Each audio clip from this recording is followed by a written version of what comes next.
Yang Yitian, Miss, I apologize for accidentally bumping into you. Beautiful CEO, you shameless rogue. You did that on purpose. Yang Yitian, Madam, your shirt button has come undone inside. Beautiful CEO, scoundrel.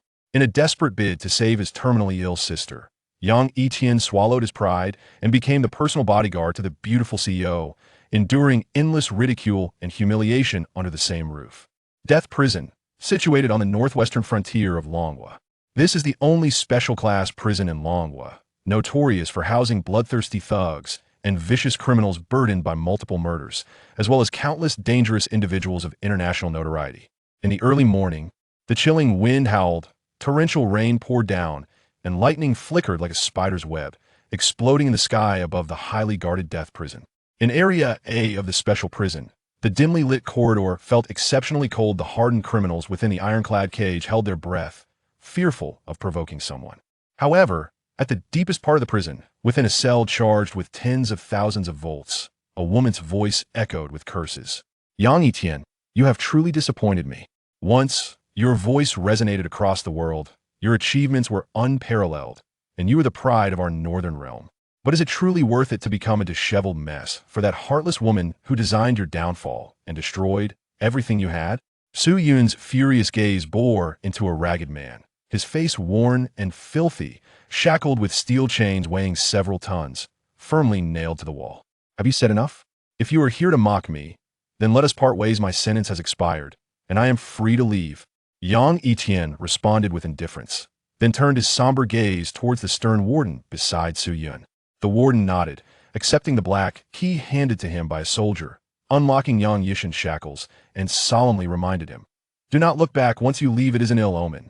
With a fierce expression, Yang Yitian coldly walked past Su Yun, but was halted by her voice. "Yang Yitian, stop. Are you really going to find her?" Su Yun bit her lip, her eyes glistening with unshed tears, gazing at Yang Yitian's retreating figure. "Find her?" At Su Yun's question, Yang Yitian's pupils darkened, a beautiful visage flashing in his mind, one he had once loved deeply, only to be met with betrayal and entrapment, culminating in a year of imprisonment. Throughout that year, he had lived in a storm of rage and hatred for the betrayal, yearning to take revenge on that woman. But whenever he recalled the sister who had stood by him since childhood, waving goodbye with a smile at the train station, only to turn and weep with sorrow, he ultimately retained his composure. "No, she does not deserve it. I only wish to go to Ningjiang. There is someone I still care about." Yang Yitian's expression turned melancholic as he took a deep breath, suppressing his hatred, and left the death prison without looking back. A few days later, Ningjiang train station. Amidst the bustling crowd and cacophony of noise, Yang Yitian stood tall, clad in a thin shirt, a gentle smile gracing his lips, enveloped in a poignant nostalgia as he approached home. It has been 6 years. I wonder how she has fared. She should be in her 3rd year of college by now. Time truly flies. Yang Yitian murmured softly, a wave of inexplicable sadness washing over him. Having lost their parents, he and his sister had relied on each other, and when he enlisted at 19, she was only in her 1st year of high school. He had supported them with his meager stipend, and aside from occasional phone calls, they had not seen each other in nearly 6 years. He owed her far too much. As he steadied his complex emotions, Yang Yitian suddenly froze, feeling a frigid glare directed at him. Not far away stood a stunningly beautiful woman in a sleek professional outfit, her fists clenched around a button, her clear eyes clouded with disdain, evidently in a foul mood. Perhaps no one would expect Jiang Xinyao, hailed as a business queen in Ningjiang and featured on the cover of a financial magazine, to appear in such a crowded train station. Yang Yitian's brow furrowed as he recognized her as the woman with whom he had experienced a misunderstanding earlier on the train. He offered an apologetic explanation once again. "Miss, you should realize that it was not intentional. The crowd pushed from behind, causing the accidental contact. There was no lascivious intent. Oh, and by the way, your shirt's button that fell off had a listening device inside. You might want to check who was monitoring you." "Scoundrel!" Jiang Zinyo's icy eyes radiated contempt as she spat the words, refusing to believe Yang Yitian's claims, and dragged her suitcase toward the exit, unwilling to spend another moment with such a despicable person. Yang Yitian felt quite helpless, yet chose not to dwell on it. With a heart full of mixed emotions, he returned to the dilapidated district where he and his sister once lived. However, the sight before him tightened his brow in dismay. The cozy little home, he remembered, was no more the familiar old shantytown, had been rebuilt into rows of apartment buildings. Hey, what are you doing? You need to register to visit. As Yang Yitian attempted to enter the community, a middle-aged security guard stepped out from the booth, blocking his unfamiliar face. Yang Yitian paused, smiling gently as he asked, "Do you know a girl named Yang Xian? I am her brother. I used to live here, but I have been away for a long time." "You were looking for Yang Xian?" "She was diagnosed with acute leukemia over 6 months ago, and the real estate developers maliciously delayed the compensation for her relocation. Now I hear she is in the hospital, lacking funds for treatment and nearing death. If you go now, you might still catch her last moments." The guard regarded Yang Yitian with a mixture of pity and sympathy, as if lamenting the girl's fate. Boom! The words leukemia struck Yang Yitian like a thunderbolt, freezing his warm smile and igniting a surge of fury within him. "I warn you, do not joke with me." Sensing Yang Yitian's fury, the guard felt an inexplicable fear and stammered, "I have no reason to lie about something so serious. If you truly are her brother, you should hurry to the hospital and be with her in her final moments. If you dare deceive me, I swear I will make you suffer terribly." Yang Yitian's eyes blazed crimson as he gritted his teeth, tears of rage welling up, and he turned to sprint toward the hospital. Once clad in military garb amidst the chaos of battle, unafraid of death, he now found tears streaming down his resolute face. Ningjiang People's Hospital. In the intensive care unit, a pale and frail girl clutched a yellowed photograph, her eyes brimming with hot tears as she whispered mournfully, "Brother, where have you gone? I miss you so much." Bang! The ward door swung open abruptly. Before the girl could react, a warm shoulder enveloped her, and a choked voice gently whispered in her ear, "Xian, I'm sorry I'm late." The sudden embrace startled the sickly girl, but as she recognized the man as her brother, whom she had not seen in nearly 6 years, she burst into tears, exclaiming, "Am I dreaming? I am so afraid I will never see you again."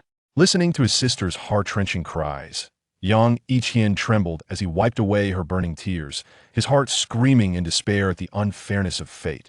She is merely in her 20s, in the prime of her youth, yet she has not had the chance to save her life. Why must she be afflicted by such a dreadful illness, enduring the agonies of a relentless disease? What justification is there for this? Xiao Xian, do not fear. I have returned, and even in the face of an incurable disease, I shall seek out the finest doctors in the world to rescue you. Yang Yitian vowed, holding his sister's delicate shoulders tightly, his heart bleeding with sorrow, determined never to let death snatch her away from him. After comforting his sister for an extended period, and once she succumbed to slumber, exhausted and weakened, Yang Yitian quietly exited the hospital room. In the corridor, around the corner, he took out his phone and spoke with a cold resolve. 3 days. I demand the world's foremost leukemia specialists and their teams to arrive in Ningjiang to meet me. If the very best cannot come, then gather all of them. They must be here within 3 days. Chapter 0002. My sister is severely ill. The once cozy little home has long since vanished, and the familiar, dilapidated shantytown has been transformed into a row of neat apartment buildings. Hey, what are you doing here? You need to register to visit. As Yang Yitian attempted to enter the community, a middle-aged security guard stepped out of the booth and stopped him, his face unfamiliar. Yang Yitian paused, smiling gently as he asked, "Do you know a girl named Yang Xian? I am her brother. I used to live here, but haven't been back in a long time." "You're looking for Yang Xian?" "She was diagnosed with acute leukemia more than half a year ago. Coupled with the real estate developer's malicious delay in compensation for the demolition, she's in the hospital now and reportedly has no money for treatment. She's near death. If you hurry, you might still catch her one last time." The guard looked at the unfamiliar Yang Yitian, sighing deeply as if he felt pity for the girl. The words leukemia struck Yang Yitian like a thunderbolt, leaving him momentarily stunned, his warm smile freezing on his face. His emotions surged violently, and he shouted in fury, "I warn you, do not joke about such things." Sensing Yang Yitian's wrath, the guard felt an inexplicable fear and stammered, "I have no reason to lie. If you truly are her brother, you should hurry to the hospital and accompany her on her final journey. If you're lying to me, I swear I will make you suffer dearly, absolutely." Yang Yitian's eyes burned with rage as he turned and sprinted toward the hospital. Once a soldier unafraid of death on the battlefield, tears now streamed down his resolute face. Ningjiang People's Hospital. In the intensive care unit, a pale and frail girl clutched a yellowed photograph, hot tears streaming from her eyes as she softly murmured, "Brother, where have you gone? I miss you so much. Suddenly, the door to the room was thrust open, and before the girl could react, a warm shoulder enveloped her in an embrace. A choked voice tenderly whispered in her ear, Xiaoxian, I'm sorry I'm late. The unexpected embrace startled the sickly girl, but upon recognizing the man as her brother, whom she hadn't seen for nearly 6 years, she broke down in tears. Am I dreaming, brother? I'm so afraid I won't see you again. Listening to his sister's heart-wrenching cries, Yang Yitian trembled as he wiped away her hot tears, his heart screaming in despair at the unfairness of it all. She was only in her 20s at the prime of her life, yet had not had the chance to enjoy it, suffering instead from a cruel affliction. Why was this happening to her? Xiaoxian, don't be afraid. I'm back now, even if it's an incurable disease. I will find the best doctors in the world to save you. Yang Yitian vowed, tightly holding his sister's frail shoulders, his heart bleeding with pain as he swore he would not allow death to take her away. After comforting his sister for a long time, and once she succumbed to exhaustion and fell asleep, Yang Yitian quietly left the room. In the corridor, he took out his phone and spoke coldly. 3 days. I want the best leukemia doctors and their team to arrive in Ningjiang to see me. If the best cannot come, then I want everyone you can find, and they must arrive within 3 days. Chapter 0003, Blood Revenge. After finishing his stern command, Yang Yitian hung up abruptly and returned to the room, gazing at his sister, who was struggling to breathe, her eyes closed in shallow sleep. No, don't go, brother. Minutes later, Yang Xian suddenly screamed in terror, her frail body lurching forward as she awoke from a nightmare, crying, Xiaoxian, I'm here. I haven't gone anywhere. Yang Yitian hurriedly sat beside her bed, holding her close and soothing her fears. I dreamed that you didn't want me anymore. Yang Xian clung to him, her pale hands tightly grasping his waist, as though afraid that if she let go, she would vanish. Seeing her tear-stained face broke Yang Yitian's heart like a knife, and he gently patted her shoulder, forcing a smile. Silly girl, you are the most important person to me. I would give up the world to never leave your side. Brother, I'm afraid to sleep. Can you stay and talk with me? Yang Xian said through her tears, her vulnerable demeanor piercing Yang Yitian's heart, causing him greater pain than 1,000 needles. All right, he nodded gently, engaging in conversation with her for a long time, learning about her life over the past years. It turned out that since the day he enlisted, she had endured years of injustice and hardship as a mere high school student. Even now, in her illness, the Longsheng real estate had delayed compensation for the demolition, exploiting her frail nature as a reason to withhold payment, indifferent to her suffering. Longsheng real estate. Yang Yitian's eyes darkened, radiating a cold glint.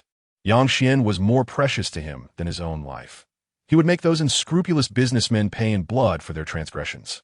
After spending several hours in the hospital room, once Yang Xian grew tired of recounting her tale and fell asleep again, Yang Yitian quietly tucked her in and sought out her attending physician. The patient's condition is not optimistic. Without prompt surgery, she has at most a month left. The attending physician, a man in his 50s, spoke earnestly to Yang Yitian. The hospital has suitable bone marrow for transplant, but the total cost is at least 500,000, which would devastate an ordinary family with low income. You don't need to worry about the surgery costs. I have already arranged for the best leukemia doctors in the world to treat my sister. Yang Yitian replied, his expression grave and voice steady. The best leukemia doctors? The attending physician furrowed his brow, warningly reminding him, we have been treating Yang Xian for several months and understand her condition thoroughly. The success rate would be significantly higher if we continue. I don't know how capable your so-called top doctors are, but changing personnel would require extensive examinations and may not yield better results than those familiar with your sister's condition. I understand your desire to give her the best treatment, but time waits for no one. You must make your choice. After hearing the doctor's words, Yang Yitian fell silent. Indeed, time was not on their side. If her condition worsened, even the best doctors would be helpless. Fine, I want to say more. Yang Xian has accumulated considerable medical debt during her treatment. You should go pay it first, the physician sighed. Thank you for taking care of her during this time. Yang Yitian nodded slowly, his demeanor somber as he stood up. He had heard from Yang Xian about the hospital bills that had piled up, and the doctors had not discharged her out of humanitarian concern. In the main building of the hospital, Yang Yitian approached the payment counter, presenting the bill and his bank card. Sir, I'm sorry, but your card seems to be frozen. Do you have another card? The staff member in white politely informed him. Chapter 0004, Coughing Blood. Frozen? Yang Yitian's expression darkened, his pupils chilling as he took back his black gold card and simply stated, "I'll return to pay later," before hastily exiting the hospital. However, just as he stepped outside, a black Rolls-Royce Phantom came to a halt beside him. Yang Yitian's dark eyes narrowed, recognizing the luxurious vehicle, worth millions, had deliberately parked in front of him. As expected, as soon as the car came to a stop, a burly man in a black suit, resembling a bodyguard, emerged from the driver's seat. He strode purposefully to the location of Yang Yitian, and without uttering a word, he launched his attack. The speed of his punches sliced through the air, leaving behind only a fleeting shadow. Faced with this sudden assault, Yang Yitian's eyes turned icy cold, and he neither dodged nor flinched, directly seizing the fist that was hurtling towards him. The bodyguard, usually confident in his explosive power, felt a flicker of astonishment within, as he did not expect to be so easily thwarted by Yang Yitian in such an unforeseen moment. Realizing his first strike had failed, he quickly lifted his knee to ram into Yang Yitian's chest. The entire exchange transpired in less than 5 seconds, demonstrating combat experience that rivaled that of elite warriors. Yang Yitian, though reluctant to provoke trouble, was not one to shy away from confrontation. Given his heavy heart due to his sister's illness, he met the bodyguard's assault head-on with a powerful kick. Crack! A sharp sound of bone breaking resonated, and the bodyguard crumpled to the ground, his face contorted in pain. Unfazed, Yang Yitian disregarded the severely injured bodyguard and cast his dark gaze toward a nearby Rolls-Royce. In the back seat, a composed, middle-aged man, upon noticing Yang Yitian's glance, lowered the window, revealing a benevolent expression as he smiled and asked, "Would you care to join me for a conversation?" A man capable of instilling fear in numerous factions would certainly not shy away from a mere vehicle. Without hesitation, Yang Yitian opened the car door and took a seat in the back. Jiang Yu, after appraising Yang Yitian, smiled faintly and introduced himself. "Allow me to introduce myself. I am Jiang Yu, the chairman of Yang Yitian Group. Your skills are commendable. Did you serve in a special forces unit? Please state your business, as I have no time for idle chatter." Yang Yitian's expression remained indifferent, ignoring Jiang Yu's inquiries. Jiang Yu, sensing the awkwardness, refrained from pressing further and got straight to the point. "In that case, I shall be direct. You met my daughter at the train station today, correct? You also noticed the listening device on her shirt. Are you her father?" Yang Yitian's pupils constricted slightly, and his stern countenance became somewhat unnatural. No wonder Jiang Yu looked familiar. "Yes, Xinyao is my only daughter. I had her shirt's buttons inspected, and indeed, there was an imported listening device equipped with GPRS tracking functionality." Jiang Yu's voice carried a hint of confusion as he scrutinized Yang Yitian, unable to fathom how he had discerned the hidden device in Jiang Xinyao's shirt, a device that was challenging to detect without specialized tools. Moreover, upon returning from her outing, his daughter had immediately donned an aloof demeanor, and when the buttons were mentioned, she had been seething with anger, resembling a small, furious leopard, completely shedding her previously haughty and aloof demeanor. "If you have come to express gratitude, there is no need. I have other matters to attend to." Understanding Jiang Yu's intention, Yang Yitian's expression returned to a state of indifference. Having taken advantage of Jiang Xinyao on the train, he pondered how a father would react upon discovering that his daughter had suffered a significant loss. Would he not seek retribution? "Wait, there is another matter I wish to discuss. Recently, I have encountered some trouble. While that individual may not dare to act against me in the short term, he poses a threat to Xinyao's safety. So I would like to request your assistance in protecting her for a while." Jiang Yu revealed the true purpose of his visit to Yang Yitian. His earlier command for the bodyguard to demonstrate his strength was primarily to test Yang Yitian's capabilities, and it was evident that he was more than capable of safeguarding his daughter. Not interested, Yang Yitian declared as he prepared to leave. However, Jiang Yu's next words halted his motion of opening the door. "I have heard that your sister requires a substantial amount of money for surgery. If you seek revenge against Longxing real estate, I can assist you." Jiang Yu began to play the emotional card, having instructed his friends to investigate Yang Yitian's background immediately after acquiring the information about the listening device. Unfortunately, the only document available was a record of his military service 6 years prior, with the rest of his dossier completely blank. ultimately revealing only that he had a sister suffering from acute leukemia, receiving treatment at the First People's Hospital. Yang Yitian remained silent. Having navigated the business world for many years, Jiang Yu had learned to read people's expressions. He quickly added, "I conducted a private investigation on you, which was thoughtless of me. I hope you can overlook it. Whether or not you agree, I will still cover Yang Xian's medical expenses. Consider it a token of gratitude for helping eliminate a safety hazard concerning my daughter." Contemplating his sister's condition, Yang Yitian felt a pang of anguish in his heart. Closing his eyes, he inhaled deeply and asked, his tone laden with melancholy, "You know nothing about me, yet you dare to ask me to be your daughter's bodyguard? Perhaps it is fate. I had intended to find a bodyguard for her, but had not encountered a suitable candidate until now. I believe you are more than adequate, and I have faith in my judgment." Jiang Yu, having thrived in the cutthroat world of commerce for years, knew that success was not solely reliant on cunning intellect, but also on a discerning eye. He was convinced that Yang Yitian was the most fitting choice to protect his daughter. Though the words were sweet, Yang Yitian discerned a hint of concealed anxiety in Jiang Yu's gaze. It was likely that the person he had offended was pressing him too closely. And Yang Yitian's display of formidable strength had left Jiang Yu with no choice but to place his trust in him. "Ensure that my sister's medical fees are settled by tonight." After a brief moment of contemplation, recalling his frozen bank card and the doctor's earnest reminders, Yang Yitian uttered those words and vanished from Jiang Yu's sight. Staring blankly at Yang Yitian's retreating figure, Jiang Yu realized that he had indeed acquiesced to his request, though he still wondered whether entrusting his daughter to a man shrouded in mystery was wise. He hoped he had not misjudged him this time. Evening descended. The twilight painted the night sky in shades of gray.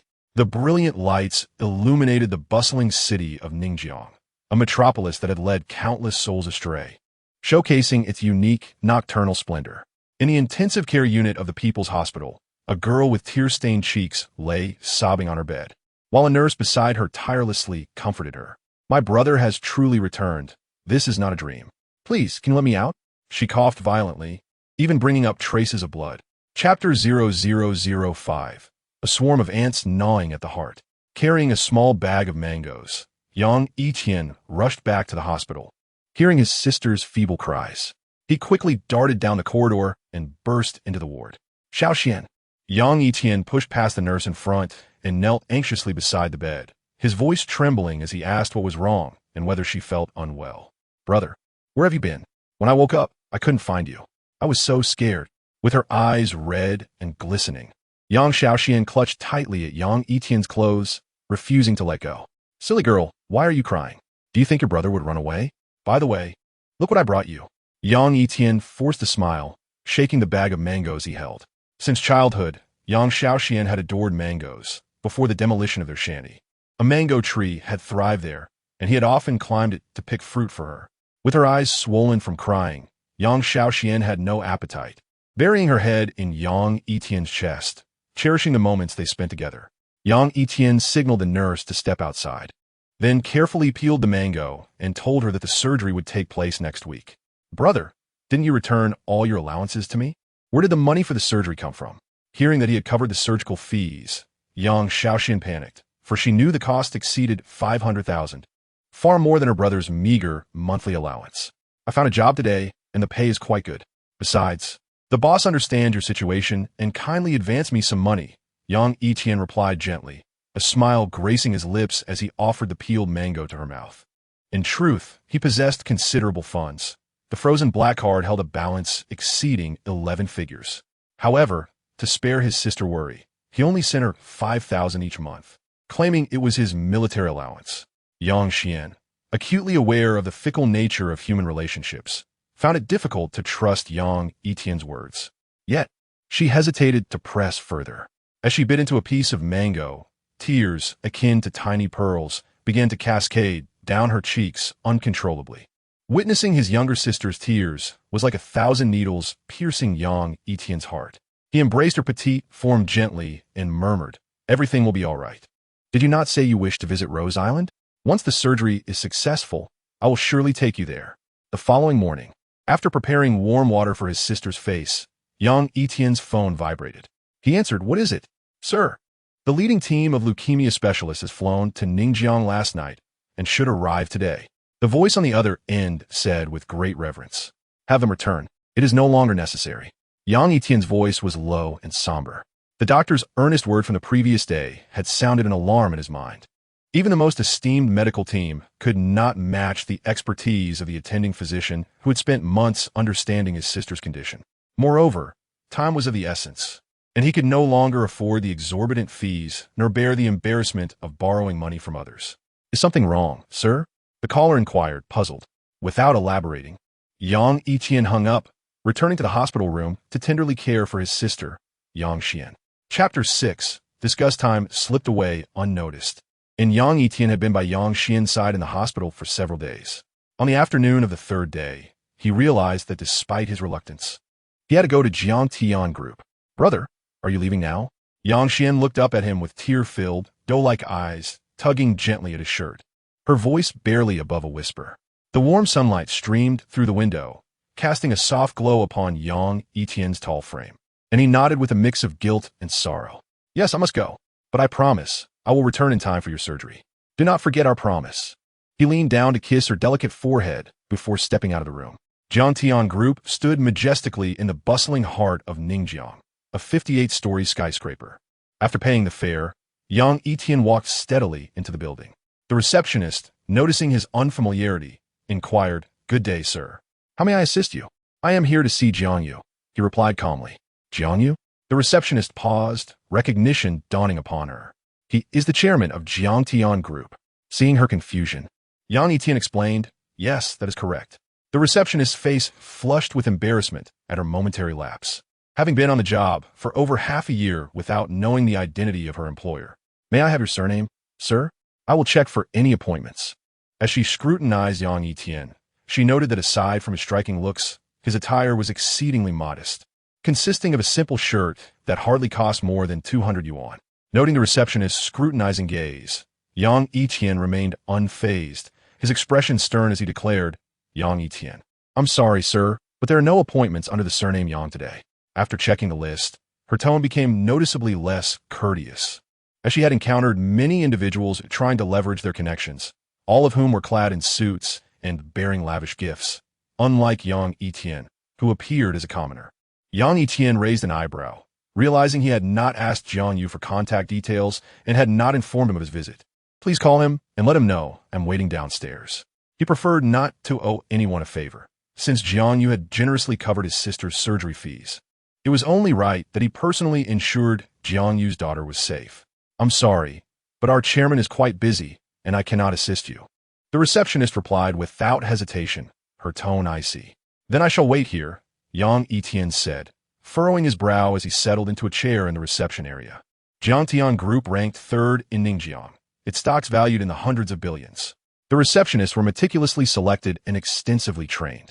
Typically, they would serve tea to distinguished guests. But today, Yang Yitian was met with indifference.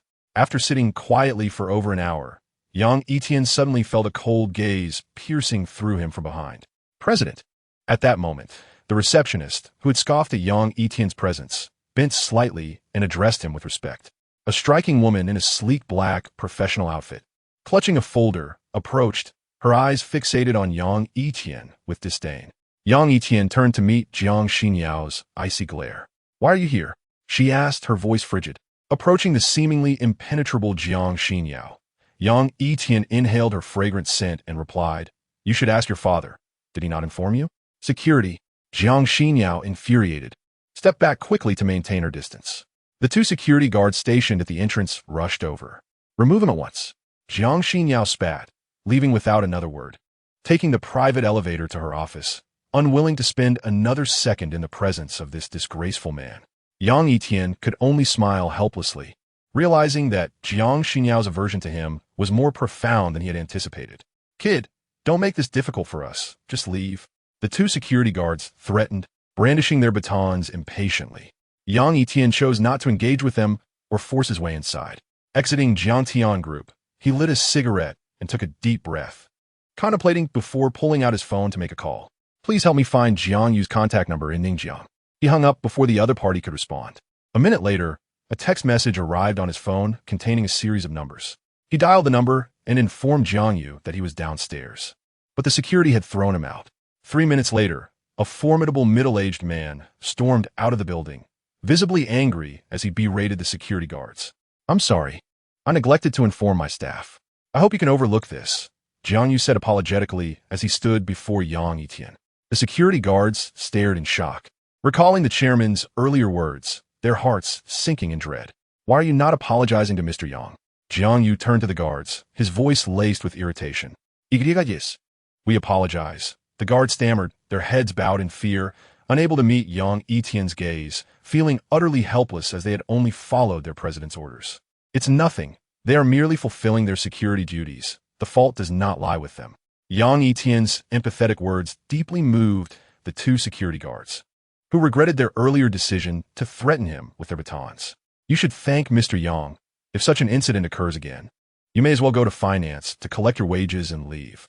Jiang Yu, who had finally managed to bring Yang Yitian to this place, would be utterly furious if the guards' reckless actions caused him to leave. Yang Yitian said little more. Once the guards had apologized and returned to their posts, Jiang Yu sighed and said, "Let us proceed to my office. I have asked someone to notify Xinyao to wait for us there." Yang Yitian astutely observed that Jiang Yu's white hair had noticeably increased since a few days ago, indicating that he was indeed facing a rather troublesome situation. Chapter 0007. Resentment in the chairman's office, situated on the top floor of the Daxia building. The surrounding walls were made entirely of transparent floor-to-ceiling glass, providing a commanding view of the bustling city of Ningjiang from any angle. However, Jiang Xinyao was not present in the office. After urging the secretary once more, Jiang Yu handed a cigarette to Yang Yitian, seated on an opulent sofa, and apologetically remarked, "Xinyao must still be busy, which has caused a slight delay. Let us wait for her." Yang Yitian nodded, accepting the cigarette and lighting it. Since his sister fell ill, his pent-up emotions had found no outlet, and his craving for tobacco had steadily increased. Perhaps you've guessed, I have been fraught with worry these past couple of days. Even my hair has turned considerably grayer, Jiang Yu said, his expression somber. After his last visit to the hospital to see Yang Yitian, he had received an anonymous threatening letter filled with unspeakable content targeted at his daughter. Who was behind this? Yang Yitian's dark eyes clouded as he pondered. Given his role as Jiang Xinyao's bodyguard, he would inevitably have to confront such individuals. Jiang Yu's face grew grave as he contemplated the situation, fearing that if Yang Yitian discovered the identity of the perpetrator, he might choose to flee. But no matter, Jiang Yu continued, everyone has their principles. Since I've promised you, I will not waver, even if the opposing force is formidable. Yang Yitian discerned Jiang Yu's concerns and assured him with a steady demeanor. For in this world, there was no one he could not confront. After much deliberation, Jiang Yu cautiously said, "He is a man with some influence, and my old adversary. He commands a group of ruthless individuals who engage in unsavory activities." Yang Yitian, thoughtfully flicking the ash from a cigarette, chose not to press further.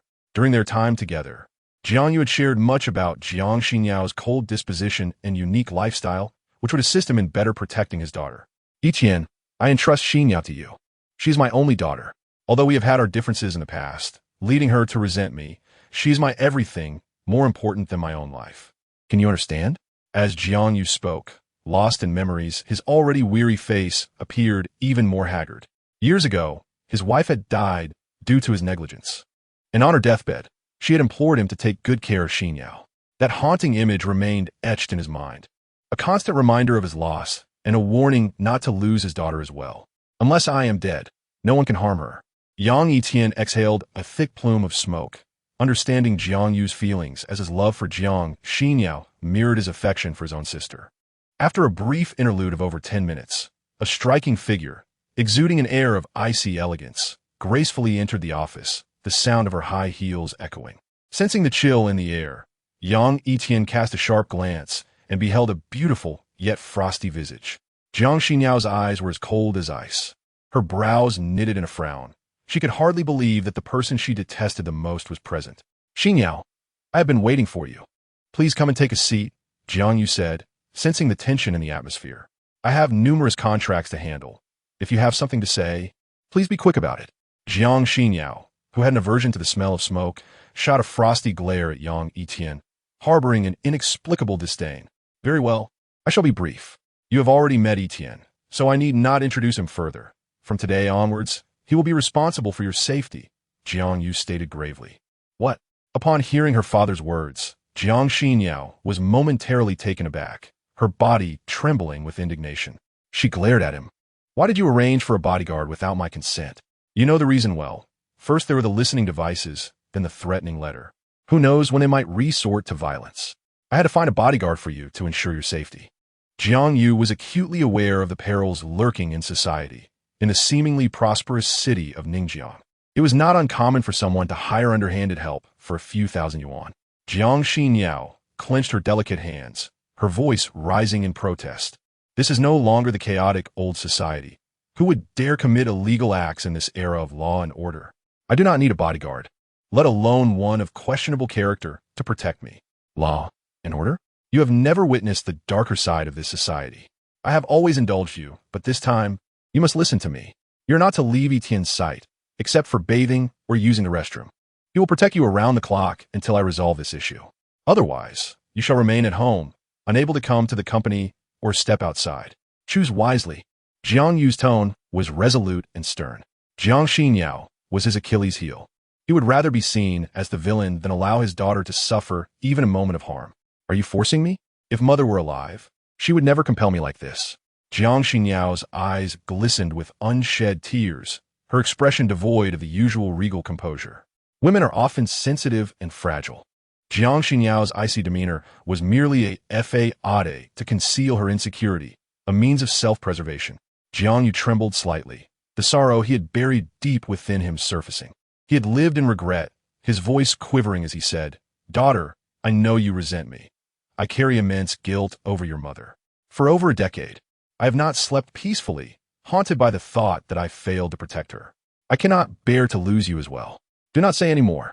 Jiang Xinyao's fingers dug into her flesh, oblivious to the pain. She turned to Yang Yitian, her face radiating an icy disdain. "You may disregard my wishes and assign me a bodyguard at will, but do you truly know him? Are you aware of what kind of person he is? To suggest I spend 24 hours alone with a man of dubious character is no different from pushing me into a fire pit." Unaware of the misunderstandings between his daughter and Yang Yitian, Jiang Yu replied earnestly, "I have considered your concerns. While I cannot vouch for other bodyguards, I trust Yitian's character. I feel secure with him protecting you." You, Jiang Xinyao, glared at Jiang Yu, utterly perplexed as to why her typically cautious father would place such trust in this man. Realizing that further argument would be futile, she shifted her gaze to Yang Yitian, her lips curling in disdain as she haughtily strode out of the office. Her high heels clacking angrily on the floor. Suddenly assigning her a bodyguard might be too abrupt for her to accept. Perhaps it would be best to let her cool down. It was entirely my indulgence that led to this situation. I hope you do not take offense. Jiang Yu sighed as he watched Jiang Xinyao's retreating figure, feeling as though he had aged significantly in that moment. It's all right, I can manage. Yang Yitian, who had remained silent, smiled calmly before hastily following Jiang Xinyao. Hearing the footsteps behind her, Jiang Xinyao clenched her small fists, stopping abruptly to glare at Yang Yitian. "What do you want by following me? They have installed a listening device on you, and I suspect there may be some in your office and residence as well." Yang Yitian, retracting his gaze, raised his sword-like brows to explain. Jiang Xinyao considered this merely an excuse from Yang Yitian. After all, only a handful of people had entered her office, making it implausible for there to be a listening device. "I know what you're thinking, but if someone can tamper with your button, then installing a listening device in the office would be a trivial task. It would be best for me to check. If there is none, you will incur no loss." After hearing Yang Yitian's words, Jiang Xinyao blinked her beautiful eyes, reflecting on the button's listening device. She coldly ignored him, yet tacitly permitted him to accompany her. "After the inspection, you may leave." Back in her office, Jiang Xinyao settled into the president's chair, delicately grasping a pen, feigning to review documents and contracts, while casting a disdainful glance towards Yang Yitian from the corner of her eye. Yang Yitian stood in the center of the carpet, surveying potential locations for the installation of listening devices from the perspective of a professional agent. After several minutes, he confirmed a few spots and, before Jiang Xinyao, retrieved the first small listening device from beneath the sofa.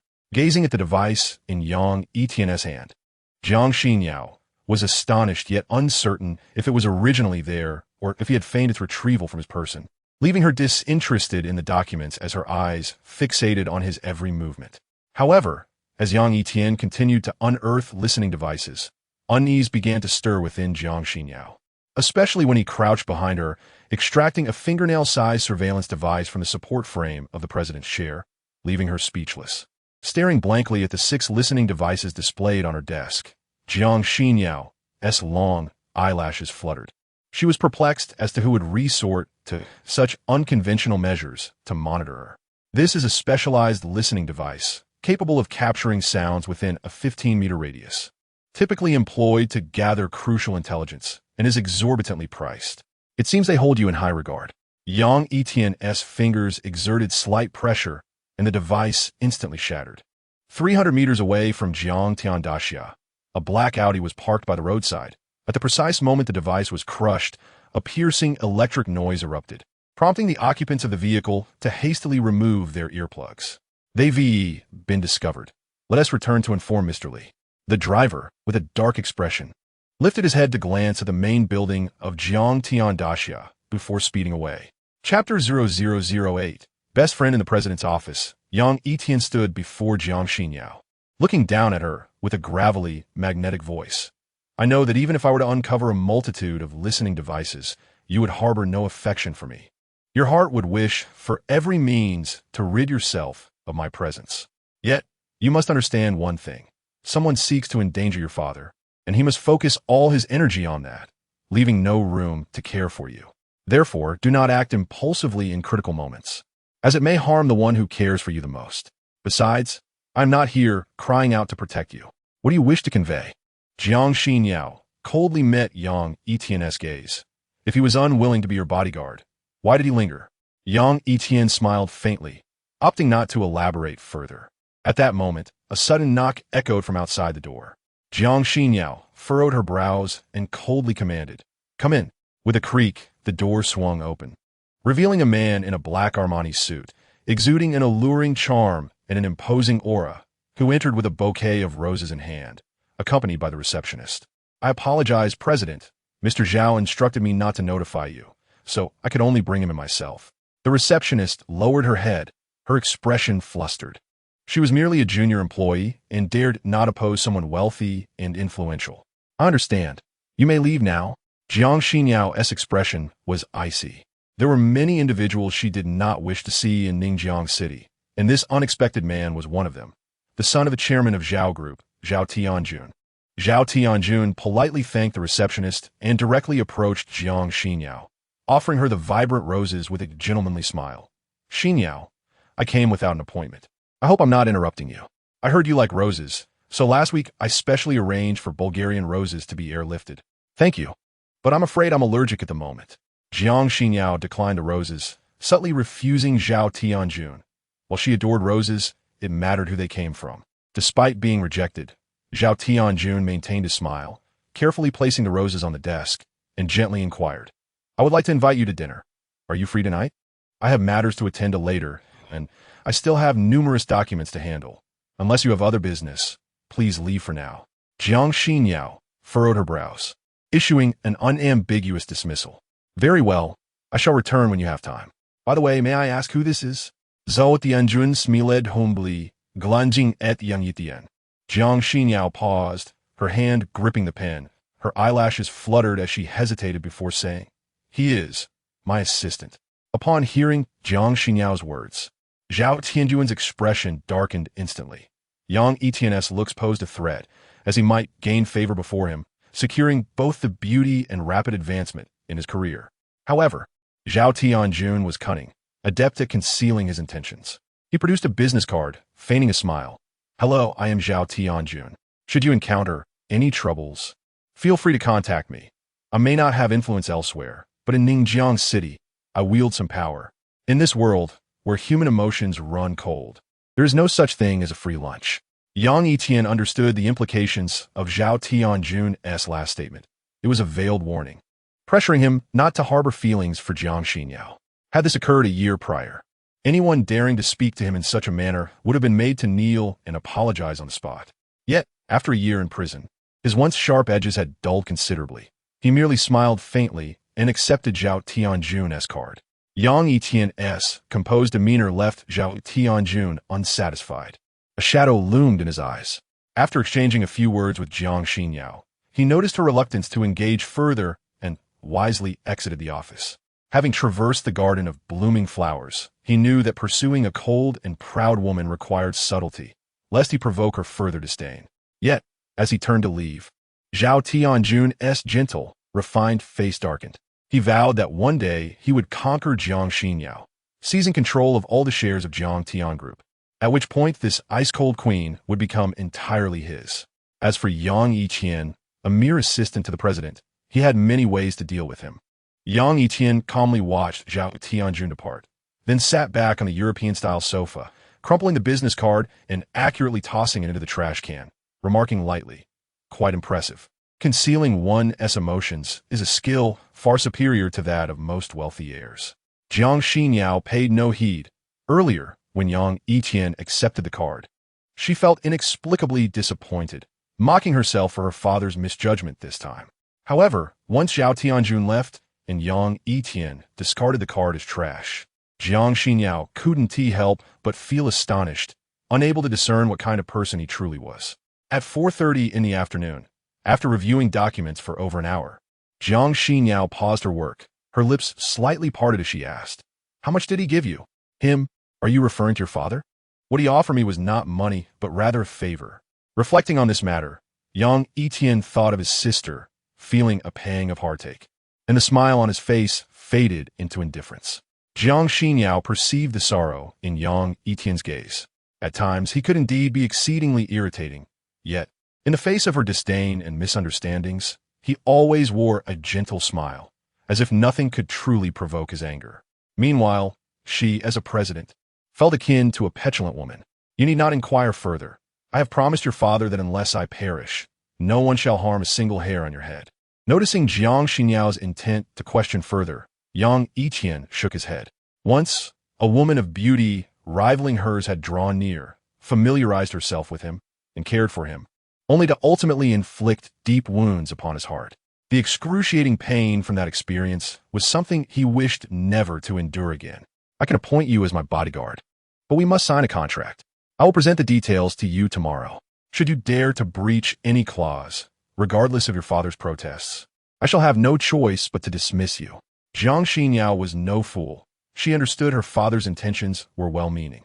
However, her inner turmoil, coupled with her aversion to Yang Yitian, led her to vehemently oppose the idea of having him as her bodyguard, especially given his rather unfavorable impression. "Suit yourself," Yang Yitian remarked as he drew out a cigarette. Just as he was about to light it, Jiang Xinyao, visibly displeased, intervened. "I am not accustomed to the scent of smoke. You are not permitted to smoke in my presence, nor should there be any hint of it when you speak to me. It would be best if you could rid yourself of this habit altogether." "Have we not yet signed?"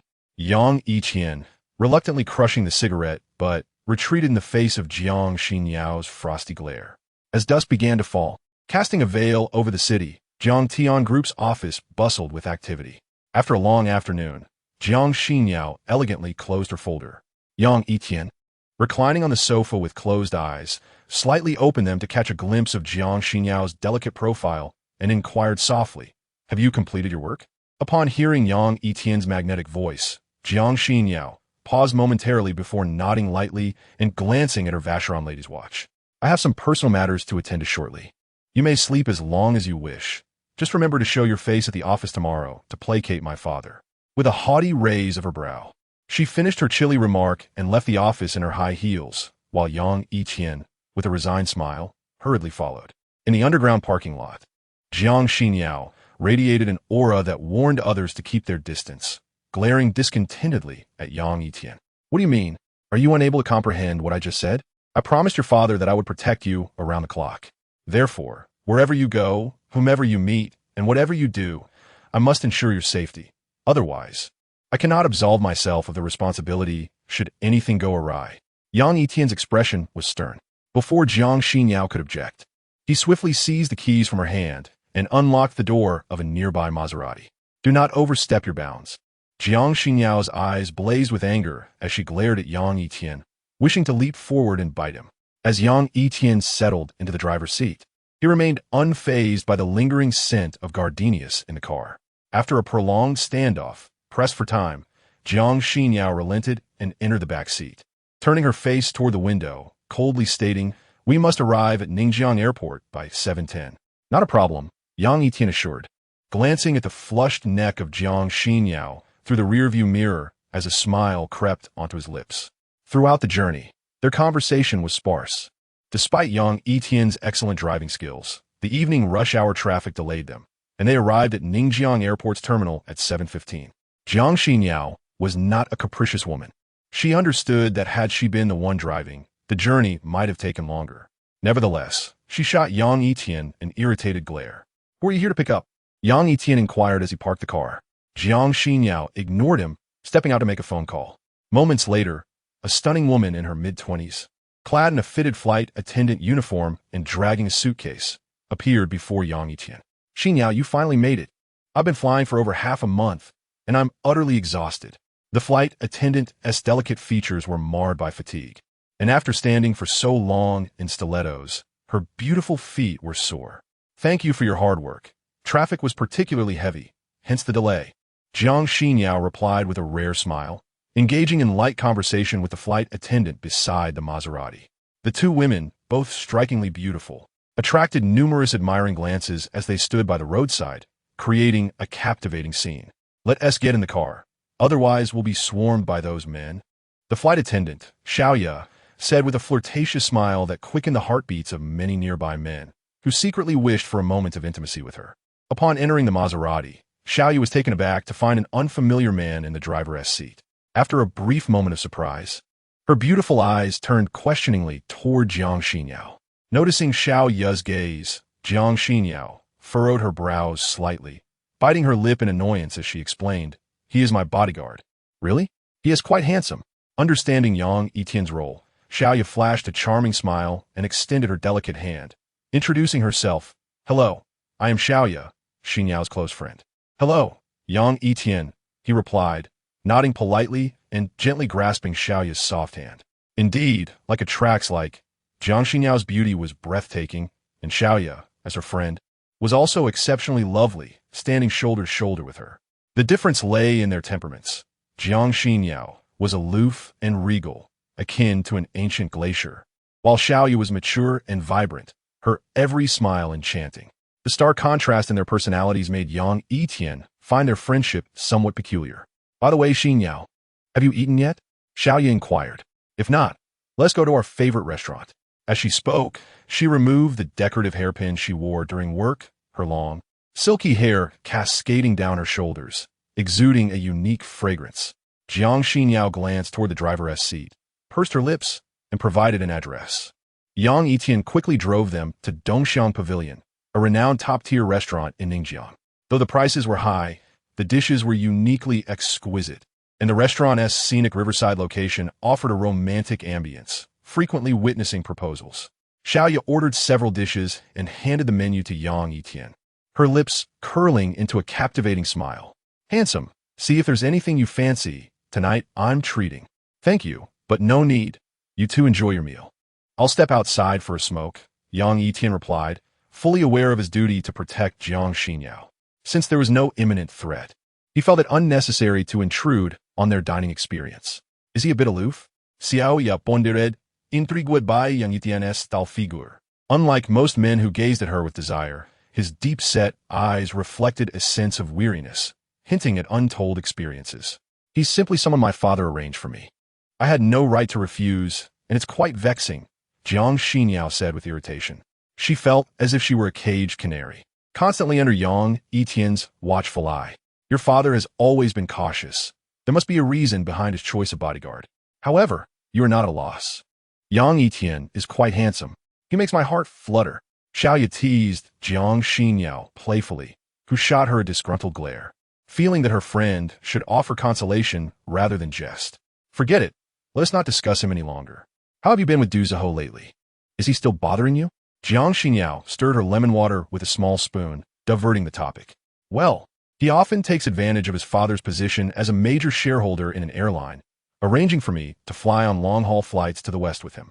This time, the scoundrel even attempted to make a move on me, but fortunately, I managed to break free. Xiaoya wore a troubled expression. Unlike Jiang Xinyao, who had the privilege of a wealthy family behind her, she had grown up in a single-parent household without such advantages. Why don't you come work at my company? The marketing department is short-staffed, and the salary is comparable to that of the airline. Jiang Xinyao said solemnly. She had only one close friend, Xiaoya, with whom she had maintained a strong bond since university, and she didn't want her friend to be bullied. No, I fear they will label me a mere decoration, relying on connections rather than ability. Just like at the airline, many flight attendants spread rumors that I only became a chief attendant because I was with Du Ziho. Xiaoya shook her head bitterly. Jiang Xinyao understood her stubborn and resilient nature and chose not to press the matter further. As the two women chatted, their dishes quickly arrived. Noticing that Yang Yitian had not yet returned, Xiaoya asked Jiang Xinyao to call him. I don't have his phone number. Jiang Xinyao frowned slightly, and Xiaoya sensed her aversion to Yang Yitian. After some inner deliberation, she resolved to go find him, as she had a decent first impression of the man, despite his profession as a bodyguard for hire. In the smoking area of the restaurant, Yang Yitian spoke gloomily on the phone, forcing a smile to reassure his sister, Yang Xian, that he would make time to return to the hospital for her surgery next Tuesday. After what felt like an eternity, when the heartbroken Yang Yitian finally hung up, he inhaled deeply, only then noticing Xiaoya gazing intently at him from behind. Have you finished eating? Yang Yitian forced a smile. He had been so absorbed in his call with his sister that he hadn't noticed Xiaoya's presence amidst the bustling smoking area. Not yet. Just waiting for you. Xiaoya's eyes shimmered softly, her emotions slightly stirred. She had inadvertently overheard parts of Yang Yitian's conversation with his sister. Were you waiting for me? If you don't mind, let us eat together. Yang Yitian smiled warmly, extinguishing his cigarette as he walked out of the smoking area with the hesitant Xiaoya. Chapter 9. Collusion in the Dongxiang Pavilion Restaurant. Jiang Xinyao and Xiaoya sat side by the floor-to-ceiling windows, while Yang Yitian faced them across the table. Their meal progressed at a moderate pace, but Jiang Xinyao remained notably aloof towards Yang Yitian, engaging only with Xiaoya and not uttering a word to him. Though Yang Yitian was unconcerned, Xiaoya felt the atmosphere was awkward and initiated conversation with him, subtly probing into his past. Yang Yitian responded with a faint smile, downplaying his history. Xiaoya was perceptive. She noticed that Yang Yitian preferred not to elaborate and wisely refrained from pushing further. However, a woman's intuition is often keen, and Jiang Xinyao, with her ears perked, sensed that her friend seemed unusually interested in a man she had only recently met. Before Jiang Xinyao could ponder further, Yang Yitian casually remarked, "Your admirer has arrived." At his words, Jiang Xinyao,'s eyes widened in surprise as she followed his gaze, spotting a familiar face approaching. What a coincidence, Xinyao! Are you dining here as well? A charming voice called from behind Xiaoya, belonging to Zhao Tianjun, clad in an expensive Armani suit, accompanied by a distinguished-looking man. Indeed, Jiang Xinyao replied coldly, her inherent chill making Zhao Tianjun uncomfortable. His gaze shifted to Yang Yitian, filled with jealousy. Why was it that every time he invited Jiang Xinyao out, she had various excuses to decline, yet a mere assistant like Yang Yitian could effortlessly win her attention? Noticing Zhao Tianjun's disdainful glare, Yang Yitian met his eyes calmly, offering a composed smile. Perhaps due to Jiang Xinyao's presence, Zhao Tianjun managed to steady his emotions and feign politeness, nodding at Yang Yitian, although a hint of contempt flickered in his eyes. Zhao Tianjun then disregarded Yang Yitian, his focus shifting to Xiaoya, whose flight attendant uniform accentuated her figure. He felt a jolt of interest, having encountered many beautiful women. He found himself drawn to this captivating beauty, who was second only to Jiang Xinyao in his desires. "Miss, are you a flight attendant for Eastern Airlines?" Zhao Tianjun flashed what he thought was a charming smile, deducing from Xiaoya's fitted uniform that she was a flight attendant from Ningjiang Airport. Yes, Xiaoya, accustomed to Zhao Tianjun's lecherous gaze, smiled charmingly, her stunning beauty captivating. Jiang Xinyao had lost her appetite by then. She elegantly dabbed her red lips with a napkin, signaling the manager to bring the bill. It's rather improper for the ladies to pay the bill when dining with them, which undermines a man's basic decorum. Don't you agree, assistant? If you're unwilling to cover the cost of dinner, Then tonight's meal is on me. Zhao Tianjun offered his business card to Xiaoya, insinuating Yang Yitian's failure in a deliberate attempt to humiliate him. Yang Yitian narrowed his eyes. He was not oblivious to Zhao Tianjun's mockery and responded unabashedly, "You're quite right. I extend my thanks on behalf of Xinyao and Xiaoya." Jiang Xinyao frowned at Zhao Tianjun's taunts. Yang Yitian's choice to retreat left her feeling disappointed. Could a man so timid truly protect her? "Oh, no need to thank me. I'm merely covering these two ladies' meals, not yours. After all, you're perfectly capable of providing for yourself. Though an assistant's salary might not be substantial, it's hardly so dire that you cannot afford a meal, is it?" Zhao Tianjun smirked, seizing the opportunity to demean Yang Yitian. Xiaoya observed Yang Yitian's calm demeanor, her long eyelashes fluttering slightly as she addressed Zhao Tianjun without anger. "I'm sorry, sir, but I've already offered a treat tonight. So thank you for your kind gesture, but the manager will take care of the bill." The manager, a man in his 30s wearing glasses, nodded politely as he took the bank card from Xiaoya. "Not so fast. Let us wait a moment.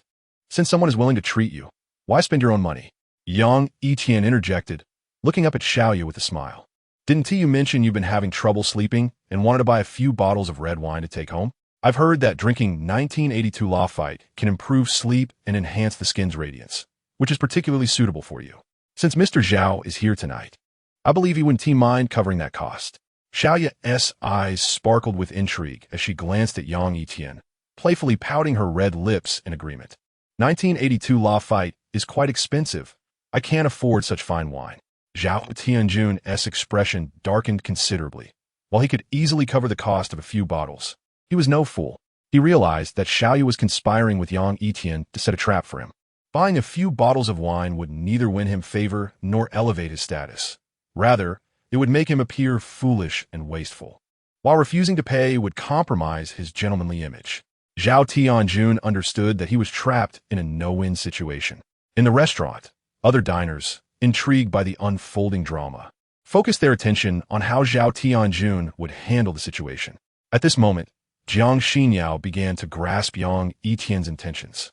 It became evident that the man was not as foolish as she had initially believed. His actions had irrevocably antagonized Zhao Tianjun. After furrowing his brow, Zhao Tianjun's expression gradually transformed into a veneer of geniality, masking his underlying malice as he generously declared, "3 bottles of red wine are hardly sufficient, manager. Please bring this young lady an entire case and charge it to my account." Jiang Xinyao raised her delicate brows, aware of Zhao Tianjun's treacherous nature, knowing he would undoubtedly seek revenge against Yang Yitian. "Wow, is that true? But perhaps it's best not to. We've only known each other for less than an hour, and I cannot bear such generosity. We should be leaving now. Manager, please settle the bill." Xiaoya blinked her enchanting eyes, and, once the manager returned with the bill, took Jiang Xinyao's hand affectionately, guiding her out of Dongxiang Pavilion. As Yang Yitian passed by Zhao Tianjun, he deliberately avoided Jiang Xinyao and Xiaoya, his voice low and menacing. "Kid, just you wait." Yang Yitian merely smiled blandly, dismissing Zhao Tianjun's threats without concern. "Li Xiao, I apologize for the spectacle," he said. Watching as Yang Yitian departed with the 2 women, Zhao Tianjun's countenance darkening completely. "Do not worry. Zhao Tianjun will not let this slide, given the affront to his pride." A man beside Zhao Tianjun responded, his eyes glinting with a ruthless intensity, clearly a seasoned figure from the underbelly of society. In the parking lot, Jiang Xinyao coldly warned, "Be cautious. You have undermined Zhao Tianjun's dignity, and he will not take it lightly." "Are you concerned for me?" Yang Yitian asked carelessly, deeming Jiang Xinyao's worries excessive. He recalled the bloodthirsty mercenaries who had trembled in fear at his presence, and he believed that a pampered scion, unaccustomed to peril, held no weight in his considerations. Seeing Yang Yitian's indifferent demeanor incensed Jiang Xinyao, prompting Xiaoya to link her arm with hers and cheerfully suggest, "Xinyao, there's still time. Shall we go for a stroll? Perhaps another time. You've just completed an extensive flight. It would be wise to return and rest properly," Jiang Xinyao replied, having grown weary after a day spent approving documents. "Please, I've finally managed to take a break. Accompany me just this once," Xiaoya pouted, her lips a soft pink. Unable to withstand her persistent pleading, Jiang Xinyao eventually nodded in agreement. "Let's go to the bar. You have always refused to go." calling it chaotic, but with Yang Yitian accompanying us, he will surely keep us safe, Xiaoya said with a charming smile, relishing the vibrant nightlife of bars, where one could cast aside all worries. Absolutely not. Let us choose another venue, Jiang Xinyao firmly rejected, detesting the chaotic atmosphere reeking of alcohol. You work tirelessly, your mind always tense. You must allow yourself to unwind, lest you be overwhelmed. Consider it a moment of indulgence to release your pent-up emotions, Xiaoya reasoned softly. Her choice of a bar carefully considered, knowing Jiang Xinyao's recent struggles with exhaustion and insomnia. Jiang Xinyao, after a moment of contemplation, turned her clear gaze towards Yang Yitian, asking coolly, "The bar will be crowded and filled with all sorts. Can you guarantee the safety of both myself and Xiaoya? With me present, no one would dare to harm you," Yang Yitian assured her gravely, confident that the local troublemakers, who often preyed on the weak, paled in comparison to the international threats he had faced. Chapter 0010. Am I attractive? Driving his Maserati to the bar as directed by Xiaoya, Yang Yitian found a relatively secluded parking spot. "Thank you for your help." Xiaoya smiled sweetly, needing to change out of her airline uniform before entering the bar due to strict regulations against stewardesses wearing their uniforms in nightlife venues. Yang Yitian nodded, standing tall outside the car to keep watch. Jiang Xinyao observed Yang Yitian's back, assured he had no intentions of peeking, then cast an exasperated glance at Xiaoya. "Couldn't you change at a restroom? Why must you do it here? Is there a problem?" Yang Yitian won peek, and besides, the windows are tinted dark enough that one cannot see inside, Xiaoya replied, pouting as she changed clothes. "You've only known him for a few hours. How can you be so certain?" Jiang Xinyao retorted, feeling a wave of dizziness at her best friend's audacity in being so familiar with a man who had once disrespected her. "Xinyao, it seems you harbor some bias against him. What is the reason? Share it with me," Xiaoya said playfully, a smile gracing her lips. "Nothing at all," Jiang Xinyao dismissed, unwilling to divulge the incident at the train station, but recalling it caused a blush to creep up her cheeks, leading her to glare at Yang Yitian in frustration. Yang Yitian, noticing her gaze, raised an eyebrow but chose to remain silent. After a moment, the back door of the car slowly opened, revealing Xiaoya in a newly donned black dress that accentuated her femininity exquisitely. "Did you wait long? Do I look good?" Xiaoya asked, playfully tossing her long hair and winking at Yang Yitian. "Quite lovely," he replied calmly, inhaling the unique fragrance she wore. Observing Xiaoya approach Yang Yitian with a playful demeanor, Jiang Xinyao, eyelashes fluttered, unable to comprehend her friend's sudden boldness. Duba, one of the most popular entertainment venues in the Central District, boasted excellent security measures, including a dedicated entrance for metal detection to prevent weapons from being brought inside. After the female security officer checked Jiang Xinyao and Xiaoya, she gestured for them to enter politely. However, Yang Yitian encountered an issue. The male security officer's handheld metal detector emitted a persistent beeping sound. "Sir, please cooperate with us," the officer insisted, suspecting Yang Yitian of concealing dangerous items.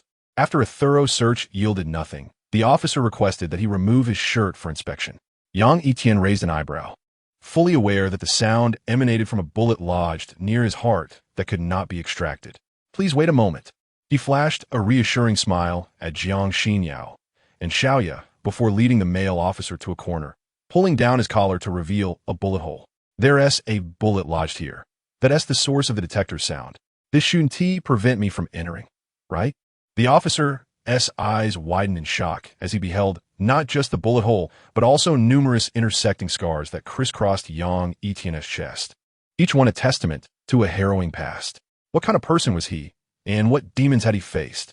"And no, it won't affect your entry," the officer stammered, recovering from shock as he felt a cold sweat break out on his back. Working in a venue like this, he had encountered various unsavory characters and had heard tales of the different factions within Ningjiang City.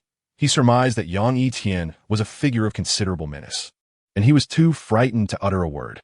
Observing the anxious security personnel, Yang Yitian could only manage a wry smile as he returned to the side of Jiang Xinyao and Xiaoya, taking the elevator to the third-floor venue. Inside the lift, Xiaoya curiously inquired about the reason for his detainment.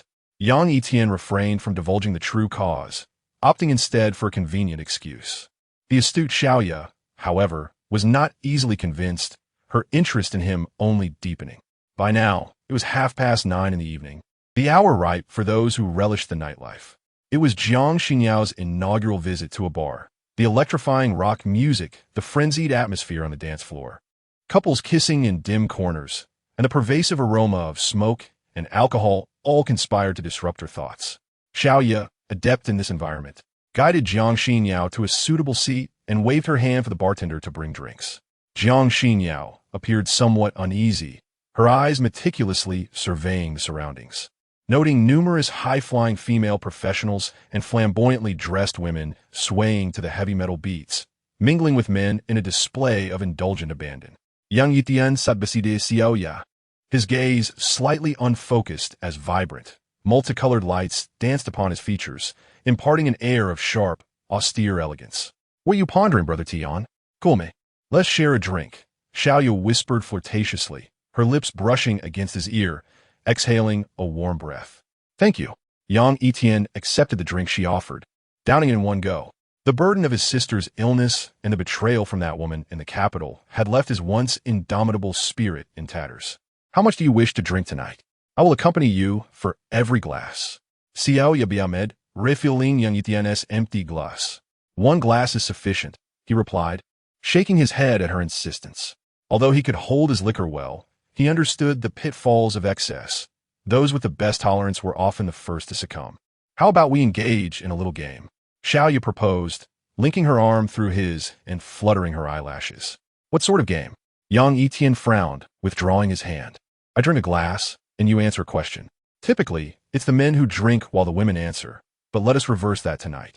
With a charming smile, Xiaoya added a stipulation that he could choose not to answer. "Very well, but honesty is paramount," she insisted, taking a hearty swig from her glass. "First question, what did you do before?" Xiaoya asked, wiping her lips clean of the residual drink, her gaze lingering on him. "I just returned from military service not long ago," Yang Yitian replied thoughtfully, his eyes narrowing slightly. "Ah, that explains your impressive physique," she remarked, her expression turning enamored as she filled her glass once more. With a slight blush and a hint of inebriation, she posed her second question. "Is there an ulterior motive behind your role as Xinyao's bodyguard?" Yang Yitian glanced at Jiang Xinyo, who met his gaze for a few moments before looking away. "Jiang, you did me a favor. In return, I ensure Jiang Xinyao's safety," he explained. "All right. Third question. Your sister is receiving treatment for acute leukemia at the First People's Hospital, correct?" Upon finishing her third drink, Xiaoya's inquiry hung in the air. Yang Yitian's expression darkened instantly. "Enough. Why are you drinking so much?" Jiang Xinyao, witnessing Yang Yitian's sudden shift in demeanor, quickly intervened to prevent Xiaoya from saying too much, fearing her friend might inadvertently expose sensitive information. Sorry. Xiaoya realized her words had struck a nerve, and with a penitent bow of her head, she apologized. Yang Yitian, noticing her distress, inhaled deeply, forcing a smile. "It's nothing. I simply choose not to answer that question." Chapter 0011. The hypocrite, perhaps due to Xiaoya's audacious inquiry, Yang Yitian's eyes dimmed under the dim lighting, his spirit seemingly drained. Jiang Xinyao had always perceived him as shameless, yet witnessing his sorrowful expression, coupled with the knowledge of his ailing sister, stirred a wave of compassion within her. "Xiaoya meant no harm. She merely wished to show concern for you," Jiang Xinyao reassured, gently grasping Xiaoya's hand, her tone softening. "Thank you." Yang Yitian turned with a faint smile, recognizing Xiaoya's good intentions.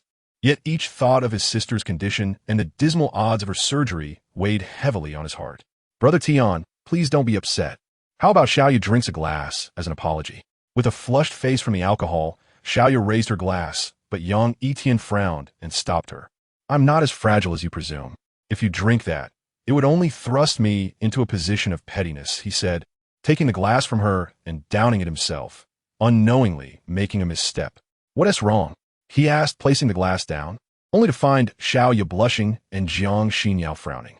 "That glass was mine." Xiaoya's voice was barely a whisper, prompting Yang Yitian to realize that drinking from someone else's glass could be perceived as an indirect kiss.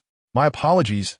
I shall fetch you a new one," he said, feeling embarrassed as he signaled the bartender for a fresh glass. As Jiang Xinyao observed the interaction between Yang Yitian and Xiaoya, a sense of being superfluous washed over her.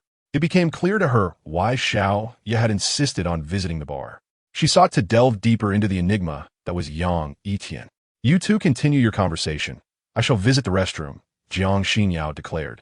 Her once warm demeanor now icy as she elegantly vacated her seat. The bar, teeming with patrons, posed its own risks, and Yang Yitian, ever vigilant, maneuvered through the crowd to follow Jiang Xinyao, leaving Xiaoye alone at the bar. Xiaoye blinked her beautiful eyes, then, with a trace of melancholy, took a small sip from the glass previously used by Yang Yitian. Having reached the women's restroom, Jiang Xinyao halted and shot an irritated glance at Yang Yitian. Are you seriously going to follow me inside? She questioned, clearly displeased. I will wait outside. If you are not out within 10 minutes, I may have to intervene. He replied solemnly, determined to ensure her safety above all else. Go ahead, see if anyone dares to throw you out, she retorted coldly before disappearing into the restroom. Yang Yitian, standing guard at the entrance, drew many disdainful glances, yet some women approached him, intrigued by his tall frame and handsome features. Unfazed by their advances, he maintained his stance, patiently awaiting Jiang Xinyao's return. However, when Jiang Xinyao lingered by the sink, she was merely biding her time, intent on preventing Yang Yitian from encroaching on her personal space. To her surprise, just as the 10 minutes elapsed, Yang Yitian appeared before her. You exceeded the time limit, he stated, disregarding the incredulous stares from women nearby. You, Jiang Xinyao, was incensed, her neck flushing with anger. How dare you enter the women's restroom? Are you suggesting that if I don't emerge in time, you would barge in while I'm showering as well? She demanded, furious at his audacity. I will assess the situation as it unfolds, he replied nonchalantly. Yang Yitian did not hesitate and gave a serious reply. Do you know what this is called? A hypocrite. Jiang Xiao tossed out a comment, angrily clicking her heels as she brushed past Yang Yitian, her graceful figure accompanied by a faint fragrance. Yang Yitian reminded un fazet. It mattered not how Jiang Xinyao perceived him, for once he resolved Jiang Yu's troubles, he would have no further entanglements with her. Upon returning to the bar counter alongside Jiang Xinyao, he discovered that Xiaoyu was surrounded by several young men in their 20s who were incessantly teasing her. Beautiful lady, my friends, and I would like to treat you to a drink. Would you honor us? The leading youth sat next to Xiaoye, eyeing her hungrily. Young man, if you wish to invite an older sister for a drink, you should at least offer a Louis XIII. Upon noticing Yang Yitian's return, Xiaoye's tense demeanor relaxed. She playfully winked, revealing a captivating smile. Let me tell you, my dear, Louis XIII is not only expensive but also has a particularly unpleasant taste. Why not try my cocktail, specially concocted by the bartender? The leading youth licked his lips and slowly pushed the glass toward Xiaoye, discreetly adding something to it. Of course, this sly maneuver did not escape Yang Yitian's keen eyes. Concerned for Xiaoye, Jiang Xinyao was about to warn the unruly youths. But Yang Yitian gently grasped her delicate hand and smiled reassuringly, as if to say, leave it to me. Brother Jie, the companions of the youth called out, patting Yang Yitian on the shoulder and exchanging glances. The one called Jie turned to Yang Yitian with a disdainful expression and said, Brother, I saw this beauty first. Why don't you step aside? Oh, is that so? Yang Yitian replied with an innocuous smile, approaching Chun Jie and pressing down on his shoulder, jesting, considering your youth.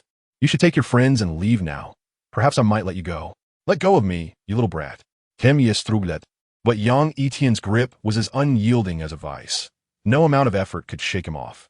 Hearing this, Yang Yitian's deep gaze darkened, and he suddenly tightened his grip, causing Chun Jie to scream in agony and yell at his companions. What are you waiting for? Get him. The henchmen snapped back to reality, instinctively grabbing bottles to smash over Yang Yitian's head, their actions revealing they were no strangers to brawls. Jiang Xinyao and Xiaoye gasped, their faces paling as they instinctively covered their mouths at the sight of the impending attack. Chapter 0012. Different trials. As everyone anticipated that Yang Yitian would soon suffer a grievous blow, he, with an indifferent expression, reached out his right hand and effortlessly seized the bottle that was merely a centimeter from his head, without even glancing back. This commanding and cold action astonished many within the bar. They understood that had it been them, remaining so composed would have been impossible, let alone catching a bottle that could induce a concussion. However, what transpired next left countless onlookers utterly speechless, their eyes wide with disbelief as they stared at Yang Yitian. The bottle he had firmly grasped shattered with a crisp sound, scattering innumerable shards across the floor. Gulp! The leading henchman swallowed nervously, having witnessed the bottle's destruction up close. The shocking visual impact rendered his mind blank, leaving him with a singular thought echoing in his head. Was this person a man or a beast clad in human skin? Not far away, Jiang Xinyao and Xiaoya, having narrowly escaped panic, looked at the imposing and handsome Yang Yitian, each harboring different feelings. Jiang Xinyao's expression was somewhat unnatural. She had unexpectedly felt concern for the man she had so despised. Meanwhile, Xiaoya's eyes brimmed with infatuation, her heart fluttering at Yang Yitian's fierce display that evening. Chun Jie, regaining his senses, noticed his henchman's pale face as he stared blankly at a broken bottle and immediately erupted in anger. What the hell are you doing? Hurry up and attack him. I'll take the blame if anything goes wrong. Upon hearing Chun Jie's frantic shouting, the henchman jolted back to reality, his legs turning to jelly as he collapsed onto the glass-littered floor, howling in pain. Useless. Fin, ye adlimit. His face darkening with rage as he turned to the other two companions. You two, go. Let's do it. We're not fools. We can't possibly take on a man who crushed a bottle with his bare hands. The two henchmen exchanged terrified glances, hastily laughing. Brother Jie, I suddenly recalled an urgent matter tonight. I must leave now. Yes. I also have something urgent. My apologies, Brother Jie. The two henchmen didn't allow Chun Jie to respond and swiftly turned to flee. They were merely superficial brothers. They would share in the joys, but would not bear the burdens together. Who would willingly risk their lives for the sake of enjoyment? Seeing his henchmen scatter in fright, Chun Jie was seething with anger, yet felt a twinge of fear, especially upon witnessing the smirk at the corner of Yang Yitian's mouth, his heart racing. Why, you better wait here. Chun Jie retreated a few steps, feeling uneasy but unwilling to lose face. He attempted to intimidate Yang Yitian to regain some dignity. Is that so? In that case, I cannot let you leave, Yang Yitian replied with a calm smile, slowly advancing toward Chun Jie and once again pressing down on his shoulder. Chun Jie's legs felt heavy, and after futilely trying to escape, he feigned calmness, defiantly warning. Do you know who my father is? It would be wise to let me go. Otherwise, you'll regret it. I'm not interested in knowing. However, weren't you inviting my friend for a drink? Allow me to extend the same courtesy to you, Yang Yitian said with a devilish grin, forcibly dragging the fiercely resisting Chun Jie back to the bar counter, raising the cocktail intended for Xiaoya. And no, please don't. Chun Jie's pupils constricted as he opened his mouth to shout in terror, desperate to stop Yang Yitian. Brother, that's enough. Please do me a favor and let him go, all right? Just as Chun Jie felt he was cornered into a fate of being force-fed alcohol, a deep voice interrupted Yang Yitian. Yang Yitian glanced towards the source of the voice, spotting a man in a black suit, around 35 or 36 years old, with a stable demeanor and short hair. He approached accompanied by several security guards wielding batons. Brother who? Save me. I'm Chun Jie.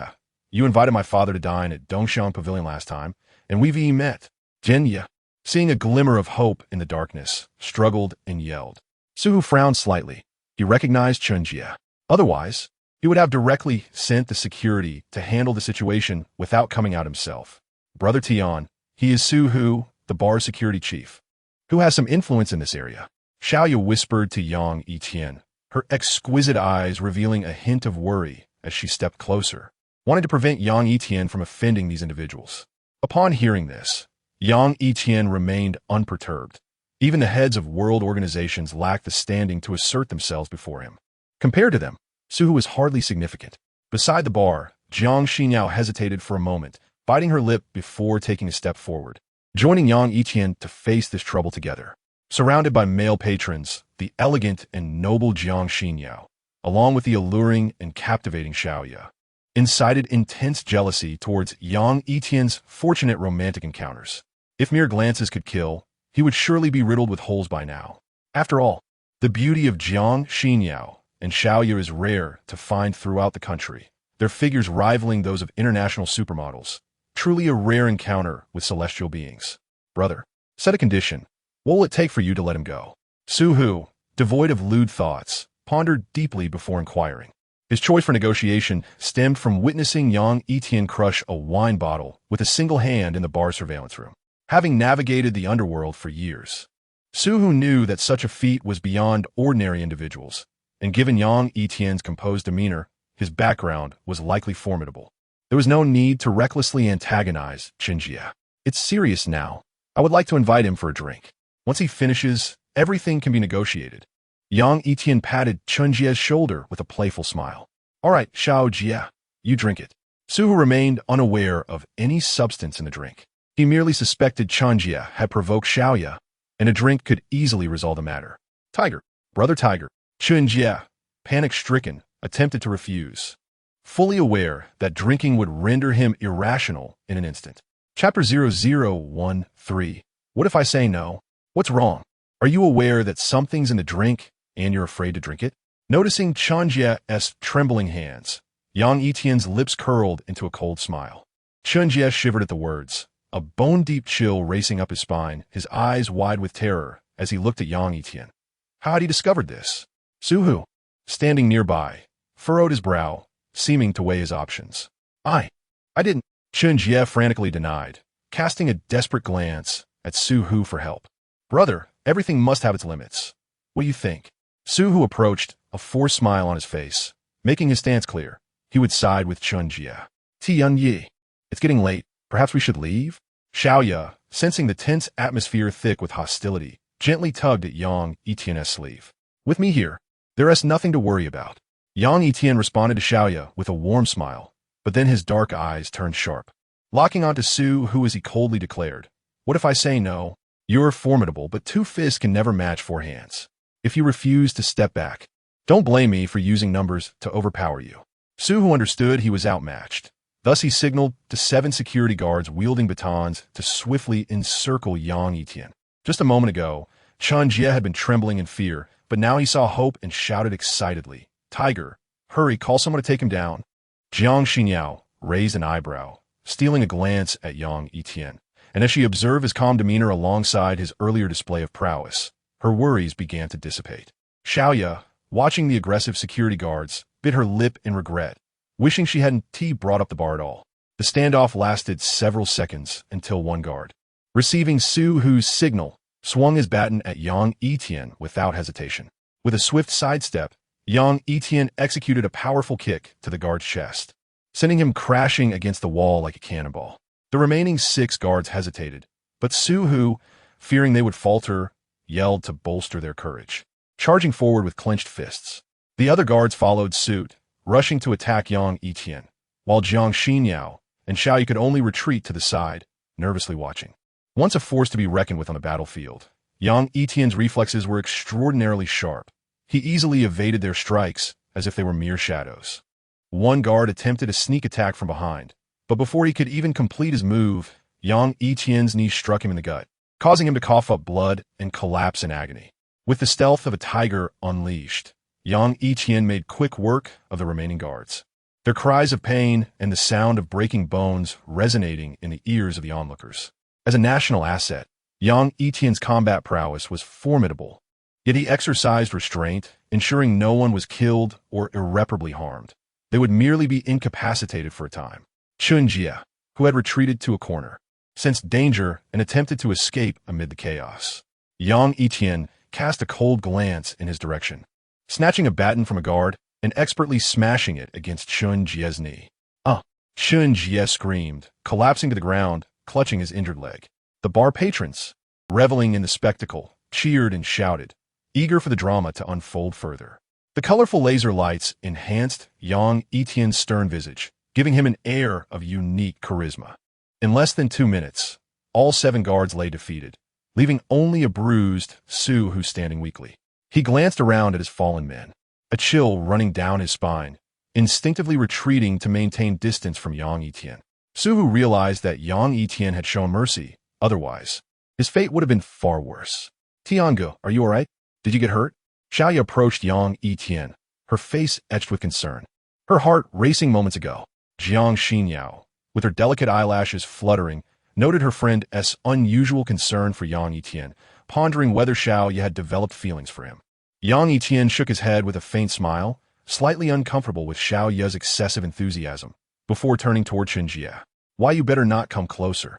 With each step Yang Yitian took toward him, Chinjia's heart raced, fear compelling him to back away. "Tiger, save me," Chen Jie cried out. But Su Hu, gripped by trepidation, dared not act, fully aware of Yang Yitian's terrifying strength. With a swift motion, Yang Yitian slapped Chen Jie. Squatting down with a playful smile, "I want to kill you. Why are you so scared?" Stunned from the blow, Chen Jie stammered, I was wrong. I won't do it again. Please, let me go." Yang Yitian grinned wickedly, gripping Chen Jie's cheek, and, without warning, forced a cocktail into his mouth. Chen Jie's pupils dilated in horror as he struggled. Though much of the drink spilled out, he still swallowed several mouthfuls, his face reddening instantly. Jiang Xinyao frowned slightly, disapproving of Yang Yitian's actions. After all, Chen Jie was merely in his early 20s, and youthful mistakes were understandable. Unbeknownst to Yang Yitian, who was oblivious to Jiang Xinyao's empathetic sentiments. He recognized the grave consequences if Xiaoyu were to drink the same cocktail and be taken away by Chen Jie and his associates.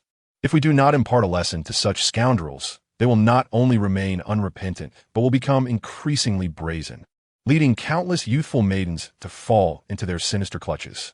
It was 11:30. "Do you wish to continue drinking, or shall we take our leave?" Yang Yitian cast aside Chen Jie, who was retching, and returned to inquire of Jiang Xinyao and Xiaoya. "I have a meeting tomorrow." Before Jiang Xinyao could finish her sentence, a commotion erupted at the entrance of the bar, followed by a contingent of uniformed security personnel entering. Xiao Jie, a corpulent man, bearing a resemblance to Chen Jie, hurried to the front of the security team, trailed by the sycophants who had previously abandoned Chen Jie. "Father," Chen Jie rasped, his skin aflame with redness, and his eyes bloodshot with distress. Chapter 0014. Longsheng Real Estate? "Who is it? Who has harmed my son in this manner?" Chen Baizhong clutched his delirious son and cast a furious glance around the gathering, his face contorted with rage. "It was I." After 6 years in the military, having faced numerous perils, Yang Yitian replied with a calm smile, unperturbed. "Very well, I shall remember you." Chen Baizhong's face darkened with malice as he glared at Yang Yitian. "First, get the injured to the hospital. I will investigate the cause of this matter thoroughly. No one is to speak out of turn." A square-jawed leader among the security personnel approached, his gaze lingering on Yang Yitian's chiseled features before he spoke in a grave tone. "Very well, my apologies." Chen Baizhong took a deep breath and nodded, knowing that this was not the time for vengeance. He left the bar with Chen Jie but shot a menacing look at Yang Yitian, as if to say, "You will pay for this." "Xiao Huang, take a few colleagues and bring everyone back to the station. Handcuff him. I will personally interrogate him later." Team leader Wu Hua, with a solemn demeanor, issued the command. No sooner had he spoken than a colleague produced a pair of cold handcuffs and swiftly approached Yang Yitian. "What are you doing? Can't you ascertain the facts before arresting someone? We are the victims here." Xiaoyu protested, blocking the security officer. "Furthermore, why must Yang Yitian be treated like a criminal while those guards remain free? We will investigate the outcome of this matter, but please do not impede my duties. Otherwise, I will hold you accountable." The officer's expression was stern, but Xiaoyu remained resolute, unwilling to yield. Yang Yitian, unfazed by the situation, gently placed his hand on Xiaoyu's shoulder, offering a reassuring smile. "Please return with Xinyao. I have my own means of resolving this." "No, if you go with them, you might be coerced into confessing, just like on television," Xiaoyu retorted, her lips pursed in discontent. Hearing this, Captain Wu Hua frowned, and Jiang Xinyao stepped forward, gently grasping Xiaoya's hand, signaling her to cease her unwarranted accusations. "Handcuff him and take him away." Wu Hua reiterated his command with authority, causing Xiao Huang to swiftly bypass Xiaoya and secure the handcuffs on Yang Yitian. "You and Xiaoyu should lock the doors and windows at home. Until I return, avoid unnecessary outings to prevent those seeking revenge against your father from seizing an opportunity. Otherwise, I could bear significant responsibility for any unfortunate events." Yang Yitian did not resist, understanding that such defiance would complicate matters further. After advising Jiang Xinyao, he was escorted out of the bar. Watching Yang Yitian's retreating figure, Xiaoyu felt a burning urgency, anxiously grasping Jiang Xinyao's delicate arm. "Xinyao, please call uncle. He must have a solution. You are acting quite strangely tonight. He is my bodyguard, not your boyfriend. Why such a fervent concern? Moreover, you have known him less than a day. Why fret over him so?" Jiang Xinyao arched her brows, scrutinizing Xiaoya's fair complexion, and tentatively asked, You are not, perhaps, smitten with him at first sight? At Jiang Xinyao's words, Xiaoyu was momentarily taken aback before pouting in irritation. What nonsense! Yang Yitian's sister suffers from acute leukemia, and I sensed a lingering solitude and melancholy in his gaze. I merely wished to extend a bit of compassion to him. You cannot expect me to be as cold as you. Fine, I shall refrain from further remarks. The individual who just visited is Chun Baizhong, a senior executive from Longxing Real Estate. I encountered him at a charity gala. He is known for his vindictive nature, often playing word games with demolition contracts. He will not let tonight's events pass quietly. I shall contact Uncle Liu to see if we can arrange for Yang Yitian's bail, Jiang Xinyao stated, rummaging through her bag for her phone. Though she feigned indifference, her heart was heavy with concern for Yang Yitian. In the dimly lit interrogation room, a bright spotlight aimed at Yang Yitian's stern face, attempting to induce pressure with its blinding glare. However, such tactics, common in interrogations worldwide, held no sway over Yang Yitian, who remained composed and steady. Creak! At that moment, the iron door of the interrogation room creaked open, and the officer who had just taken Yang Yitian's statement immediately stood and saluted, respectfully addressing Wu Hua. Wu Hua nodded in acknowledgement before stepping forward, glancing at the notes before addressing the officer. You may leave. I will take over the interrogation. Yes. The officer departed, leaving only Yang Yitian shackled, and the composed Wu Hua. Yang Yitian, you are quite formidable. 3 severely injured with minor injuries, and a youth in his early 20s with a shattered kneecap, having undergone several gastric lavage procedures. Such disregard for the law and cruelty in your actions warrant a lengthy sentence. Wu Hua suddenly slammed his palm onto the table, glaring at Yang Yitian with authority, immediately branding him with a grave accusation. What'd you just say? Longxing Real Estate.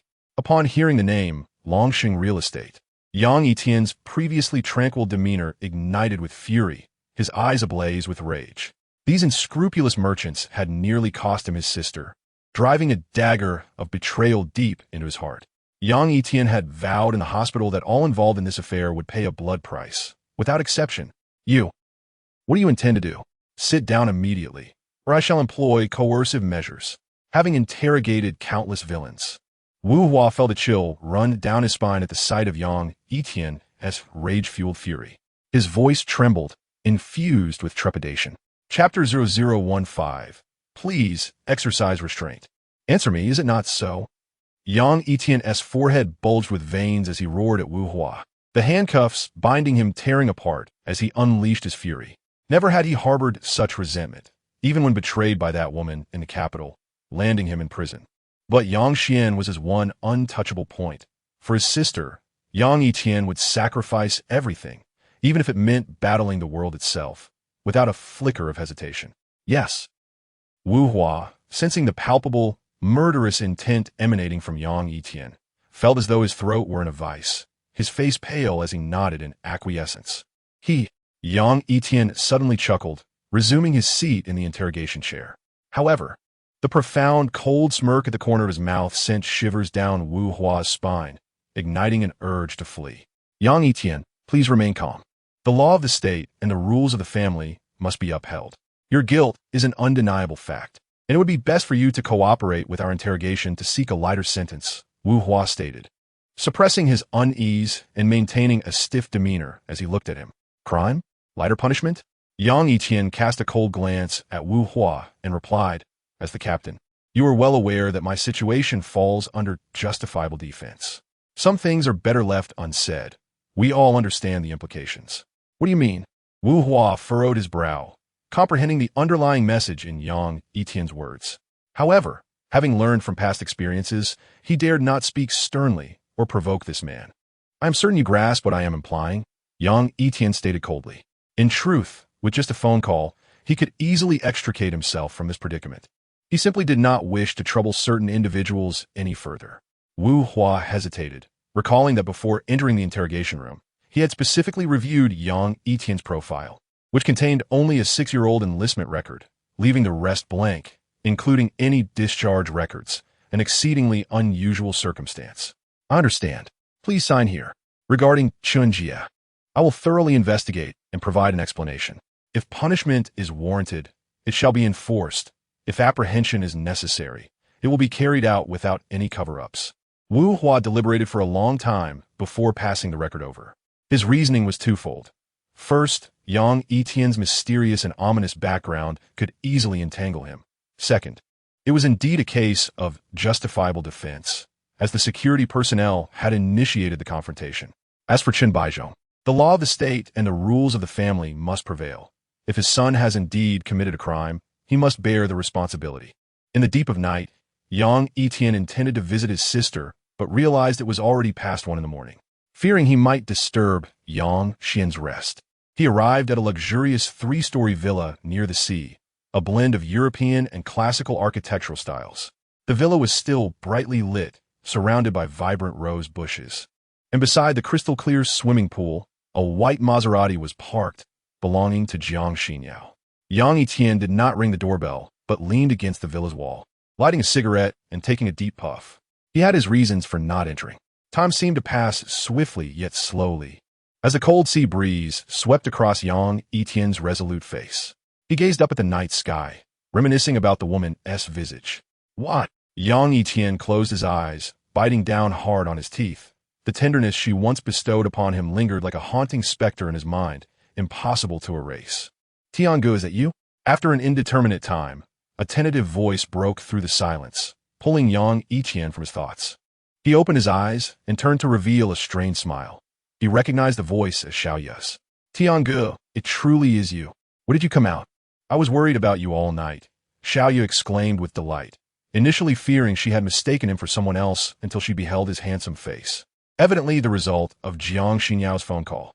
Yang Yitian, slightly embarrassed, regarded Xiaoya, who was clad in pajamas, her appearance best described as unadorned.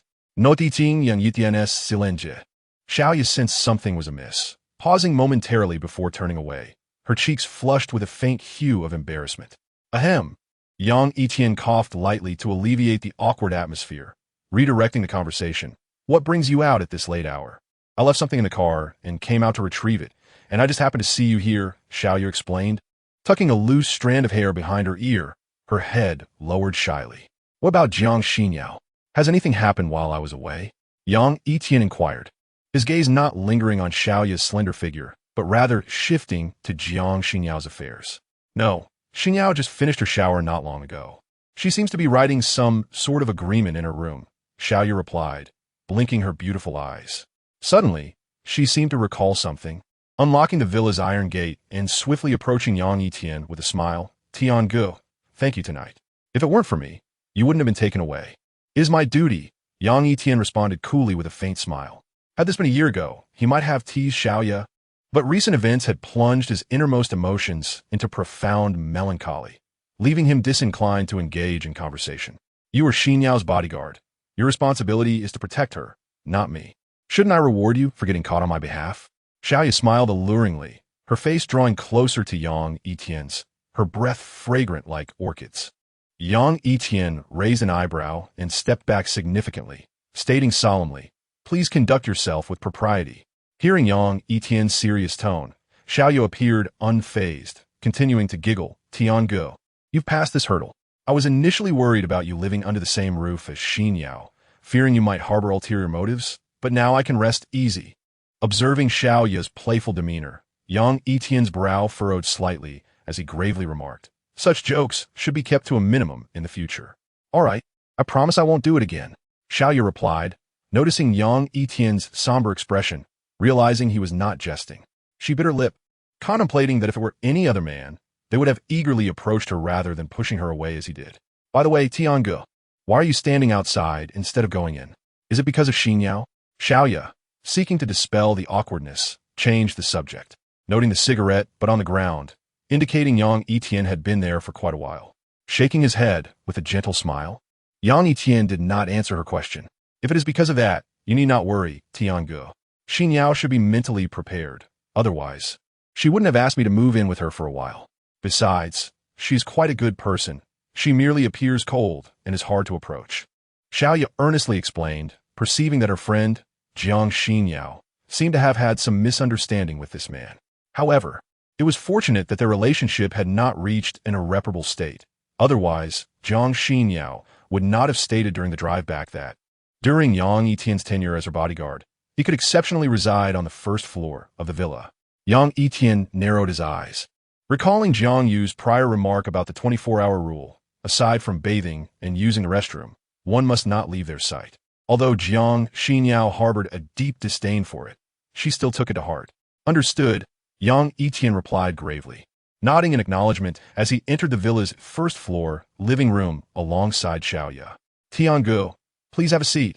I'll get you a glass of water, Xiaoya said, effortlessly fetching a glass of water and placing it before Yang Yitian, then sitting beside him.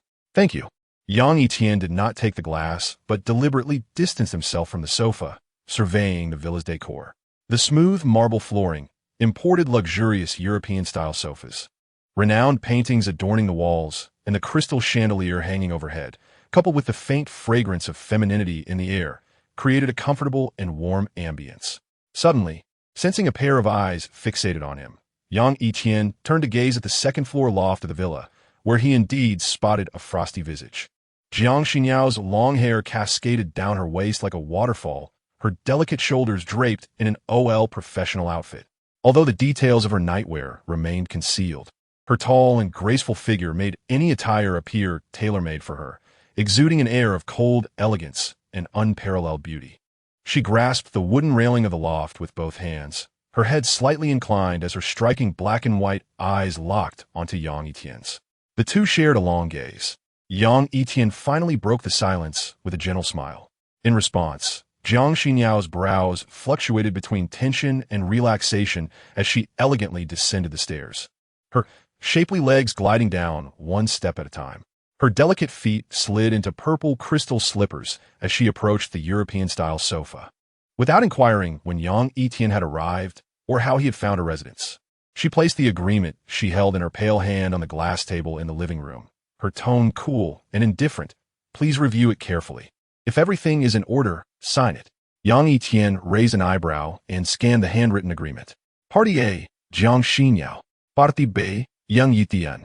The first clause stipulated that Party B must not engage in any physical contact with Party A nor harbor any ulterior motives.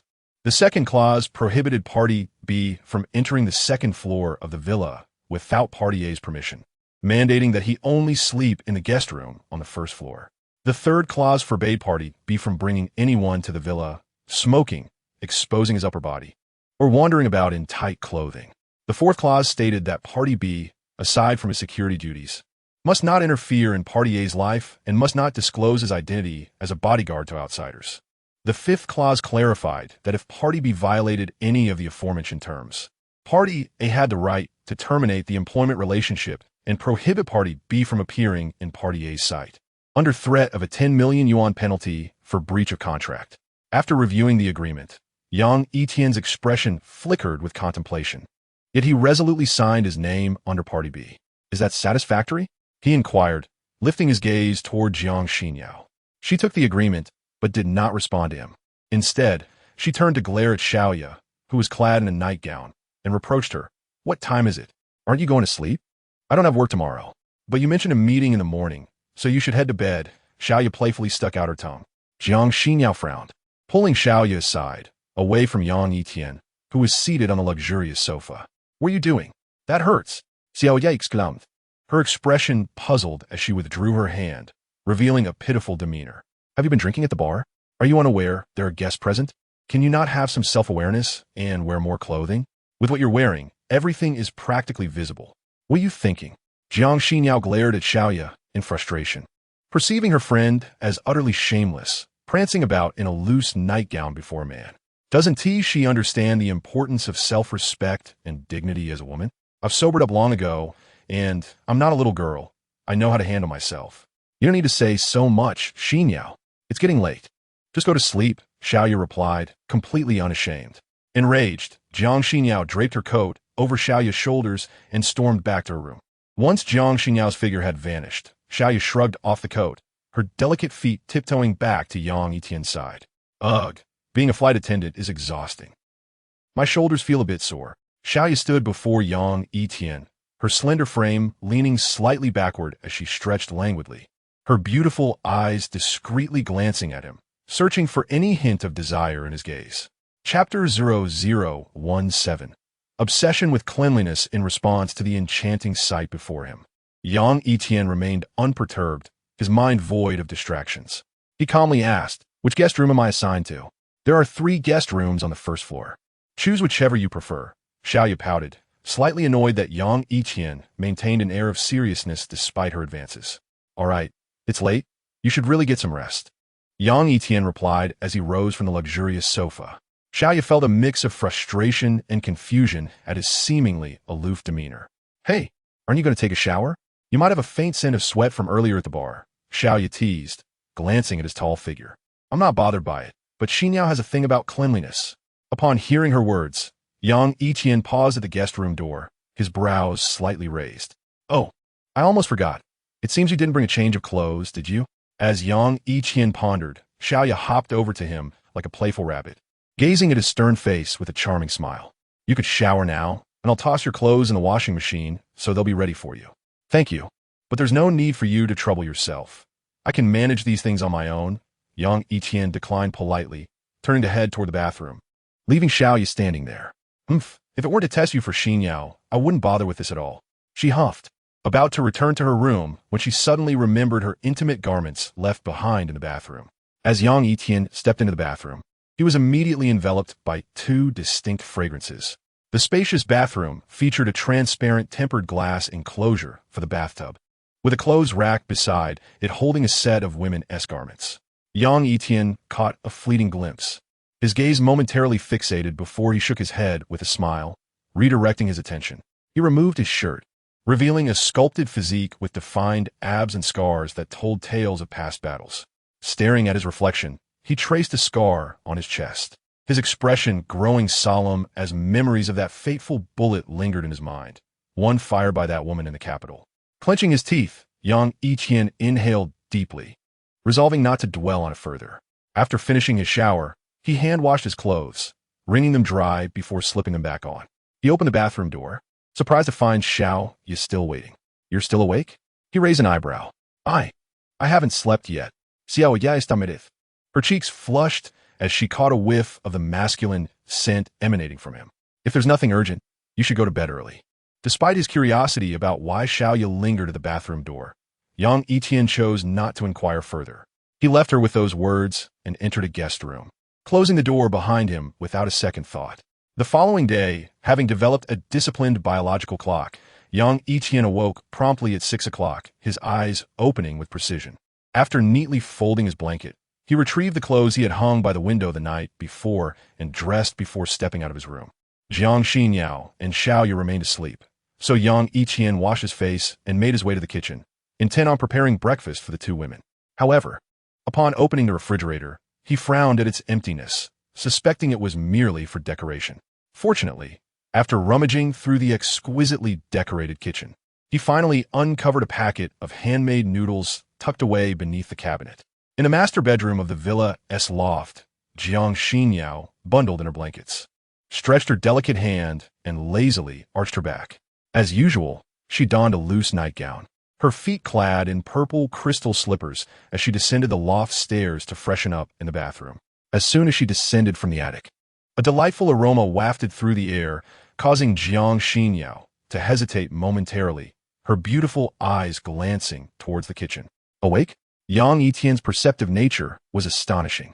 He turned back to look at Jiang Xinyao with a gentle smile. "I will have it ready soon. You can eat as soon as you finish washing up." Jiang Xinyao found Yang Yitian's warm smile somewhat unfamiliar, yet she nodded slightly in acknowledgement. After completing her morning routine in the bathroom, Jiang Xinyao returned to her room, donning a sleek black 2-layer professional outfit. Her long, dark hair cascaded down her back, and her face, devoid of makeup, still radiated an air of cold elegance. With her long, slender legs adorned in high heels, she made her way to the kitchen. "I only found some noodles and a few ingredients in the cupboard, so I made a plate of mixed noodles for you to try," Yang Yitian said, placing the dish before her. Jiang Xinyao hesitated for a moment before sitting at the dining chair and picking up a fork to taste a small bite. "I need to tell you something. I want to visit the hospital this afternoon," Yang Yitian suddenly stated. Jiang Xinyao was taken aback. No wonder he had risen early to prepare breakfast. There was a reason behind it. "Do as you wish," she replied nonchalantly. But Yang Yitian's next words caused her brows to furrow. I promised your father to protect your safety 24 hours a day, so I would appreciate it if you could spare some time to accompany me. Yang Yitian gazed earnestly at Jiang Xinyao. If she refused, he would have to wait until Yang Xian's surgery day to visit the hospital. Jiang Xinyao remained silent for a long while before gently nodding. I will make time this afternoon. Thank you. Yang Yitian rarely expressed gratitude, but he felt compelled to do so, considering Jiang Xinyao was the president of a publicly listed company, where every second must be efficiently managed to prevent irreparable business losses. Chapter 0018. What are you doing? Oh, so you know how to say thank you? Jiang Xinyao blinked her long eyelashes, recognizing that Yang Yitian was a man of great pride. It seemed that his sister, who was suffering from leukemia, held a significant place in his heart. Yang Yitian smiled silently, sitting directly across from Jiang Xinyao, quietly observing her as she had breakfast. What are you staring at? Jiang Xinyao felt uncomfortable under Yang Yitian's gaze and glared at him in annoyance. Nothing. I just find your eating manner quite adorable. Is this your first time trying mixed noodles? Is it tasty? Yang Yitian chuckled softly, reminiscing about the first time he cooked mixed noodles for Yang Xian. After taking a bite, had dramatically reacted by sticking out her pink tongue and drinking water while exclaiming how salty it was. Jiang Xinyao felt an inexplicable blush creep on her cheeks. Indeed, it was her first time eating mixed noodles. Given her status, indulging in a 5 yuan dish was akin to consuming street food. I'm full. It tastes mediocre, she said, unwilling to admit that it was delicious, and set down her fork with a huff midway through her meal. Wait, don't move. Yang Yitian exclaimed as he reached out to wipe the grease from the corner of Jiang Xinyao's lips. This considerate yet intimate gesture made it seem as if they were a couple in love. What are you doing? Jiang Xinyao's expression shifted to shock as she quickly swatted away Yang Yitian's hand, glaring at him in anger. Hey, you all are eating without inviting me? How rude. Before Yang Yitian could explain, a voice of complaint came from outside the kitchen, followed by the graceful figure of Xiao Ye appearing at the dining table. However, upon seeing Xiao Ye's rather inappropriate attire, Jiang Xinyao's brows furrowed in disapproval. There were enough noodles to make 2 servings. I saved you a portion, Yang Yitian said, handing the other serving to Xiao Ye while he himself did not eat. Wow, it's been ages since I've had mixed noodles. It looks delicious. Thank you, Brother Tian. Xiao Ye said happily as she sat beside Jiang Xinyao, beaming with a smile. You should wait in the car for me. Take me to the company later. Jiang Xinyao said coldly to Yang Yitian, her expression frosty. Sure. Yang Yitian understood that Jiang Xinyao wanted to deliberately dismiss him and tactfully stepped away from the 2 women. Xiao Ye, have you taken the wrong medicine lately? Dressing like that, don't you realize you're exposing yourself? Jiang Xinyao angrily questioned Xiao Ye, who had become quite peculiar since meeting Yang Yitian. What nonsense are you talking about? You know I always dress like this at home. What's wrong with it? Xiao Ye said nonchalantly, reminiscing about her past of living frugally on a meager budget and often opting for a cheap bowl of mixed noodles on weekends. That was before. Now there are outsiders around, and especially a man. Can't you pay attention to your appearance? Aren't you worried he might take advantage of you one day? Jiang Xinyao was genuinely frustrated with Xiao Ye. If that were the case, wouldn't it be perfect? If Yang Yitian were a lecherous man, I would have a reason to drive him away. Xiao Ye laughed heartily, leaving Jiang Xinyao at a loss for words. Never mind. I don't want to argue with you. Do as you please. I truly don't know if bringing you here was a good decision or not. Jiang Xinyao said helplessly before leaving the villa with Yang Yitian. Inside the Maserati, Jiang Xinyao, seated in the back seat, occasionally sneaked glances at Yang Yitian, who was driving, her thoughts a mystery. After a while, Yang Yitian caught her gaze in the rearview mirror and asked, if you have something to say, just say it. Aye. Jiang Xinyao almost instinctively responded to Yang Yitian's inquiry, but upon realizing, her expression turned chilly as she retorted, what does it have to do with you? Yang Yitian's lips curved slightly as he silently drove towards Jiang Tian Group, choosing not to respond further. Do you have any other clothes? Jiang Xinyao asked, her red lips parting slightly. She had an important meeting to attend shortly, and although she couldn't deny that Yang Yitian had a certain handsomeness about him, his attire was entirely unsuitable for the occasion. No, Yang Yitian replied honestly. Jiang Xinyao glanced at her exquisite watch, confirming that there was still ample time, and instructed Yang Yitian to make a U-turn to a specified address. The Ningjiang Shopping Center, located in the bustling city center, was a commercial complex integrating shopping, leisure, culture, entertainment, dining, and information services. After parking, Jiang Xinyao led Yang Yitian into an Armani suit boutique, where two sweet-looking saleswomen greeted them warmly. "Welcome, sir and miss. How can we assist you today?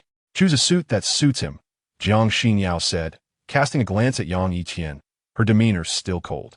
The two charming saleswomen were momentarily taken aback by her regal aura before nodding in agreement.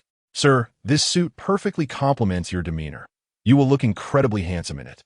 One of the saleswomen selected a black suit with a tie and directed Yang Yitian to the fitting room. Yang Yitian frowned sleekly, turning to look at Jiang Xinyao's delicate profile. Jiang Xinyao met his gaze and explained indifferently, "I understand what you're thinking, but as my assistant, the people you will encounter are undoubtedly influential individuals. Your attire cannot be plain or ordinary, as if you belong to the lower ranks. It must reflect your status. Also, I will cover today's expenses." Yang Yitian narrowed his eyes slightly, nodding as he accepted the suit from the saleswoman and stepped into the empty fitting room.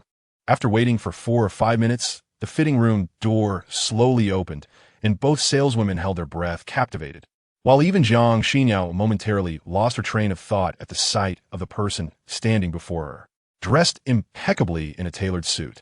Yang Yitian emanated an aura that had undergone a dramatic transformation. His countenance, marked by a solitary and profound allure, was strikingly cold yet captivating. His thick, dark eyebrows arched like two sharp swords, exuding an irresistible intensity. Standing at a height of 187 meters, he possessed an innate nobility that further enhanced his striking appearance. With a hint of coldness reflected in his dark eyes, his lips curled into a subtle, wicked smile as he approached Jiang Xinyao, asking, "Are you satisfied now?" Jiang Xinyao, momentarily entranced by Yang Yitian's fierce and handsome visage, found herself responding almost unintentionally, her voice soft and gentle. It took her a moment to regain her composure. Hastily diverting her gaze, her cheeks flushed with embarrassment as she stammered, "It's fine chapter 0019. Humanity's selfishness quickly masking her earlier fluster." Jiang Xinyao turned away from Yang Yitian, her demeanor swiftly returning to its usual aloofness as she addressed the sales associate. "How much for the total?" The luxurious Armani suit was priced at 58,000 yuan. "May I ask if you would like to pay by card, miss?" The sales associate beamed, knowing that selling such high-end attire would yield her a substantial commission. After completing the transaction, as Jiang Xinyao and Yang Yitian exited the boutique, two enamored saleswomen immediately began to gawk and discuss him. "I used to look down on him, but I never expected he would look so handsome in a suit. And his physique is remarkable. If only he were my boyfriend. Did you not see that icy woman? She not only possesses wealth, but beauty. Though it's likely he is under her influence, they're indeed a match. You, on the other hand, are lacking in both looks and stature. So don't harbor any fantasies." "Huh, and what about you? Just a moment ago, your eyes were sparkling, practically wanting to devour him." "I have a boyfriend." "You foolish girl. Speak again, and I shall tear your mouth apart unbeknownst to Yang Yitian, who was driving toward Jiang Tian Group." The two saleswomen were discussing him behind his back. Upon walking towards the president's office, many senior employees greeted Jiang Xinyao with respect while casting astonished glances at the dashing Yang Yitian, eager to discern his identity. Yang Yitian remained composé, a faint smile gracing his lips. The female employees, captivated by his chiseled features and that enchanting smile, felt their hearts flutter. A strikingly stern and handsome face is a rare sight, and no matter how many times one gazes upon it, it never becomes tiresome. Had Jiang Xinyao not been present, they would have eagerly approached Yang Yitian. Particularly, the receptionist who had previously snubbed Yang Yitian could hardly believe her eyes, regretting her previous haughtiness and wishing she had been more welcoming. Jiang Xinyao, noticing the admiring looks from the female employees, furrowed her brow, feeling an unnameable discomfort. Upon entering the office, Jiang Xinyao took her seat in the president's chair and pressed the intercom, her voice cold and commanding. "Notify all departments that managers and above must be in the conference room by 10:30. Yang Yitian sank into the plush sofa, instinctively reaching for a cigarette. However, a piercing gaze as sharp as a sword cut through the air, reminding him of his surroundings. "I almost forgot. My apologies." With a calm smile, Yang Yitian returned the cigarette to its case and sat idly for half an hour until Jiang Xinyao, carrying a folder, headed to the conference room, prompting him to follow. The conference room was located on the 38th floor, and the managers of various departments had arrived early, fully aware that Jiang Xinyao was a woman who valued punctuality above all else. The sound of high heels clicking echoed crisply as Jiang Xinyao entered, silencing the previous chatter. The atmosphere became so tense that one could hear a pin drop. The high-ranking officials were visibly tense, knowing that today's meeting was related to a recent failed international collaboration. "Mr. Yang, the chairman requests your presence in his office," a voice interrupted, and Jiang Yu's secretary appeared at the door, addressing Yang Yitian politely. Yang Yitian scanned the room, glancing at Jiang Xinyao, ensuring there was no imminent danger before following the secretary to Jiang Yu's office. Jiang Xinyao said nothing. Even if Yang Yitian remained in the conference room, it would serve no purpose. Her icy gaze swept over the executives, and with a swift motion, she slammed the folder onto the conference table. Inside the chairman's office, Yang Yitian accepted the tea poured by the secretary, offering a polite thank you. Jiang Yu, seated across from him, took a sip and, maintaining a composed demeanor, inquired, "You look more spirited in a suit. How are you finding your time with my daughter?" "It's fine." Yang Yitian placed his teacup down, aware that Jiang Yu had something more substantial to discuss, as such trivialities were beneath him. "I heard about your recent troubles," Jiang Yu continued, his expression serious. "Regardless of the circumstances, your interaction with Chun Baizhong has occurred. I understand your desire to seek justice for your sister, but confronting Longxing real estate is akin to navigating a quagmire. Their connections are intricate, and resolving this is not a matter of a single day. Can you exercise some restraint?" "What do you mean? Are you concerned that I will bring you trouble?" Yang Yitian s bro furoet, discerning the underlying implication in Jiang Yu's words, suggesting that he had already offended a powerful force and that further antagonism could entangle him in complications with Longxing real estate. Indeed, people are inherently selfish. Yet, it was clear that Jiang Yu was merely interested in Yang Yitian's capabilities, lacking any genuine sentiment. "No, you misunderstand. I'm concerned for your sister's safety," Jiang Yu replied, having navigated the business world for decades and understanding which words to choose. He needed Yang Yitian to safeguard his daughter. "Consider this carefully. While they may fear your strength and refrain from retaliation, they will certainly investigate your background and may harm those close to you. Your sister is an ordinary girl, and you cannot be by her side at all times to protect her." Jiang Yu's expression was sincere, as if everything he said was for the sake of Yang Xian. "Huh, compared to those you've offended, Longxing real estate is hardly a threat. Are you implying that if I protect your daughter, I should not be concerned that your enemies may endanger my sister?" Yang Yitian scoffed, finding Jiang Yu's manipulations laughable. Jiang Yu fell silent, each of Yang Yitian's words striking him as hard as blows, leaving him momentarily speechless. "You need not worry about my grievances with Longxing real estate affecting Jiang Xinyao. I will handle any complications that arise. Furthermore, I have my principles. Since I promised to protect your daughter, she shall suffer no harm unless I perish before her." Yang Yitian's expression was cold as he delivered his parting words, leaving Jiang Yu's office with an air of determination. Chapter 0020. The Price of Actions after concluding the meeting. It was noon when Jiang Xinyao stepped out of the conference room, spotting Yang Yitian standing tall and waiting nearby. "Have you been standing here the whole time?" Jiang Xinyao raised an eyebrow, inquiring. Yang Yitian nodded in response, and Jiang Xinyao, with a gentle flutter of her lashes, beckoned him to accompany her back to the office. The high-ranking executives, who had been thoroughly berated in the conference room, respectfully watched Jiang Xinyao depart, each internally cursing her in despondency. They returned to their posts to revise the collaborative marketing plan, lest their bonuses be diminished this year. "When would you like to go to the hospital?" Back at the office, Jiang Xinyao neatly placed her folder and gracefully approached the water dispenser, filling a cup and placing it before Yang Yitian as she inquired. "If I say I want to go now, would that be agreeable?"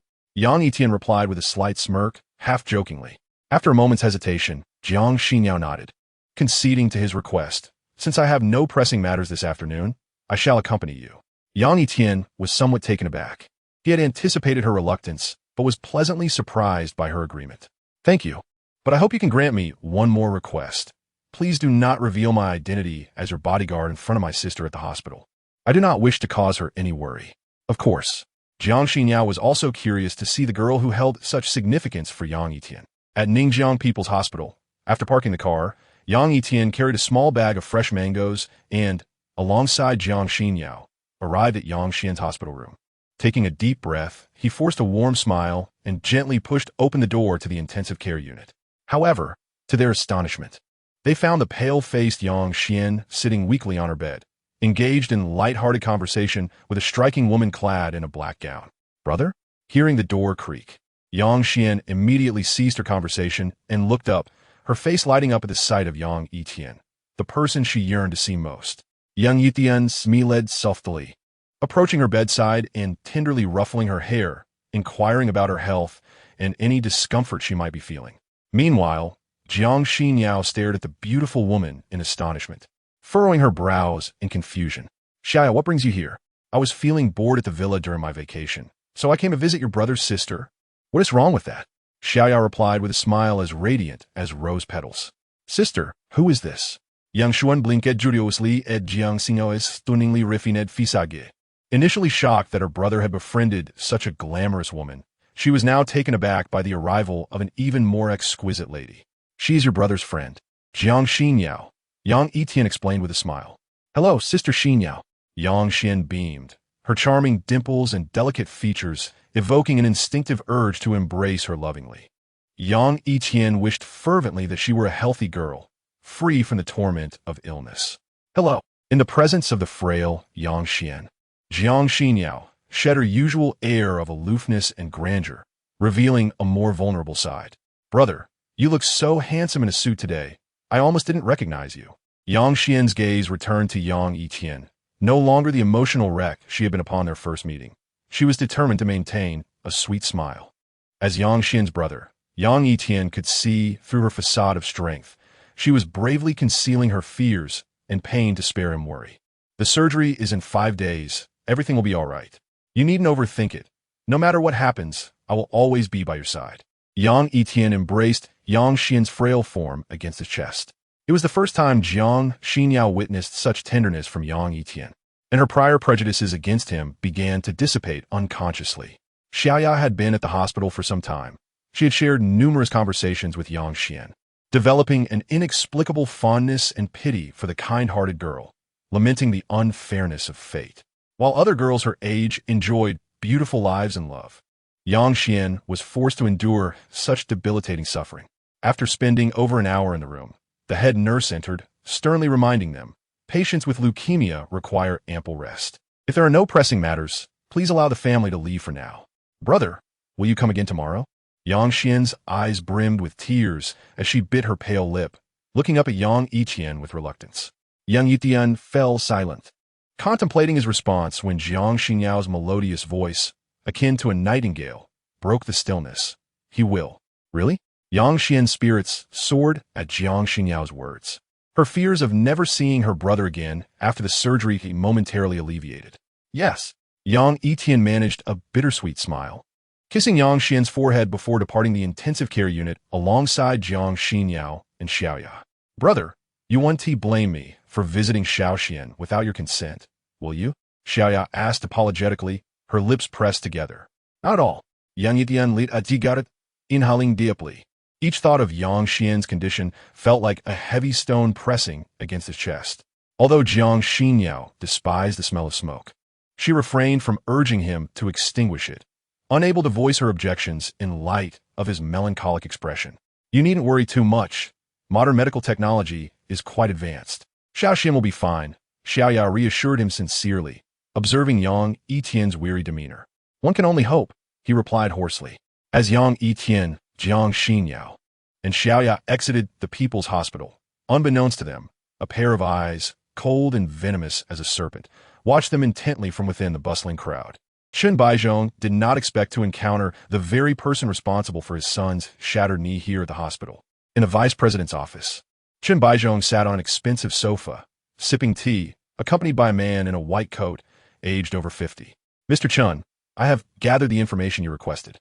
The man and 2 women are visiting a university student named Yang Xian, who is suffering from acute leukemia. She is scheduled for surgery next Tuesday," the vice president reported, leaving no detail overlooked. Excellent. Shun Baizhong's face twisted with resentment. He vowed that Yang Yitian would pay dearly for what he had done. After leaving the vice president's office, Shun Baizhong made his way to his son Chun's hospital room, where a wealthy, well-dressed woman sobbed profusely at the bedside. Upon seeing her husband, who had a beer belly, the woman's tears intensified, her eyes red and sorrowful as she lamented, "Darling, who did this to our little Jia? You must avenge him. Do not cry, my dear. I will ensure justice for our son." Chun Baizhong consoled her before turning to the unconscious Chun Jia, his expression menacing as he vowed, "Rest assured, son, I will make him pay, and that day will come soon." Chapter 21. Being followed on the bustling highway. Yang Yitian drove his Maserati, his keen gaze fixed on the rearview mirror, his brow slightly furrowed. The moment he exited the People's Hospital, he sensed a black Audi trailing him discreetly. Although the distance between the two vehicles was considerable, years of experience in perilous situations informed him that he was being followed. Furthermore, the other party's counter-surveillance skills were commendable. The average person would not have noticed. Observing Yang Yitian's tense demeanor, Xiaoya, seated beside him, blinked in confusion and asked, "Brother Tian, is something wrong?" "There's a car following us," Yang Yitian candidly revealed. "What?" Xiaoya exclaimed, turning to look, but the multitude of vehicles made it impossible for her to identify which one it was. Jiang Xinyao frowned slightly, fully aware that Yang Yitian had no reason to lie. Those individuals might very well be coming for her. As the Maserati accelerated like a bolt of lightning, the Audi trailing behind, realizing it had been discovered, hastily increased its speed, shifting from stealth to a relentless pursuit. The roads were congested, yet Yang Yitian maintained his composure, pressing the accelerator to the floor, the speedometer reading an alarming 307 km/h. A minor miscalculation could lead to catastrophic consequences. The Maserati darted through traffic, startling other vehicles that scarcely had time to register its presence before it zipped past. Jiang Xinyao's complexion turned pale as she clutched her seatbelt tightly, while Xiaoya, though frightened, felt an exhilarating thrill. This was her first brush with the edge of mortality. "You won't escape today," the driver of the Audi, seeing the gap widen between them and the Maserati, roared in frustration, watching helplessly as their target vanished from view. Once he confirmed they had shaken off the Audi, Yang Yitian gradually reduced speed, glancing at Jiang Xinyao through the rearview mirror, his tone laced with concern. "Are you all right? If you feel nauseous, I can stop the car." With a pale face, Jiang Xinyao released her grip on her lips, intending to shake her head gently, but a wave of nausea hit her, prompting her to pound on the door.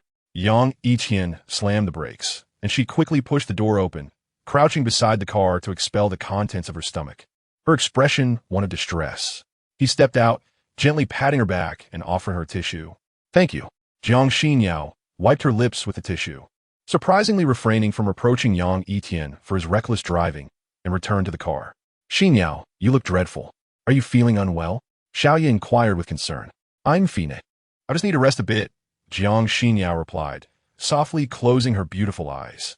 "All right, let's head back," Xiaoya said, her usual alluring demeanor replaced by worry, as she urged Yang Yitian to drive them back to the villa. However, he remained still, his gaze fixed ahead.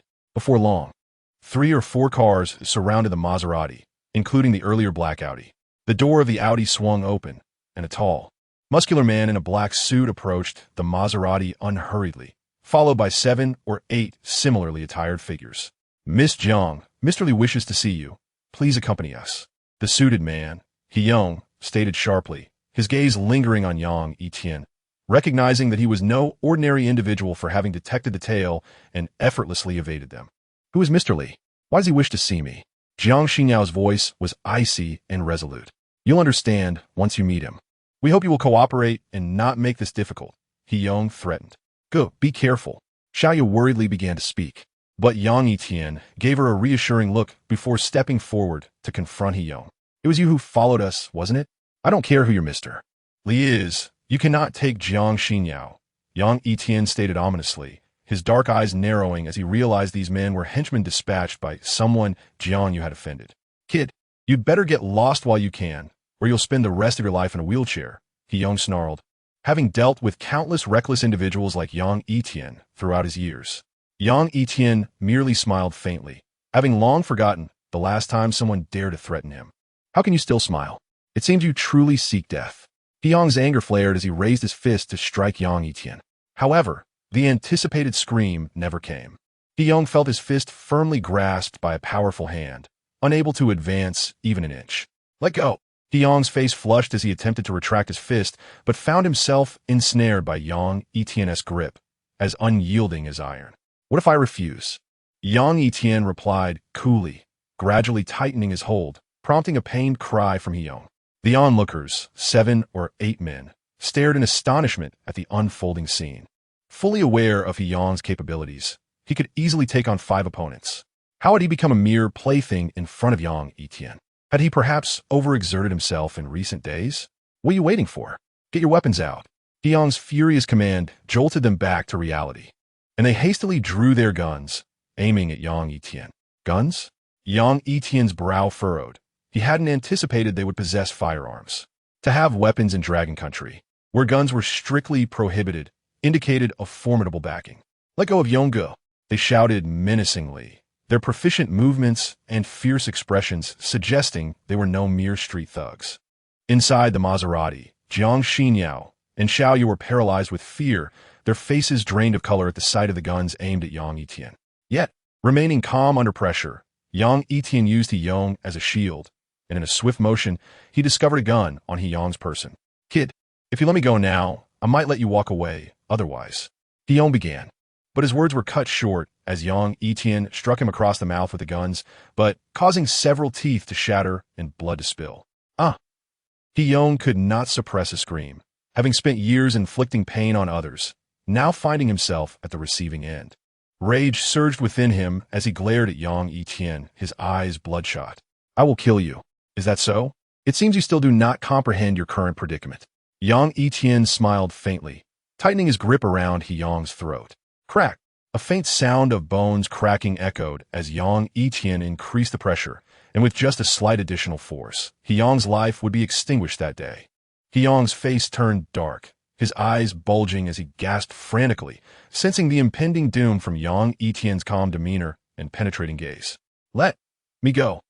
Hiyong wheezed, struggling to articulate the words, overwhelmed by an inexplicable terror of Yang Yitian, who he believed would indeed kill him. Oh, were you not just proclaiming my death?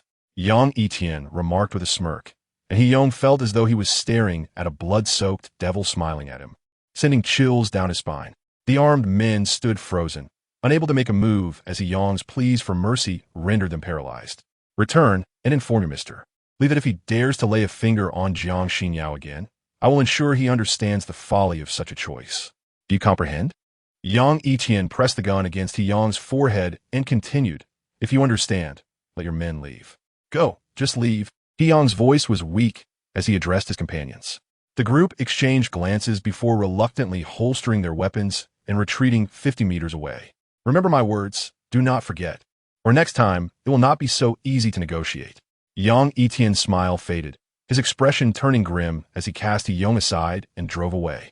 If not for the fear of a gunfight that might inadvertently harm Jiang Xinyao and Xiaoyu in the vehicle, given Yang Yitian's character, none of Hiyong and his companions would have returned unscathed today. Brother Tian, are you all right? Should we report this? Xiaoyu, still shaken, felt her heart race. No need, Yang Yitian replied gravely, picking up the gun he had confiscated from Hiyong. The background of these individuals was complex, even if the police were involved. The outcome would likely be inconclusive. Is this a real gun? Xiaoyu blinked curiously, recalling how Yang Yitian remained composed and unflinching even when confronted by several firearms. Yes, it's an M1911A1 pistol with a muzzle velocity of 253 meters per second and a magazine capacity of 7 rounds. Yang Yitian, well-versed in various firearms, knew that an M1911A1 could eliminate an enemy with a single shot to a vital area. It was surprising that Hiyong and his associates possessed such weaponry, indicating their formidable connections. Xinyao, do you know someone named Mr. Li? Xiaoyu asked, her brow furrowed in confusion. Jiang Xinyao shook her head lightly. Although she was unfamiliar with Mr. Li, she was aware of her father's enmity towards him. Thank you. If it weren't for you, I would have fallen into their hands today. Despite lingering misgivings about Yang Yitian, she recognized that he had risked his life to protect her, and she was not the type to lack basic gratitude. No need for thanks. It is my duty, Yang Yitian responded coolly. Brother Tian, you were truly impressive just now, remaining calm and collected despite being surrounded by armed men. I was sweating just watching, Xiaoyu recalled, shivering at the thought of what she would have done in his position. Yang Yitian smiled faintly, and, as he prepared to drive back to the villa, Jiang Xinyao suddenly interjected, "Let's stop by the supermarket first." "All right." Yang Yitian nodded, his expression still serious as he drove to a large chain supermarket. "I'll be right back. You two can browse for now," Xiaoyu said nonchalantly before heading to the restroom, leaving Yang Yitian and Jiang Xinyao together. The two exchanged no words as Jiang Xinyao pushed the shopping cart, with Yang Yitian silently following her. "Do you need to buy anything? I can pay for it all at once," he offered. Jiang Xinyao halted, her countenance still striking but less frigid than before. "No," she replied. Yang Yitian had already retrieved his military bag from the hotel, containing all his necessary items, so there was no need for additional purchases. Jiang Xinyao raised an eyebrow, choosing not to pursue the matter further. After what felt like an eternity without Xiaoya's return, she began to sense something was amiss. Just as she contemplated checking the restroom for Xiaoya, a delicate figure approached her. "Hey, did you wait long? I just had to make a phone call, so I took a bit longer," Xiaoya said with a faint smile. Yang Yitian squinted, sensing that Xiaoya's smile seemed strained, and her expression bore a hint of unease, yet he refrained from pressing her. As Jiang Xinyao's closest friend, she too detected something off, but intended to speak with Xiaoya privately later. "Xinyao, Brother Tian, you should head back first. I have a friend to meet, so I might be late," Xiaoya suddenly announced as they reached the checkout. Yang Yitian nodded, while Jiang Xinyao furrowed her brow and pulled Xiaoya aside. "What is wrong, Xiaoya? Did something happen?" "No, nothing." Xiaoya concealed her worries, yet Jiang Xinyao, who knew her best, could see through the facade. "You can't hide it from me. Tell me what's really going on." Jiang Xinyao pressed. "Xiaoya be terrible." Her small hands clenched into fists, hesitating for what felt like an eternity before finally murmuring, "He-s back." Chapter 23. The Selfish Bastard. Fengjiang Mountain Villa. The most luxurious private estate in Ningjiang City boasts serene beauty, far removed from the clamor of urban life, often described as a paradise. Those who indulge in its offerings are undoubtedly among the affluent elite, occupying the upper echelons of society, and it is rumored that the owner wields considerable power.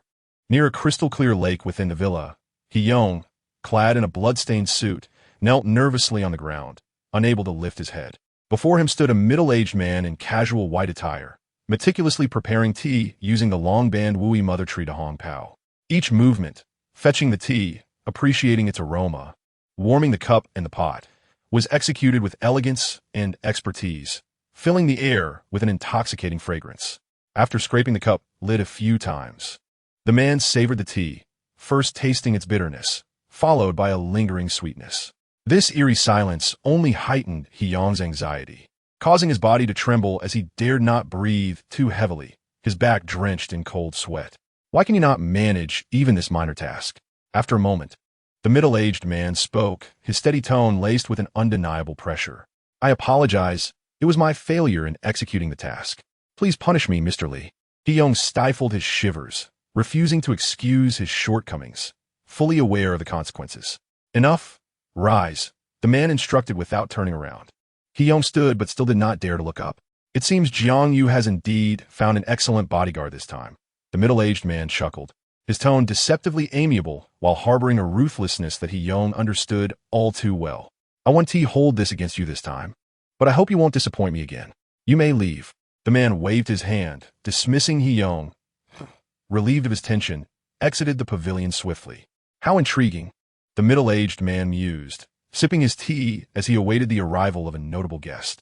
Yang Yitian and Jiang Xinyao returned to the seaside villa, while Xiaoya departed alone from the supermarket parking lot. Throughout their journey back, Jiang Xinyao wore an icy expression. She had not anticipated that the selfish bastard would return to Ningjiang City after 3 years and re-establish contact with Xiaoya. Yang Yitian, ever attuned to Jiang Xinyao's emotions, noted her troubled demeanor and began to connect it to the mysterious he mentioned by Xiaoya. Although Yang Yitian had not intended to eavesdrop, his keen hearing had captured every word of Xiaoya and Jiang Xinyao's hushed conversation. "I'm feeling a bit tired. When Xiaoya returns, please ask her to come to my room. I need to discuss something with her, Jiang Xinyao stated before heading straight to her bedroom in the loft. Understood. Yang Yitian acknowledged, then retrieved his military bag from the car and returned to the guest room where he had slept the previous night. However, an entire night passed, and by the next morning, Xiaoya had yet to return. Yang Yitian was not the type to meddle in others' affairs. Xiaoya's absence did not perturb him. As usual, he woke at 6, washed up, and prepared breakfast in the kitchen. Jiang Xinyao remained asleep, and he chose not to disturb her. Instead, he stepped outside the villa, lit a cigarette, and inhaled deeply, letting the sea breeze caress his face. As he was halfway through his smoke, a gray Lamborghini roared to life in the distance. Approaching with a deep growl, the car came to a halt at the villa's entrance, and a strikingly handsome young man, around 25 or 26, emerged from the driver's seat. He walked over to the passenger side and gently assisted a beautiful woman out of the vehicle. Yang Yitian squinted. The enchanting woman was none other than the late-returning Xiaoya. Xiaoya also noticed Yang Yitian. After a brief moment of surprise, she hurriedly freed herself from the man's grasp, lowering her head bashfully and murmuring, Tiange. Yang Yitian furrowed his brow, discarding the cigarette, and approached Xiaoya, inquiring, Did you injure your foot? Yes. I accidentally twisted it while wearing high heels last night. I was afraid my return would disturb you and Xan Yao's rest, so I stayed at the hotel for the night. Uncertain whether to worry about Yang Yitian misunderstanding her, Xiaoya emphasized the word myself with a slight hesitation. Hello, I'm Gu Bai, a senior from Xiaoya's university. I just returned to Ningjiang City from abroad a couple of days ago. If it weren't for my invitation for Xiaoya to meet, she wouldn't have injured her foot. I apologize for the inconvenience caused. The man standing beside them had a gentle smile that felt refreshing and polite, leaving no room for annoyance. Hello, Yang Yitian. Yang Yitian's expression remained stern as he politely shook Gu Bai's hand. Thank you for bringing me back, senior. Didn't you mention you had an important meeting? I'll let Tian Gu assist me back. I wouldn't want to intrude on your time.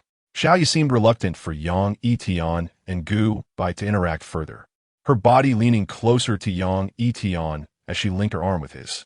All right, Mr. Yang, here's my business card. Feel free to reach out anytime. I entrust Xiaoya to you.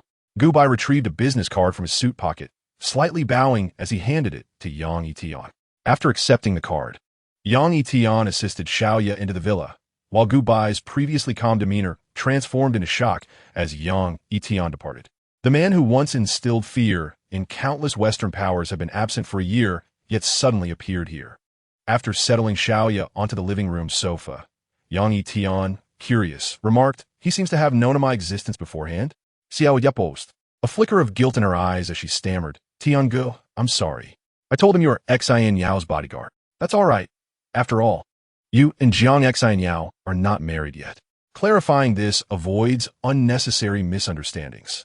Yang Yitian smiled nonchalantly, though his brow slightly furrowed, as if he recognized Gu Bai from somewhere.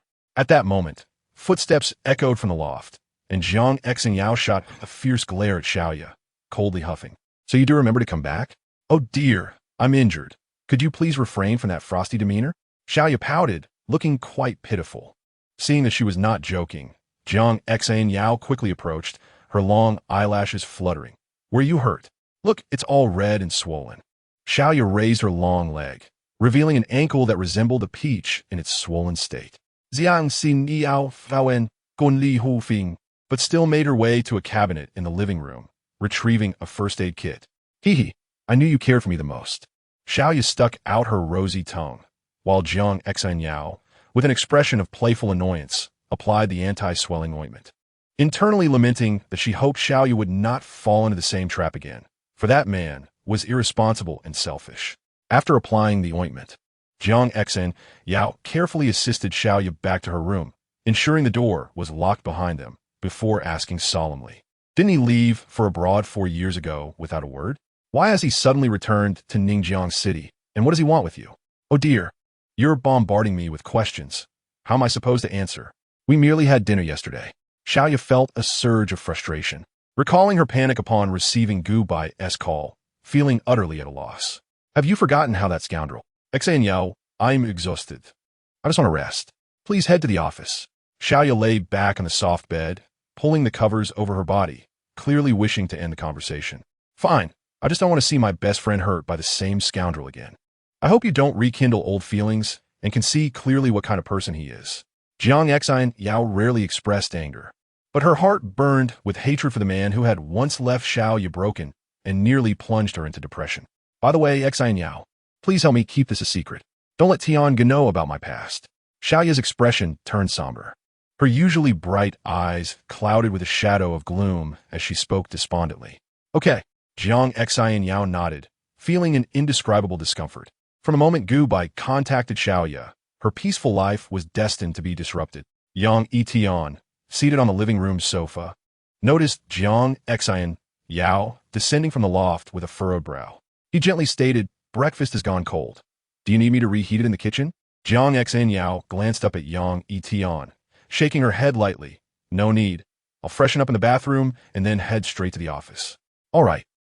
Just as Yang Yitian was about to leave, his phone suddenly rang, revealing it was a call from Yang Xian. Xiao Xian. Yang Yitian rarely smiled at anyone, but the moment he answered the call, a smile broke across his face. However, instead of hearing Yang Xian's delicate and sweet voice, an eerie, sinister laugh echoed through the phone. "Who are you?" Yang Yitian's previously gentle expression morphed into one of horror, a wave of anxiety washing over him. He. Guess who? Hearing the sinister laughter, Yang Yitian's face twisted in rage, his veins bulging as an overwhelming killing intent surged within him. "What do you want?" "Where's my sister?" Yang Yitian nearly lost his composure in his fury, yet he understood that provoking them would be unwise. He clenched his teeth, his fists digging in his palms, blood dripping onto the floor. "Oh, are you referring to the girl whose life hangs by a thread? Of course. She's right beside me. What? Do you want to hear her cries?" The sinister laughter faded, replaced by Yang Xian's frail sobs reaching Yang Yitian's ears. "Woo. Brother, don't come over. There are many people here. Report." Slap. Before Yang Xian could finish her sentence, a heavy slap resonated, followed by her anguished scream. Bang! Yang Yitian's fist shattered the coffee table in the villa, startling Jiang Yao, who rushed out of the bathroom only to see his face contorted in fur. "What has happened to Yang Yitian? Please remain calm." Jiang Yao approached, her heart filled with anxiety as she sensed an inexplicable fear from Yang Yitian's demeanor. "I apologize, but I must borrow your car," he stated coldly, before driving off in Jiang Yao's Maserati, leaving the seaside villa behind. "Yao, what happened? Where is Brother Tian headed in your car?" Xiao Yi inquired, wincing from the pain in her ankle as she slowly approached Jiang Yao, startled by Yang Yitian's earlier outburst. "I don't know." Jiang Yao furrowed her brows, her gaze shifting to the shattered glass coffee table stained with his blood, remnants of his fury. On the highways of Ningjiang City, a white Maserati sped by like a bolt of lightning, narrowly avoiding numerous private vehicles. "What the hell? Driving so fast? Are you rushing to your demise? Just because you drive an expensive car doesn't make you invincible. Don't drag me down with you." The expressionless Yang Yitian pressed the accelerator to the floor, his bloodshot eyes revealing an eerie fury. Those familiar with him understood that the man who instilled fear in countless powerful factions was now thoroughly enraged. In a mere 7 or 8 minutes, Yang Yitian reached the outskirts of West City, having recklessly run numerous red lights, arriving at a row of dilapidated, unfinished buildings. His expression was frozen, radiating a menacing aura as he strode toward the 7th building. "Brother Leopard, he's here," came to report as he parked. 4 or 5 pairs of eyes fixed on him. One man produced a walkie-talkie, relaying the message to the so-called Brother Leopard. "Do not obstruct him. Let him in," a chilling voice commanded over the device. A man with a menacing scar resembling a centipede loomed above, gazing down at Yang Yitian. Upon reaching the base of the 7th building, Yang Yitian lifted his gaze to the 5th floor, his pupils dark and devoid of light. No one could fathom what thoughts consumed him at that moment. Yet it was clear that the day would be stained with blood. As he ascended the dilapidated staircase, heavy footsteps echoed ominously. Upon reaching the 5th floor, a group armed with weapons sprang from the shadows, surrounding him. Unfazed, Yang Yitian's dark eyes bore into the man seated before him, whose face bore an unsightly scar, casually toying with a sharp knife. "Where's my sister?" Yang Yitian's voice was hoarse, devoid of emotion. The scarred man ignored him entirely, engrossed in his knife play. "I will ask again. Where's my sister? This time, Yang Yitian's tone turned icy, his gaze sharp as he emitted a palpable sense of murderous intent. He had vowed at his sister Yang Xian's bedside never to let her suffer again, but now she was in the clutches of these scoundrels, igniting a seething hatred within him. The scarred man paused, unnerved by Yang Yitian's earlier roar, a chill running down his spine as he had never experienced before. "Kid, are you trying to outdo me in ferocity?" He sneered, raising his knife and hurling it at Yang Yitian. With an expressionless face, Yang Yitian merely tilted his head slightly to the right, the blade embedding itself in the wall behind him. The scarred man was taken aback, regaining his composure and instructing his lackey, "If you want to see your sister, it can be arranged. Bring her out." Before long, a frail girl with a pale face, appearing half-conscious, was unceremoniously dragged before the scarred man. Crack! The sound echoed as Yang Xian's bloodless visage bore a palm print, causing Yang Yitian's indifferent expression to contort into one of sheer rage. His fists clenched tightly, the sound of cracking knuckles reverberating in the air, words failing to convey his fury. "Brother." Yang Xian, barely coherent, struggled to speak, but her frail state rendered her voiceless. "What do you want from us?" Yang Yitian, on the brink of madness, fought to maintain his composure, knowing he must rescue Yang Xian without inciting any further chaos. He could not afford to gamble with her life. "It's not about what I want. It's about the price you must pay for offending someone," the scar man taunted, moving behind Yang Xian and gripping her chin tightly, a sinister grin spreading across his face. "You should kneel." Unmoved, Yang Yitian stood his ground. At a signal from the scarred man, two henchmen wielding iron rods raised them high and brought them crashing down on his back. The dull thud of the blows did not cause Yang Yitian to flinch, but tears streamed down Yang Xian's eyes as she cried out, "Brother, don't worry about me. Just go." "Are you putting on a tragic performance?" Silence. The scarred man, a notorious thug from West City, had spent several stints in prison, embodying the worst of society. He struck Yang Xian's face again, causing blood to trickle from her mouth, rendering her unconscious. "You seek death." Witnessing the sister he cherished being brutally incapacitated before him shattered Yang Yitian's remaining restraint, unleashing an overwhelming surge of murderous intent. "You best not move." The scarred man, sensing the imminent danger, drew a fake weapon, pulling the trigger slightly. However, Yang Yitian's speed left only an afterimage, and he was suddenly before the scarred man. Gazing into Yang Yitian's devilish visage, the scarred man felt his blood run cold. As he raised the fake gun to pull the trigger, he screamed, "Die!" Yet, before he could fire, Yang Yitian unleashed a swift kick that shattered the man's ribs, sending him crashing to the ground, blood spewing forth, the weapon slipping from his grasp. With a terrifying expression, Yang Yitian advanced step by step toward the scarred man, showing no intention of letting him escape. "Don't come any closer," the scarred man gasped, bleeding profusely, trembling as he tried to ward Yang Yitian off. "Don't move." Suddenly, one of the henchmen picked up the fake gun and aimed at Yang Yitian from behind. "Quick, shoot him, kill him," the scarred man urged. The henchman hesitated, panic clouding his judgment as he fired without aiming. The deafening gunshot rang out, but Yang Yitian had vanished, and the bullets struck the scarred man instead. His pupils dilated in shock as blood poured from his chest, his body shuddering before falling lifelessly. Before anyone could react, Yang Yitian, like a predator, swiftly approached the gunman, seizing the weapon and knocking him unconscious with a single kick. "Get lost." Yang Yitian brandished the fake gun, pointing it at the surrounding thugs, as he made his way toward his sister, Yang Xian. "Please, spare me." The henchman holding Yang Xian, terrified, fell to his knees, his legs feeling as though they were weighed down with lead. However, Yang Yitian's entire countenance darkened to a point where it seemed as though water could drip from it. He raised his right foot and delivered a heavy kick to the face of the subordinate, blood gushing from his features, rendering him unconscious. Gently, Yang Yitian lifted his sister, Yang Xian, and turned to survey the crowd. His dark red pupils, coupled with the replica gun in his hand, instilled a profound fear in them, causing them to abandon their weapons and flee from the dilapidated building, escaping this embodiment of terror. Yang Yitian made no attempt to pursue them, for their lives were worth less than a fraction of Yang Xian's. With tenderness, he placed his sister in the car and rushed her to the People's Hospital. "Doctor." Driving the Maserati to the hospital, Yang Yitian cradled the unconscious Yang Xian and hurried into the main building, shouting for help. It wasn't long before several doctors arrived with a stretcher, swiftly transporting her into the emergency room. Yang Yitian stood anxiously outside, his heart racing like an ant on a hot skillet, fervently praying for Yang Xian's well-being, while simultaneously contemplating the identity of the individual seeking revenge against him. After more than 40 minutes, the emergency room door swung open. Yang Yitian swiftly collected his thoughts and approached a masked doctor, his voice laced with concern. "Doctor, is my sister all right? She suffers from leukemia, which has left her body frail. The shock, combined with the physical trauma to her face, has resulted in her current state of unconsciousness. Overall, the prognosis is not optimistic. She must remain under observation," the attending physician sighed. The doctor's words, laden with grim implications, rendered Yang Yitian's mind blank, and he lost track of when the doctor departed.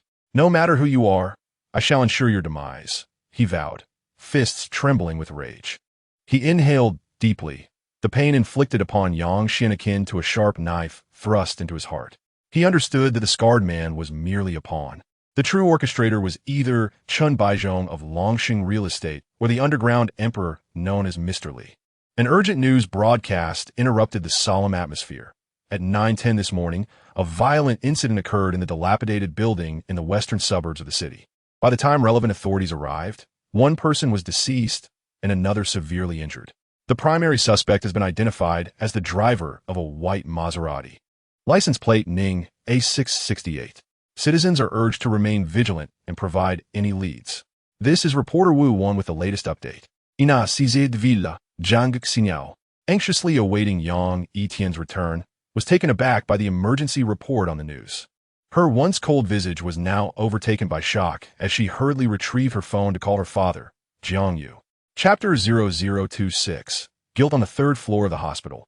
In the intensive care unit, Yang Yitian knelt beside the bed, grasping Yang Xian's cold hand and gently placing it against his cheek. His voice trembled with remorse. "I'm sorry. Xiao Xian, I failed to protect you. I have brought this upon you. I'm so sorry."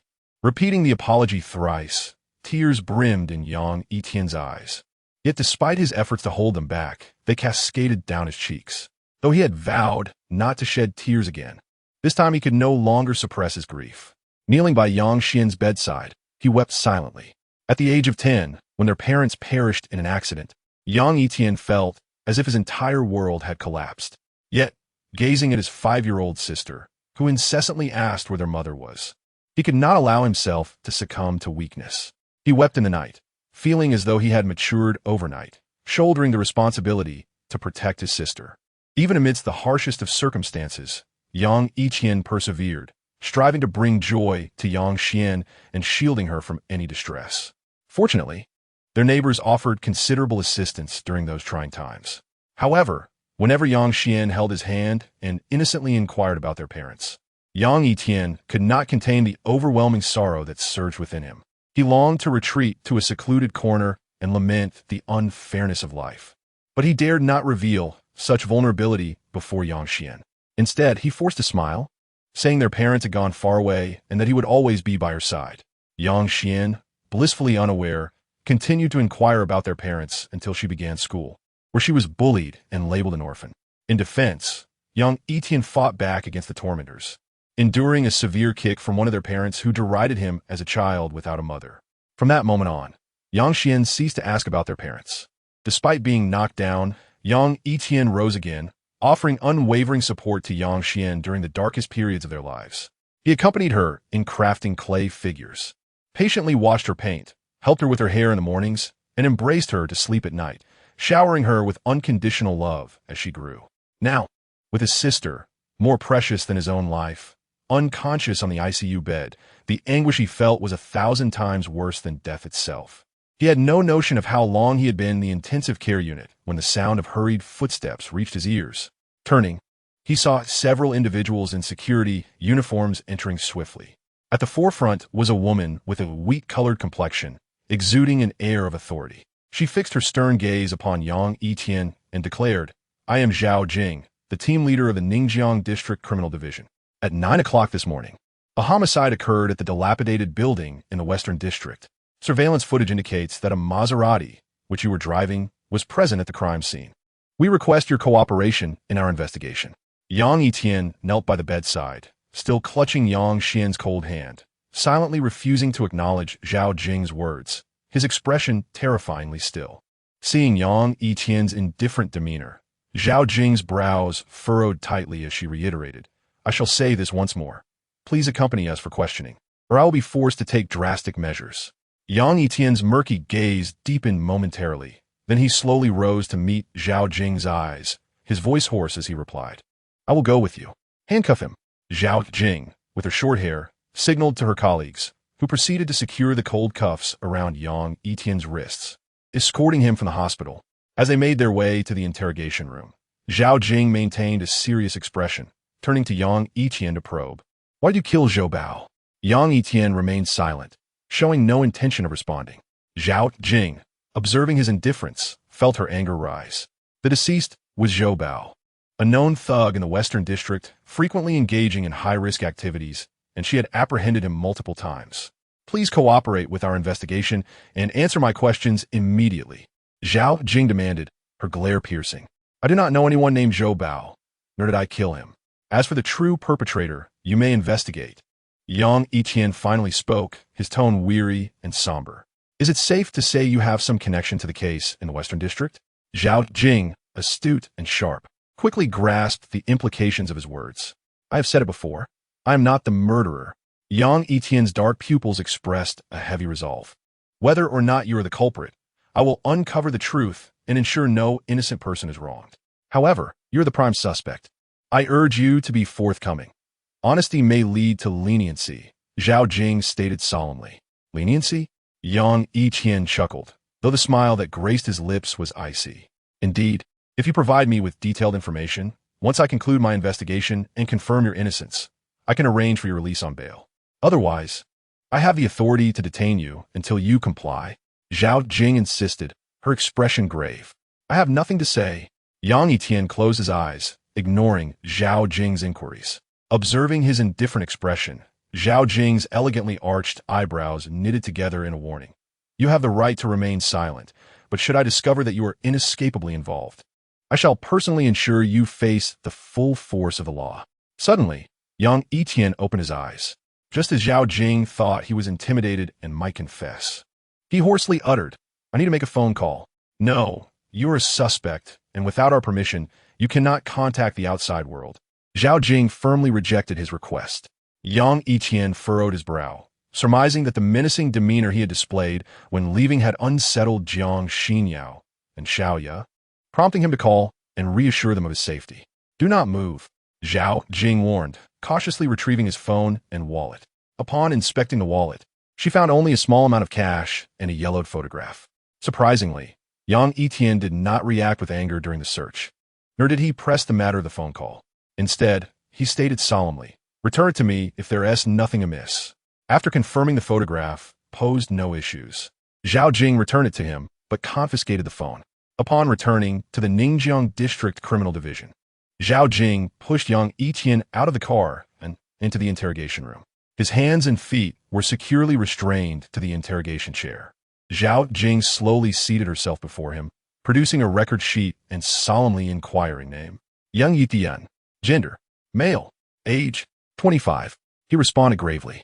Where were you between 9 and 10 o'clock this morning? Zhao Jing asked, her gaze fixed on his. Yang Yitian remained silent. Please answer my question immediately, Zhao Jing admonished sharply. Yang Yitian raised an eyebrow and replied, coolly, Xiqing District. I ask you, why were you there? Zhao Jing pressed, her expression serious. Yang Yitian paused for several seconds, realizing that if he did not clarify, she would persist in her questioning indefinitely. Thus, he recounted the entire sequence of events, including the causes and circumstances, taking over 10 minutes to articulate, emphasizing that the true perpetrator was someone else. After hearing Yang Yitian's account, Zhao Jing's brows slightly furrowed in contemplation. She then took the record and exited the interrogation room, instructing someone to keep a close watch on him. Zhao, team, we've apprehended several individuals involved in the Xiqing District incident. Should we interrogate them now? A male colleague approached her. Proceed with the interrogation. Zhao Jing nodded solemnly, personally heading to another interrogation room to question the suspects one by one, thoroughly unraveling the events that transpired. Zhou Bao had been killed by a subordinate named Huang Shanghao. In a separate interrogation room, Zhao Jing faced the trembling figure of a blonde-haired thug and asked, You are Huang Shanghao. You fired the gun? Realizing he had been betrayed by his accomplices, Huang Shanghao, hands covering his head in despair, confessed the entire sequence of his actions to Zhao Jing, seeking leniency. After listening to his detailed confession, Zhao Jing's brows knitted tighter. No wonder Yang Yitian had remained so composed. Zhou Bao's death had no connection to him. After a long hesitation, she instructed her subordinate, Yang Yitian may be released on bail, but ensure someone monitors him at all times, reporting any developments immediately. Understood, the subordinate replied, departing to carry out her orders. Wait. Zhao Jing halted her subordinate, retrieving Yang Yitian's confiscated phone and stating, this is to be returned to him. Meanwhile, in a seaside villa, Xiaoya gazed anxiously at Jiang Xinyao, who had just hung up the phone. Xinyao, what did your father say? Jiang Xinyao's brows furrowed as she shook her head. Jiang Yu had just informed her that Yang Yitian had been captured at the People's Hospital, and the situation was particularly dire and complex. Seeing the gravity in Jiang Xinyao's expression, Xiaoya understood without further inquiry that Yang Yitian could not be extricated from this predicament. Yet, deep within her heart, she felt an inexplicable fear of Yang Yitian.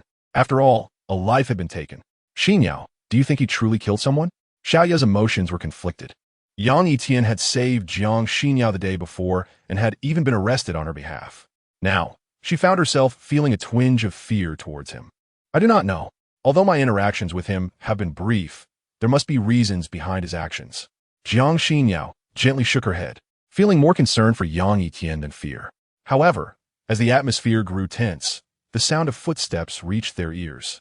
Xiaoya turned around, frozen in disbelief, her eyes widening as she covered her mouth with her delicate hand, unable to speak. Xiaoya's reaction puzzled Jiang Xinyao, who followed her gaze, her own expression transforming into one of astonishment. Yang Yitian. Jiang Xinyao's worries dissipated as she rose from the European-style sofa, her gaze locking onto Yang Yitian. What's wrong? You seem quite surprised to see me, Yang Yitian remarked with a faint smile, approaching Jiang Xinyao, apologetically stating, I'm sorry for borrowing your car this morning. It caused you to miss work. It's all right. Jiang Xinyao had many questions. It struggled to find the right words. Meanwhile, Xiaoya instinctively took a step back as Yang Yitian approached. He raised an eyebrow, then, after a moment, offered a bitter smile, realizing something. Yang Yitian, did you really kill someone? Jiang Xinyao looked intently into his eyes, awaiting his response, unyielding to fear. These scoundrels kidnapped my sister and knocked out Xiao Xian right in front of me. They deserve their fate.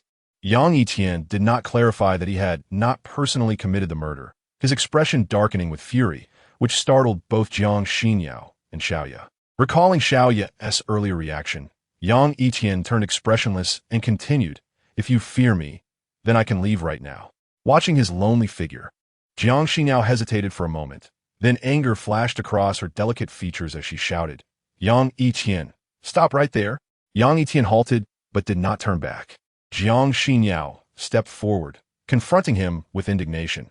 Can you not take our words out of context? Xiaoya and I are genuinely concerned about you. Jiang Xinyao spoke from the heart. Upon learning of Yang Yitian's arrest, her emotions were in turmoil, filled with unprecedented anxiety and concern. She felt no fear towards him.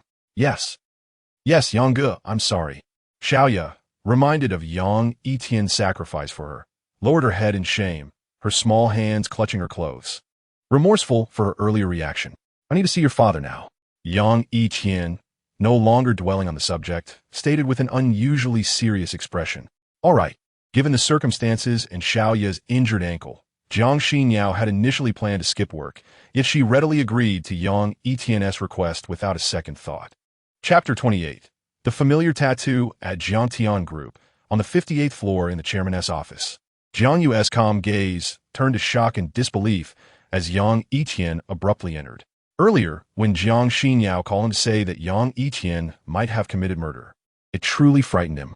He quickly contacted a high-ranking friend in the Ministry of Criminal Justice, who confirmed the alarming news. Jiang Yu, initially in disbelief, collected himself from the brief shock and immediately leveraged his connections to manage the situation, prioritizing Yang Yitian's release. However, his friend in the ministry expressed helplessness, seemingly reluctant to intervene. Just as Jiang Yu was about to give up, Yang Yitian unexpectedly appeared in his office. What was happening? I need your assistance. Yang Yitian declared, undeterred by Jiang Yu's puzzled gaze, striding confidently to his desk.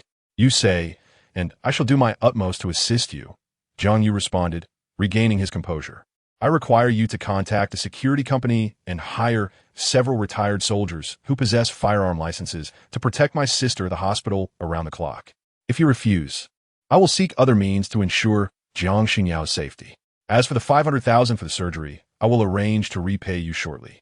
Yang Yitian's expression was grave. He could not allow the incident of Yang Xian's kidnapping to repeat itself. All right, I will make arrangements immediately, Jiang Yu replied, startled. Fearing Yang Yitian might leave, he hurriedly made a call. There was no need for hesitation. A man like Jiang Yu, who had navigated the business world for decades, possessed a keen insight. He understood that Yang Yitian was not someone to be measured by monetary value. No one was more suited to protect his daughter. Rest assured, the security company has dispatched personnel to the hospital, Yitian, Jiang Yu assured him. As the chairman of Yang Yitian Group, he had his own bodyguards and naturally had connections with the top security firm in Ningjiang, completing everything in under 3 minutes. Thank you. Although the request was made to safeguard Jiang Xinyao, it also involved his own sister. Yang Yitian did not regret his choice. He simply felt guilty and indebted to Yang Xian. No need for thanks. I should be the one expressing gratitude. You protected my daughter yesterday, and I had not yet found the time to thank you. I never expected that someone would indeed reach for Xinyao, Jiang Yu said, his face flushing with anger. Had it not been for Yang Yitian, Jiang Xinyao might have fallen into the hands of that man, surnamed Li. Sigh, Yitian, I am sorry to involve you in this. Your sister was kidnapped from the hospital, and it may have connections to him, Jiang Yu continued, expressing his apologies once more. He had learned from his old friend in the ministry that Yang Yitian was implicated in the murder of Zhou Bao in Xiqing district solely because he had foolishly kidnapped Yang Xian. Though the method of retaliation was somewhat extreme, Jiang Yu trusted Yang Yitian's character, which is why he ultimately decided to allow him to continue protecting his daughter. He was also taking a gamble, as this man was like a double-edged sword. Whoever it may be, they will die, Yang Yitian silently vowed, his sharp gaze darkening. Even if the opponent were a deity, they must perish. The murderous intent emanating from Yang Yitian startled Jiang Yu, who had never encountered such fearsome eyes in all his years. Yitian, may I inquire how you? Knowing too much about certain matters may not be in your best interest, Yang Yitian coldly interrupted, turning to leave Jiang Yu's office. Watching Yang Yitian's aloof figure depart, Jiang Yu's expression grew complex. He hoped he had not misjudged him and that he could adequately protect Xinyao. Yang Yitian arrived at the president's office, where Jiang Xinyao was seated, handling contracts. She set down her pen, lifted her head slightly to glance at him, and spoke in a soft voice. Have you finished discussing with my father? Yang Yitian nodded.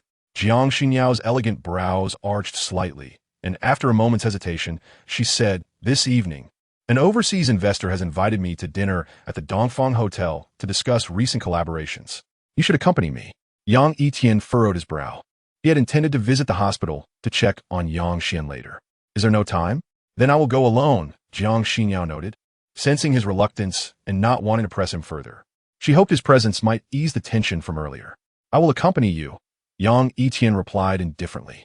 As the sun set and the city lights illuminated Ningjiang, the bustling nightlife unfolded. The Dongfang Hotel, the most luxurious establishment in Ningjiang, stood tall at the International Financial Center, a 98-story skyscraper. After parking, Yang Yitian and Jiang Xinyao entered the observation elevator side by side, ascending to the restaurant on the 96th floor. As the elevator ascended, the dazzling cityscape unfolded before Yang Yitian's eyes.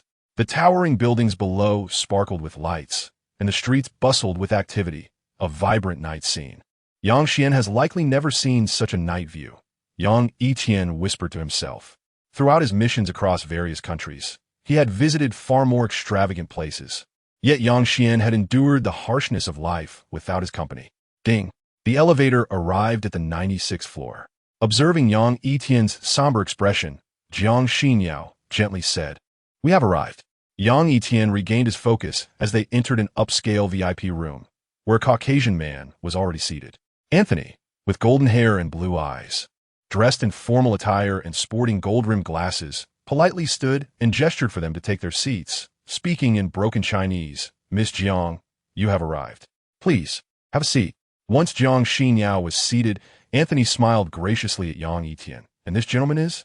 My assistant, Jiang Xinyao coolly explained, while Yang Yitian took a seat beside her. Miss Jiang, what would you like to order for tonight? Anthony snapped his fingers, summoning the waitress to present the menu to Jiang Xinyao. As he did so, his sleeve slipped and Yang Yitian's eyes narrowed. He recognized a disturbingly familiar tattoo. A gray skull crossed with a dagger, accompanied by a string of letters.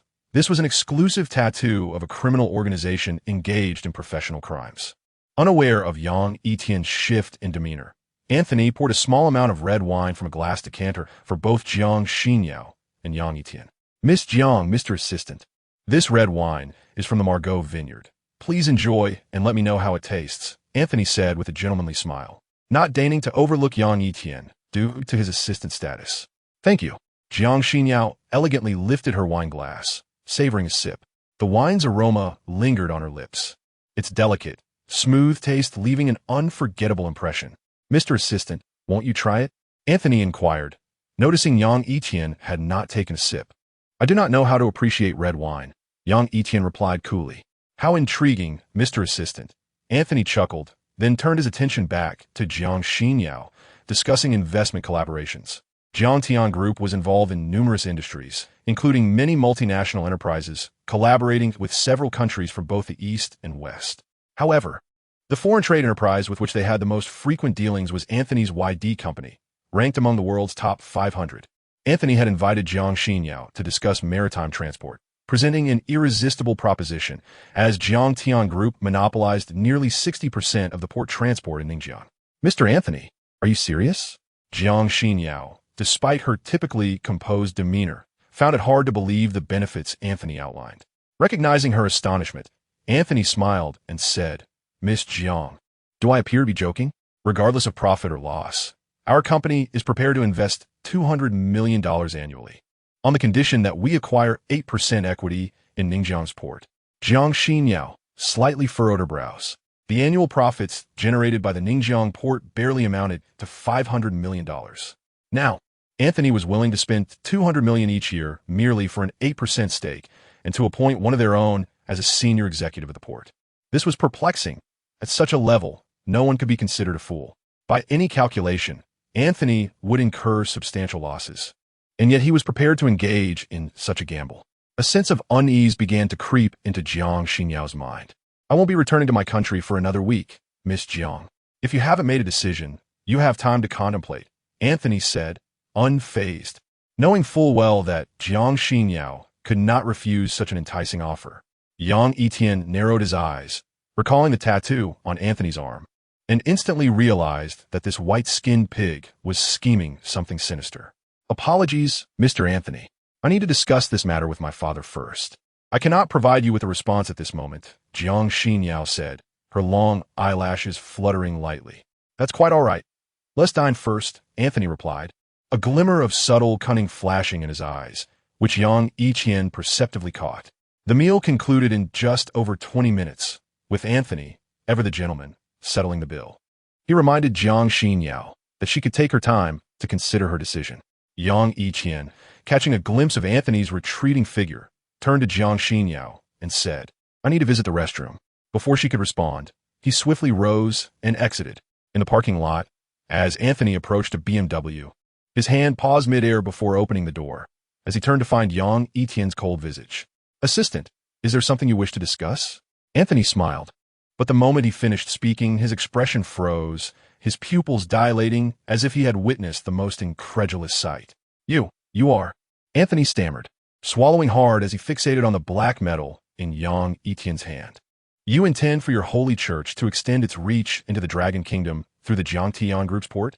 Yang Yitian's voice was frigid, sending a chill down Anthony's spine, causing him to tremble and kneel before Yang Yitian, devoid of any courage to resist. Respected sir, I was only following orders. If I have offended you, please forgive me, Anthony pleaded, drenched in cold sweat, terrified that a single misstep in his words could result in his demise at the hands of this man.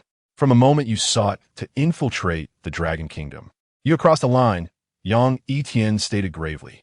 The Holy Church, comprised of professional criminals, sought to involve itself in port transportation. undoubtedly aiming to exploit Yang Yitian Group as a FAAD for smuggling and trafficking highly profitable contraband, while offering $200 million to Yang Yitian Group appeared generous. The profits Anthony and his associates would reap would be exponentially greater, given the vast market in the Dragon Kingdom and their established channels for sales. Should issues arise, they could easily shift blame onto a subordinate, leaving Yang Yitian Group entangled in the mess. Anthony felt an overwhelming sense of dread enveloping him. He dared not pretend ignorance and quickly explained, "Sir, your identity is shrouded in mystery internationally. Our patriarch is unaware you are from the Dragon Kingdom. If he knew, he would certainly refrain from intervening." Yang Yitian's cold smile sent shivers down Anthony's spine. He had not anticipated that a man once notorious on the international stage would now be a mere assistant, and by sheer misfortune, he had stumbled right into the crosshairs. His only hope was to pray for mercy. A long silence ensued before Yang Yitian spoke indifferently, convey to that old fossil Caruso that if he dares to reach out, I shall sever his hand and obliterate both him and the Holy Church alongside it. Yes, yes, rest assured, I shall relay your message verbatim to the Patriarch, Anthony replied, his tension finally easing, understanding that he might escape this perilous encounter. Furthermore, you will continue with the terms of collaboration you discussed with Jiang Xinyao. Do you understand? Yang Yitian's eyes gleamed with intensity, and Anthony hastily nodded, aware that even the Patriarch would not dare to defy this formidable figure. Remember, do not disclose your encounter with me. Otherwise, your demise will be most tragic. Now leave. Yang Yitian commandait, preparing to depart. Anthony, suddenly remembering something, halted him in trepidation, humbly murmuring, "Sir, there is something I wish to discuss." "What is it?" Yang Yitian turned back, and Anthony, unable to meet his gaze, respectfully lowered his head and said, "The Patriarch initially intended to engage in large-scale smuggling through overseas transport in the Dragon Kingdom. We recently found a collaborator, an underground kingpin in Ningjiang named Li Shan. He is willing to assist us in covert sales, demanding 40% of the pure profit. We agreed, but I have heard he harbors a grudge against Jiang Yu and plans to target Miss Jiang and her father. Given your apparent connection with Miss Jiang, would you require our assistance in resolving this matter?" For someone of Yang Yitian's caliber, Anthony knew he must flatter him. After all, even a minor figure like Li Shan would not dare to offend such a powerful man, lest he invite his own doom. Upon hearing Anthony's words, Yang Yitian did not spare him a second glance and walked away, for power always dictated dignity and status. Once Yang Yitian's figure disappeared from sight, Anthony, drenched in cold sweat, sank to the ground, utterly relieved to still be alive. Perhaps outsiders could not comprehend Anthony's terror, but only those who truly understood would realize the immense courage required to face Yang Yitian, one of the most dangerous individuals in the world. Chapter 30. I do not like to wait for others in the VIP room of the Easter Hotel. Jiang Xinyao had waited a considerable time without seeing Yang Yitian return, her cold brows slightly furrowing. After another 10 minutes passed, Yang Yitian finally appeared, and Jiang Xinyao's exquisitely beautiful face was now veiled with a layer of frost. Noticing the distant demeanor of Jiang Xinyao, Yang Yitian raised an eyebrow and calmly inquired, "Do you have any other matters to discuss? If not, I would like to visit the hospital. I dislike waiting for others.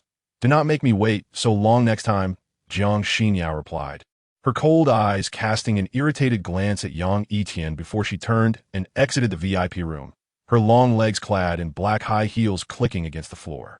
Yang Yitian tightened his brow, choosing not to respond further, acknowledging that he had indeed taken longer than necessary. On the way to the People's Hospital, Yang Yitian, driving the car, broke the prolonged silence, stating matter-of-factly regarding the investment in Ningjiang Port Transportation. "I believe you could use their substantial funds to expand foreign trade and import-export transportation." At his words, Jiang Xinyao, who had been gazing out the window, shifted her attention to Yang Yitian and asked, her expression solemn, "What are you trying to say?" "There is no need for concern. There is no hidden agenda. Collaborate with Anthony's YD company," Yang Yitian continued, knowing Jiang Xinyao's hesitation stemmed from fears of Anthony's potential ulterior motives. After all, no business is devoid of deceit, and this partnership seemed excessively lopsided, naturally provoking suspicion. "Why? Do you know something?" Jiang Xinyao's eyes reflected deep confusion. To be honest, Anthony's offer was indeed tempting. But she had not allowed herself to be blinded by greed and planned to discuss it with her father before reaching a decision. Believe it or not, the choice is yours. Yang Yi spoke calmly, stating that Anthony initially harbored intentions, but now he finds himself unable to achieve his goals, suffering the consequences of his actions. Not only must he retract his ulterior motives, but he also finds himself imploring Jiang Xinyao to accept an annual investment of $200 million. The reason is simple. He and the organization behind him lack the courage to defy their own words. Although Jiang Xinyao has numerous questions she wishes to clarify, her proud nature forbids her from asking. Noticing Yang Yi's reluctance to divulge the reasons, she wisely refrains from pressing further. As they approach the People's Hospital, Yang Yi's mood grows progressively heavier, a change that Jiang Xinyao perceptively senses. Is it because you protect me that your sister is now involved? After a moment of hesitation, Jiang Xinyao can no longer suppress her curiosity, her previously frosty tone softening significantly. Yang Yi, his expression stern, does not respond. Upon arriving at the hospital and parking the car, he walks heavily towards the intensive care unit. Jiang Xinyao observes his forlorn figure, silently trailing behind him. Outside the intensive care unit, two tall and robust men stand guard, their vigilant eyes scrutinizing the sudden arrival of Yang Yi. They warily inquire, "Who are you?" These two imposing figures are among the elite bodyguards of the Ningjiang Security Company, retired scouts with keen reflexes and hands calloused from handling weapons.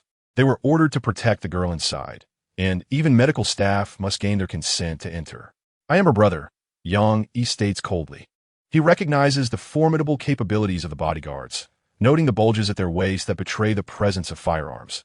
As long as he is not a dangerous individual, they are sufficient to safeguard his sister. The bodyguards exchange glances, assessing Yang Yi with suspicion. After searching him and confirming he poses no threat, they allow him and Jiang Xinyao to enter the intensive care unit. Upon entering, Yang Yi immediately spots his sister, still unconscious on the hospital bed, hooked up to various machines and receiving oxygen. Seeing this scene causes Jiang Xinyao's usual icy demeanor to melt away, her eyes softening with compassion. Yang Yi slowly approaches the bedside, turning his back to Jiang Xinyao, and hoarsely requests, "I wish to be alone with my sister for a while." Jiang Xinyao nods in understanding and steps outside, leaving Yang Yi kneeling beside the unconscious Yang Xian.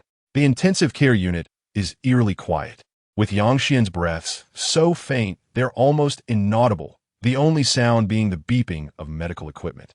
Gently grasping Yang Xian's hand, Yang Yi wears a painfully bitter smile. He fears nothing, not even death, yet he is profoundly terrified of losing Yang Xian. If given the choice, he would willingly trade places with her, preferring to lie on that hospital bed instead of his sister. Meanwhile, Jiang Xinyao retreats to a corner of the hospital to validate her suspicions. She calls her father, Jiang Yu, inquiring if Yang Yi's sister's kidnapping is somehow linked to her. Jiang Yu does not conceal the truth, informing her that it is very likely related to her.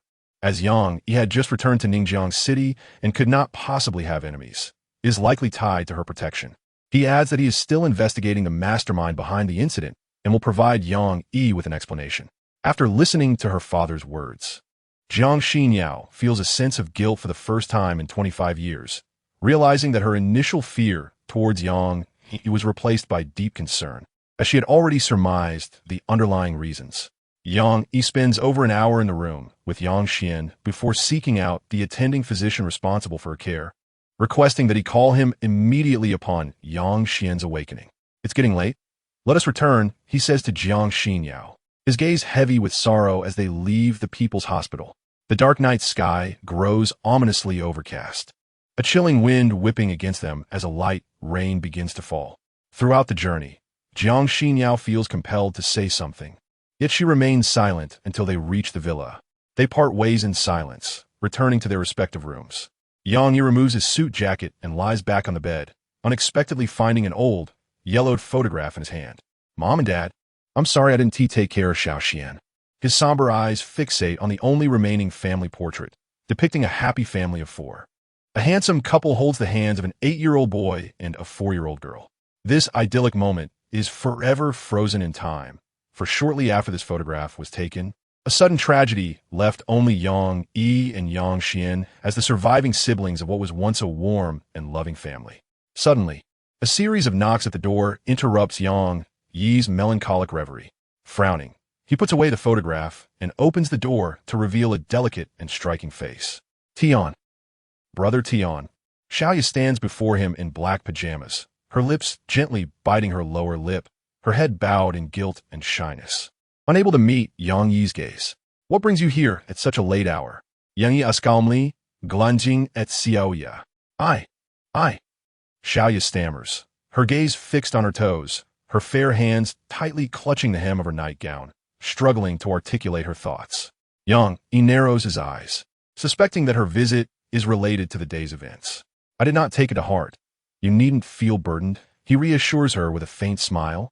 Understanding her reaction is entirely natural given her sheltered upbringing in a powerful and peaceful nation, where she has never encountered the brutality of war. I'm sorry, Brother Tian. Xiaoya bites her lower lip, feeling remorseful for her earlier reaction. Despite twisting her ankle, she mustered the courage to visit Yang Yi's room to apologize in person. It's fine, it's late. You should get some rest, Yang Yi says, not wishing to hold a grudge. I'm not sleepy. Can we talk for a bit? Xiaoya shakes her head, indicating she does not wish to leave. About what? Yang Yi raises an eyebrow, and Xiaoya lifts her head, a playful smile blooming on her lips. Just a casual chat. Very well. Yang Yi hesitates before allowing her to enter his room. As Xiaoya moves to step inside, she suddenly feels a sharp pain in her injured foot, causing her to lose her balance and cry out in alarm.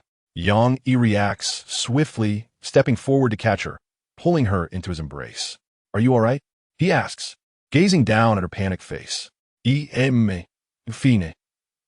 Nestled in Yang Yi's warm embrace, feeling his masculine presence, Xiaoya's cheeks flush like blooming peach blossoms, her heart racing uncontrollably. The proximity between them feels intimate, almost as if they were a couple. Once Yang Yi ascertains that she is unharmed, he gently releases her, advising, injuries take time to heal. You should avoid unnecessary movement to prevent further damage. Xiaoya nods, sitting on Yang Yi's bed, eager to engage in conversation. Brother Tian, what was the reason for your retirement? Yang Yi furrows his brow, refraining from answering her question.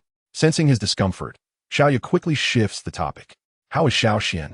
Has she awakened? I wanted to visit her at the hospital, but my foot. Not yet. Upon hearing Xiaoya mention Yang Xian, Yang Yitian's expression darkened, and the atmosphere grew notably somber. I'm sorry, Tiange. I was merely concerned for Xiao Xian. Realizing Yang Yitian's despondency, Xiaoya chided herself inwardly for her lack of conversational skills. It's fine. Thank you for your concern. Yang Yitian replied with a forced smile. Unwilling to let the topic end there, Xiaoya took the initiative to share her past. Xiaoya, too, bore an unfortunate history. She once had a beautiful family, but everything changed when her father succumbed to gambling addiction, shattering their happiness. Her mother endured daily beatings over trivial gambling debts. As a young girl in elementary school, Xiaoya would cower in her room, trembling at the sound of her mother's anguished cries and her father's furious insults. However, the worst was yet to come. When her father accrued a debt of 300,000 yuan, he returned home with several men, forcing her mother to repay the debt with her body. Despite her mother's desperate resistance, brandishing scissors at her throat in defiance, they were saved only when a neighbor called the police. Afterward, Xiaoya's mother was heartbroken, utterly defeated. Unable to negotiate a divorce, she faced further violence and, in desperation, took Xiaoya back to her maternal home. However, just days later, her father discovered their whereabouts and stormed in, dragging them back with threats and violence. Xiaoya had an uncle with a volatile temper. Upon witnessing his sister being attacked, he seized a knife and intervened, fatally stabbing Xiaoya's father. Xiaoya would forever be haunted by that harrowing scene.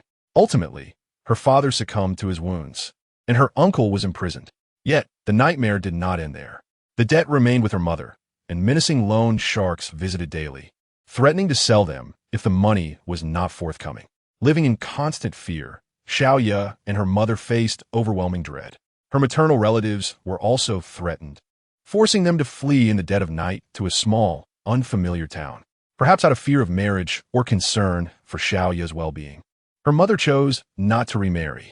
Instead, she found a modest job, devoting her meager earnings to care for Xiaoya, who eventually graduated and joined Eastern Airlines. Having listened to Xiaoya's story, Yang Yitian felt a stirring in his heart.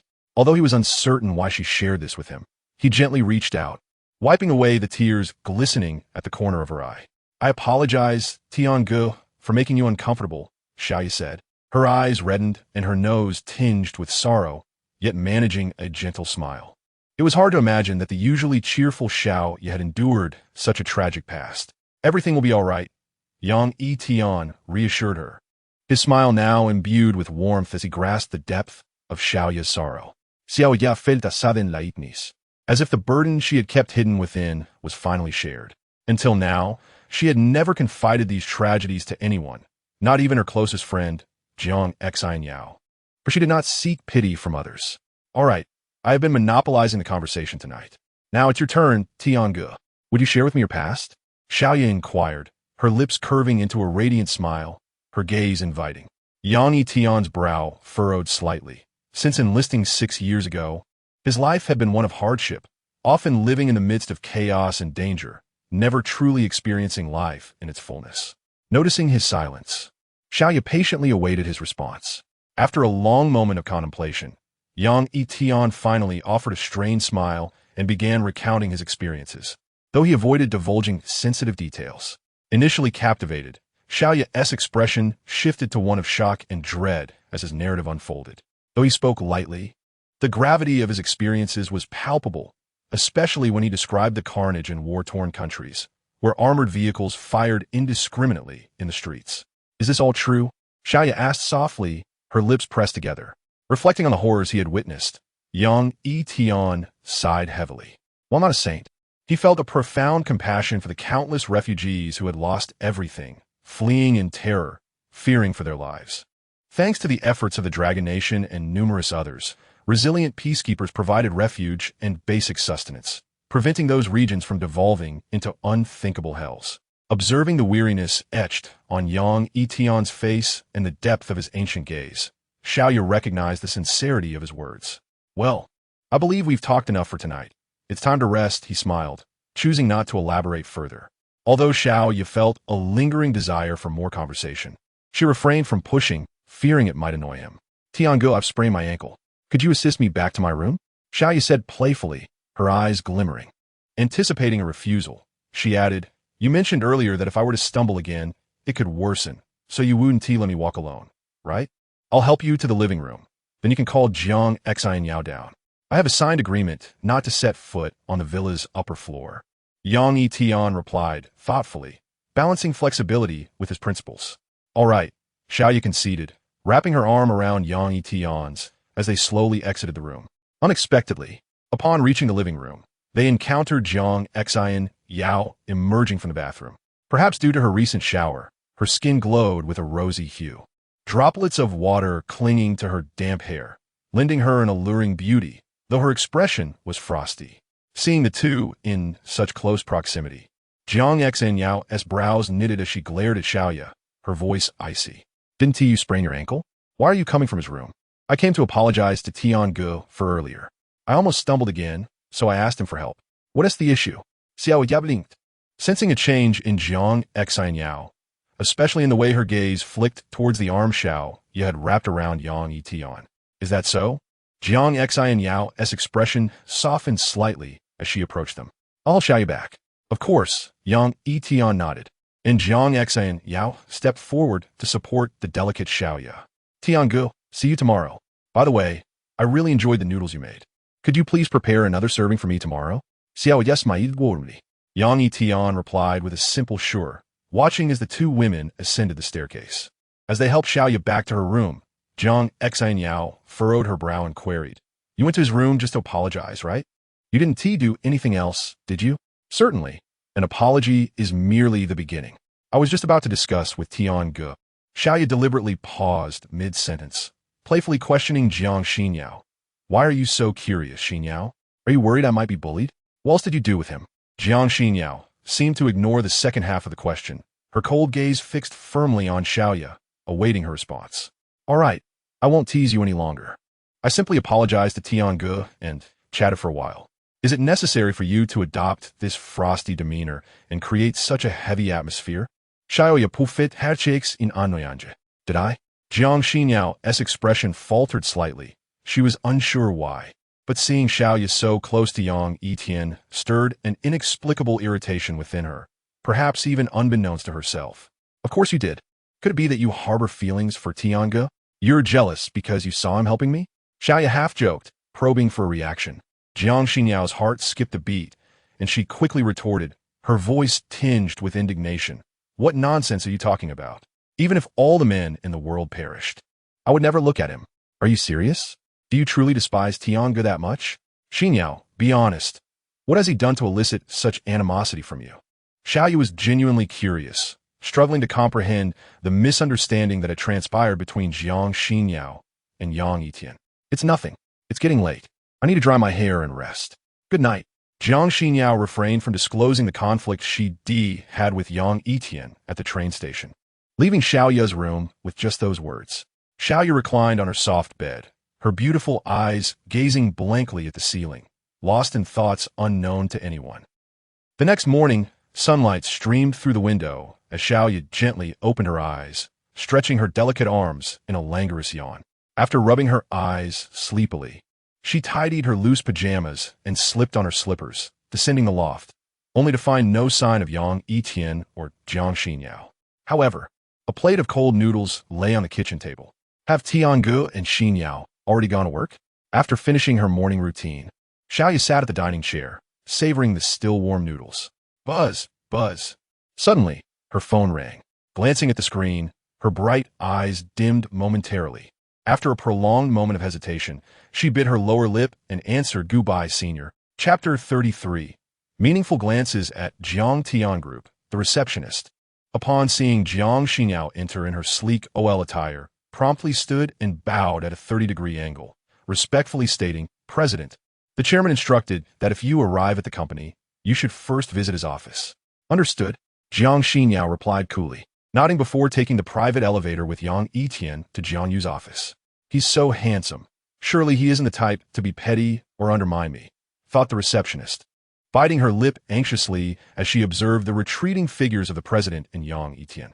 Recalling how she had previously dismissed Yang Yitian during his visit to see the chairman, the receptionist felt an overwhelming sense of regret, her mind racing with thoughts of needing to find an opportunity to apologize to him. As for Yang Yitian, he paid no mind to the incident as he entered the chairman's office with Jiang Xinyao. "Xinyao, Yitian, you both have arrived." Jiang Yu was engaged in conversation with a Caucasian man when he noticed Jiang Xinyao and Yang Yitian entering.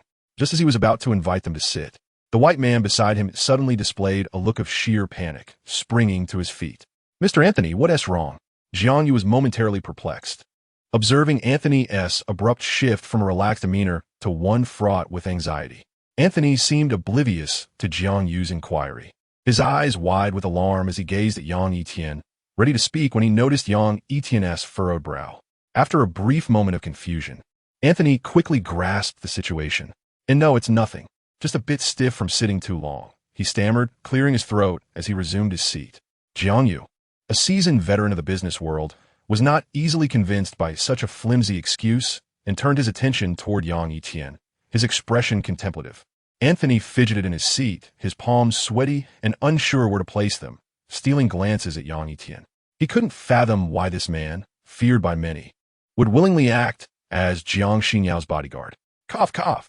"Mr. Anthony, let us continue our earlier discussion. Is it true that your company, YD, is willing to invest $200 million annually regardless of profit or loss?" Jiang Yu asked earnestly, recalling what Jiang Xinyao had mentioned the night before. Initially skeptical, he was now convinced after witnessing Anthony personally come to negotiate. "Of course, Mr. Jiang. It is all for the purpose of fostering mutual economic growth." Anthony's smile was stiff, his heart bleeding as he inwardly cursed the notion of mutual development. He had inadvertently given away $200 million, all while planning to smuggle in the Dragon Kingdom for profit. Who could have predicted such a twist involving Yang Yitian? "Very well. I will have someone prepare the contract immediately. Once everyone has reviewed it, we can sign," Jiang Yu declared, unwilling to let a free opportunity slip away, his gaze subtly shifting toward Yang Yitian. "No need. I had someone prepared overnight. Please review it with Miss Jiang," Anthony said, retrieving two identical contracts from his briefcase and handing them to Jiang Yu and his daughter. He dared not delay in executing Yang Yitian's orders. As Jiang Yu and Jiang Xinyao examined the contracts, Anthony nervously shrank in his seat, attempting to smile at Yang Yitian, who remained indifferent. Anthony lowered his head, suppressing any resentment, fully aware that his benefactor had warned him to avoid provoking Yang Yitian at all costs, lest their organization face dire consequences. Recalling the infamous Blood Wolf incident from 2 years ago, where a top 5 mercenary group was obliterated overnight, Anthony knew that angering this man could lead to disastrous outcomes. Everything seems in order. However, Mr. Anthony, requesting 8 equity in Ningjiang Dock seems rather excessive, does it not? Jiang Yu's eyes glimmered with cunning as he scrutinized the contract. Anthony's expression darkened. He nearly cursed Jiang Yu as a crafty old fox.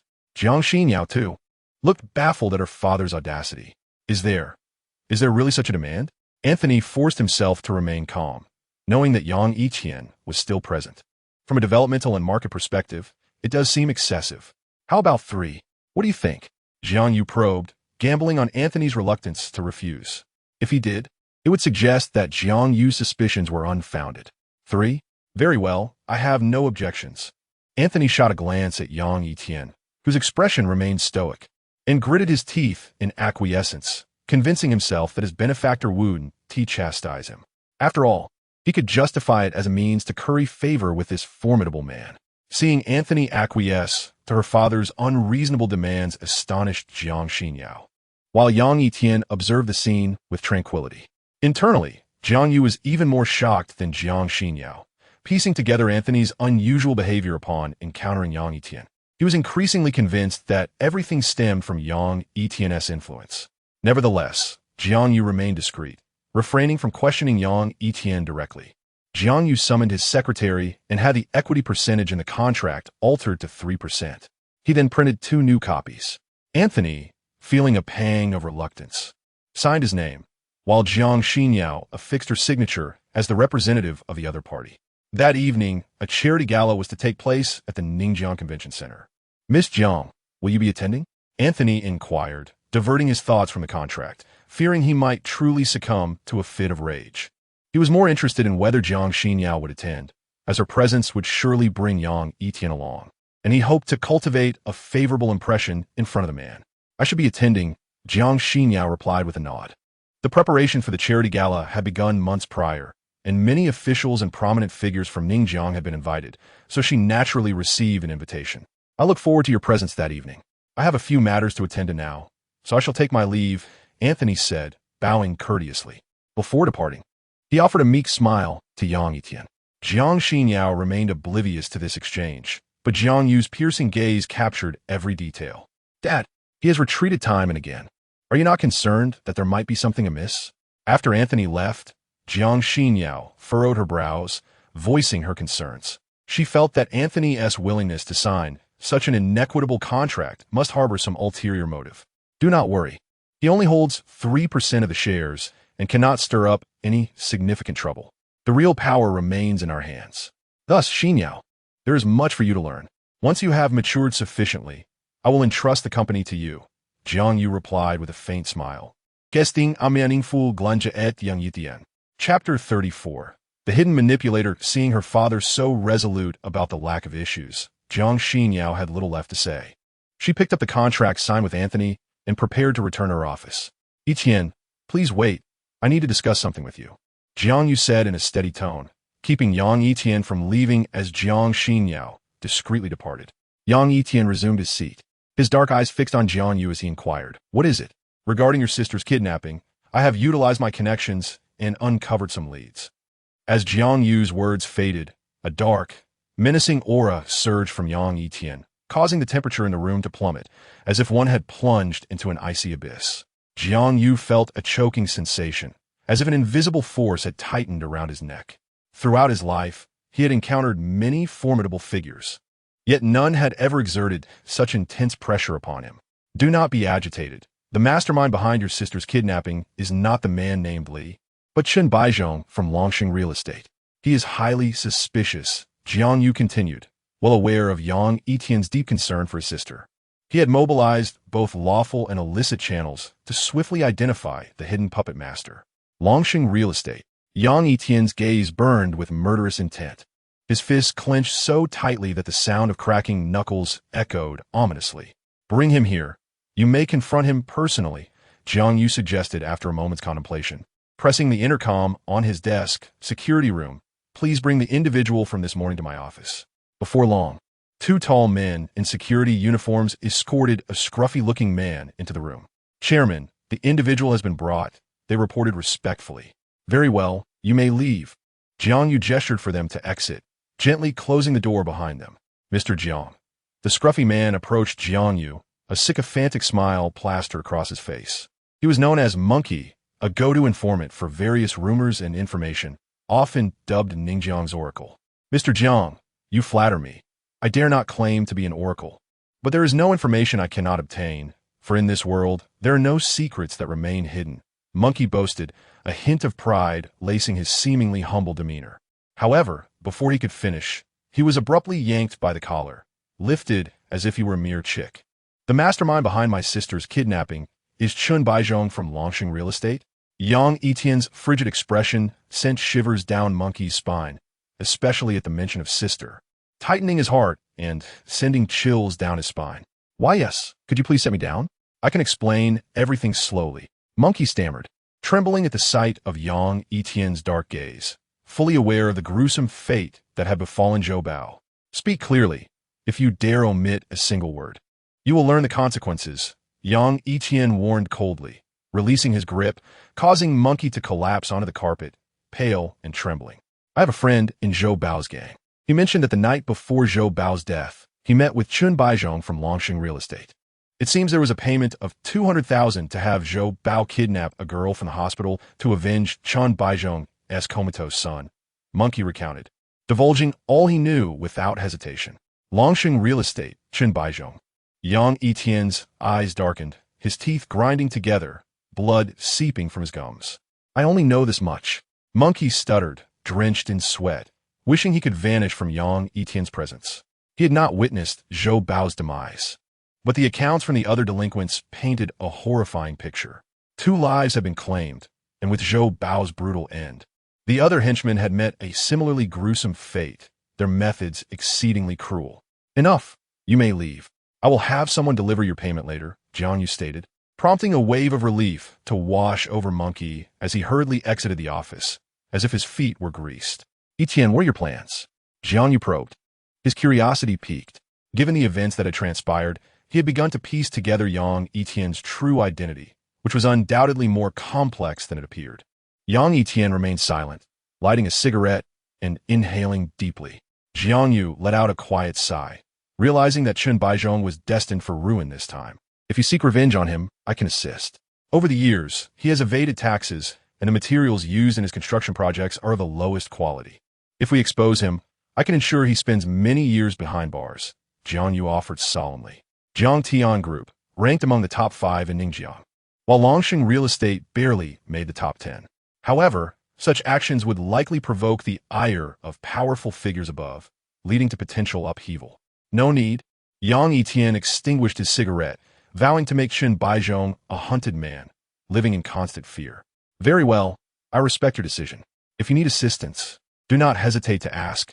I will do my utmost to help you, Jiang Yu replied, secretly relieved. After all, he had merely been polite, and given their current position, it was unwise to confront Longxing Real Estate, especially with a vicious wolf lurking in the shadows, waiting for a moment of weakness. Yang Yitian cast a cold glance at Jiang Yu before walking away, leaving behind a frosty aura. No one would sincerely offer their heart to an unrelated party. Some truths were better left unspoken. In the president's office, the moment Yang Yitian entered, Jiang Xinyao furrowed her brows and said with displeasure, "Have you been smoking?" "Yes." Yang Yitian did not deny it. Although Jiang Xinyao frowned slightly, her heart was not as filled with disdain as before. With her delicate brows slightly furrowed, she remarked, "Try to smoke less in the future." Chapter 0035. Confidentiality regulations. Upon hearing this, Yang Yitian was momentarily taken aback, despite Jiang Xinyao's subtle change being somewhat imperceptible. It was a stark contrast to her previous attitude toward him. "Are you even listening to me?" Jiang Xinyao's phoenix eyes widened as she bit her lip in frustration, unable to conceal her annoyance. "All right, Yang Yitian nodded indifferently. Jiang Xinyao's brows knitted together as she gazed at him intently, and after a while, her lips parted slightly as she questioned, "Tell me, why did you suggest I sign that contract with Anthony last night? Did you already know something? Does it matter? You signed it now, haven to you?" Yang Yitian replied ambiguously, his sword-like brows slightly furrowed. "So you don't deny it, do you? Well then, there's one more thing. Don't think I can't see through it. Last night, at the Easter Hotel, Anthony showed you no respect. Yet today he treats you with utmost reverence. His eyes constantly drawn to you, acting quite obsequiously. Who exactly are you, and what is your purpose in getting close to me?"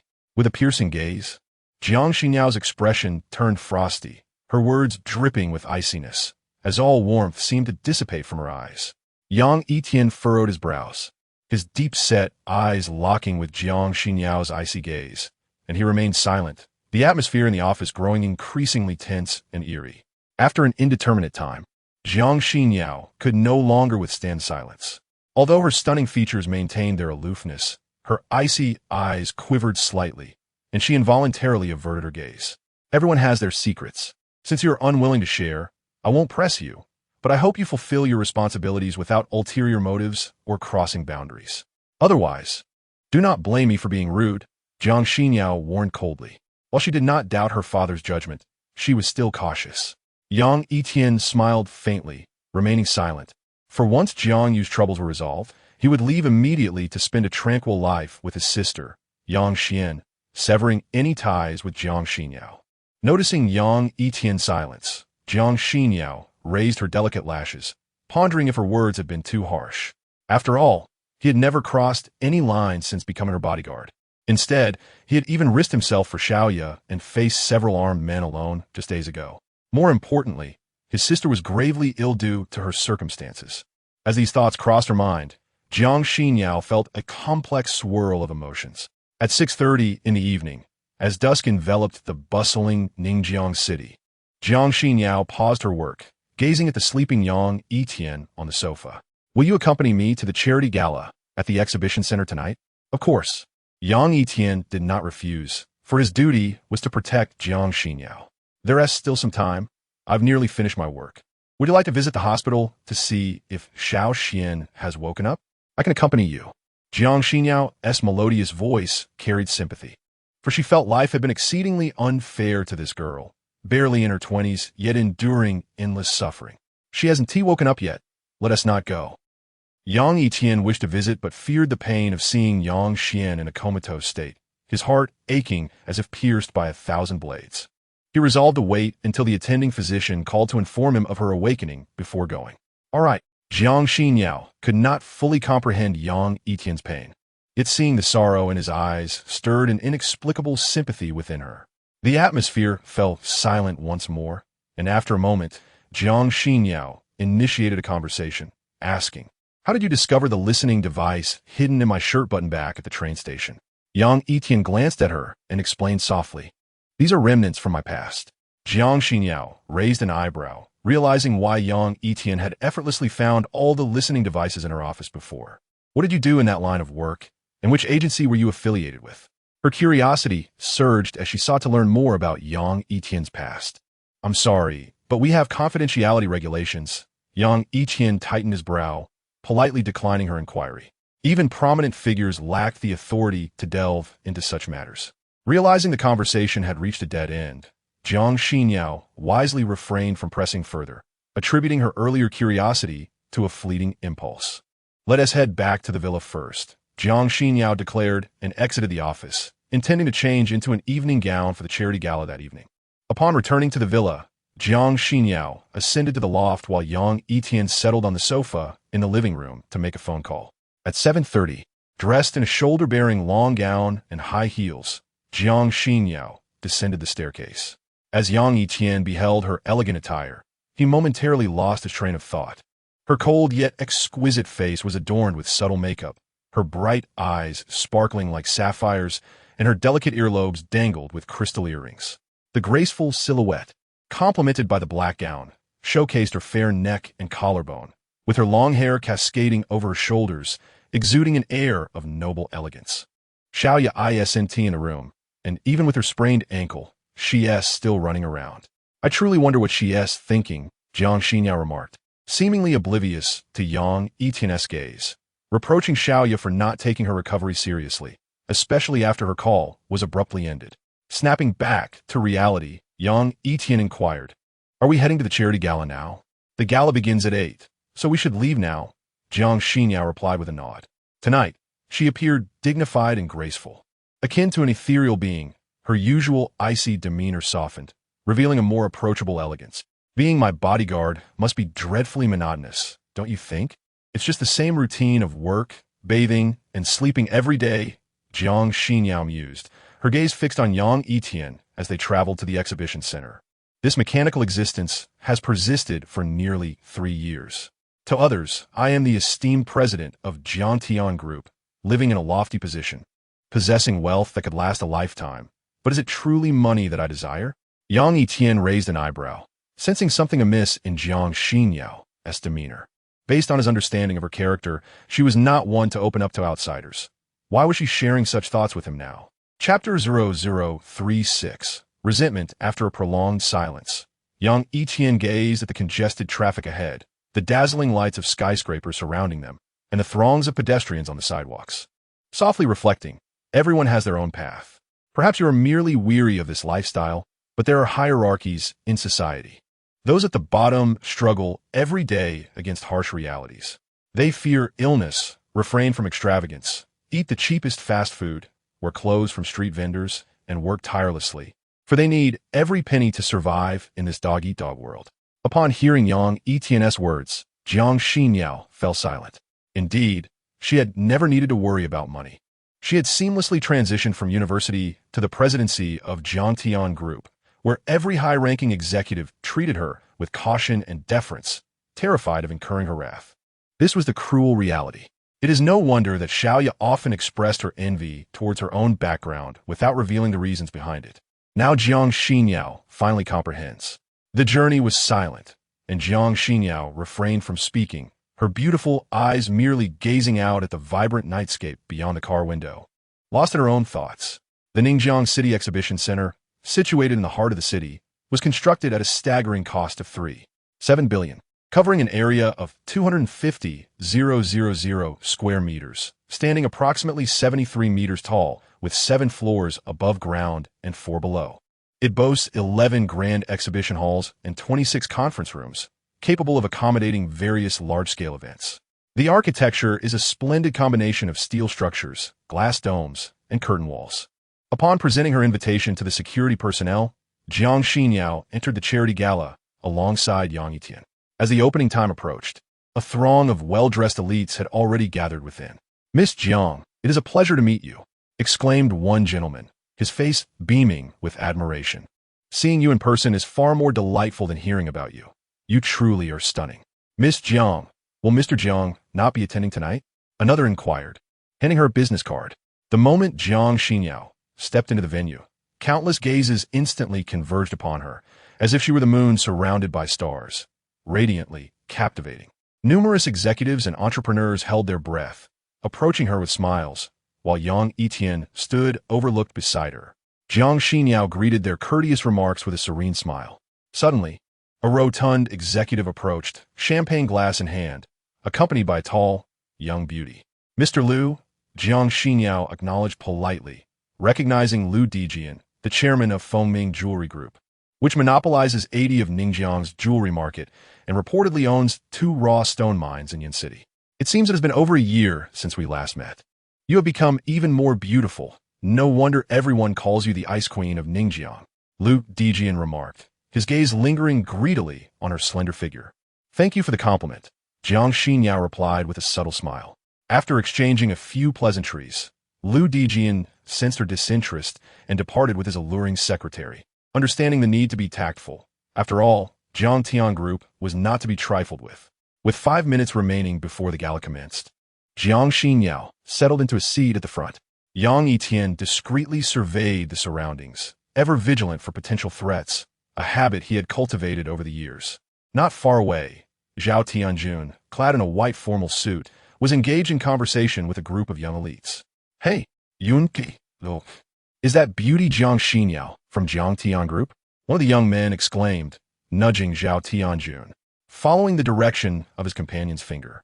Zhao Tianjun's gaze fell upon Jiang Xinyao in her off-shoulder gown, her subtly made-up face strikingly beautiful, captivating him entirely. However, upon noticing Yang Yitian beside her, his expression darkened in an instant. Regaining composure, Zhao Tianjun fixed a calculating glare on Yang Yitian and whispered to his equally arrogant companion, Lu Xiaodong, I need your help tonight. Of course, Junge, just say the word, and I will assist you, Lu Xiaodong replied with a smug grin.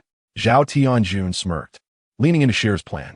After hearing Zhao Tianjun's words, Lu Xiaodong's eyes flicked toward Yang Yitian with a confident nod, assuring him there would be no problem. Zhao Tianjun, with a cold smile, straightened his suit and approached Jiang Xinyao. Xinyao, I see you are attending the charity gala as well. Why didn't you inform me in advance? Zhao Tianjun's voice was smooth as it reached Jiang Xinyao's ears. Turning her head, Jiang Xinyao's long eyelashes fluttered, her beautiful eyes concealing a deep-seated disdain. Your assistant is quite diligent. He follows you everywhere. Don't forget to give him a raise. Zhao Tianjun quipped, his words dripping with sarcasm as he belittled Yang Yitian, likening him to a mere lapdog. Jiang Xinyao's brows furrowed, fully aware of the implication behind Zhao Tianjun's words. She replied frostily, Zhao Tianjun, please be mindful of your language. My apologies, Xinyao. That was not my intention. Zhao Tianjun feigned remorse, but Jiang Xinyao, with her icy gaze, chose to ignore him. Assistant Yang, that tailored suit must have cost a pretty penny. I recall Armani's high-end suits retail for over 50,000 yuan. Did you purchase it yourself? Zhao Tianjun turned to Yang Yitian, recalling their first encounter when he wore a flimsy t-shirt worth only a few dozen yuan.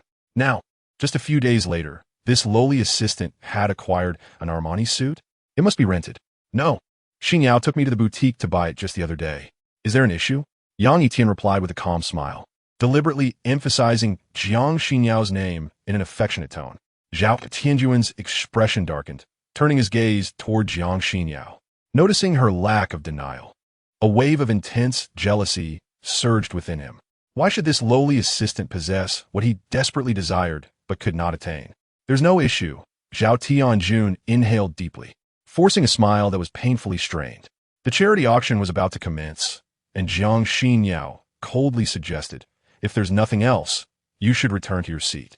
Xinyao, there's an extra seat beside you. May I sit here? If you see something you like, I'll bid on it for you, Zhao Tianjun said, refusing to leave and sitting down right next to her, a sycophantic smile plastered on his face.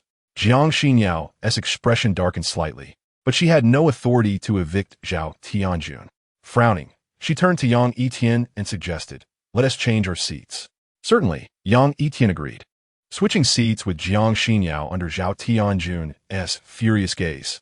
As Zhao Tianjun watched Jiang Xinyao seated next to Yang Yitian, he clenched his teeth in resentment, thinking, you may continue to play the aloof princess, but one day you will seek me out. Chapter 37. Trepidation at 8 o'clock. The charity gala at the exhibition center commenced punctually. The event comprised two segments, donations and an auction, with all proceeds destined to assist impoverished regions and those in need within society. Numerous prominent business leaders, affluent entrepreneurs, and popular celebrities showcased their presence before the press, donating amounts ranging from several 100,000 yuan to the Fengming Jewelry Group's astonishing donation of 5 million yuan. Representing Jiang Tian Group, Jiang Xinyao contributed 1 million yuan, not out of a lack of desire to give more, but because despite the gala's charitable facade, many underlying unspoken rules remained. The ultimate fate of these funds was known to no one. At the center of the stage stood a breathtakingly elegant hostess, clad in a vintage qipao, her delicate hands gripping the microphone as she gracefully read aloud the list of donations. That concludes the list of contributions, totaling 56 million yuan. On behalf of the impoverished, I extend my heartfelt gratitude to all of you. After diligently reading the names before the reporters, the beautiful hostess bowed gracefully to the audience, then continued with a radiant smile. Next, we will begin the charity auction. The first item up for bidding is a landscape painting from the Northern Song Dynasty, titled Spring Forest Mountain Residence, created by the artist Li Ji. The painting is exquisitely intricate, with layers of lush green mountains and abundant foliage. It has been generously provided by a collector who appreciates landscape art, and we, the organizers, have procured it at a high price for a charitable auction, with a starting bid set at 3 million yuan. As the enchanting words of the beautiful host echoed through the room, a landscape painting was presented by the staff. Jiang Xinyao seemed intrigued by the artwork. After carefully examining it, she raised her paddle to enter the bidding. 3,200,000, she declared. Is there anyone else who wishes to bid? The host smiled at Jiang Xinyao seated below. 3,500,000 came a suave bid from a wealthy patron in the front row. 4 million. Zhao Tianjun, who had been waiting for this moment, eagerly wished to acquire the painting as a gift for Jiang Xinyao. Jiang Xinyao raised an eyebrow and chose not to continue bidding. Just when Zhao Tianjun was filled with joy, believing the painting was about to be his, a silver-haired elder at the back raised his paddle, adding another 100,000. Zhao Tianjun's expression darkened. This painting was, to him, merely a worthless piece of paper, and spending 4 million was already extravagant. Yet this old man dared to raise the stakes. 4,300,000, Zhao Tianjun stated solemnly, willing to spend a few million just to impress Jiang Xinyao. The elder furrowed his brow and raised his paddle again to 4,500,000. Zhao Tianjun's face turned ashen, resembling someone suffering from constipation, and he boldly bid 5 million.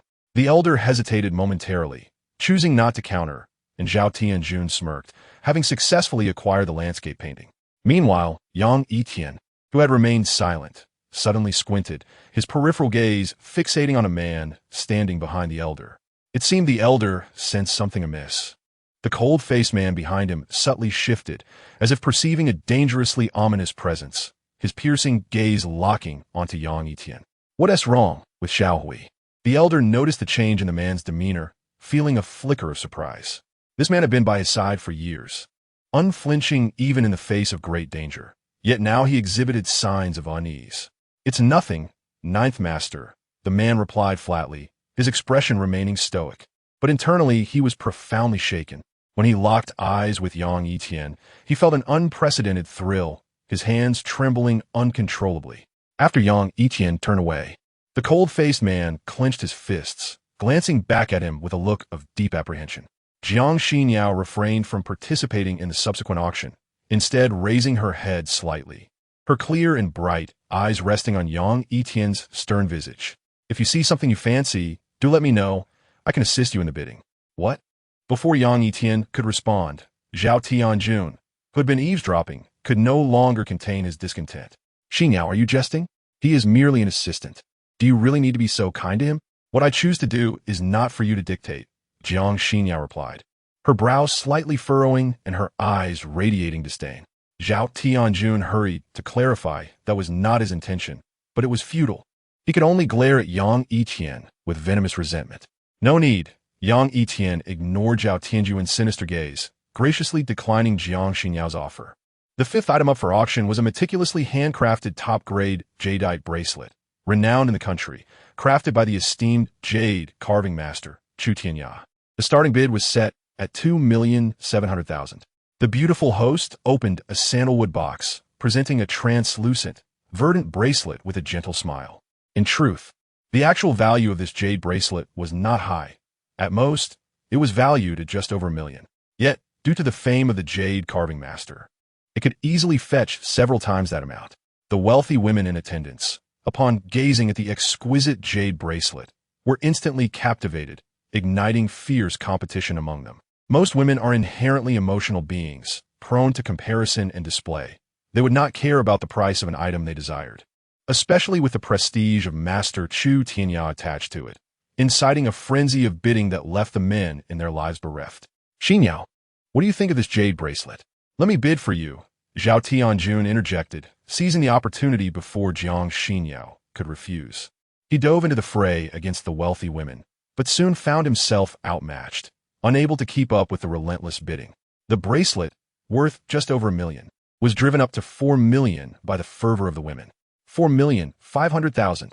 To maintain his composure before Jiang Xinyao, Zhao Tianjun dared not lose face.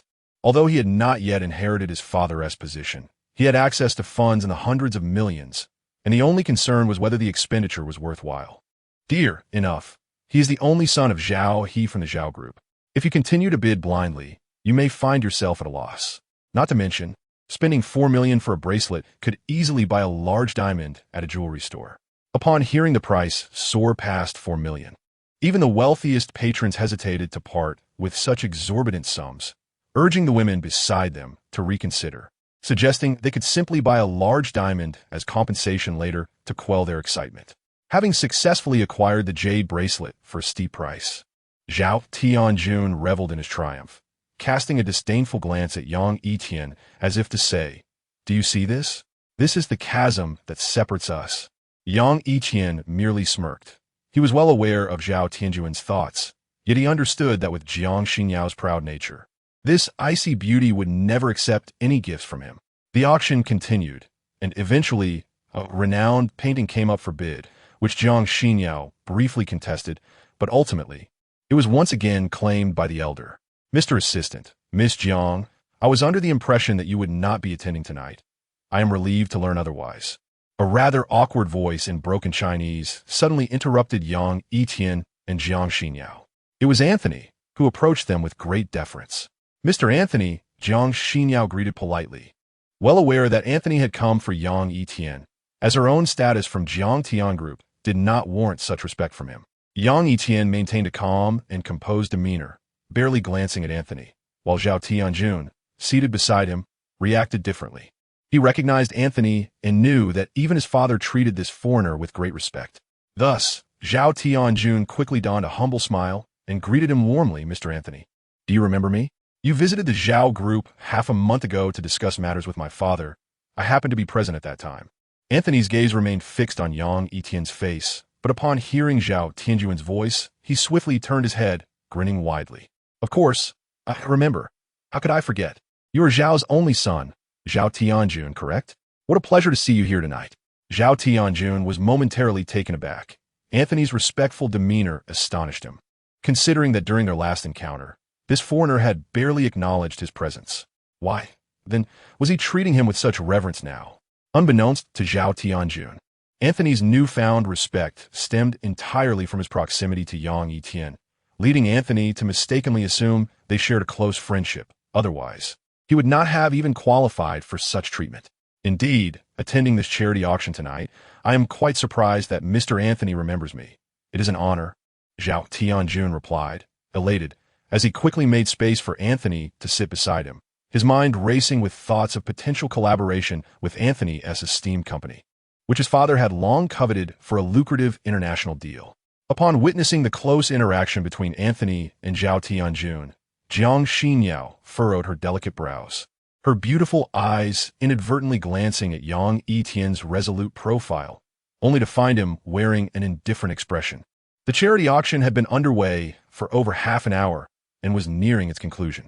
The final highlight item, accompanied by the graceful voice of the attractive host, was presented before the audience.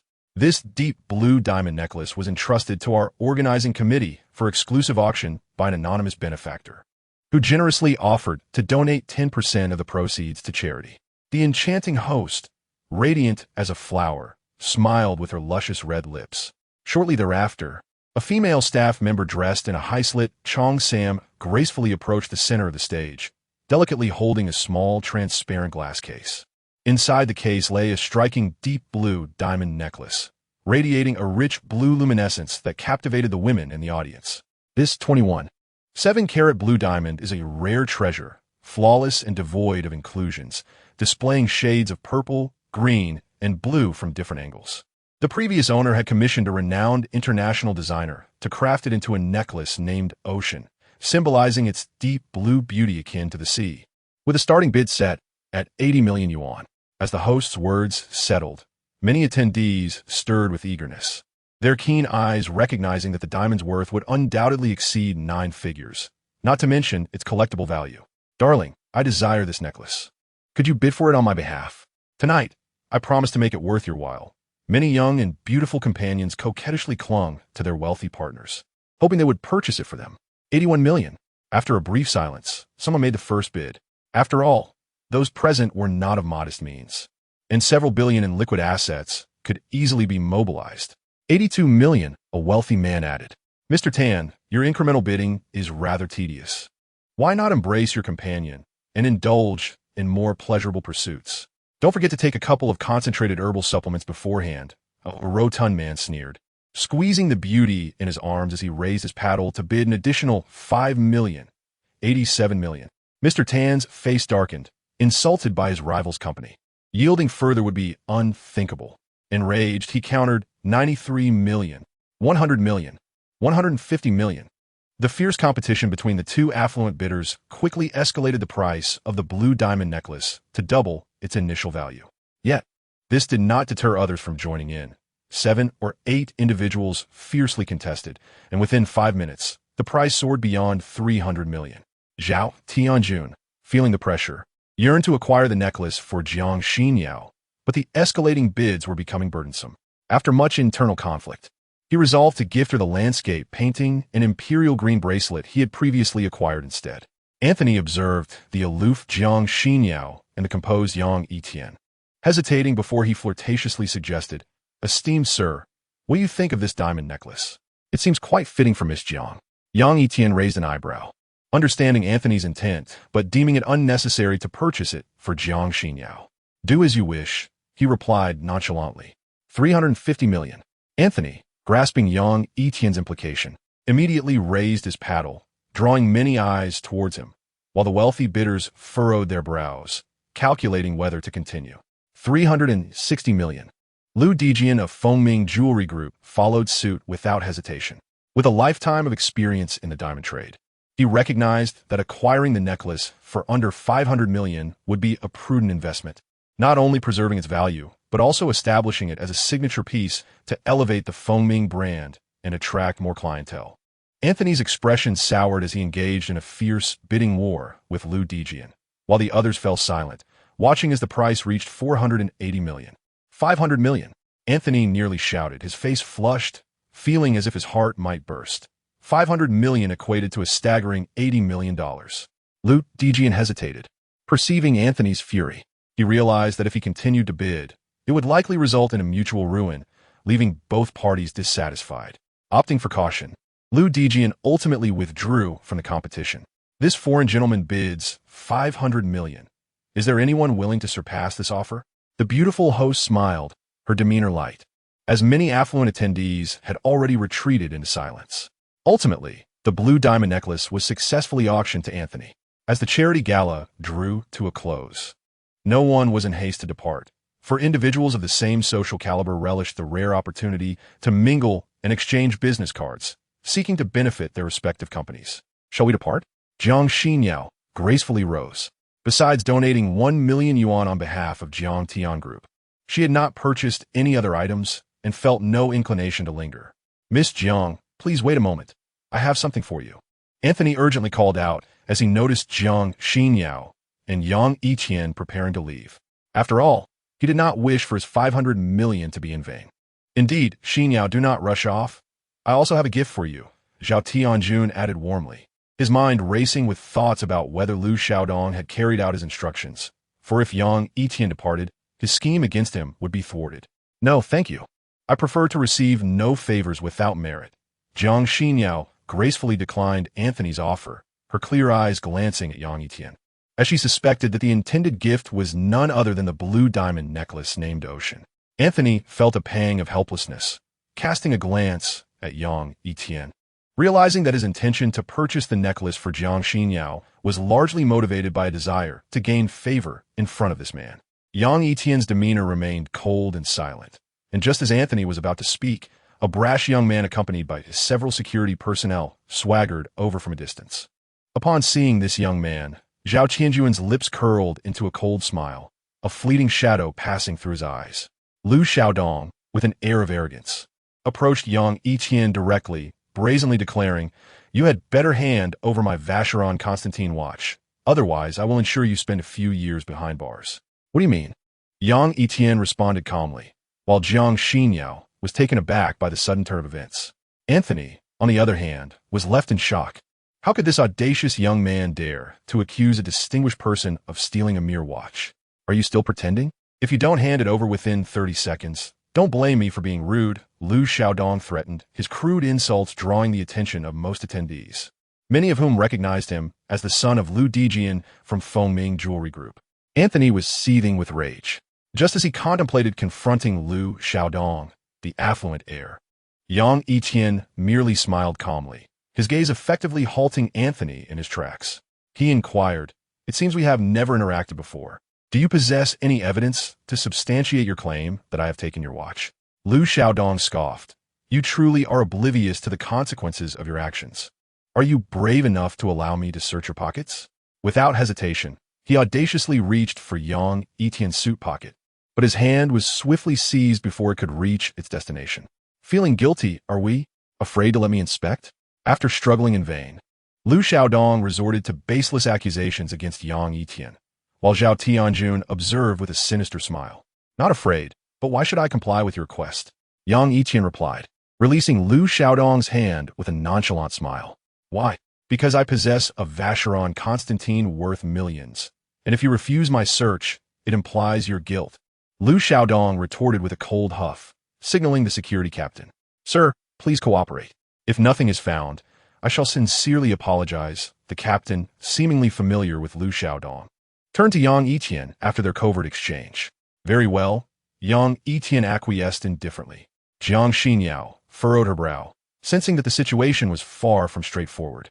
Indeed, the security personnel searched Yang Yitian's suit and retrieved a luxury watch. "Behold, this is my Vacheron Constantine, purchased less than 2 months ago. Its presence on you is irrefutable evidence of guilt. Let us take him to the authorities," Lu Xiaodong proclaimed, reclaiming his watch and commanding the security captain to report the incident, intending to imprison Yang Yitian. Despite successfully framing Yang Yitian, Zhao Tianjun felt no satisfaction, instead furrowing his brow, for Yang Yitian's visage betrayed no sign of distress. "Sir, do you have any further explanations?" The security captain's tone shifted to one of authority, as the surrounding elite regarded Yang Yitian with disdain and began whispering amongst themselves. Jiang Xinyao tightened her brows, adamant that Yang Yitian could not have stolen Lu Xiaodong's watch. Yet, the security captain had indeed retrieved a Vacheron Constantine from him. Meanwhile, Anthony narrowed his eyes, having observed the captain's deliberate motion. He had concealed the watch beforehand, intending to frame Yang Yitian. "My explanation? Quite simple." Yang Yitian chuckled lightly, his resolute demeanor suddenly revealing a fierce intensity as he firmly grasped Lu Xiaodong's hand adorned with the watch. "You shall inform everyone of the truth." Lu Xiaodong screamed in agony, cold sweat pouring from his brow, as his hand contorted painfully, accompanied by a sickening crack that sent shivers down the spine of onlookers. Witnessing Yang Yitian's piercing gaze, Anthony trembled uncontrollably, recognizing him as the formidable figure who instilled fear in countless powerful individuals, capable of shattering Lu Xiaodong's bones with a mere disagreement. As Lu Xiaodong's cries filled the air, Zhao Tianjuan's face paled in horror. The brutal scene before him diverged sharply from his anticipated outcome. Let me go." Lu Xiaodong wept, a privileged heir unaccustomed to such torment. "Speak. Who orchestrated this charade?" Yang Yitian demanded, casting a sidelong glance at Zhao Tianjun, who stiffened under the gaze, an inexplicable fear creeping into his heart. "What are you waiting for? Hurry and assist me." Lu Xiaodong implored the security captain, his complexion ashen. Bang, bang, bang. Anthony, who had been biding his time, launched a sudden attack. His outwardly genteel demeanor belied his swift and powerful kicks that incapacitated several security personnel. "Unhand my son," roared Lu Dijian, emerging from the restroom alongside his secretary, seeing his son in tears, crumpled on the ground, hand grotesquely contorted in Yang Yitian's grip. Rage surged within him as he stormed forward, pointing at Yang Yitian. "You wretched fiend.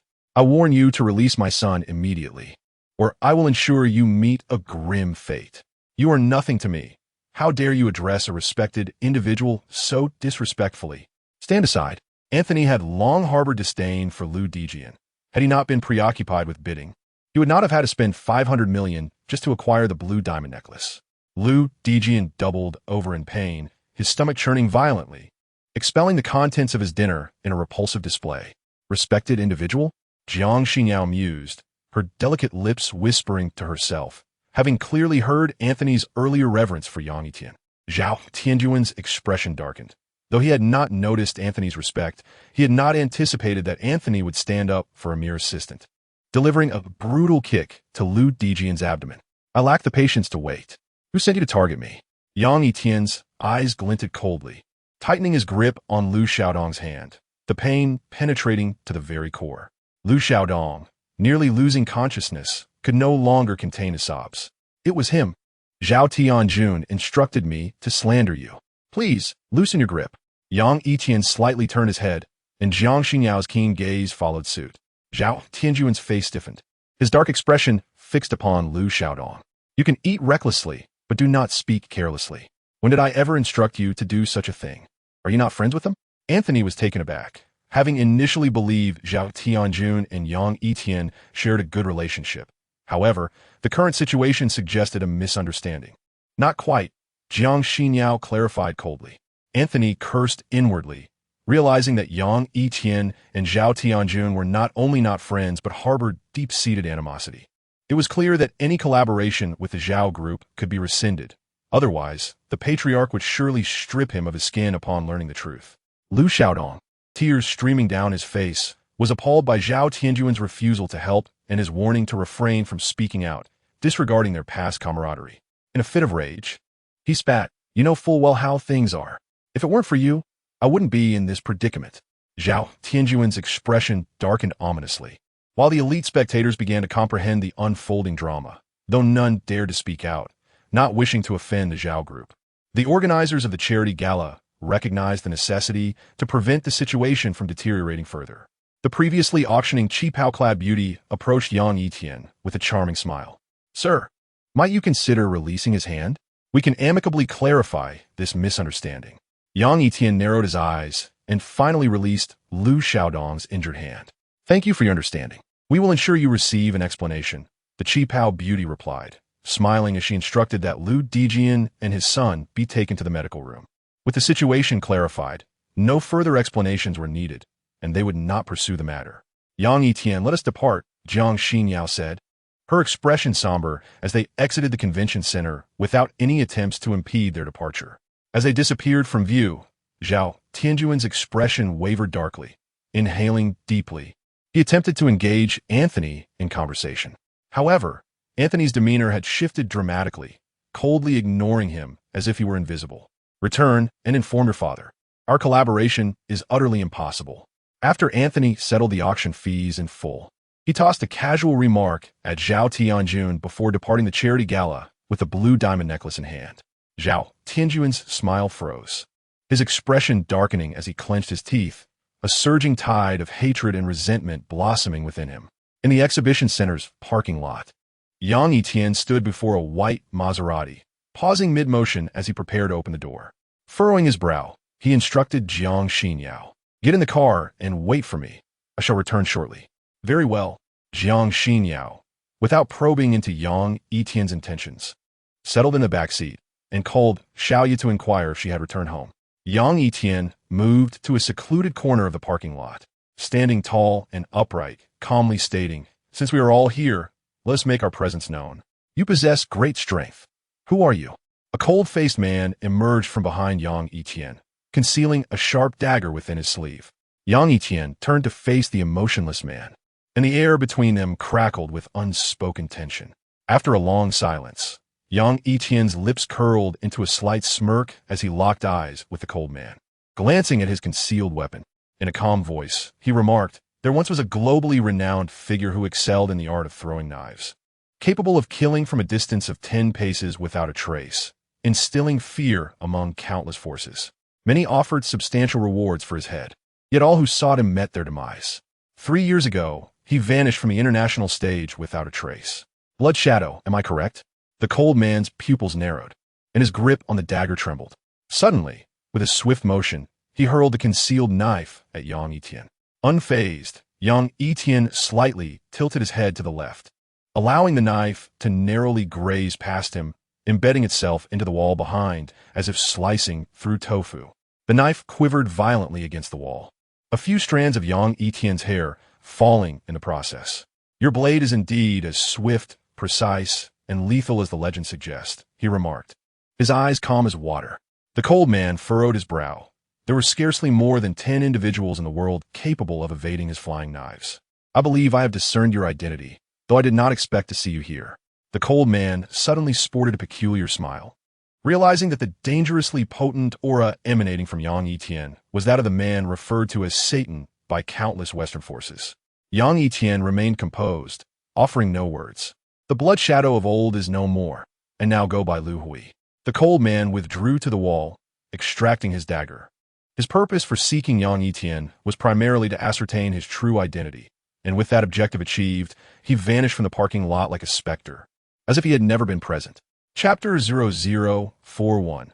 That woman, upon returning to the car, Jiang Xinyao, raised her beautiful eyes, extending a transparent glass box containing the blue diamond necklace, her voice gentle and ethereal. Anthony stopped by earlier. He left the necklace behind. I couldn't catch up to him in my heels. Please find a time to return it. Yang Yitian's brow furrowed, and he started the engine, saying, since it was given to you, you should keep it. I do not want it. Return it to him. Jiang Xinyao's long lashes fluttered, revealing her determination. She had always purchased what she desired and never accepted gifts from others, regardless of their value. I lack his contact information. You will have to return it the next time you meet. Yang Yitian spoke tersely as he drove, while Jiang Xinyao furrowed her delicate brow, choosing not to press further. Arriving at the seaside villa, it was already 11:20 p.m. Clad in a loose lace nightgown, Xiaoya lounged languidly on the living room sofa, nibbling on an apple while engrossed in a romantic soap opera. Upon seeing Yang Yitian and Jiang Xinyao return, she released the apple from her mouth, pouting with feigned innocence. Tiangu, Xinyao, you're finally back. I've been bored to death all alone at home. Who told you to run around on a sprained ankle?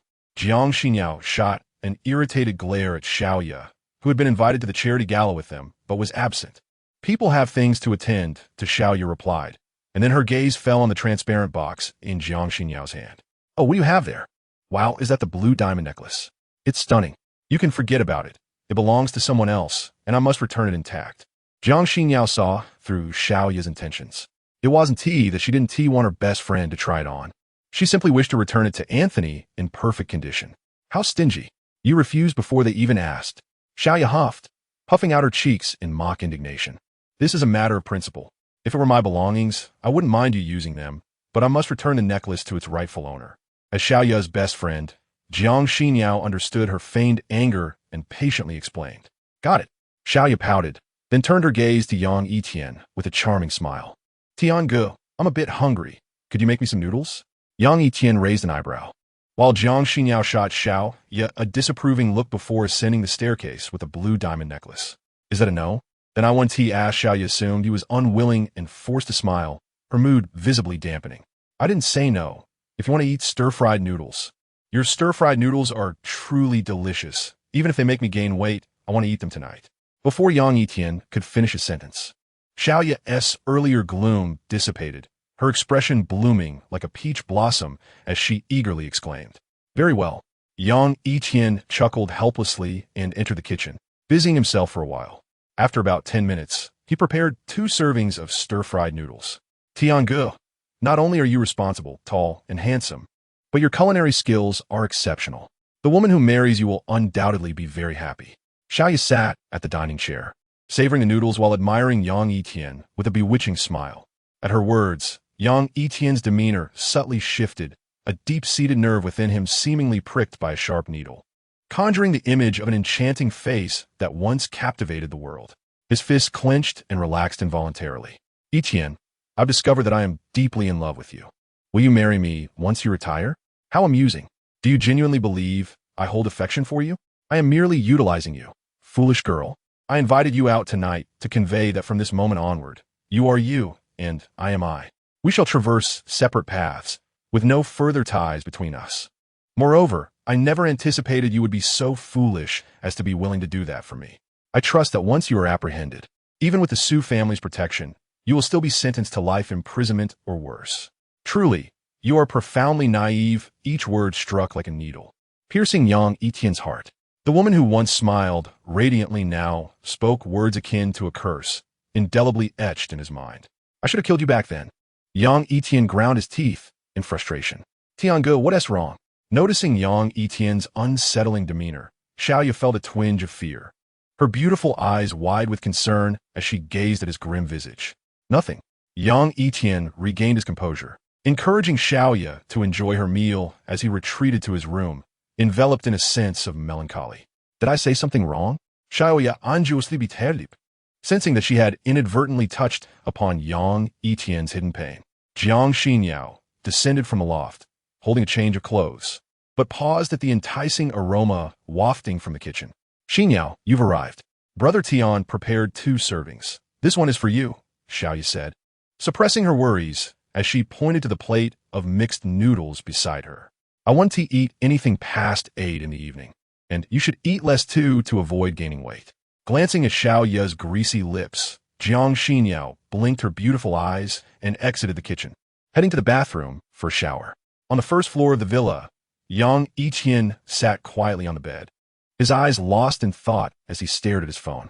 The entire day had passed without a call from Yang Xian's attending physician, indicating that his sister remained in a coma. Knock, knock. A series of knocks sounded from outside. Yang Yitian opened the door to see Xiaoya's charming face. Brother Tian, are you all right? Did I say something wrong earlier? Xiaoya bit her lip anxiously, her expression filled with a mix of apology and concern. Yang Yitian was momentarily taken aback, but soon grasped Xiaoya's meaning.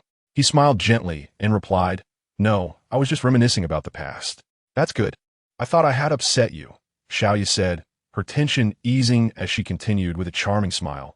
Did you visit Xiao Xian at the hospital today? Yang Yitian shook his head with a bitter expression, sighing deeply. Xiao Xian hasn't awakened yet. I'll go see her once she does. No, I went to the hospital around 8 this evening, and Xiao Xian has already woken up. Didn't you know, Brother Tian? Xiaoya's beautiful eyes reflected confusion as she recalled chatting with Yang Xian during her visit. Why was Yang Yitian insisting she was still unconscious? What did you say? Xiao Xian has woken up? Upon hearing this, Yang Yitian's expression shifted to one of surprise and excitement as he grasped Xiaoya's delicate arm, eagerly asking if it was true. Ouch! Xiaoya winced at his firm grip, her brows knitting together in discomfort. Realizing this, Yang Yitian quickly released her, apologizing. I'm sorry. I was a bit impulsive just now. It's fine. Xiaoya laughed softly as she rubbed her arm, understanding his behavior. His usual composure was replaced by a clear display of emotion, signifying how important Yang Xian was to him. Yes, when I visited the hospital, Xiao Xian had indeed awakened, but she seemed very downcast and reluctant to communicate with anyone. I was afraid of disturbing her, so I left shortly after, Xiaoya explained softly, though she did not mention who she had gone to the hospital with. I see. I need to step out for a moment. Please lock the doors and windows while I'm gone, and don't leave the villa before I return. Yang Yitian instructed before swiftly passing by Xiaoya and driving Jiang Xinyao's Maserati towards the People's Hospital. He pulled out his phone to call Yang Xian's attending physician, demanding to know why he hadn't informed him of his sister's awakening. However, the physician's response left Yang Yitian utterly astonished, his eyes dimming as his thoughts sank into a profound silence. Your sister instructed me not to notify you. If you have any questions, you can ask for yourself. The physician's words echoed in Yang Yitian's mind, leading him to suspect that Yang Xian was concerned he would feel guilty, thus forbidding the doctor from contacting him. Silly girl. Tears welled in Yang Yitian's eyes as he swallowed hard. Yang Xian must have been terrified after being kidnapped, overwhelmed with helplessness and fear, desperately needing his presence. Yet she feared he would blame himself, enduring it all alone. Upon arriving at the People's Hospital, Yang Yitian hurriedly made his way to Yang Xian's intensive care unit. 2 tall bodyguards eyed him warily as he approached, but upon recognizing him as the girl's brother, they opened the door to the ward. Thank you. Yang Yitian smiled and nodded, taking a deep breath before stepping into the dim room. Inside, the frail form of Yang Xian lay quietly on the hospital bed, her face pale and devoid of color, eyes gently closed, yet her breathing was somewhat erratic, and her eyelashes fluttered slightly. Yang Yitian knelt beside the bed, forcing a smile as he traced his fingers lightly over Yang Xian's face, softly saying, Xiao Xian, I'm sorry. If it weren't for me, you wouldn't have to endure this nightmare. I'm so sorry. Silence enveloped the room. Yang Xian did not respond, her eyes remaining shut, though her fingers trembled, tears streaming down her pale cheeks. Yang Yitian tenderly wiped away the tears from her face, his voice choked with sorrow, I didn't protect you well. I feel so guilty. Do you hate me, Xiao Xian?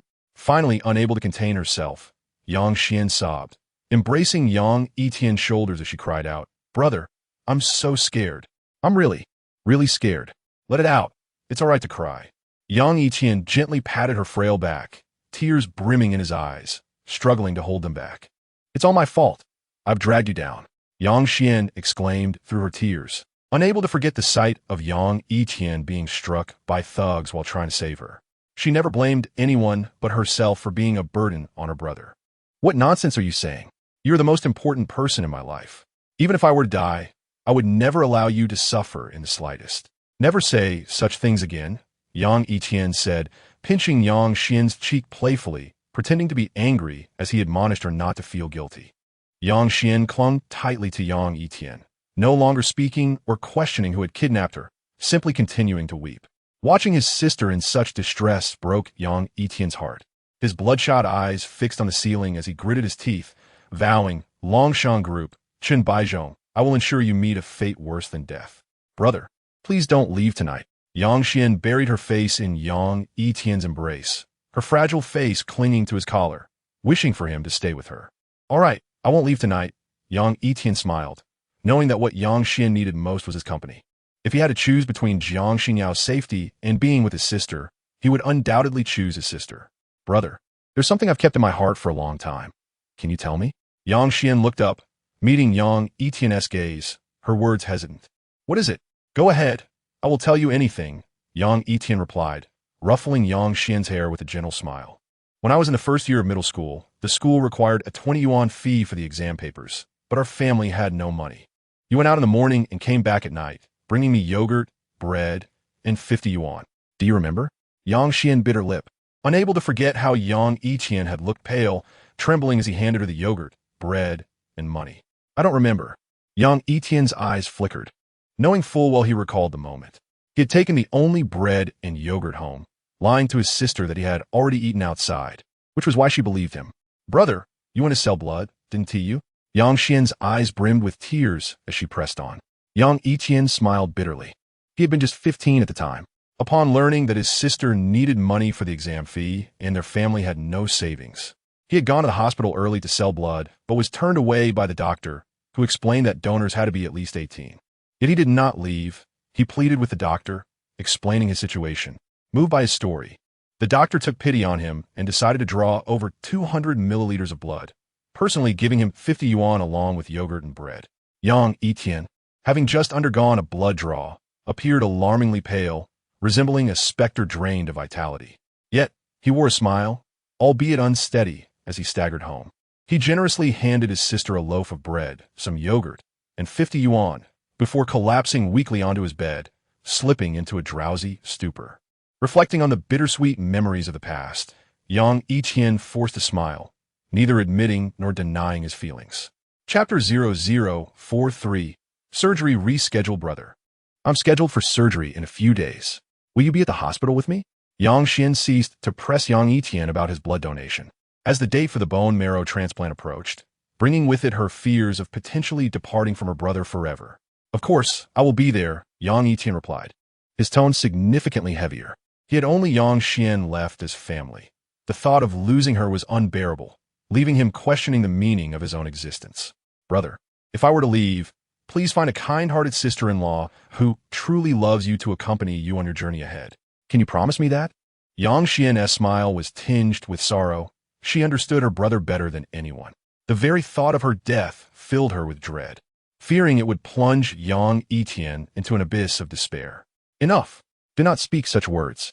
Yang Yitian's expression darkened as he admonished her sharply, forbidding her from uttering such morose thoughts. "No, I must say this.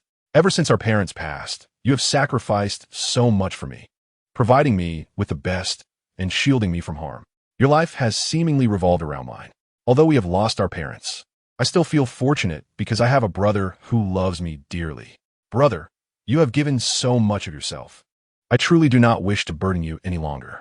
If I must depart, you must live for yourself and seek out a virtuous and kind-hearted wife to find happiness. Promise me, will you?" Yang Xian's gaze was unwavering as she implored him sincerely. Why must you speak of such things? Witnessing his sister's acceptance of death, Yang Yitian could no longer contain the sorrow that surged within him, tears streaming down his resolute cheeks. Brother, I have imposed upon you for too long.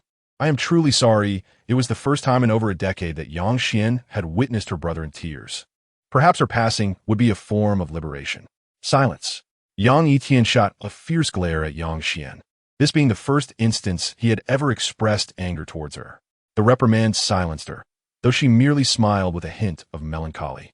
I apologize for my outburst. But dear Xiao Xian, remember this. I could lose everyone in this world, but I cannot lose you. You are more precious to me than my own life. Do you understand? Yang Yitian inhaled deeply, speaking earnestly to her. Yang Xian nodded, resting her head against him, cherishing every moment they shared. Time drifted by until she fell asleep in his embrace. Observing her peaceful slumber, Yang Yitian remained still, fearing to disturb her tranquility. The following day, dawn broke gently, sunlight filtering through the window, illuminating Yang Yitian's stern features. Yang Xian stirred slightly, her petite form awakening as she opened her eyes to find her brother's steadfast face. Awake? Yang Yitian smiled, recalling how she had mumbled in her sleep the previous night, her small hands clutching his shirt, pleading, "Brother, don't go," which tugged painfully at his heart. Brother, did you not sleep at all last night? Yang Xian quickly detached herself from his embrace, realizing she had remained in that position throughout their slumber. Are you hungry? I'll go get you something to eat. Yang Yitian playfully pinched her nose, but did not answer her inquiry. I'm not hungry. Brother, can you stay with me a little longer? She shook her head gently, knowing he would soon have to leave. All right. Without hesitation, Yang Yitian acquiesced to her request, remaining with her until the attending physician arrived for her examination, calling him out of the room. Your sister's condition is rather grim. The bone marrow transplant may need to be expedited. We cannot afford to delay further, or her condition will worsen. We have decided to perform the surgery tomorrow afternoon. The attending physician conveyed gravely from the corridor. Hearing this, Yang Yitian's heart tightened instantly. It's being moved up? What is the success rate? Approximately 40%. The doctor hesitated before responding.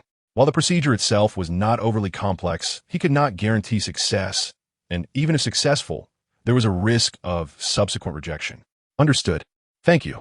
Yang Yitian sighed deeply, acknowledging that he must confront what was to come, hoping for a smooth process. After discussing a few more details with the physician, he returned to the room to convey the news to Yang Xian. Upon learning that her surgery was scheduled for the next day, Yang Xian felt a wave of panic, her heart racing with anticipation and dread. Xiao Xian, don't worry too much. The doctor mentioned the success rate is above 80%, so there should be no issues. Once you recover, I will make up for the 6 years I owe you. Promise me you'll get better. Yang Yitian gently patted her head, fabricating a higher success rate, for he believed that a strong will to live and a positive mindset could make a significant difference, even in the face of unforeseen complications. All right, brother, I promise. Yang Xian smiled sweetly, though the smile felt strained.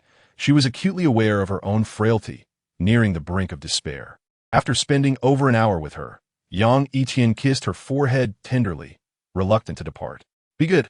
I must head to work now, but I will return later to keep you company, all right? Brother, could you kiss me once more? As he turned to leave, Yang Xian quickly grasped the hem of his clothing, her clear, lake-like eyes brimming with reluctance, her pale lips forming a bittersweet smile that broke his heart. Yang Yitian turned back and planted another kiss on her cheek, watching her cheeks dimple into 2 small hollows, a wave of happiness washing over him. In that moment, he felt that even if he were to die then and there, he would have no regrets.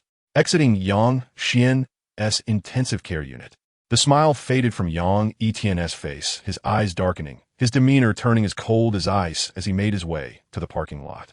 However, upon reaching the hospital's main entrance, a figure halted him in his tracks, a surge of pent-up rage radiating from his gaze, his fists clenching tightly. Chapter 0044. Old Grudges and New Hatreds. Chen Baizhong. Yang Yitian ground his teeth, crimson blood seeping from between them as he unexpectedly encountered the detestable Chen Baizhong at the hospital. Chen Baizhong appeared oblivious to Yang Yitian's presence, standing before the hospital's elevator alongside a well-dressed woman carrying a pot of chicken soup. Yang Yitian suppressed his fury, following Chen Baizhong into a patient room, where he found Chen Jie, the man he had thoroughly disciplined at the bar, now laid up in bed, sipping the soup brought by the elegant woman. "Dad, have you found the scoundrel who broke my leg and forced me to undergo multiple stomach washouts?"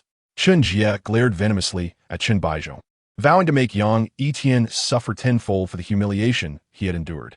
"Indeed, my dear, have you located him? You must avenge Xiao Jie," the beautiful woman said, tears welling in her eyes. Chen Jie was the flesh of her flesh, the fruit of 10 months of pregnancy. Witnessing her son's tragic fate left her heart feeling as though it were being mercilessly torn apart. Chen Baizhong furrowed his brow and suddenly spoke. "There is no need to discuss revenge any further. We will proceed with the transfer procedure shortly." "What is going on?" the beautiful woman inquired, bewildered. "The First People's Hospital is already the best in Ningjiang City. Why the sudden need for a transfer? And why abandon the idea of revenge?" "Dad, what are you saying? I am your son. Are you going to let me suffer in vain?" Upon hearing his father dismiss the idea of revenge, Chen Jie was initially taken aback, then hastily pressed for an explanation. "There is no explanation. I warn you, not only must you abandon thoughts of revenge, but if you encounter him, you should do everything you can to stay out of his way. Don't seek death." Chen Baizhong's anger flared as he cautioned Chen Jie against pursuing vengeance, lest he find himself in dire peril. Chen Jie, filled with indignation, retorted furiously, "Have you lost your mind? If you want to help me, I will seek him out myself." Slap! Before Chen Jie could finish, a resounding slap struck his face. Chen Baizhong's expression was fierce, and he chastised him loudly. "Do you think I do not wish for revenge? Do you realize whom you have offended? You fool! Chen Baizhong, what are you doing? Not only are you refusing to help Xiao Jie seek vengeance, but you also resort to violence?" The beautiful woman, seeing her precious son's face redden from the slap with blood at the corner of his mouth, furiously scolded Chen Baizhong. Regaining his composure, Chen Baizhong sighed. He too craved revenge for his son, but upon learning that Zhou Bao had died from a gunshot wound while assisting in the kidnapping of Yang Yitian's sister, he realized the enormity of the trouble he had stirred. Fortunately, Zhou Bao was dead, and no one had come looking for them in the days that followed. Chen Baizhong breathed a sigh of relief. If it were known that he was the mastermind behind the incident, not only would he attract the attention of the authorities, but he would also face retribution from Yang Yitian. Through various channels, Chen Baizhong had discovered that Zhou Bao was indeed dead, and that Yang Yitian's actions were deemed self-defense, leaving him free of any consequences. All signs indicated that his son had offended someone of considerable stature, and it would be wise to avoid provoking him further while there was still a chance for resolution. Chen Jie fell silent, yet his eyes brimmed with resentment. He was determined to exact revenge on Yang Yitian and that vile woman, Xiaoya. He would not let them escape unscathed. Meanwhile, Yang Yitian stood outside the internal medicine ward. His deep-set eyes darkened as he pushed open the door. "You, Chen Jie, lie in the hospital bed," raised his hand in shock, pointing toward the doorway, exclaiming in panic, "Dad, it's him. He asked the one who did this to me." Chen Baizhong and the beautiful woman turned around. The former's heart sank, while the latter's eyes blazed with fury, ready to pounce on Yang Yitian. "Wait, I will have someone send you to prison," the beautiful woman declared, reaching for her phone, but Chen Baizhong snatched it away and smashed it to the ground, shouting, "Do not speak. Get away." The beautiful woman froze, taken aback.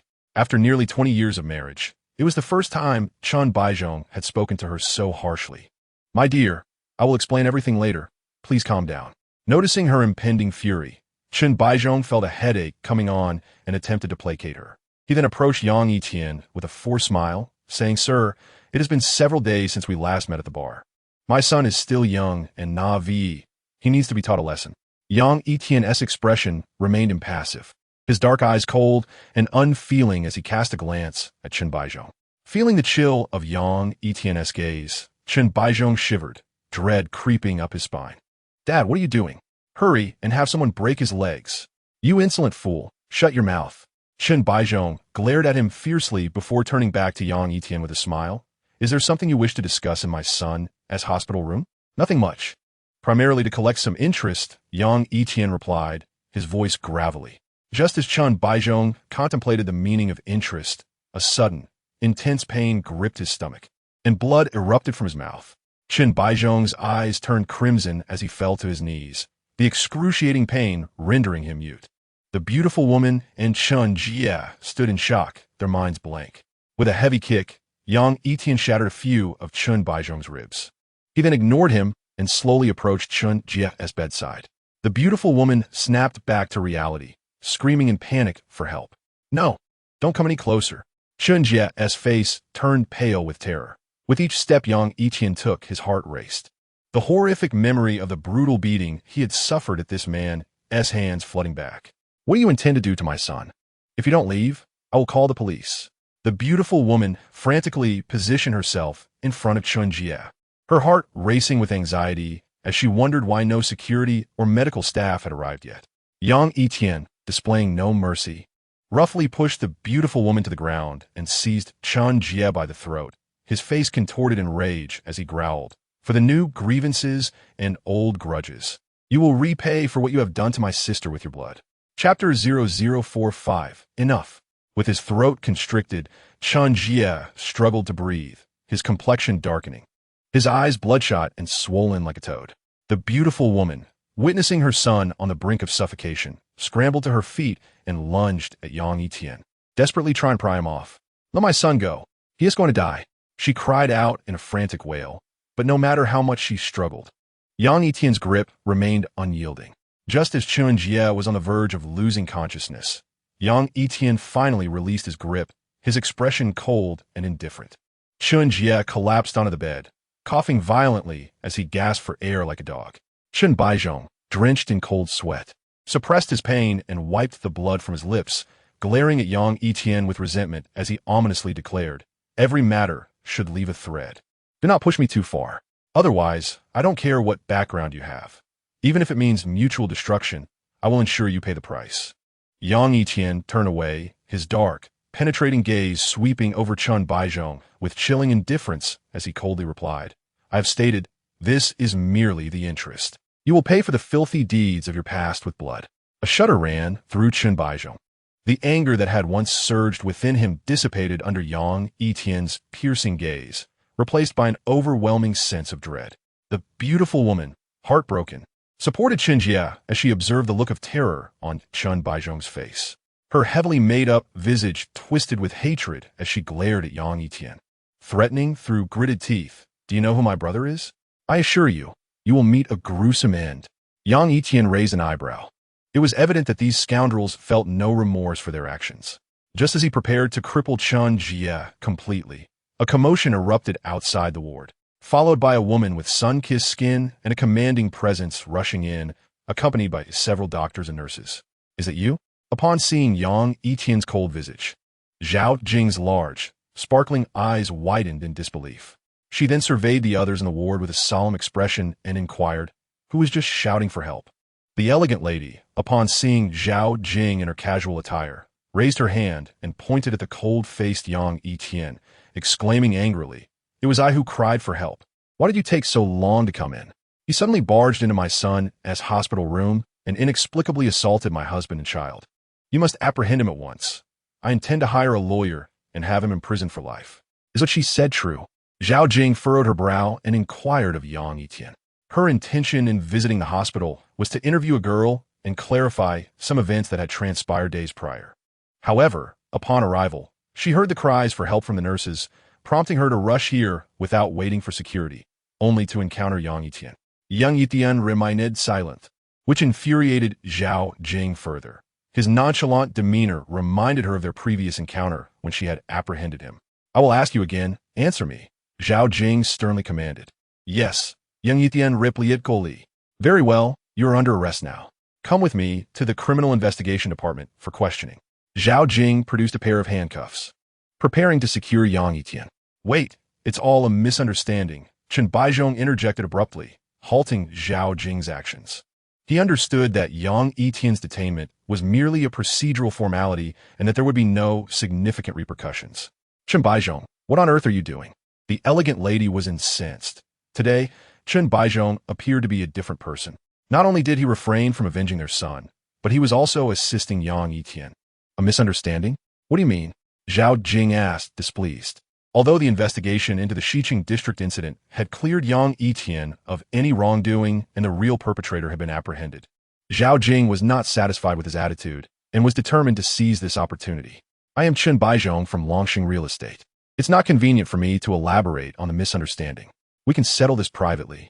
If you have any issues, I can call your captain Wu Hua right now, he stated, sounding serious. Even Yang Yitian raised an eyebrow at his words. I know you are Chen Baizhong, but I care not for your Wu or Li. He must accompany me to the Criminal Investigation Department today, Zhao Jing replied with a cold snort.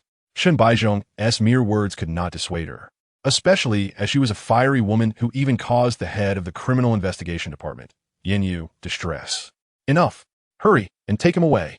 The elegant lady glared fiercely at Chen Baizhong, urgently calling for Zhao Jing to secure Yang Yitian in handcuffs, fearing he might be released. Chen Baizhong's expression darkened, and he ceased further argument. If Yang Yitian sought vengeance in the future, they would both suffer the consequences.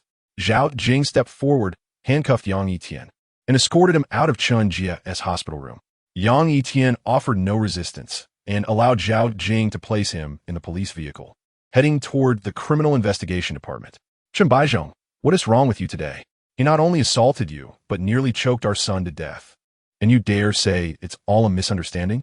The elegant lady glared at Chen Baizhong, demanding answers. Enough. Do you think I've been passive because I enjoyed it? Do you think I didn't want revenge? Do you think I wish to see him harmed? You know nothing. Chen Baizhong's patience snapped as he faced his wife's relentless accusations, expressing his pent-up resentment. Do you have any idea how the Xiqing district incident unfolded? How Zhou Bao died, and who was behind it? No longer withholding, Chen Baizhong revealed to his wife and son that it was he who had orchestrated Zhou Bao's kidnapping of Yang Yitian's sister as revenge. Are you saying Zhou Bao's death was connected to him? But why is he still standing here unscathed? The elegant lady gasped, shocked. Despite Zhou Bao's notorious reputation, he was still a living person. Why ask me? I can assure you his background is quite formidable, Chen Baizhong said through clenched teeth, feeling a sense of dread regarding Yang Yitian's connections. Does he know it was you who ordered the kidnapping of his sister? The elegant lady began to feel apprehensive. I don't know, but judging by his demeanor, he has likely figured it out. After all, there are no secrets that remain hidden. For now, we must proceed with the transfer procedures and keep our distance from him. His sister is in this hospital as well, Chen Baizhong declared, casting a disapproving glance at Chen Jia, blaming him for the trouble with Yang Yitian. Unbeknownst to him, even without Chen Jia's involvement, Yang Yitian would not have let him off the hook. Ah, dear, your nose is bleeding, the elegant lady exclaimed as blood streamed from Chen Baizhong's nose, likely due to the internal injuries inflicted by Yang Yitian's earlier kick, prompting her to urgently call for a doctor. In a certain interrogation room, Zhao Jing held a document, her gaze fixed sternly on Yang Yitian. Why did you resort to violence? They deserved it, Yang Yitian replied with a frown, his tone flat. Are you truly so self-willed? Do you realize this constitutes intentional injury? I have the authority to detain you. Zhao Jing maintained her intense stare, but Yang Yitian's expression bore no hint of emotion, akin to a still pond. Yang Yitian smiled faintly. Years prior, he had interrogated numerous spies and operatives with ruthless efficiency, yet now he found himself being interrogated by Zhao Jing. What are you laughing at? Be serious. Zhao Jing, incensed by his smile, slammed her hand on the table and demanded, I will ask you again. What was your motive for striking? Yang Yitian remained silent, prompting Zhao Jing to furrow her brows. She glanced at the document in her hand and stated gravely, Yang Yitian, age 25. Your parents passed away early due to unforeseen circumstances. 6 years ago, you enlisted and were assigned to the northern border. A week ago, you suddenly returned to Ningjiang City. You have a younger sister currently in her sophomore year, suffering from acute leukemia and receiving treatment at the People's Hospital. She is also a primary victim of the Xiqing district incident. Yang Yitian's brows knitted tightly. It appeared Zhao Jing had begun gathering information on him since the occurrence of the Xiqing district incident. Is the true reason you attacked Chen Baizhong related to your suspicions regarding his involvement in the kidnapping of your sister? Zhao Jing suddenly asked, her voice cutting through the tension. Yang Yitian's eyes widened slightly in surprise. He expected her to piece together so much information so quickly. What kind of gaze is that? Do you think our department is idle? Zhao Jing retorted, somewhat irritated. Following the Xiqing district incident, she had mobilized significant resources to apprehend many of Zhou Bao's subordinates, gathering valuable intelligence. Among the information was that a day prior to Zhou Bao's demise, he had met with Chun Baizhong from Longsheng Real Estate. Had it not been for insufficient evidence and a lack of approval from superiors, she would have already apprehended Chun Baizhong for interrogation, ensuring no criminal escaped justice. I never said that, Yang Yitian replied, somewhat vexed by the implication. Zhao Jing scoffed, continuing, to my knowledge, you were detained by the Ningjiang District Criminal Investigation Department days ago for breaking Chun Baizhong's son's leg at a bar. In retaliation, he sought out Zhou Bao to kidnap your sister. Am I correct? What are you trying to ask? Yang Yitian narrowed his eyes, recognizing that her deductions were largely based on inference, yet he had to admit she was astute. There are many mysteries surrounding the Xiqing district incident. I intend to investigate every detail and ensure that no criminal escapes justice, providing closure for the victims, including your sister, Zhao Jing declared, casting a meaningful glance at Yang Yitian. Initially, she had perceived him as a ruthless individual, but as she delved deeper, she realized he was fiercely protective of his sister. If you wish to know, then investigate on your own. Asking me is futile. Yang Yitian spoke softly, expressing his desire to seek vengeance for Yang Xian with his own hands, ensuring that Chun Baizhong would pay in blood for his debts. Do as you wish. I will certainly investigate thoroughly, he stated. However, you are currently under arrest for assault. What do you have to say about this? Although Zhao Jing felt pity for Yang Yitian, who had a critically ill sister and was embroiled in a kidnapping, she remained resolute in her duty. I need to make a phone call. Having not returned home the previous night to protect Jiang Xinyao, he could not afford to waste any more time. If something were to happen to her, he would bear the irrefutable responsibility. You cannot make that call. I have little patience for those who rely on connections after committing an offense. During this period of summons, I have the right to restrict your personal freedom. Zhao Jing firmly denied Yang Yitian's request. Yang Yitian raised an eyebrow, his voice low and menacing. What do you mean? Are you seeking personal revenge? Be cautious with your words. I could easily add a charge of defamation. Zhao Jing's teeth clenched in anger at his words. Noticing the clock on the wall, Yang Yitian realized it was nearly 9:30. Jiang Xinyao usually arrived at Jiangtian Group by 9, but he had taken her car the previous night, and she had instructed Xiaoyan not to leave the villa until he returned. Perhaps she was growing impatient. Zhao Jing, unaware of the shift in Yang Yitian's demeanor, suddenly recalled something. Has your sister regained consciousness? I need to personally ask her for detailed clues regarding the case. I hope she can remember what happened. At her words, Yang Yitian's angular face turned icy, his deep-set eyes radiating a fierce intensity as he glared at Zhao Jing. She is undergoing surgery tomorrow. I warn you, do not burden her with any psychological stress before then, or you will regret it. Zhao Jing felt a moment of relief upon hearing that Yang Xian's surgery was scheduled for the next day, thankful that she had not disturbed the poor girl. However, Yang Yitian's ominous warning made her exceedingly furious. Say that again? Go ahead, try me. Yang Yitian's gaze was chilling, and Zhao Jing felt an inexplicable unease at his cold stare. Gathering her courage, Zhao Jing, steadfast in her character, scoffed and approached to unlock Yang Yitian's handcuffs. I am not an unreasonable woman. Since your sister is having surgery tomorrow, you should be by her side, providing her with the comfort she needs to face it. I wish her a successful operation and a swift recovery. But remember, when I summon you, you must cooperate with me at the criminal department. Sensing Zhao Jing's goodwill beneath her stern words, Yang Yitian's icy expression softened gradually, and he replied hoarsely, Thank you. She will recover, surely. Chapter 0047. The final question, I did not expect you to express gratitude, Zhao Jing remarked, her face slightly surprised. She had not anticipated that mentioning Yang Xian would drastically alter Yang Yitian's demeanor. As he prepared to leave, Zhao Jing called out to him, May I ask you one last question?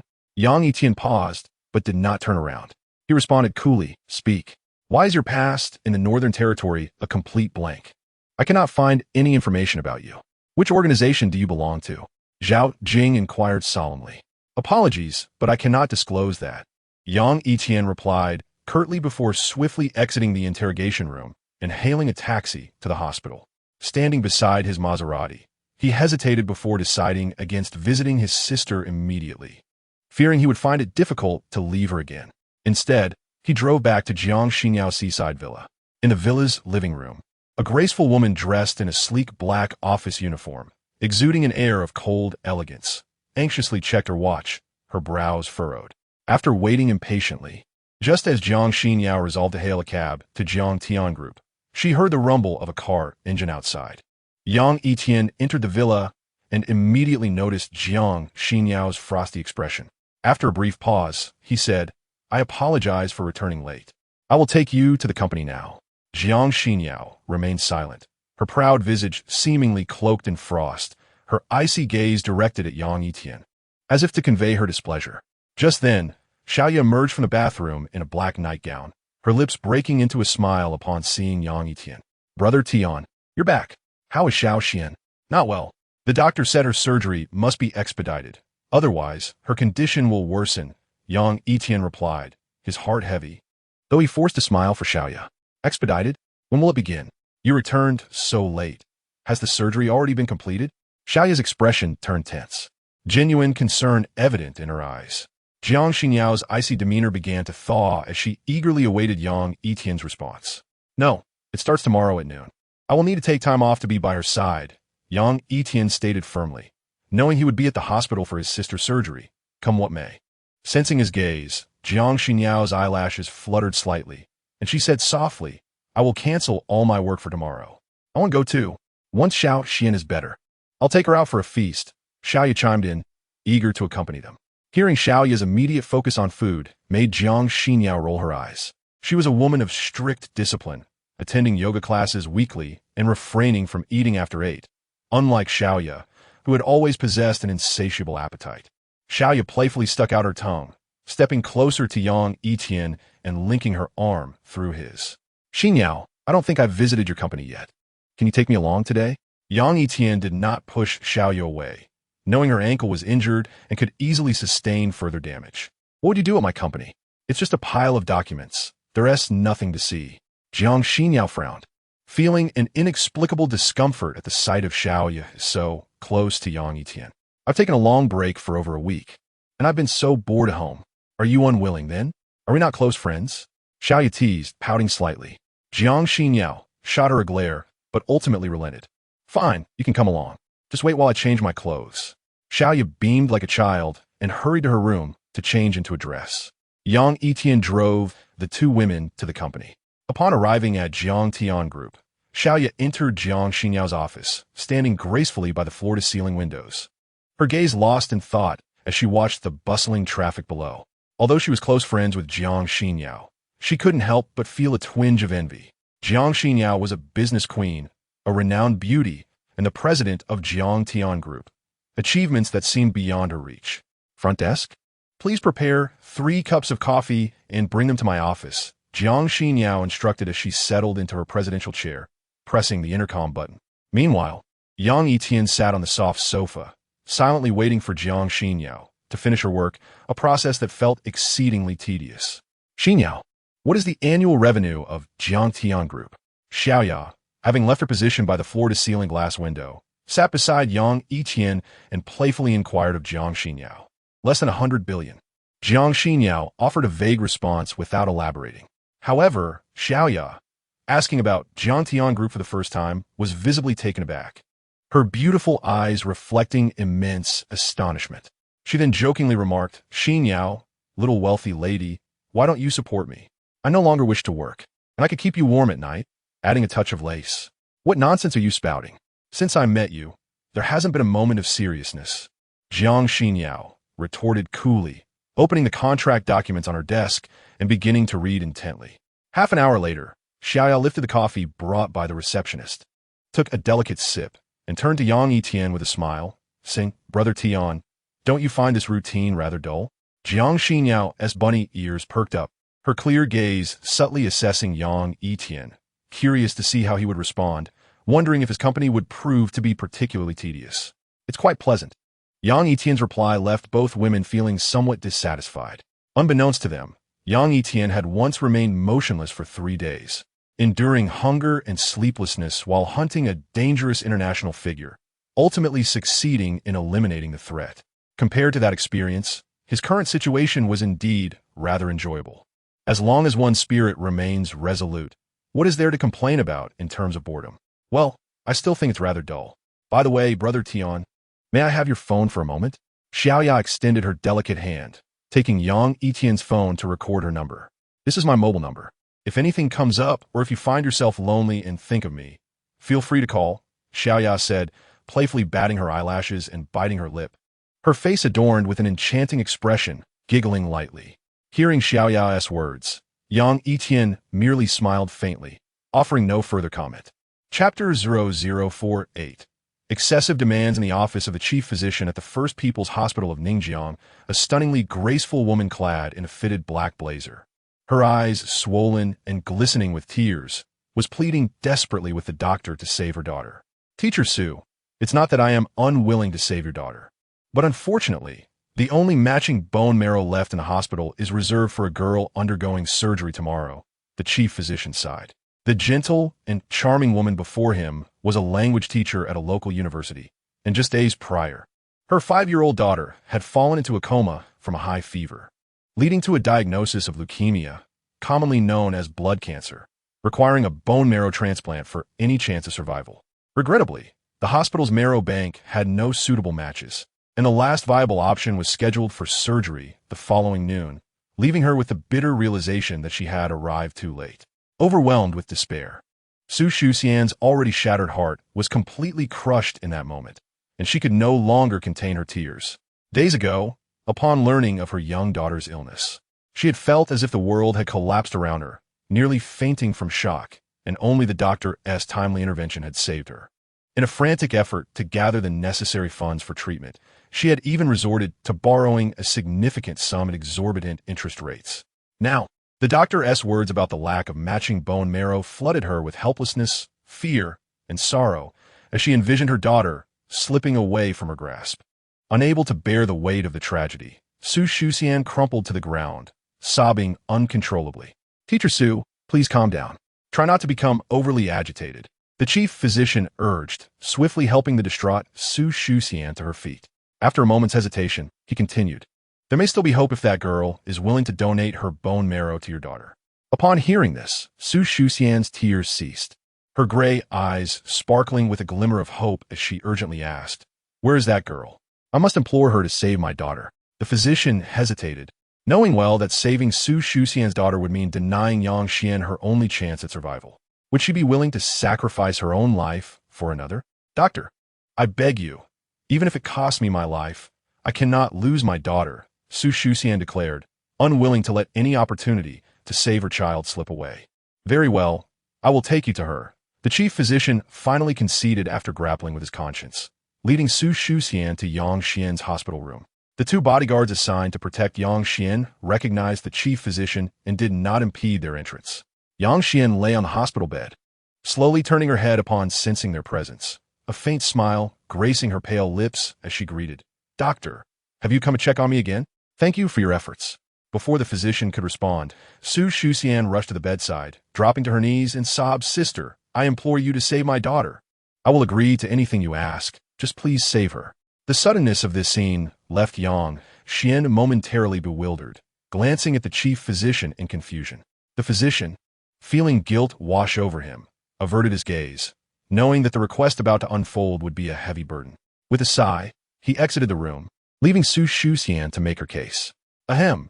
Yang Xian coughed weakly, then assisted the tearful Su Shuxian to her feet, offering a gentle smile.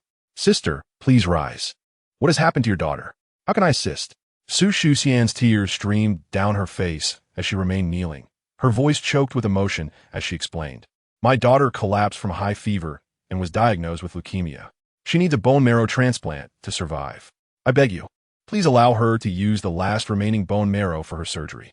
Yang Xian's expression faltered as she grasped the reason for Su Shuxian's visit, her heart heavy with indecision as she hesitated, wanting to refuse. I know my request is unreasonable and unfair to you, but I cannot bear the thought of losing my daughter. If she dies, I cannot go on living either. Can you understand?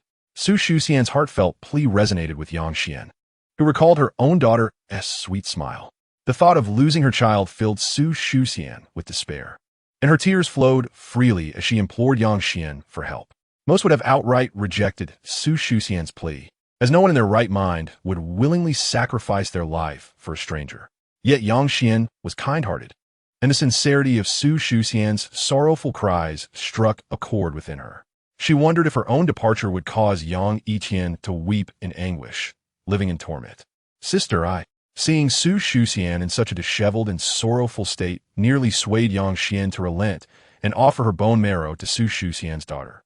But the thought of Yang Yitian's potential grief held her back, leaving her in a state of inner turmoil. Su Shuxian recognized Yang Xuan es wafering resolve, knowing that she had always been a compassionate and understanding woman. Yet, in the face of her daughter's life, she felt compelled to act selfishly, regardless of the pangs of conscience that accompanied her decision. It is quite all right. I comprehend your sentiment. Today, I have perhaps imposed too much upon you, considering we have never met before. There is no need for you to exert yourself for a stranger, and I sincerely apologize for any trouble I may have caused you today. Su Shuxian wiped away the traces of tears from her cheeks, ceasing her weeping, and revealed a sorrowful smile. Closing her eyes, she gently remarked, "Once my daughter departs from this world, I shall promptly follow her, for I fear she may not find me in the depths below, and the solitude would be unbearable." Upon hearing this, Yang Xian felt a sharp pang in her heart, guilt surging within her. Biting her pale lips, she timidly inquired, "May I visit your daughter?" Chapter 0049. The offering of bone marrow. Su Shuxian's reddened and moist eyes brimmed with shame. Her earlier words, steeped in a willingness to embrace death, were deliberately directed at Yang Xian, intended as a tactical retreat to elicit sympathy and ultimately procure the girl's bone marrow. With Su Shuxian's assistance, Yang Xian weakly exited the intensive care unit. Outside, two bodyguards furrowed their brows, warily asking, "Miss, where are you headed? Who are you?"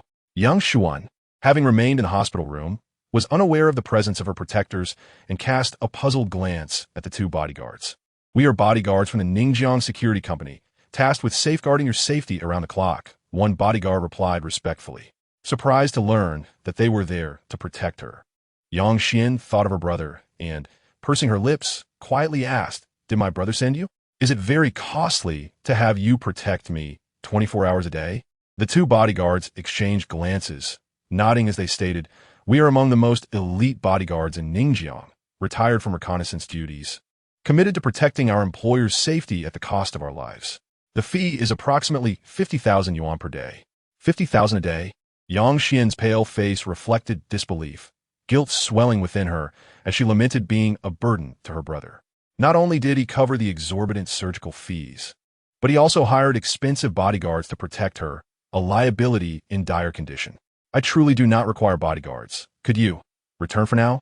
Yang Xian blinked, feeling that 50,000 yuan for her protection was unjustifiable. She owed so much to Yang Yitian and wished not to impose further. "I'm sorry, but we only follow the company's orders. Unless instructed otherwise, we cannot leave your side. May I ask where you intend to go?" The bodyguard firmly declined, casting a vigilant glance at Su Shuxian beside her. "Is that so? Very well. I would like to visit this sister's daughter's ward. Is that permissible?" Yang Xian replied with a gentle smile. The bodyguard frowned, insisting they accompany her. Su Shuxian was taken aback, suspecting that the girl she was supporting possessed a remarkable background, with an extraordinary brother. Yet, thinking of her ailing daughter, she prioritized obtaining the bone marrow for the operation, willing to face any consequences later, even if Yang Xian's brother sought retribution for her actions. Upon entering another intensive care unit, Yang Xian beheld Su Shuxian's daughter, a girl seemingly only 5 or 6 years old, quietly sleeping on the hospital bed. Dressed in an oversized gown, her delicate, pale face did little to conceal her inherent charm. Su Shuxian covered her mouth with her hand, stifling tears that threatened to spill, her heart aching as she murmured, "My daughter is named Su Duo. She just turned 5 not long ago. She is clever and lively. Yet why must fate be so cruel to her? Why not to me? Duo, such a lovely name. Where's her father?" Observing Su Duo's comatose state, Yang Xian felt her heart melt.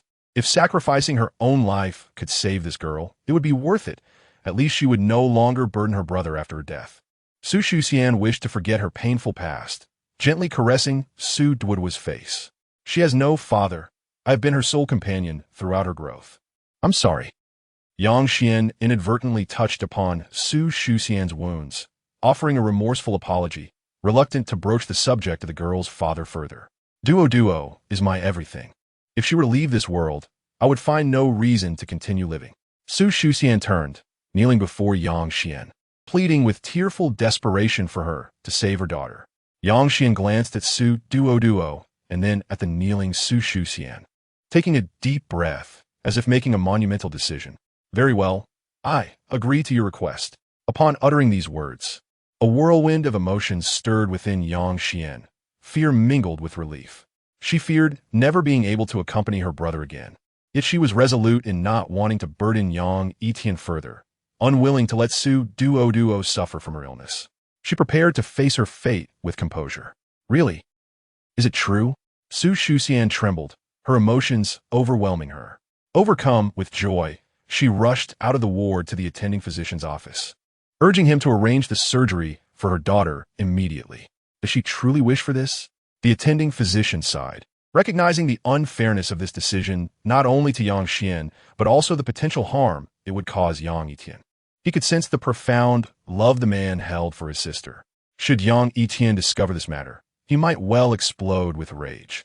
The physician helplessly shook his head, calling in the remaining doctors to discuss the impending surgery preparations. Upon Su Shuxian's return to her daughter's room, she found Yang Xian had already departed, sitting at her daughter's bedside, a bitter smile of guilt adorning her face. She detested her own selfishness. Her daughter was her heart. Yet Yang Xian was also of utmost importance to her brother. Though she had never met Yang Yitian, Su Shuxian understood well the depth of his affection for his sister.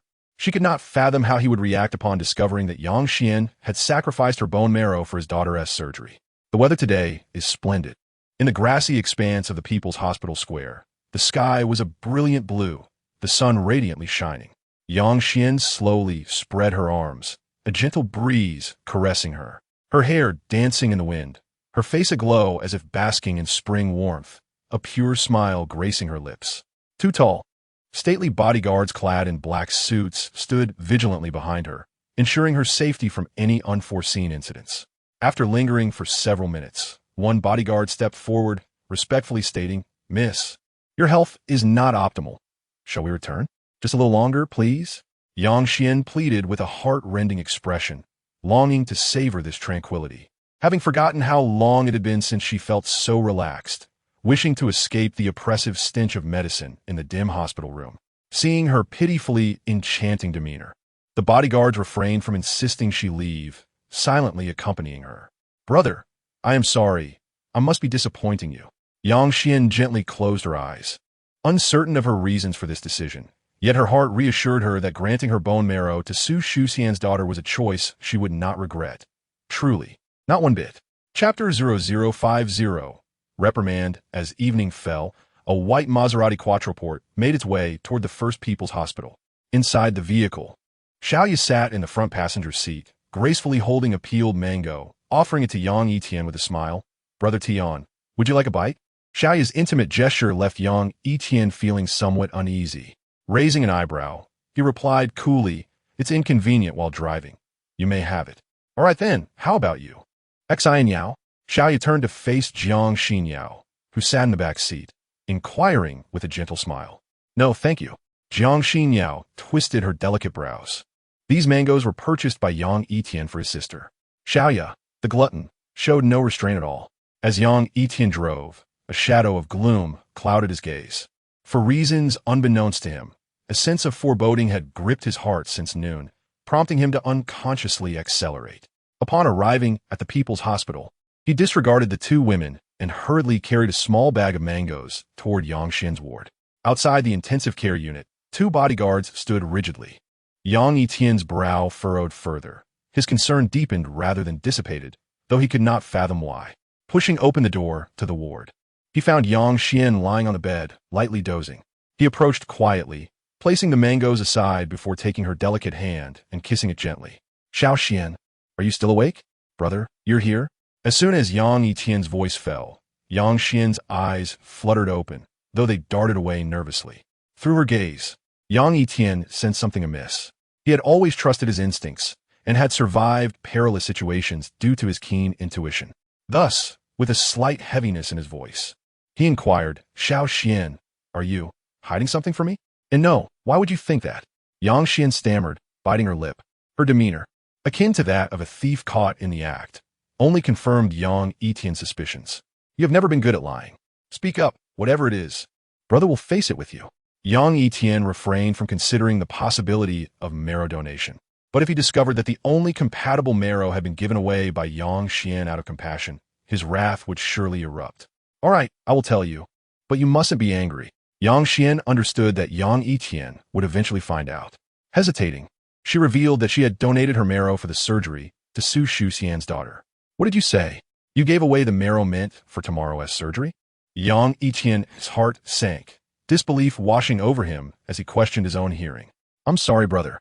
The doctor will refund the previous 50,000 surgical fee. You can use that money to marry a sister-in-law instead. Don't waste it on me.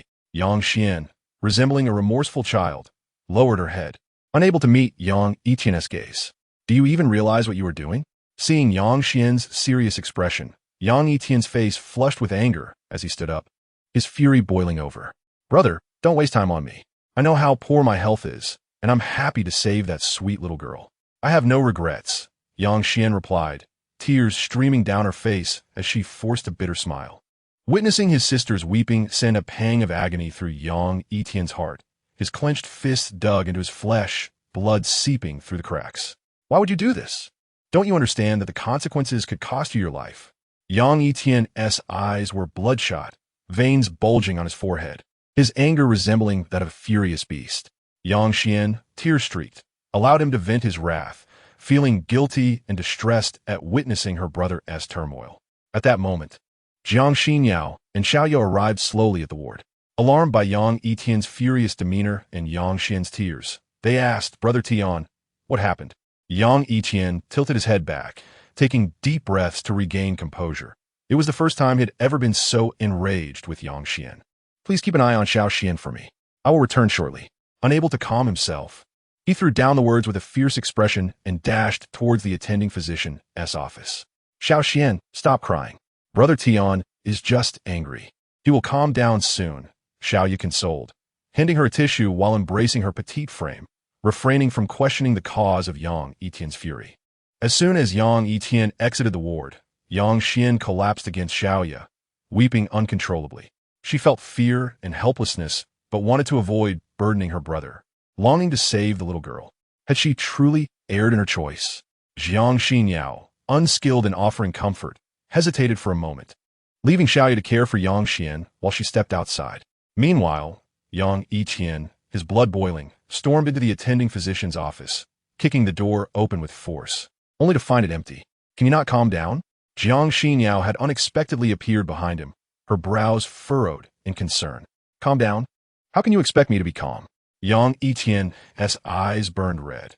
He could overlook many things, even his own life. But when it came to Yang Xian's life, maintaining composure was impossible. Will your impulsiveness resolve the issue? Jiang Xinyao replied coldly. Having spent time with him, she knew Yang Yitian to be a rational person, yet his current behavior was akin to that of a wild beast. My affairs are none of your concern. Yang Yitian replied tersely, striding past Jiang Xinyao. He was determined to find Yang Xian's attending physician and reclaim the marrow meant for his sister. Indifferent to Su Shuxian's daughter's fate. People are inherently selfish. No one is an exception.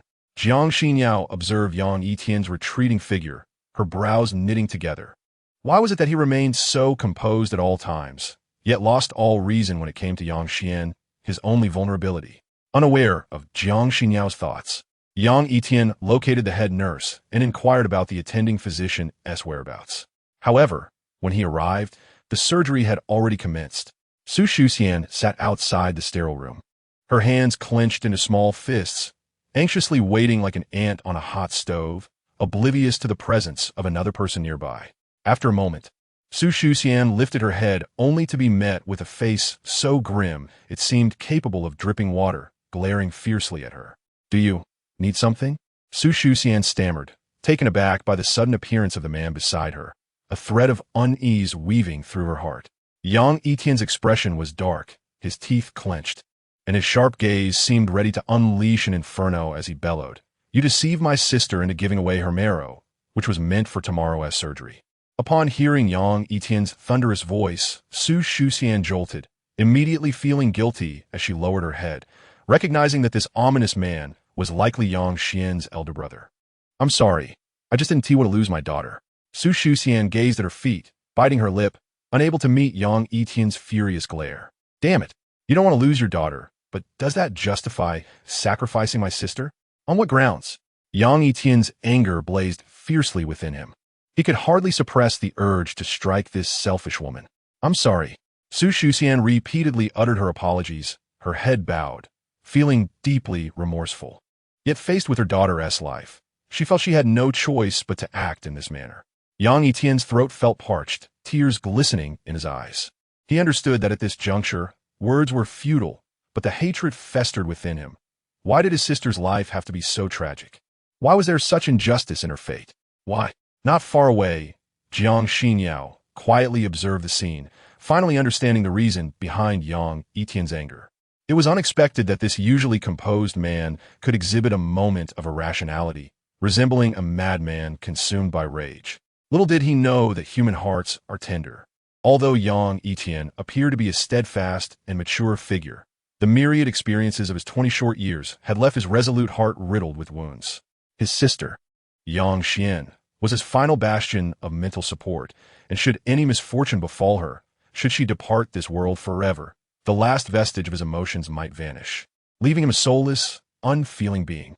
"Yang Yitian, things haven't yet reached their nadir," Jiang Xinyao said after a moment's hesitation, gracefully approaching him.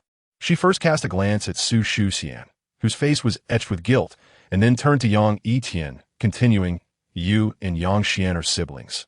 Medically speaking, there is a 25% chance of successful match between your bone marrow and hers." Yang Yitian's weary features froze as the fiery anger that had consumed him dissipated in an instant. How had he not considered this before? As Yang Xian's brother, if he donated his bone marrow, the operation could proceed immediately. Impulsiveness would not resolve the issue. Henceforth, he would handle matters with a calm demeanor. "Do you know how heartbroken Xiao Xian was because of her anger?" Jiang Xinyao observed his mix of sorrow and joy, realizing that Yang Xian occupied a place in his heart that surpassed even his own life. The intensity of his anger was rivaled only by the depth of his love for his sister. Yang Yitian rasped, attempting to articulate his thoughts, but finding himself at a loss for words. He had not intended to lash out at Yang Xian. His fear of losing her had clouded his reason with rage. Moreover, he was acutely aware that his sister, Yang Xian, was a pure and kind-hearted girl, always considering others and never knowing how to refuse. Her decision to offer her bone marrow had been deeply contemplative, a significant sacrifice. Yet, in her moment of utmost vulnerability, he had failed to provide solace and had instead expressed anger and blame. A relentless tide of guilt surged within him. He regretted his impulsive outburst before his sister, lamenting why he could not approach the problem with more rationality. She was the one who needed comfort most. At that moment, the door to the sterile room swung open, and Su Shuxian, overwhelmed with guilt, hastily approached, her voice filled with concern. "Doctor, how did my daughter's surgery go?" "The surgery was relatively successful.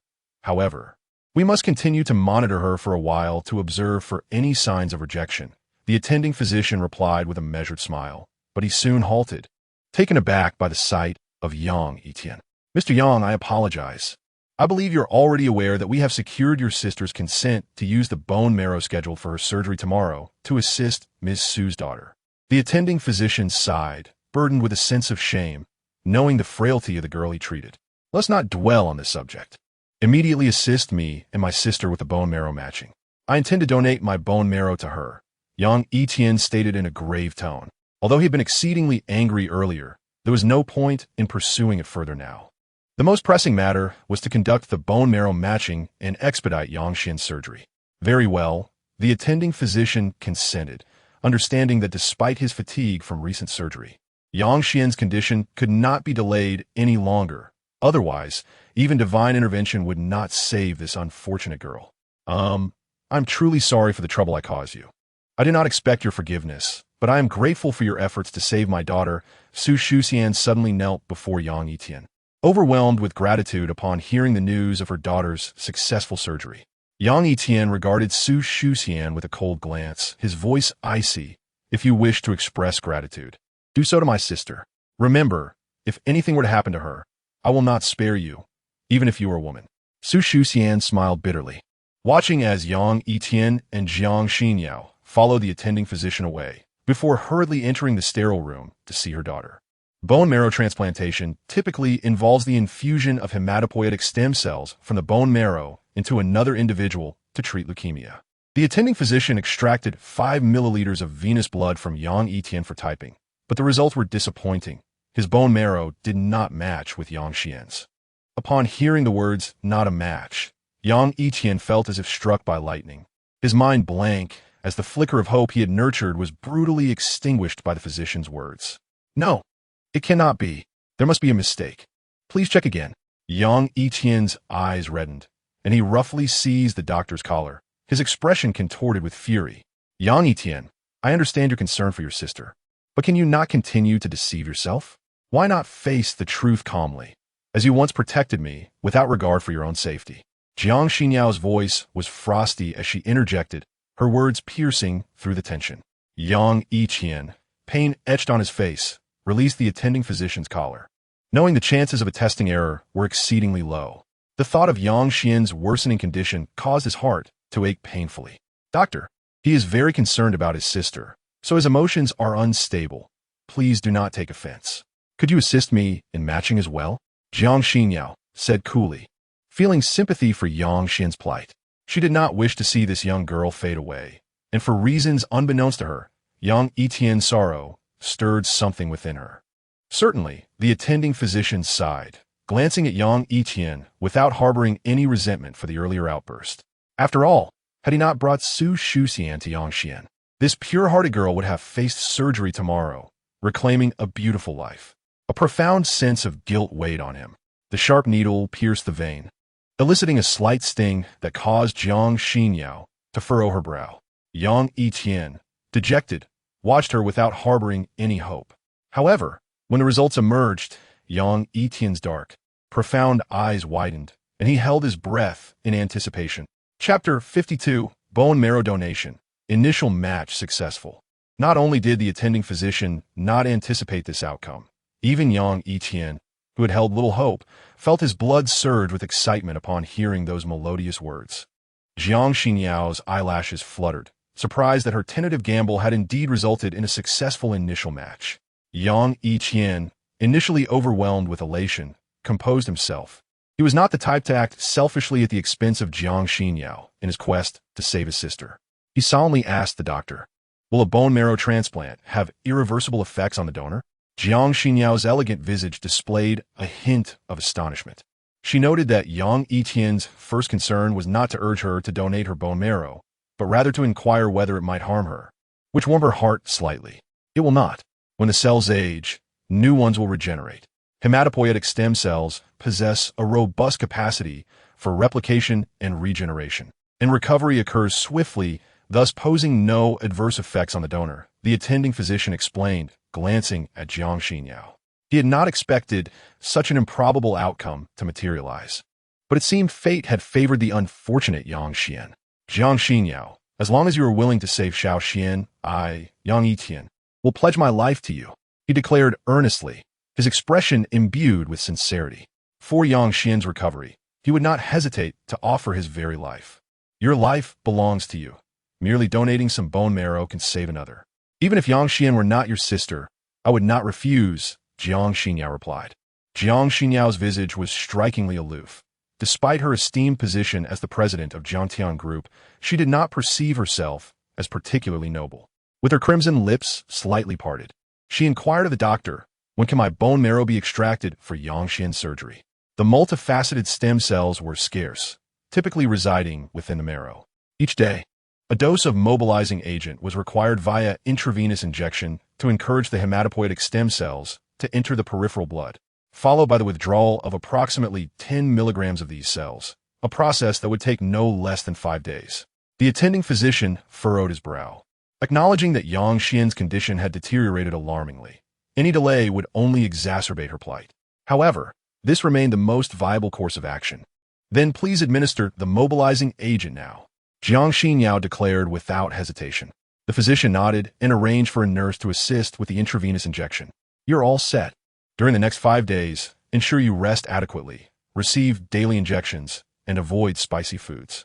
After addressing the necessary arrangements, the physician departed, only to find upon returning to his office that the door had been forcefully kicked down. Thank you. In the hospital corridor, Yang Yitian, walking silently behind Jiang Xinyao, suddenly spoke after a prolonged silence. Jiang Xinyao halted, tilting her exquisite face to gaze at him with her captivating eyes, arching an elegant brow. I understand your deep concern for your sister, but regardless of the circumstances, it is imperative to maintain composure. Impulsiveness will not resolve our issues. Yang Yitian offered a bitter smile. He too grasped this truth. In the past, he had always maintained his cool, for in the battlefield, recklessness was a fatal flaw. Yet, the once steadfast heart now faltered under the weight of his sister's life and death. When we return, comfort your sister. Your presence is what she needs most right now. Jiang Xinyao recognized Yang Yitian's steadfast nature. He had remained unfazed in the face of danger, even when threatened by multiple guns for her sake. I will, he affirmed, clenching his fist tightly, burdened as he returned to Yang Xian's intensive care unit. Brother. Upon Yang Yitian's arrival, Yang Xian, her eyes swollen from tears, disregarded her frail condition and stumbled from her bed, leaping into his embrace, clinging to him tightly. Little Xian, I'm not blaming you. I care for you too deeply, which is why I lost my composure. Yang Yitian swallowed hard against his emotions, but before he could finish, Yang Xian interrupted through her tears. No, it's my fault. I am to blame. Enough, it is all in the past. Crying will not enhance your beauty. He gently pinched her nose, forcing a smile through his own regret, resenting himself for causing her such distress. I won't cry. Yang Xian attempted to stifle her tears, yet her petite frame trembled, emitting a sound akin to a distressed creature, piercing Yang Yitian's heart with anguish, wishing he could strike himself. In the same room, Xiaoya observed the scene with a faint smile, having consoled Yang Xian for quite some time. She felt a deep sorrow for this girl, barely in her 20s, whose fate had dealt her an unfair hand, subjecting her to immense suffering. You need not worry about the bone marrow. However, the surgery must be postponed for 5 days. Little Xian, promise your brother you'll persevere, all right? Yang Yitian gently returned his sister to her bed, softly explaining the matter of Jiang Xinyao's bone marrow compatibility. What? Xiaoya gasped, glancing at Jiang Xinyao, whose expression indicated the sincerity of Yang Yitian's words. Yang Xian was equally taken aback, her innocent heart reluctant to involve others, anxious to refuse. It is all right. Donating bone marrow will not adversely affect my health. Your brother loves you dearly, so you must focus on recuperating and recovering swiftly to ease his worries. Jiang Xinyao's typically proud demeanor softened as she smiled gently at Yang Xian. Sister, thank you. Yang Xian wept, overwhelmed with gratitude, fearing that if she were to perish, Yang Yitian would be devastated and she might never see him again. Her tears cascading like rain-soaked flowers. Xinyao, will donating bone marrow truly not impact your health? Xiaoya inquired, concerned, her lips pursed. She empathized with Yang Xian's plight, but did not wish for her friend to suffer any consequences. The doctor assured me there would be no issue. Jiang Xinyao replied with a smile, shaking her head. Seeing her demeanor, Xiaoya refrained from further protest, hoping that no further mishaps would arise. In the days that followed, after work, Jiang Xinyao requested Yang Yitian to drive her to the hospital for the mobilizing agent injections. However, Yang Xian's condition continued to decline, her pallor intensified, and her once lustrous hair began to fall out in clumps due to chemotherapy. Yet, she still smiled to reassure Yang Yitian, saying she was fine and he need not worry. Each departure from Yang Xian's room felt like a dagger piercing Yang Yitian's heart, tears flowing uncontrollably. Finally, on the 5th day, a nurse extracted 100 milliliters of blood from Jiang Xinyao, containing approximately 10 milligrams of hematopoietic stem cells, in preparation for Yang Xian's surgery. Chapter 0053. The surgery inside the sterile chamber of the People's Hospital, separated by a transparent barrier. Yang Yitian gazed at his sister's pale face and her vacant eyes, the pain in his heart palpable as he forced a smile. Little Xian, the doctor will be here shortly to perform your surgery. You need not fear. Everything will be all right, and I will always be by your side. Brother, I have so much to say to you. Yang Xian's lips, devoid of color, struggled to form a faint smile. There were words she feared would remain unspoken, perhaps forever lost. Let us wait until after your surgery to talk, shall we? Yang Yitian's eyes brimmed with tears, unwilling to let her speak as if settling her affairs. No, I must say it now. Brother, do you know how happy I am to be your sister? Even though our parents left us early, I have never felt afraid, for you have always been by my side. Do you remember when we were young, how everyone bullied me for being an orphan, slashing my backpack, tearing my textbooks, yanking my hair, throwing my breakfast on the ground, mocking me as a jinx? You always fought them to protect me. When their parents arrived to scold you, calling you a wild child with no parental guidance, and kicked you to the ground, I felt so sad watching from the sidelines. Yet, when you came home, you would comfort me, assuring me that no one would ever bully me again. And that time in 5th grade, when I had a high fever at night, it was already late, and it was pouring outside. The pharmacy in the slums was closed. You covered me with the only raincoat you had, braving the downpour to carry me 3 kilometers to the nearest hospital, slipping and falling twice, injuring your hands and feet. Yet you kept whispering in my ear, assuring me not to fear because you were there. Then, just before my birthday, you asked me what cake I wanted a week in advance. When I excitedly said mango-flavored, you secretly worked at construction sites, carrying bricks for a meager sum, getting dirt on your clothes, and injuring your hands just to buy me a small cake. I asked where you got the money, and you lied, saying it was from the community S orphan subsidy. But I knew the funds had long been exhausted and that you had secretly toiled away. There's so much to say about tomorrow that it feels endless. Thank you, brother, for your care over the past decade. I am truly happy to have you. I remember when you sold your blood for 50 yuan, along with your bread and yogurt, all for me. It feels as though you lived solely for my sake, and I am filled with both sorrow and joy. If I were to leave this world, would you promise me to marry a kind and virtuous sister-in-law and live well? Yes, I promise you I will. But you must promise me to get better. Yang Yitian felt a stabbing pain in his heart, as if it were being torn apart. Tears streamed down his cheeks. Yang Xian weakly lifted her pale hand, attempting to wipe away Yang Yitian's tears, but in the sterile chamber, she was unable to do so. Jiang Xinyao and Xiao Ye silently observed this poignant scene from behind, surprised to discover that the seemingly strong and composed Yang Yitian harbored such heart-wrenching memories, while simultaneously feeling deep sympathy for Yang Xian's misfortune. Xiao Ye's bright eyes glistened with unshed tears, recalling her own heartbreaking childhood when her father succumbed to gambling, leading to the ruin of their family. To escape the enormous debts her father left behind, she fled with her mother to a small city where no one recognized them, experiencing the harsh realities of life at a young age. Yet, at least she had her mother to care for her, while the siblings Yang Yitian and Yang Xian relied solely on each other, enduring a life fraught with difficulties. Just as they were beginning to see a glimmer of hope, illness struck again, which felt utterly unjust. Yang Yitian clenched his teeth tightly. The sorrow emanating from his heart was beyond words. After a long wait, the time for the surgery arrived. The attending physician entered the sterile chamber accompanied by several nurses, preparing for Yang Xian's life-and-death battle of a bone marrow transplant. Yang Yitian, along with Jiang Xinyao and Xiao Ye, was called out by a nurse, leaving them to anxiously wait outside. Brother, medical technology is quite advanced now. Xiao Xian will be fine, so you need not worry too much. Xiao Ye comforted him, noticing the dullness in Yang Yitian's eyes and the weight of sorrow etched on his face. Yang Yitian managed a faint smile, feeling desolate as he took out a cigarette, lighting it and inhaling sharply. Xiao Ye did not object to his smoking, and even Jiang Xinyao, who usually despised the smell of cigarettes, refrained from asking him to extinguish it in that moment. Time ticked by, each second stretching into an eternity for Yang Yitian, his chest feeling as if a heavy stone were pressing down upon it.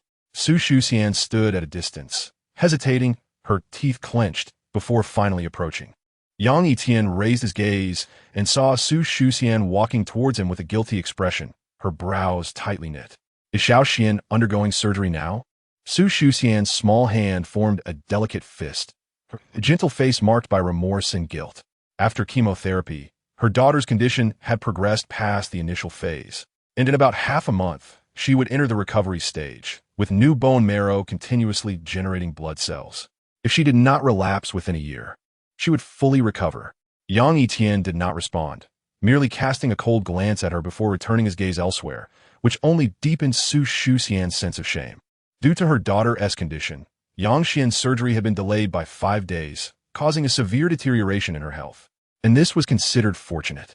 Had Jiang Xinyao's bone marrow compatibility not succeeded, Yang Xian would have faced an imminent search for a transplant, and the only outcome would have been death. How could Yang Yitian ever forgive this woman? I am sorry. Su Shuxian spoke these heavy words, feeling deep remorse as she walked away. Yet, she did not regret her choice. If given the chance to choose again, she would still plead for Yang Xian's life to save her own daughter. As the sun set, the surgery had unknowingly lasted an entire afternoon. Yang Yitian sat quietly, his face clouded with worry, while Jiang Xinyao and Xiaoya waited beside him. Ding! After another 10 minutes, the door to the sterile chamber finally opened. Before Jiang Xinyao and Xiaoya could react, Yang Yitian dashed forward like a bolt of lightning, his face grave as he inquired about the surgical outcome from the attending physician. The doctor removed his mask, exhaling a sigh of relief, and smiled, saying, "It's better than we anticipated. However, the bone marrow transplant is not guaranteed to succeed on the first attempt. There will be several subsequent transplants.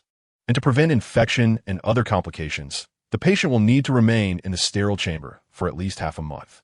She may not be able to eat and will need to receive high-protein infusions. Overall, the situation is promising." Upon hearing the doctor affirm that the surgery was a success, the heavy sorrow weighing on Yang Yitian's heart finally lifted, like a clear sky after a storm. The cold, somber expression on his face transformed into a bittersweet smile. "Is it really true? Can I go and see her now?" Yang Yitian asked excitedly, feeling somewhat at a loss. Jiang Xinyao and Xiaoya, witnessing his joy, felt their own worries ease, a gentle smile gracing their lips. "The patient needs to be fully anesthetized, and she hasn't regained consciousness yet, but you may go in to see her," the attending physician nodded. The success of Yang Xian's surgery alleviated much of the physician's guilt, as long as the next few stages proceeded smoothly. This unfortunate girl would no longer endure the agonies of illness and would have the chance to embrace a beautiful life once more. With the doctor's consent, Yang Yitian hurried into the sterile chamber, immediately spotting Yang Xian lying silently on the hospital bed. She had her eyes gently closed, her frail body surrounded by various infusion tubes, her pallid face still devoid of color, though separated by a sheet of glass. Yang Yitian felt a sense of fulfillment just by silently watching her.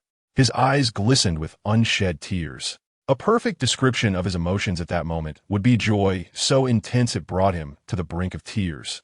Jiang Xinyao and Xiaoya joined him, peering through the glass of the sterile chamber at the still anesthetized Yang Xian. Jiang Xinyao, "Thank you." Yang Yitian turned slightly, expressing gratitude toward her. Without her, Yang Xian's condition would have worsened uncontrollably, perhaps even leading to her demise. "Brother Tian, if you truly wish to thank us, how about taking some practical action, like treating us to some delicious food?" Before Jiang Xinyao could finish her sentence, Xiaoya chimed in with a playful smile, her lips as vibrant as rose petals. Jiang Xinyao shot Xiaoya an exasperated look, while Yang Yitian offered a faint smile. Yang Xian's successful surgery lifted his spirits, and he took a deep breath, responding, "All right, what would you like to eat? It's on me." "Hee, Brother Tian. You look so handsome and radiant when you smile. Please smile more often in the future."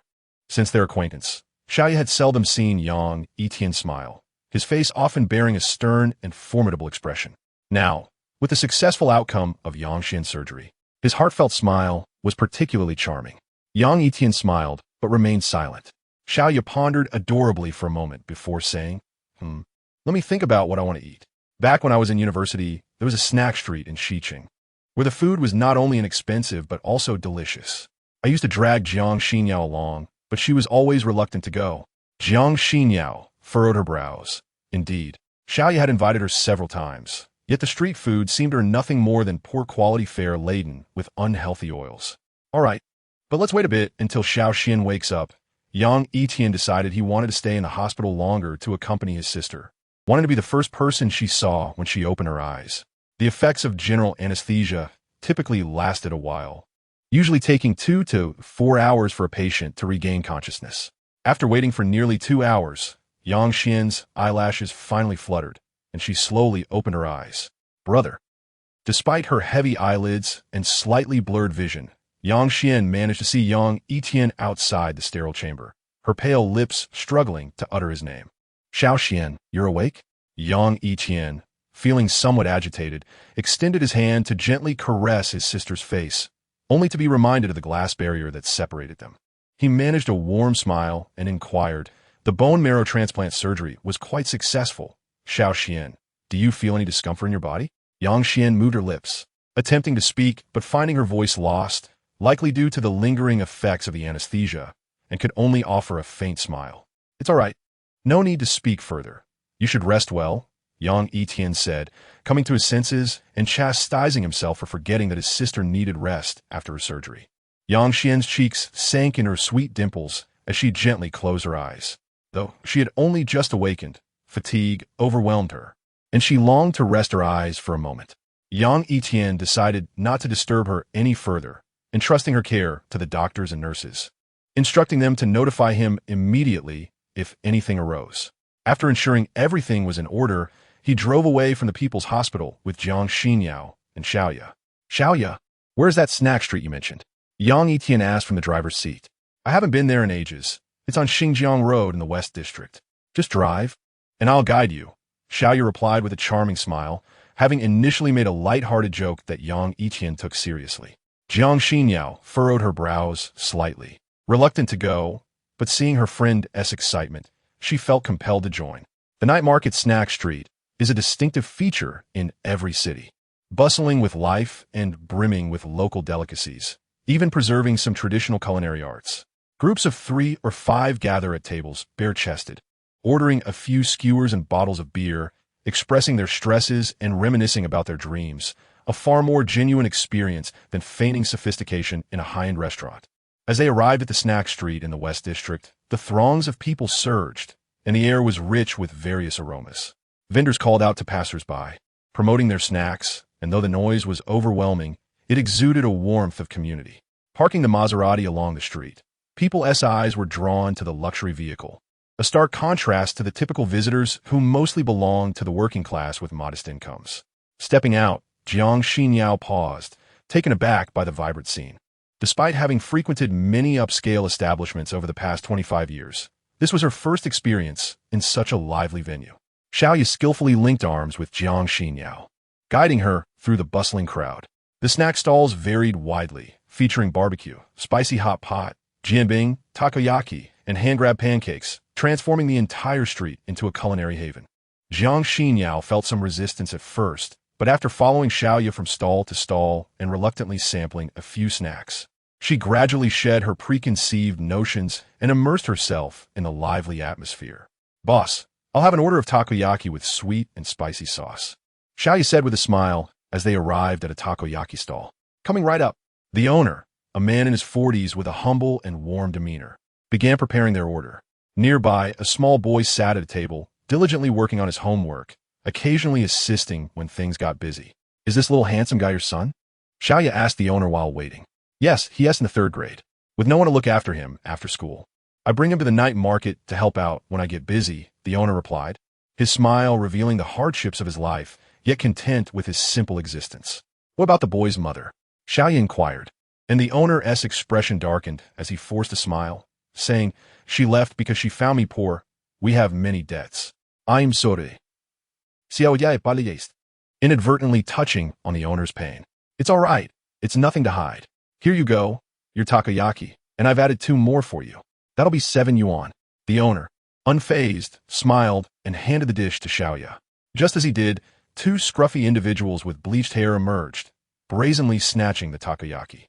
Boss, it's time to pay the protection fee, one of the thugs declared, skewering a ball of takoyaki and taking a bite with an air of arrogance. I paid last week directly to Brother Rat, the owner replied, his face paling at the sight of these men. You think I'm deaf?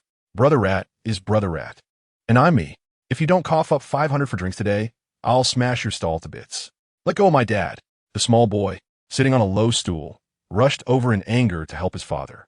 Jiang Xinyao frowned and glanced at Yang Yitian, noticing his calm demeanor amidst the chaos. How about 2 beautiful ladies join me for a drink? The thug said, flipping his hair, trying to appear cool as he reached out to touch Xiaoya's face. However, Before his hand could reach her, Yang Yitian seized it mid-air, twisting it painfully until it bent at an unnatural angle. The sound of cracking bones echoed through the bustling snack street, eliciting a wail from the thug that pierced the air like a woman's labor pains. The other thug nearly collapsed in fear, hastily drawing a small knife for courage, shouting, "Do you know who our boss is? If you know it, that's good for you. Let my brother go and kneel to apologize, or you won't see the light of day tomorrow." Yang Yitian's gaze darkened, a devilish grin creeping across his face. The thug with the knife felt a chill run down his spine at the sight of Yang Yitian's unsettling smile, swallowing hard as he stammered, "Why you wait? I'll call for help." Without any intention of rescuing his partner, the thug fled into the crowd, fully aware of his limitations against Yang Yitian. As the boss clutched his stomach and approached, he regretted not having paid that 500 earlier, which could have prevented this unfortunate situation. "You cannot escape. Your fate is sealed," warned Huang Mao, whose arm had been twisted by Yang Yitian. Cold sweat dripped from his forehead as he glared at Yang Yitian with malice. "Kneel and apologize." Yet Yang Yitian dismissed Huang Mao's threats entirely, lifting his leg to kick at Huang Mao's knee, forcing him to kneel before the boss. Despite his bravado, Huang Mao showed no intention of apologizing. Yang Yitian frowned, and fortunately, he twisted Huang Mao's other arm until it broke. A scream of agony pierced the air, and Huang Mao's face turned ghostly pale, nearly losing consciousness as he begged for mercy, simultaneously apologizing to the boss. The boss sighed, realizing he could no longer continue his business. He prepared to close up and leave the night market to avoid retaliation from this group. However, with Yang Yitian present, Xiaoyu felt no fear. Her striking face broke into a subtle smile as she requested the boss to prepare another serving of takoyaki. Yet the boss, preoccupied, urged her to leave quickly. Before he could even close his stall, a commotion erupted ahead as a dozen men armed with iron rods surrounded Yang Yitian. "It's him. He is the one who attacked us and broke Fly's arm," shouted the Huang Mao who had fled earlier, pointing at Yang Yitian. Suddenly, with a swift motion, a lean man with shifty eyes struck Huang Mao's face, sending him spinning and causing blood to splatter. The unexpected turn of events left everyone in shock, while the lean man, seemingly anxious, knelt before Yang Yitian. Yang Yitian's deep gaze darkened as he recognized this man. He had been present when Yang Yitian rescued Yang Xian from the abandoned building. "You were part of the plot to kidnap my sister?" he demanded coldly, his voice heavy with menace. "And no, it wasn't me. It was Zhou Bao. He orchestrated everything. I was merely a pawn." The lean man trembled, feeling the air grow thick around him, his blood seemingly freezing in his veins. The memory of Yang Yitian's ferocity during the previous encounter haunted him, and he never imagined he would face this fearsome figure again. "Then you shall accompany him in death." Yang Yitian's chilling words made the lean man's heart constrict, and he trembled uncontrollably, wetting himself in terror.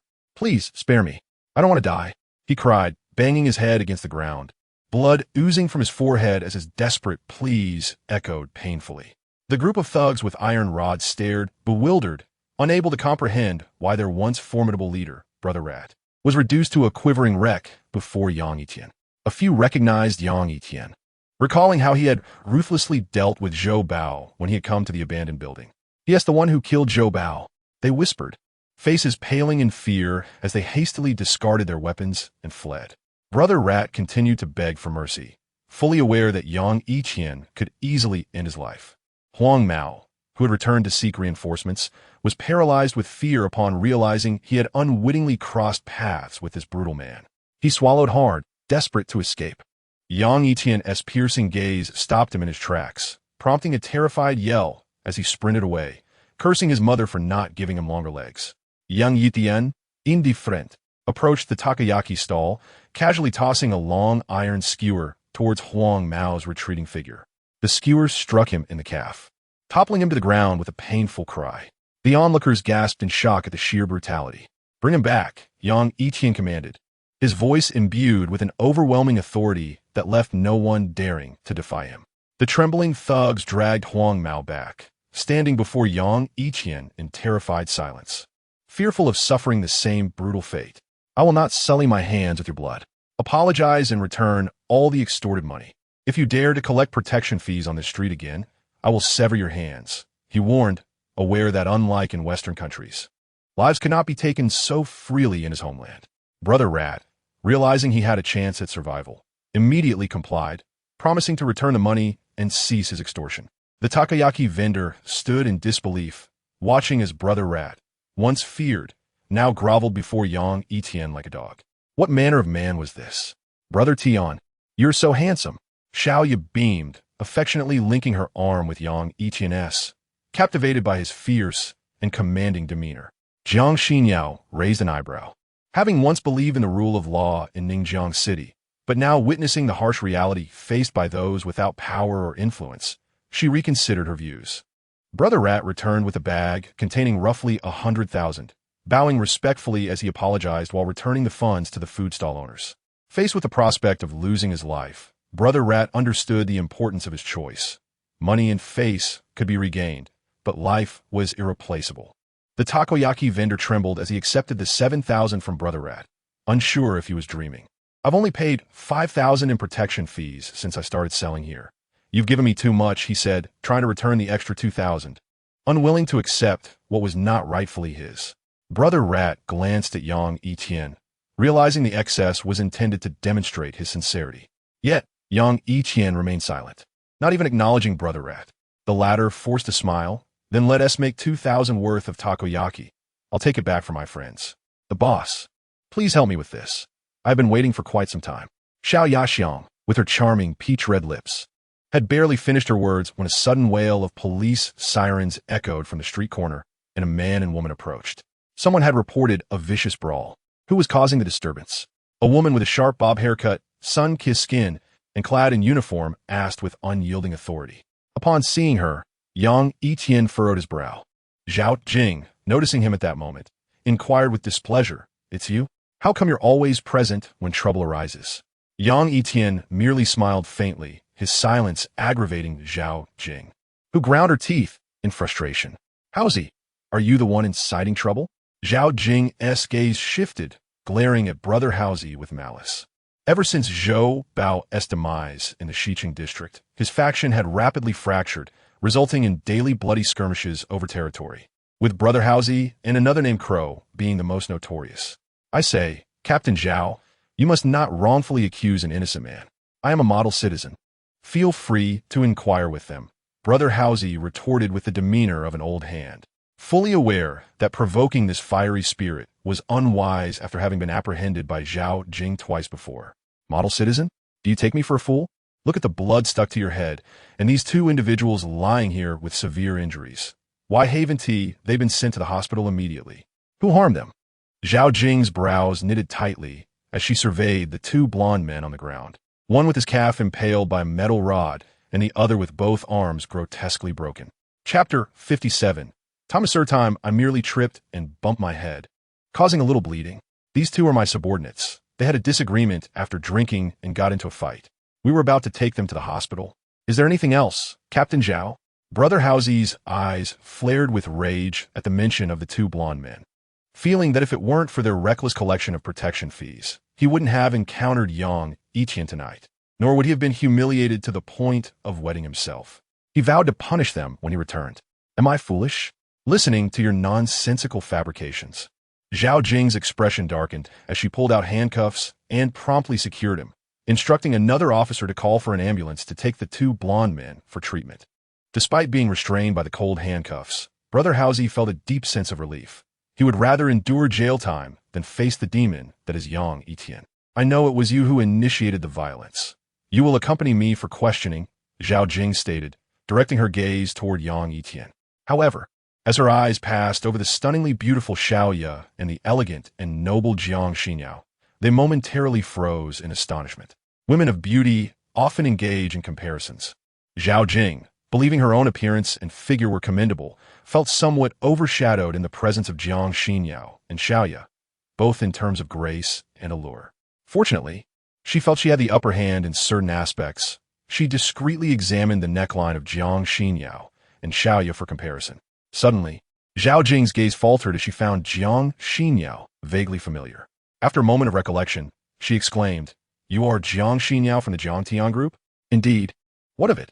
Jiang Xinyao replied, nodding with an air of cold indifference. "Nothing, merely surprised that the so-called Queen of Commerce would visit such a humble place.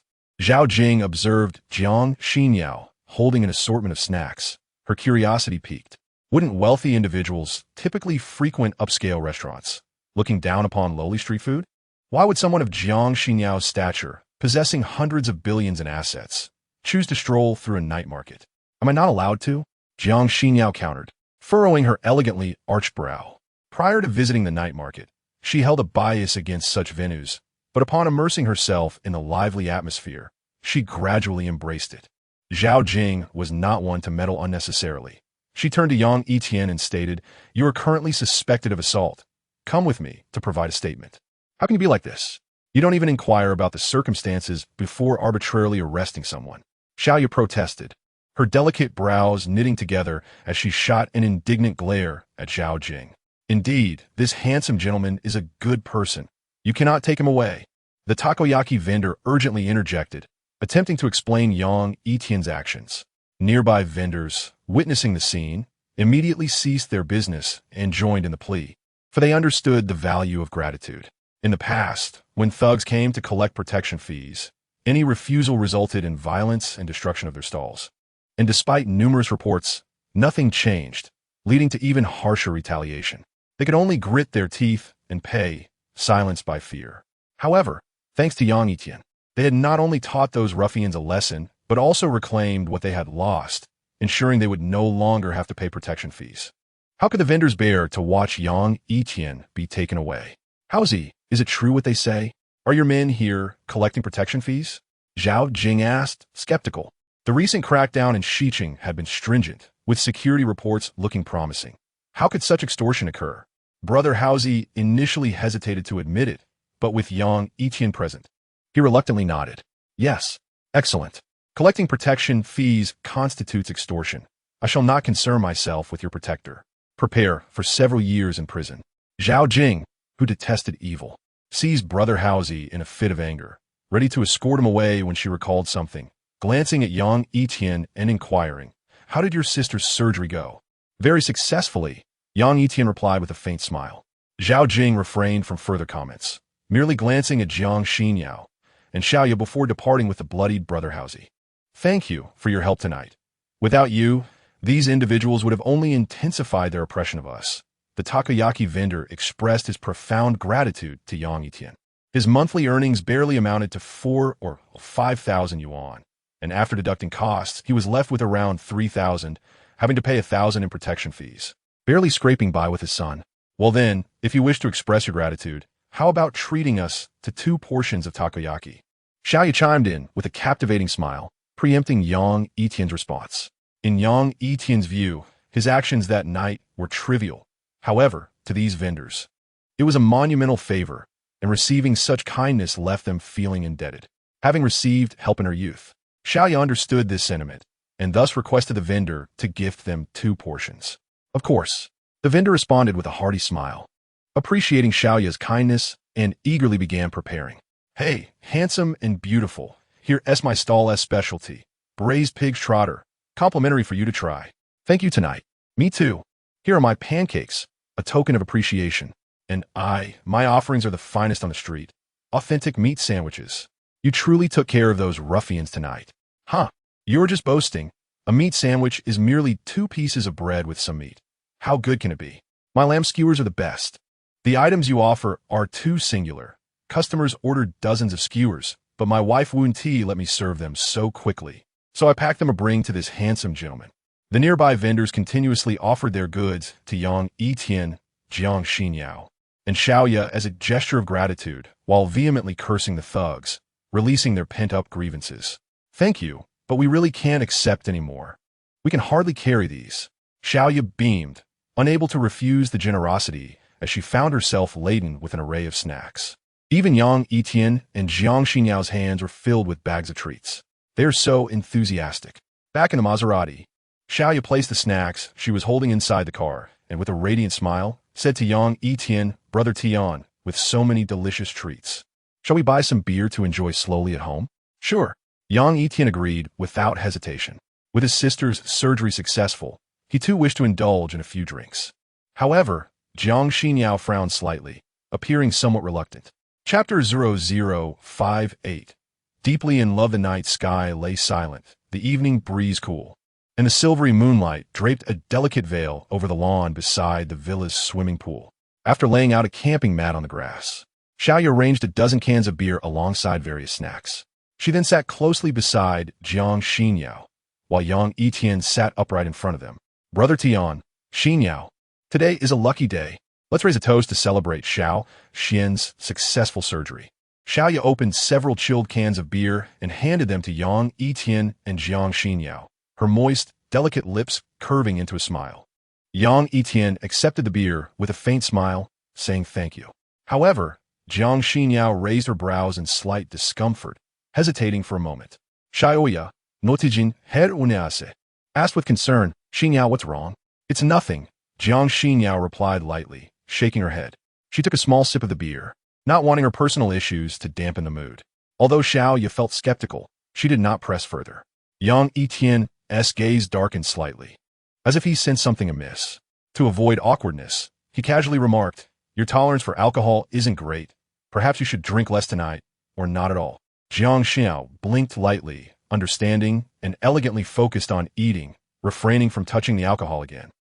Brother Tian, you're so biased. You care so much for Xinyao, but ignore me. You owe me a bottle. Xiaoyu feigned a pout. Yang Yitian could only smile helplessly, downing a can of beer in one go.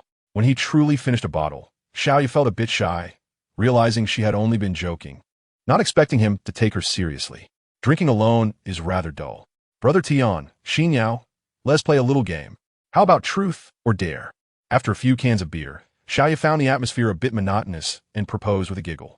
Hearing this, Yang Yitian frowned, while Jiang Xinyao also knitted her brows. Xiaoyu pouted playfully. Let us just play once, shall we? All right. Yang Yitian agreed after a moment of thought, though Jiang Xinyao shot her a disapproving glance. Let us draw lots. Whoever draws the shortest must answer the longest question, and absolutely no lies. Xiaoyu snapped a stick into 3 pieces, each shorter than the last, and held them in her palm, allowing Jiang Xinyao to draw first. After a moment's hesitation, Jiang Xinyao picked the middle one, while Yang Yitian casually grabbed another, leaving the last for Xiaoyu. All right, reveal your sticks. Mine is the longest, Xiaoyu exclaimed. Her cheeks flushed with joy as she opened her palm. Yang Yitian also opened his hand, and upon seeing his stick, Jiang Xinyao brows furrowed slightly as she shot a glare at Xiaoyu. No, asking private questions. Don't worry, I know my limits, Xiaoyu responded, throwing Yang Yitian a mischievous glance before turning to Jiang Xinyao with a teasing smile. Xinyao, when you see a handsome man, do you feel a flutter? Like when you see someone as dashing as Brother Tian? Upon hearing Xiaoyu's question, and with Yang Yitian's peculiar gaze upon her, Jiang Xinyao's cheeks flushed like blooming cherry blossoms in March. Annoyed, she huffed, of course not. Really? Truth or dare doesn't allow lies. Xiao Yagadin, presenting a skeptical expression while Jiang Xinyao hesitated. Yet, under Yang Yitian's watchful presence, she firmly insisted she felt nothing. Xiaoyu understood the need to tread lightly, opting to continue the game without pushing Jiang Xinyao too hard. This time, it was Jiang Xinyao's turn to draw the longest stick, while Xiaoyu ended up with the shortest. Yang Yitian, as before, quietly observed the 2 women with a faint smile. Xinyao, you ask. I promise I won't dodge the question, Xiaoyu said, her face beaming with confidence, unafraid of any personal inquiries Jiang Xinyao might pose. Jiang Xinyao's long lashes fluttered as she recalled Xiaoyu's earlier probing question. With a slight pout, she retorted, do you have feelings for Yang Yitian? Yang Yitian felt a wave of embarrassment wash over him, while Xiaoyu, unfazed, answered with a bright smile, of course. Brother Tian is so handsome. If I were his girlfriend, I'd wake up smiling every morning. Jiang Xinyao lashes trembled as she covertly glanced at Yang Yitian, only to find him expressionless, seemingly oblivious. In the subsequent rounds of drawing lots, Yang Yitian consistently drew a stick of moderate length, avoiding any questions from either woman. It wasn't luck. He was intentionally discerning the lengths. Through Xiaoyu's relentless inquiries, Yang Yitian gleaned much about Jiang Xinyao. She had never had a boyfriend, only accepted hand-holding and kissing before marriage, and feared thunderstorms. This time it's my turn to ask. Xinyao, what kind of man do you think Brother Tian is? After several personal questions, Xiaoyu shifted the focus onto Yang Yitian. Jiang Xinyao's gaze fell on him, and his gaze met hers. They held each other's eyes for 5 or 6 seconds before breaking away. I have many things to attend to at work tomorrow. I'm done playing, Jiang Xinyiao stated coldly, throwing down her words before departing the lawn and returning to the villa. Brother Tian, what do you think? Do you know Xinyiao better now? Xiaoyu inquired, her eyes sparkling with mischief as she gazed at Yang Yitian's stern face. Yang Yitian merely smiled, saying nothing, as he tilted his head to gaze at the dark night sky, sipping from his can of beer, lost in thought. Xiaoyu took a sip as well, seemingly lost in memories, her smile fading as she softly murmured, "When I was in college, I had a boyfriend. He was a year older than me, and we met at a party. He was cheerful and handsome, articulate and polite, with countless girls pursuing him. Yet, he chose to pursue me, and I felt a spark. So we became a couple. Even though we dated for over a year, we never slept together. It wasn't due to my reluctance.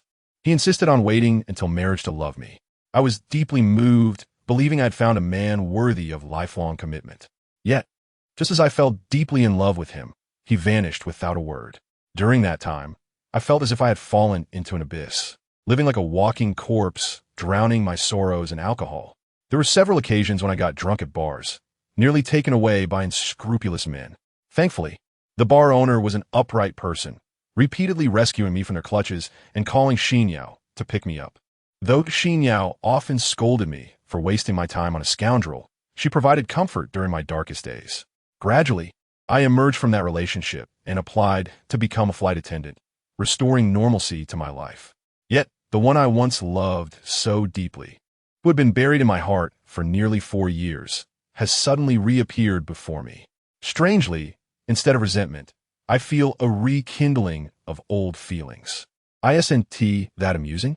Brother Tian, what do you think love truly is in this world? Chapter 0059, Awkwardness Love? Upon hearing Xiaoya's heartfelt confessions and inquiries, Yang Yitian squeezed the aluminum can in his hand with such intensity that it became deformed. His gaze fixed on the night sky turned murky with unrestrained emotions. Tian Yi. Xiaoyu sensed the abnormality in Yang Yitian, the resentment emanating from his eyes revealing the depths of his own past wounds inflicted by love. She realized he, too, had suffered profoundly. Taking a deep breath, Yang Yitian forcefully suppressed the turmoil within him, managing a faint smile as he said, "I apologize for my outburst. Would you mind if I smoke a cigarette?" "Not at all," Xiaoyu replied with a gentle nod. Once Yang Yitian lit the cigarette, she extended her delicate hand and smiled softly. "Could I have one as well?" Yang Yitian raised an eyebrow, recognizing her earnestness, and handed her a cigarette, cautioning, "My cigarettes are rather cheap, so they might be a bit harsh." Coughing unexpectedly after taking a small puff, Xiaoya's eyes glistened with tears. "Fine. It's just my first time, and I'm not used to it." Despite her watery, reddened eyes and slight dizziness, she smiled sweetly, reassuring Yang Yitian not to worry. Furrowing his brow, he extinguished the cigarette in her hand and thoughtfully handed her a bottle of water. After sipping the water, Xiaoyu felt considerably better. Her beautiful eyes turned towards Yang Yitian's resolute profile as she lightly remarked, "People often say that the deeper the hatred, the deeper the love, for the intertwining of love and hate is the essence of romance. Tiangu, some matters are like a transparent balloon. The more we compress it, the more it expands, inevitably culminating in an explosive release. If you don't mind, could you share with me your story about her?" Yang Yitian's expression darkened, and he stood, turning his back to Xiaoya as he coldly replied, "It's getting late. You should rest." Observing Yang Yitian's retreating figure, Xiaoya bit her lip, unable to fathom what kind of woman could wound such a steadfast and composed man so deeply. Returning to his room, Yang Yitian lay on his bed, staring blankly at the ceiling, his thoughts wandering into memories.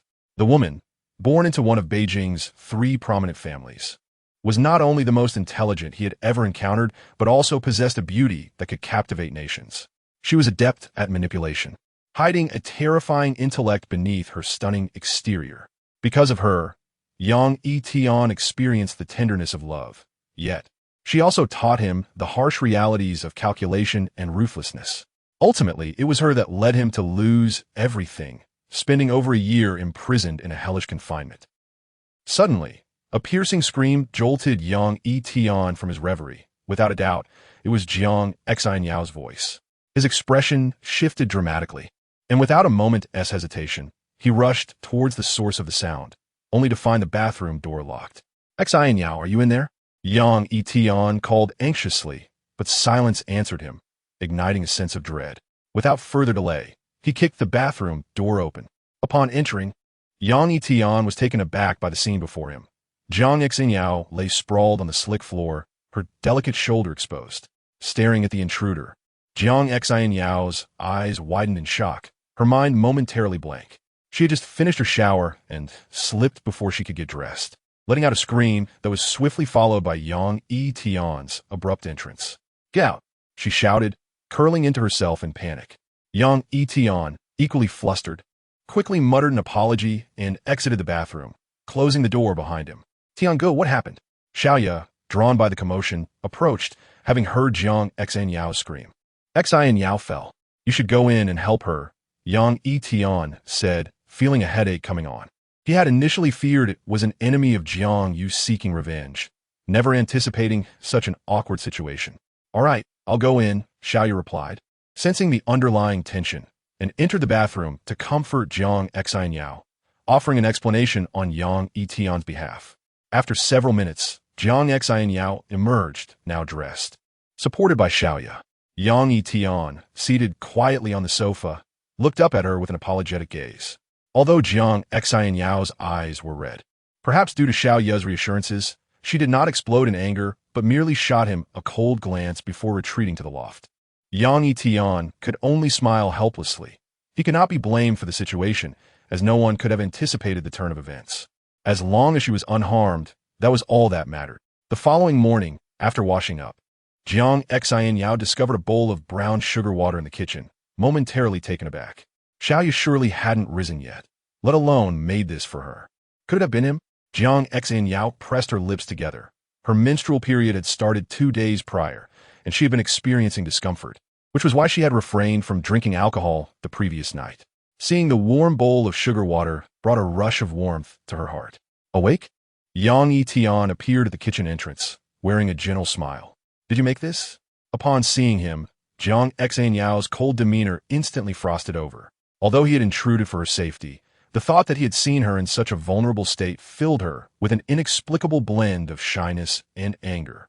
"Drink it while it's warm," Yang Yitian replied with a calm smile, having gone to the nearby supermarket early that morning to prepare the sugar water for her. Jiang Xianyao did not refuse, taking a few sips while pondering how he knew about her menstrual cycle. Did that mischievous Xiaoya divulge her private matters? Recalling the previous night's truth or dare game, Jiang Xianyao felt a mix of embarrassment and irritation. After finishing the sugar water, as she prepared to leave for work, Xiaoya descended from the loft, clad in a black nightgown, seemingly oblivious to Jiang Xianyao's presence at the dining table. She approached Yang Yitian with a playful smile. "Tiange, what are we having for breakfast today? Oh, and tell me, did you see Xianyao completely last night? Isn't she beautiful?" At her words, before Yang Yitian could respond, Jiang Xianyao's face flushed crimson with embarrassment. "Xiaoya!" she exclaimed, her cheeks burning as she glared at Xiaoya like an agitated kitten. "Oh, Xianyao, you're here?" Xiaoya, startled by Jiang Xianyao's flustered voice, paused momentarily, then retreated towards the bathroom, giggling nervously. "I haven't washed up yet. You two continue chatting. I'll be off." "What are you laughing at?" Jiang Xianyao shot a furious glare at Xiaoya's retreating figure before turning to Yang Yitian, who bore a faint smile. Her embarrassment escalated as feelings of shame washed over her, her striking face glowing with a mix of blush and indignation, adding an inexplicable charm to her frustration. "About last night. Be quiet. I don't care what you saw. You shall never mention it again, or I want to be polite." Jiang Xianyao interrupted Yang Yitian's apology with a frosty glance. "Understood," he replied calmly, intending to ask if she was ready to leave for work when his phone rang. "Yitian, I've completely severed ties with that person. He is bound to resort to unscrupulous means, using Xianyao's safety to coerce me into submission. Please, you must protect her. I beg you." The moment he answered, Jiang Yu's serious voice echoed through the line. However, Yang Yitian appeared remarkably composed. Previously, Anthony had mentioned that the individual Jiang Yu had offended was namely Shan, a clandestine emperor of Ningjiang City, possessing a certain level of prowess. Yet, whether it be a mere figure of some influence or a bloodthirsty warlord, Yang Yitian held none of them in esteem. In comparison to these formidable figures, Li Shan was inconsequential. Rest assured, with me around, no one shall harm her. Yang Yitian cast a reassuring glance at Jiang Xinyao, solemnly instructing Jiang Yu not to worry. Once Yang Yitian ended the call, Jiang Xinyao lowered her icy gaze, sensing something amiss, and voiced her concern. Is something wrong with my father? Indeed, for the next few days, do your utmost to remain within my sight. The individuals your father has offended will likely target you. Yang Yitian did not withhold the truth from Jiang Xinyao, relaying Jiang Yu's earlier words. Jiang Xinyao, not a woman devoid of intellect, comprehended the gravity of the situation and subtly nodded in acknowledgement. However, in the ensuing period, the adversaries showed no signs of action. They appeared remarkably patient or were perhaps plotting some sinister scheme in the shadows. Regardless, Yang Yitian remained unfazed by their potential movements, routinely escorting Jiang Xinyao to her office and visiting Yang Xian in the hospital after work. Her surgery was a success. Her pallid complexion had revived, her platelet count was returning to normal, and her condition was gradually improving, as if everything was progressing in a favorable direction. For nearly half a month, tranquility reigned. Xiaoya had concluded her vacation. Although her sprained ankle had yet to fully heal, she returned to the airline to operate flights to the west.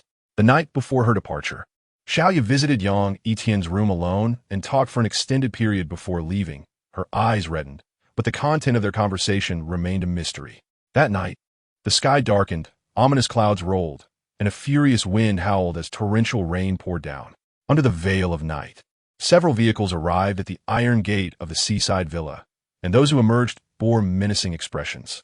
Ayong, everyone is here. Just say the word, and we shall charge in. A small leader wielding a sharp weapon approached a man clad in a black raincoat. Remember, do not harm that girl surnamed Jiang. She is wanted by Mr. Li.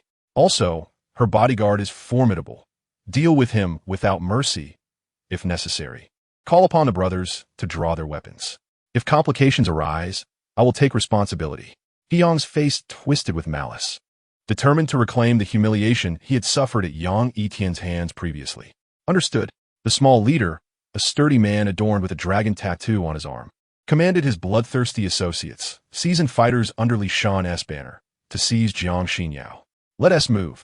Yong gestured, and the small leader, along with his men, forcefully kicked open the villa's iron door and surged inside. Yet before they could breach the interior, a man with deep, dark eyes and a resolute visage stepped forth. Yang Yitian's countenance was devoid of emotion, his piercing gaze shadowed. He had sensed the commotion outside and intended to resolve this group of insignificant foes without risking Jiang Xinyao. Eliminate him. The small leader recalled Yang's command and, upon seeing Yang Yitian, shouted as he charged forward with his weapon, his followers hastening behind him.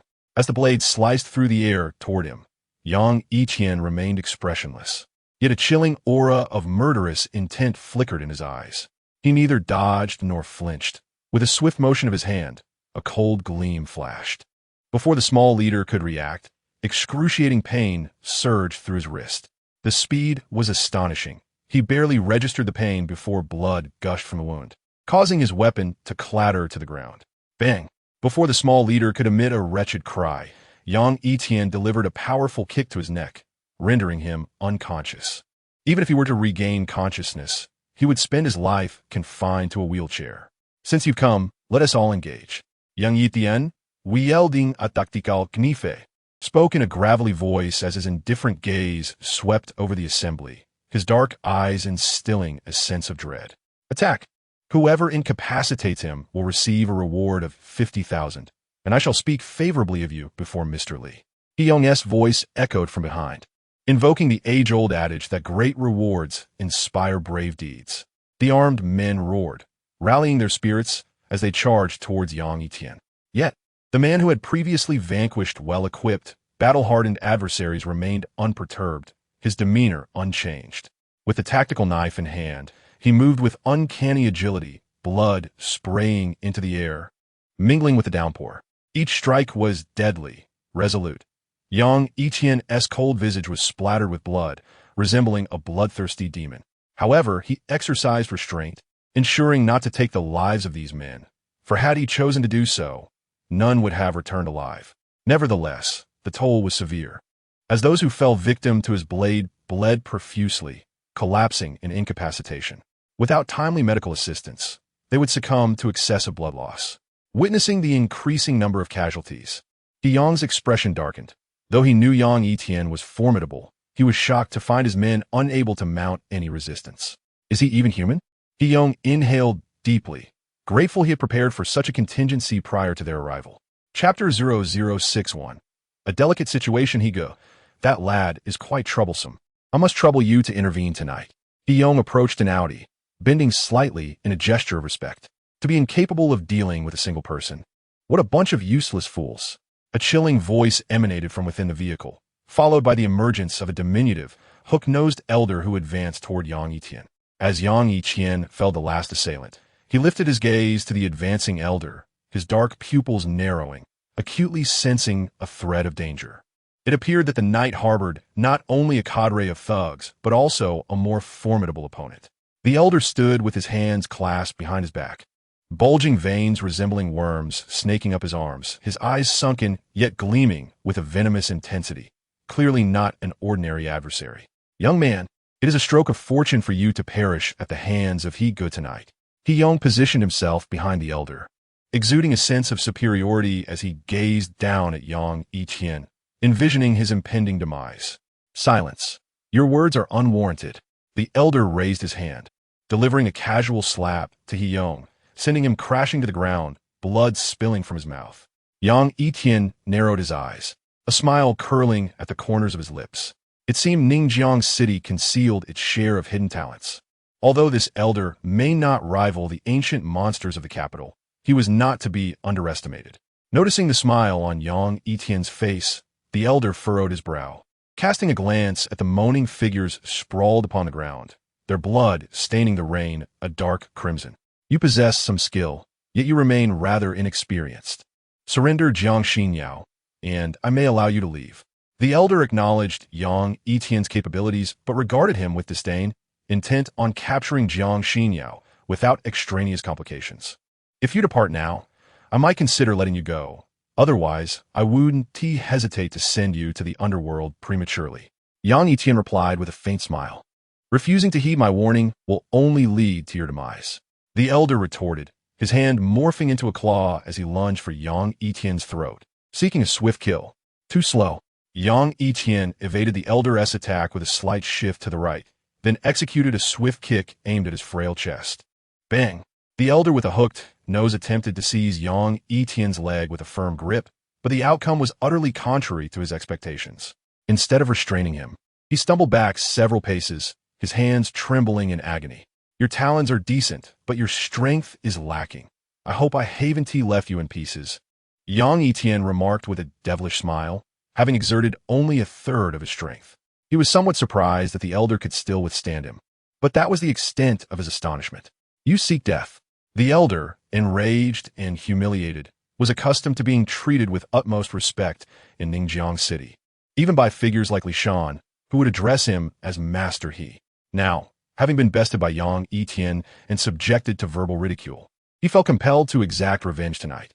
When one is consumed by fury, their explosive power can indeed become terrifying, yet their vulnerabilities become glaringly apparent. The elder's rage manifested in sharp, dagger-like fingers, each strike aimed at Yang Yitian's demise, yet he effortlessly evaded every attempt. Gradually, the elder realized he could not even graze the hem of Yang Yitian's garment, and as his stamina waned, the realization dawned upon him that he had been toyed with. With a furious roar, he shouted, "Have the courage to confront me instead of scurrying away like a rat." As you wish. Yang Yitian's gaze darkened as he clenched his fist without reservation, colliding forcefully with the elder. A resounding crack echoed, and while Yang Yitian remained steadfast, the elder's eyes widened in disbelief. His hand, now resembling a limp claw, fell helplessly to his side. Gulping, Yang, who had witnessed the spectacle, could hardly comprehend that the infamous He Chung of Ningjiang City had been vanquished by a single punch from Yang Yitian. rendering his entire hand useless in the process. Blood spurted from Yicheng's mouth as he knelt, his eyes dim and lifeless. Yang Yitian had not only shattered his bones, but also ruptured his internal organs. Approaching the gasping Yicheng, Yang Yitian said coldly, "Your talons originate from Namlin, don't they? I know an old man akin to you, strong yet reclusive. Since you've aged, why not spend your remaining days in peace instead of acting as a dog, serving others?" Yicheng managed a faint smile, finally understanding that fame and fortune were utterly insignificant in the face of death. With a resigned chuckle, he replied, "Indeed, I hail from Namlin. I have drenched my hands in blood for fame and fortune, and this outcome is my just punishment. Grant me a swift end." With that, he closed his eyes, aware of his internal bleeding. Even if his hand could be saved, his enemies would relentlessly pursue him, rather than suffer a protracted demise. He preferred Yang Yitian to end his life promptly. "Come here." Yang Yitian chose not to kill Yicheng, turning his indifferent gaze towards Yong. His voice as cold as the depths of hell. Upon hearing his name called, Yong felt a shiver run down his spine, and his blood ran cold. He suddenly drew a gun from his pocket, pointing it at Yang Yitian, shouting, "Die!" Gunfire shattered the night as Yong fired 7 shots, gasping for breath while repeating, "D, D." The sound of footsteps splashing through the blood-soaked ground reached Yong's ears. Yang Yitian had appeared before him, gripping his neck and lifting him like a mere chick, speaking icily, "Tonight I spare your life. Return to Lishan and inform him that if he wishes to live, he must cease his pursuit of Jiang Xinyao. Do you understand?" However, Yong remained unresponsive, his eyes rolling back as he succumbed to a mental breakdown. Yang Yitian, exasperated, thought to himself how one could still behave so recklessly. The rain intensified, chilling the air. Suddenly, a terrified scream pierced the night from the villa. Yang Yitian's expression shifted in alarm. He did not foolishly assume Jiang Xinyao had merely fallen again. He swiftly turned and raced towards the villa's loft, moving with such speed that he left only an afterimage in his wake. Chapter 62. Do not overstep your bounds like a swift cheetah. Yang Yitian ascended to the loft and found Jiang Xinyao in a nearby room beside the balcony. Her face was pale, trembling as she stood by the window, her eyes wide with terror at the scene outside. "Are you all right?" Yang Yitian scanned the surroundings, ensuring no danger lurked before approaching her slowly. "Did you kill them?" Jiang Xinyao's voice trembled, her concern for Yang Yitian rising as she heard the gunfire. She had rushed from her room to the window, only to find a scene reminiscent of hell itself, with dozens lying motionless on the lawn, blood pouring from their wounds like a gruesome spectacle. "No, I merely made them pay a price, rendering them temporarily incapacitated." Yang Yitian frowned, clarifying that he was not a heartless killer.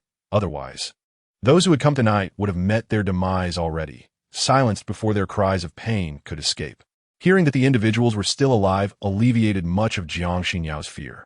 If Yang Yitian had truly killed them, he would be no different from a bloodthirsty beast.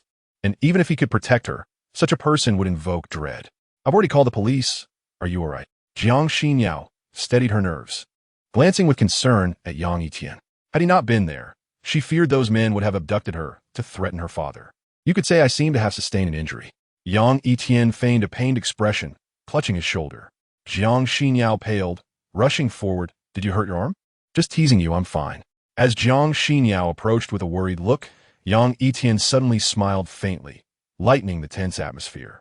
"Don't overstep." Realizing she had been tricked, Jiang Xinyao's cheeks flushed with anger, her teeth biting down hard, glaring at him with annoyance. Yet, deep down, she felt no true anger. Rather, her tension eased considerably. After tonight, they should think twice before making another move against you. Yang Yitian's expression turned serious as he spoke. Li Shan, having risen to the underground throne of Ningjiang City, was undoubtedly formidable. Should he strike again, it would be with far greater preparation and ferocity. Jiang Xinyao bit her lip, reaching out with her delicate hand to wipe the blood from Yang Yitian's cheek. "Thank you for tonight." Feeling her touch, Yang Yitian's demeanor became awkward, stepping back with a forced smile. "It is my duty, and you saved Xiao Xian. Even if I perish, I will ensure no harm comes to you." Jiang Xinyao withdrew her hand, nodding softly as the atmosphere in the room fell silent once more. Suddenly, the sharp sound of a siren shattered the stillness. and several vehicles came to a halt outside the villa's iron gate. Leading the group was a striking woman with tan skin. Upon entering the villa, she was met with a shocking sight that rendered her speechless. Dozens lay sprawled on the ground, moaning in agony, their blood staining the rain-soaked earth of vivid crimson. "Captain Zhao, we found a gun at the scene. Aside from a 60-year-old man who is deceased, the others are all severely injured but alive. The wounds appear to be from tactical knives. I have already arranged for ambulances." A member of the criminal investigation team reported breathlessly to Zhao Jing, saluting as he conveyed the grim details. "Understood. I will now present the refined and improved translation."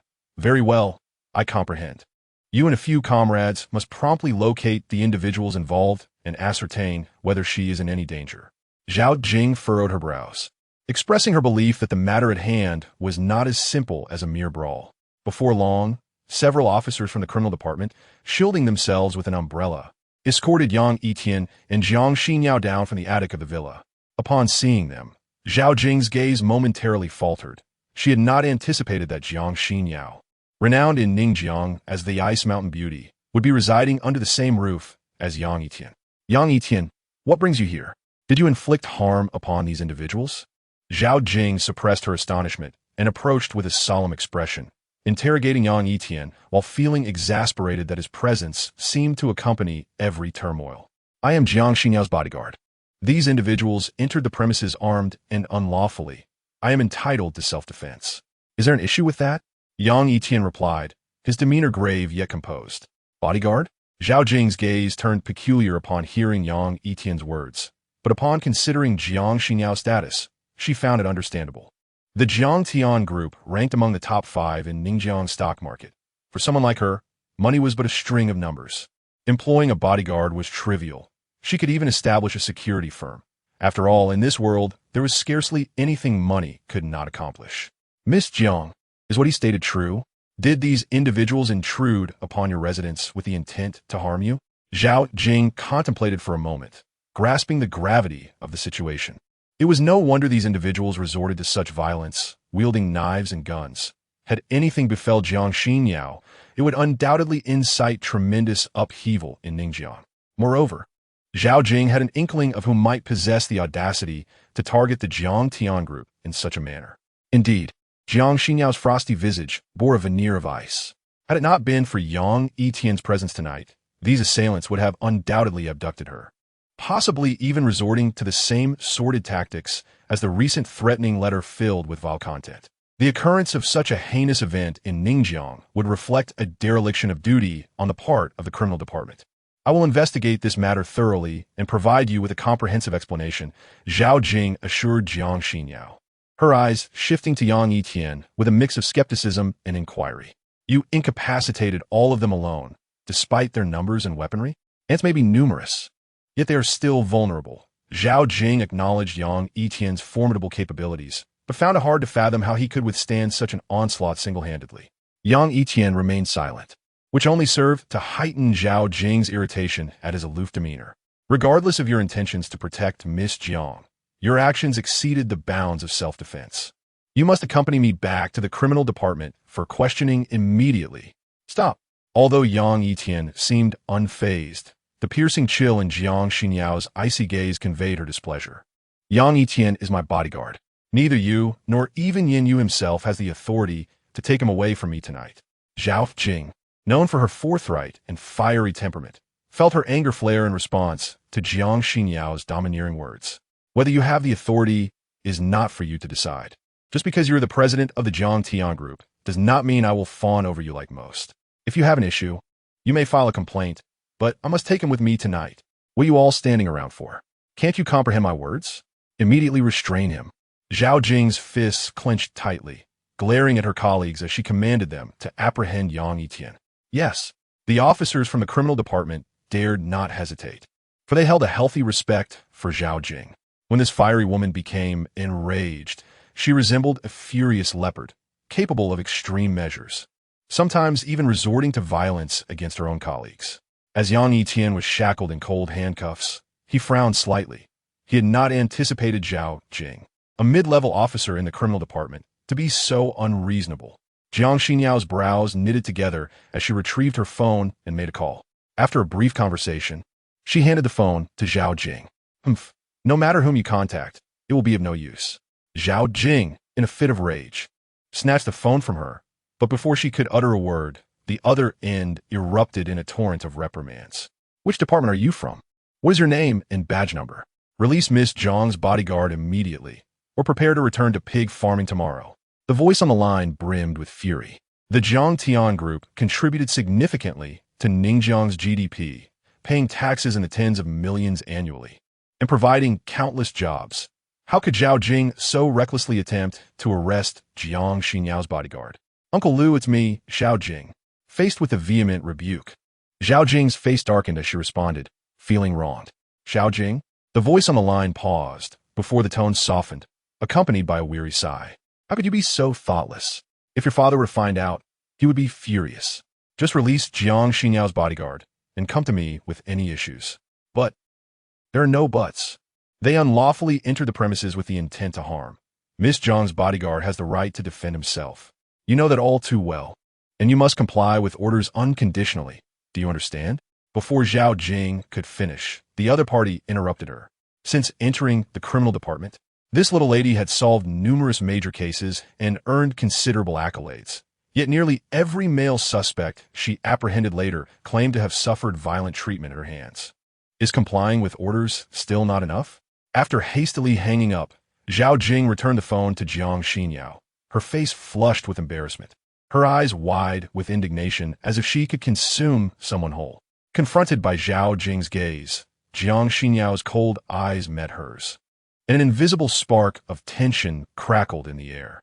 Captain Zhao, shall we still take him back? One of the officers, who had placed the cuffs on Yang Yitian, cautiously inquired, fearful that Zhao Jing's ire might inadvertently extend to him. Release his handcuffs. Zhao Jing, filled with fury, fixed her gaze on Yang Yitian and declared, You will fight me. If you win, I shall let you go.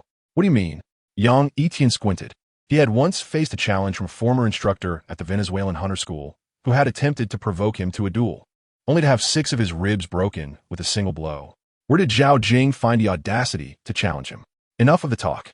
If you are a man, do you dare? Zhao Jing ground her teeth in anger. Not interested. Yang Yitian furrowed his brow and turned to Jiang Xinyao, suggesting, They will take considerable time to clear the scene. Let us find accommodations for the night. Very well. Jiang Xinyao did not refuse. The villa was suffused with a nauseating stench of blood, the lawn stained crimson, and she had no desire to linger any longer. Stop. Observing Yang Yitian holding an umbrella and walking alongside Jiang Xinyao toward the garage, Zhao Jing's neck flushed with rage as she rushed forward to obstruct them. Some matters should have limits. Do not overstep. Yang Yitian raised an eyebrow, his voice steady. It is prudent to know when to cease. Yet before he could finish, Zhao Jing swiftly seized his wrist, attempting to execute a shoulder throw.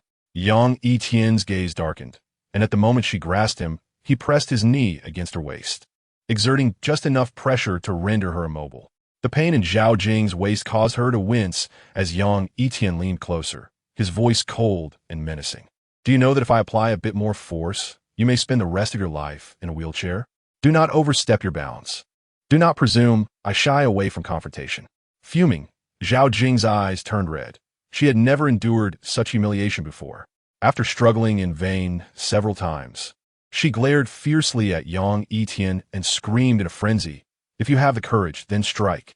Yang Yitian raised an eyebrow, released Zhao Jing, and turned to hold the umbrella over Jiang Xinyao again, apologetically saying, I'm sorry for getting you wet. Why don't you change into some dry clothes? And then we can leave? All right. Jiang Xiao nodded and returned to her room to change into a streamlined professional outfit before they drove away from the villa. As they watched the car fade into the distance until it disappeared into the night, Zhao Jing's face lost its anger.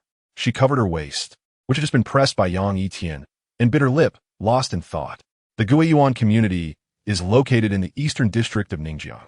Although Yang Yitian had suggested going to a hotel, Jiang Xinyao insisted that he drive to this place. Xiaoye has rented a room here. Let us stay here for the night. Taking the elevator to the 12th floor of Unit A, Jiang Xinyao retrieved a key from her bag. However, upon opening the door and seeing the disheveled state of the room, she was taken aback, and even Yang Yitian couldn't help but chuckle. Was this truly a woman's residence? It resembled a pigsty.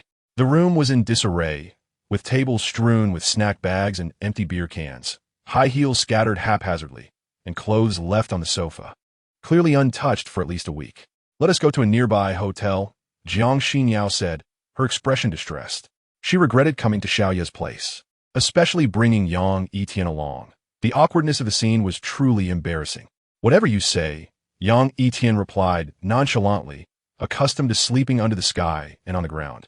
It made little difference to him where he stayed. Suddenly, a brilliant flash of purple lightning illuminated the dark, rainy night, accompanied by a rolling thunder that roared like a ferocious beast, shaking the earth. Startled, Jiang Xinyao jumped into Yang Yitian's arms.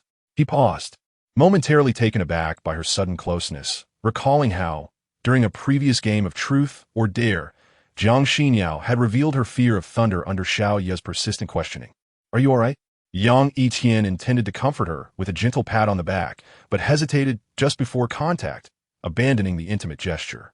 "I'm fine, sorry." Jiang Xinyao quickly extricated herself from his embrace, her face flushed with embarrassment. The rain continued to pour heavily, and it was getting late. "I'll go tidy up a bit.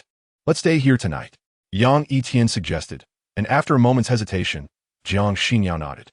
After cleaning up the messy room, they sat on the sofa, both remaining silent, listening to the rhythmic sound of raindrops against the window and the thunder rumbling in the night sky.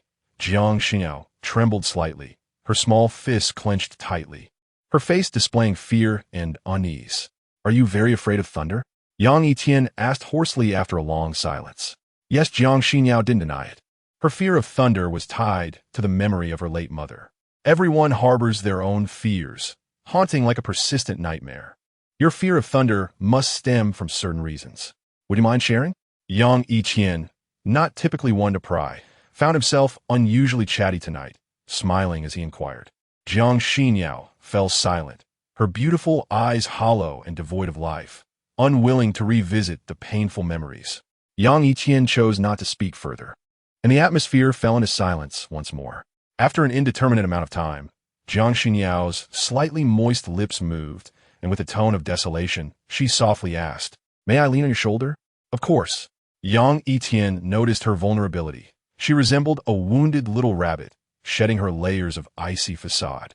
No longer the proud and aloof queen, but a delicate woman in need of tenderness.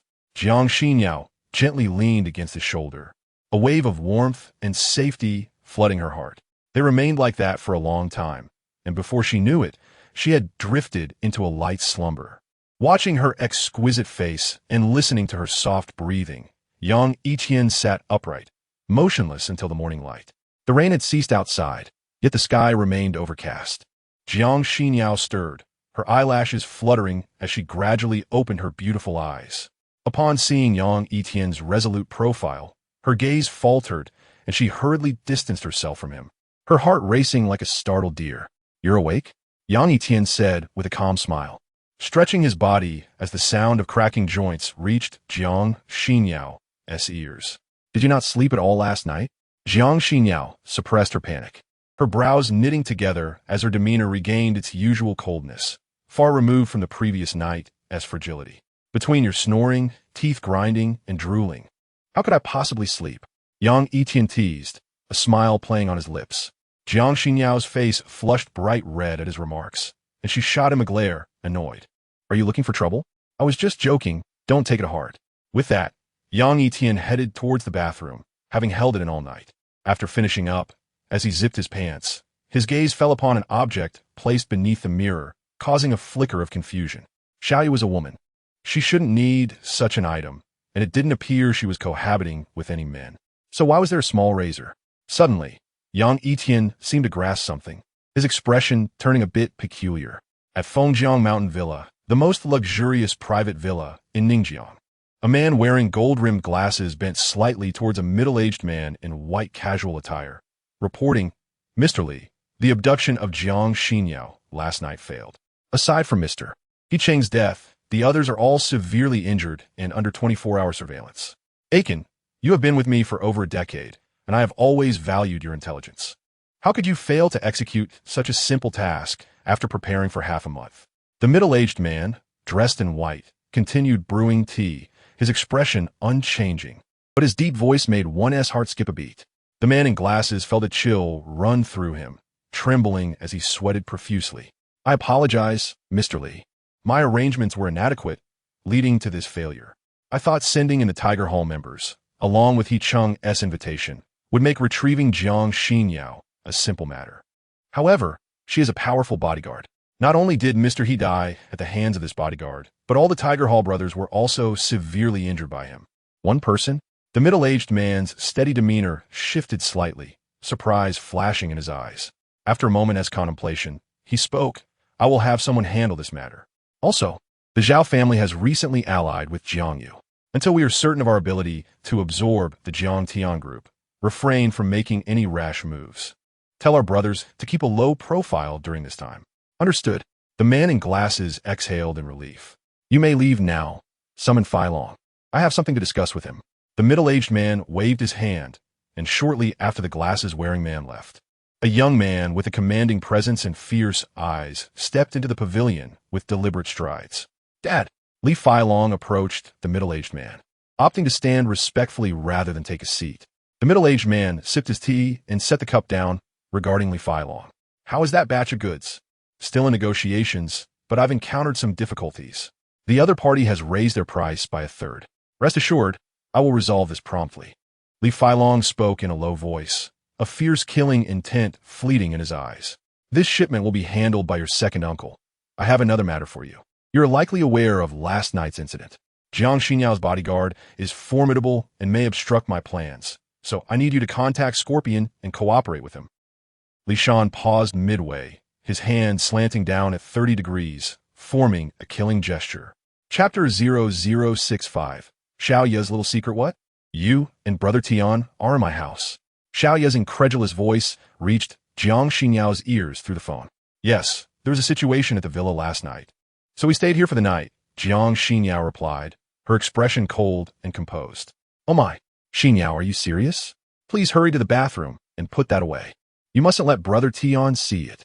Xiao Ye's anxious tone was tinged with embarrassment, and if Jiang Xinyao were by her side, she would surely notice that her face was as rosy as an apple. I can't, he's in there right now, Jiang Xinyao said, glancing at the closed bathroom door, her brows knitting together slightly. Oh no. Brother Tian must have discovered it. I'm so embarrassed. Xiao Ye's voice was filled with shyness, imagining her most private secret being uncovered by Yang Yitian, making her feel utterly mortified. Whose fault is it for leaving everything in disarray? Even your underwear tossed on the sofa? A pigsty is better than this. Jiang Xinyao retorted coldly. Oh, that was from the last time I got drunk with my colleagues. I came home and forgot to wash them. Besides, who knew you would bring Brother Tian to my house? If you had told me in advance, I would have tidied up, Xiao Ye said, her cheeks flushed with embarrassment, increasingly annoyed at Jiang Xinyao for not giving her a heads up before bringing Yang Yitian over. Jiang Xinyao was left speechless. Just as she was about to respond, the bathroom door swung open, and Yang Yitian stepped out. Is that Xiao Ye? Yang Yitian inquired, his keen hearing picking up her voice. Yes, Jiang Xinyao replied, disconnecting the call while passing by Yang Yitian and entering the bathroom, where she indeed found the razor Xiao Ye had mentioned. Yang Yitian sat quietly on the sofa, awaiting Jiang Xinyao. It was the weekend, and Jiang Tian group was closed, so Jiang Xinyao would not be going to the office, prompting him to consider a visit to the hospital. Shortly after, Jiang Xinyao emerged, and Yang Yitian immediately stood up. I want to go to... I know, let's go now. Without waiting for him to finish, Jiang Xinyao left him with her back as she departed from Xiao Ye's residence. No rush. Let's grab some breakfast first. Yang Yitian smiled faintly, closing the door behind him and quickly following Jiang Xinyao to a breakfast shop beside Guiyuan Community. This little breakfast shop was operated by a humble couple. Although the space was not large, it seemed to be thriving, with many patrons inside. Good-looking couple, what would you like to eat? The proprietress, wearing an apron, wiped the table and greeted Yang Yitian and Jiang Xinyao warmly, despite the traces of time on her face. It was evident that she had been a beauty in her youth. Yang Yitian glanced at the menu displayed outside and smiled at the still charming proprietress. A bowl of millet porridge, a basket of crab roe buns, and a portion of pan-fried dumplings, please. Jiang Xinyao rarely frequented such places for breakfast. Her long lashes fluttered as she pondered what to order, eventually saying softly, the same as him. All right, please wait a moment. The proprietress replied and went to prepare 2 servings of millet porridge and 2 baskets of crab roe buns. She glanced at Jiang Xinyao's strikingly beautiful face and said to Yang Yitian with a smile, "You are indeed fortunate, young man. Your girlfriend is so stunning, even more beautiful than the stars on television." Hearing the proprietress refer to herself as Yang Yitian's girlfriend, Jiang Xinyao's expression shifted slightly, though she was surprised to find no resistance within her. Yang Yitian, wishing to clarify, politely interjected, "Annie, she's not my girlfriend." His immediate denial, devoid of any hesitation, caused a subtle flicker of disappointment in Jiang Xinyao's eyes. "Oh, I see. My apologies." The proprietress observed Jiang Xinyao's fleeting change in demeanor before continuing. "But you two are a handsome couple. If fate allows, do not miss the opportunity, for it could be a matter of a lifetime." Jiang Xinyao's brows knitted slightly, while Yang Yitian simply smiled in silence. The proprietress's gaze was filled with warmth as she watched her husband busily working in the distance, her expression turning wistful as she recounted, "In my youth, I had a beloved first love, and we were on the verge of marriage. But sometimes, fate is cruel. He died saving me. I was heartbroken, wanting to follow him, but my attempt to end my life failed. Eventually, I met my current husband, a simple man with a kind heart, who silently helped me emerge from the shadows. We have shared a loving life for over 20 years, blessed with a daughter. Yet, occasionally, I still think of that vaguely remembered man. Life is full of missed opportunities and difficult choices, but those who remain by our side are truly the best." After listening to the proprietress, Yang Yitian frowned, perplexed by her words. However, Jiang Xinyao was different. Her icy demeanor softened slightly upon hearing the last part of the proprietress's tale. "What are you rambling about, woman? The food is getting cold. Hurry and serve the guests."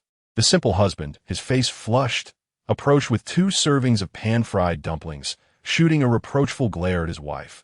Yet his eyes were filled with affection. "You're being a bit loquacious.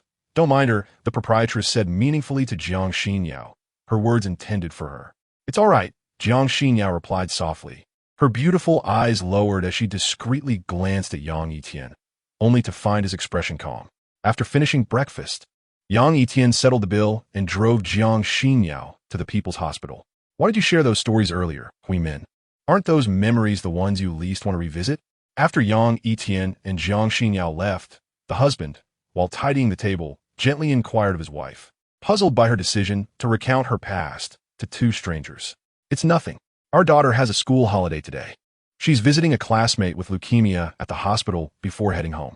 I need to stop by the market first," the proprietress replied without further explanation, leaving the breakfast shop.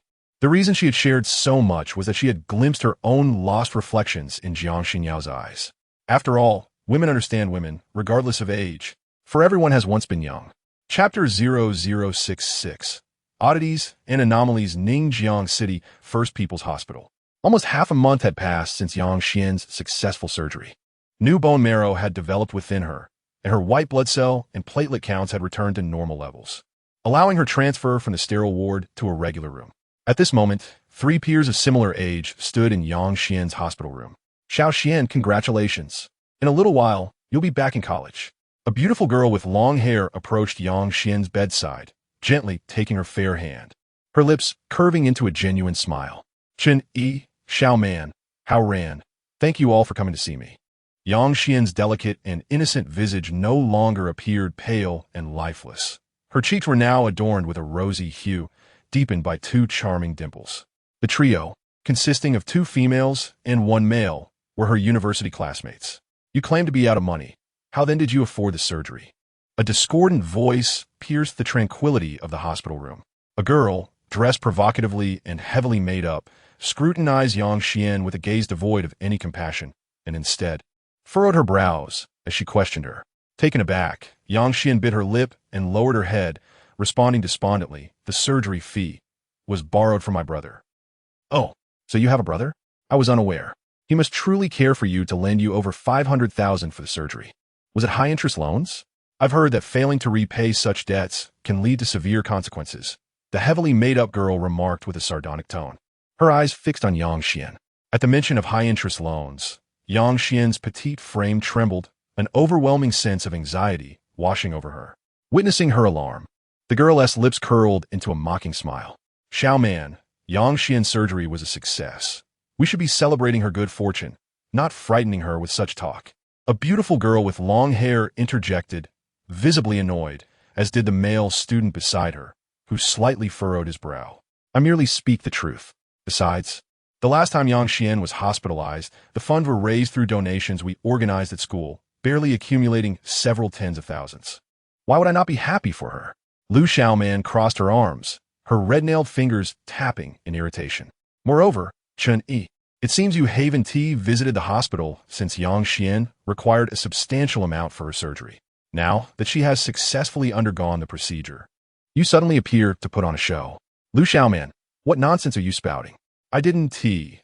The long-haired girl stammered, nearly in tears, but before she could clarify, Lu Xiaoman interrupted with a derisive laugh. Oh, you know the truth yourself. Enough, Chun Yi, Xiaoman. Let us refrain from further words, a handsome, sunlit young man interjected, halting their dispute. He approached Yang Xian with a warm smile and inquired gently, Xiao Xian, how are you feeling? Is there any discomfort? Yang Xian seemed oblivious to his question, her small fist clenched tightly, the words high-interest loans echoing incessantly in her mind, stirring unease within her. Hey, Yang Xuan, are you pretending not to hear how Ran asked question? Seeing her lost in thought, Lu Xiaoman, her pointed face reflecting displeasure, nudged the foot of her bed with her shoe. Xiaoman, Qin Haoran's brow furrowed in discontent at Lu Xiaoman's actions. She huffed and turned her head away. Yang Xian snapped back to reality, forcing a strained smile. Thank you for your concern, Hao Ran. I'm doing well. That's good to hear. When you're discharged, I will organize a celebration with our classmates, and you must attend, Qin Haoran said, extending his hand as if to touch her face, but she recoiled. No need for that. I appreciate your kindness, Yang Xian said with a melancholic shake of her head, declining his offer. Very well. I wish you a swift recovery and a return to campus soon, Qin Haoran replied, retracting his hand while maintaining a gentle smile, not imposing further. I would like some solitude for now. You may return if there is nothing else, Yang Xian murmured, forcing a faint smile. Hao Ran, since Yang Xian has asked us to leave, we should take our leave. The odor of antiseptic here is unbearable, Lu Xiaoman complained, pinching her nose. All right, Xiao Xian. Take care of yourself, Qin Haoran began, but before he could finish, the door creaked open slowly. Brother. Upon seeing Yang Yitian's stern countenance, Yang Xian's dim gray eyes immediately brightened with delight. Qin Haoran, Lu Xiaoman, and Chun Yi turned to the entrance, where a handsome man clad in an exquisite Armani suit entered, accompanied by a striking woman in high heels. Xiao Xian, are these your classmates? Yang Yitian inquired with a faint smile as he approached her bedside. Yes. Yang Xian nodded gently, then turned to Jiang Xinyao, her lips curving into a charming smile. Sister Xinyao, you're here too? Jiang Xinyao smiled subtly, her long, flowing hair framing her shoulders, exuding an aura of elegance and grace, her exquisite features captivating Qin Haoran, leaving him utterly enchanted. As he marveled at Jiang Xinyao's beauty, Lu Xiaoman's gaze seethed with jealousy. Why was it that all women could not possess such enchanting allure, while she felt as dull as a firefly under the moonlight? Hello, this sister. I am Yang Xuan's classmate. It is a pleasure to meet you. Qin Haoran suppressed his excitement, donning what he believed to be a charming expression, attempting to grasp Jiang Xinyao's delicate hand. Jiang Xinyao had always shunned physical contact, even rejecting handshakes from high-ranking executives. However, after a moment's hesitation, she extended her hand to briefly clasp Qin Haoran's, realizing they were all classmates of Yang Yitian's sister. As Qin Haoran felt the softness of Jiang Xinyao's hand and inhaled her enchanting fragrance, his heart raced. At nearly 21, he had never touched such delicate skin, and he found it difficult to release her hand. Noticing his lingering touch, Jiang Xinyao's brows knitted together, and she withdrew her hand with an icy expression. Chapter 67. Gloating as Yang Yitian observed the coldness in Jiang Xinyao's gaze, his deep-set eyes darkened. He had witnessed Qin Haoran's earlier actions. Yet, Qin Haoran remained lost in the warmth of her touch, silently wishing for more than just a handshake. He would gladly trade 20 years of life for a chance with this woman. You are Yang Xian's brother? Lu Xiaoman suddenly interjected, her tone laced with disdain as she regarded Yang Yitian's handsome face. Though they were in the same department, Lu Xiaoman harbored no fondness for Yang Xian, and thus her attitude towards her unexpectedly appearing brother was less than amiable. Yes, is there an issue? Yang Yitian narrowed his eyes, detecting the condescension in her tone. Not really. I'm just surprised Yang Xian has a brother. However, I heard you borrowed over 500,000 for her surgery? Lu Xiaoman sneered, Yang Yitian's bully shed suit, indicating he looked well off, yet resorted to high-interest loans for his sister's medical expenses. What are you implying? Yang Yitian raised an eyebrow, sensing the hostility in Lu Xiaoman's remarks. 500,000 is no small sum. Although Yang Xian's leukemia is cured, I've heard that high-interest loans accumulate rapidly. Can you afford to repay it? Will it not burden Yang Xian further? Lu Xiaoman's lips twisted into a mocking smile, her words cloaked in false concern. Yet Yang Yitian detected her glee in Yang Xian's misfortune.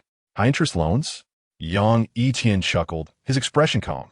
Who told you I took out a high-interest loan? Who else but your sister? Lu Xiaoman retorted, lifting her foot to kick the bed's support frame, arrogantly addressing Yang Xian. Didn't you say your surgery fee was borrowed from your brother? Before Yang Xian could respond, Yang Yitian's expression darkened, his gaze piercing into Lu Xiaoman as he coldly warned, Do you believe I would break your legs? Upon encountering the piercing gaze of Yang Yitian, Lu Xiaoman was taken aback, hastily closing her legs. She had not anticipated that the man who had been amicable just moments ago could now appear so terrifying. Do you know who my cousin is?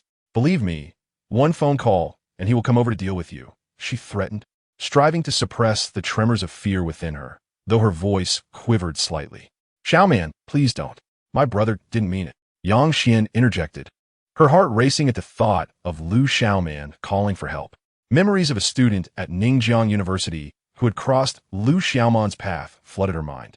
That boy had been assaulted by a gang of thugs, ending up hospitalized with multiple fractures, and subsequently dropped out.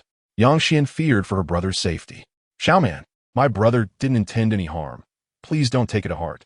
A beautiful girl with long hair chimed in, aware of Lu Xiaoman's cousin's notorious reputation. He was known to lend money at low interest to naive female students across various campuses in Ningjiang City, ultimately coercing them into unsavory situations when they failed to repay. Everyone here is a classmate. There's no need to escalate the situation, Qin Haoran remarked, frowning. Out of respect for you, Haoran, I'll let this slide. Otherwise, my cousin would surely teach you a lesson, Lu Xiaoman retorted, emboldened by the timid pleas of Yang Xian and Chun Yi, her fear dissipating entirely as she shot a defiant glare at Yang Yitian. Yang Yitian's face was as cold as ice, and he believed Lu Xiaoman's demeanor was far from that of someone who had merely bullied his sister for the first time. Why so silent? Are you afraid now that I might call for assistance? Just like your sister, you dare not utter a word even after I slapped you, he observed, noting Lu Xiaoman's prideful chin raised high, inadvertently revealing her past aggression towards Yang Xian. From the moment she met Yang Xian, Lu Xiaoman had resented her innocent appearance, often seeking reasons to target her. When she discovered that her crush had an interest in Yang Xian, her ire intensified, leading her to bully her further. Moreover, upon learning about Yang Xian's diagnosis of acute leukemia over 6 months prior, Lu Xiaoman's feelings of shock and delight conflicted, while she publicly aided in fundraising efforts. She secretly wished for Yang Xian's demise, hoping to eliminate her from her crush's affections. Upon hearing these details, Jiang Xinyao's lashes fluttered, her icy gaze fixed on Yang Yitian, who wore a grim expression that darkened with each passing moment. Having spent time with Yang Yitian, Jiang Xinyao understood that Yang Xian was his Achilles heel. Thus, Lu Xiaoman's words, whether truthful or not, were a blatant provocation of his most vulnerable point. Qin Haoran, who had been discreetly eyeing Jiang Xinyao's striking features, turned to Lu Xiaoman in disbelief, asking Xiaoman, what did you say? What did you strike Xiao Xian?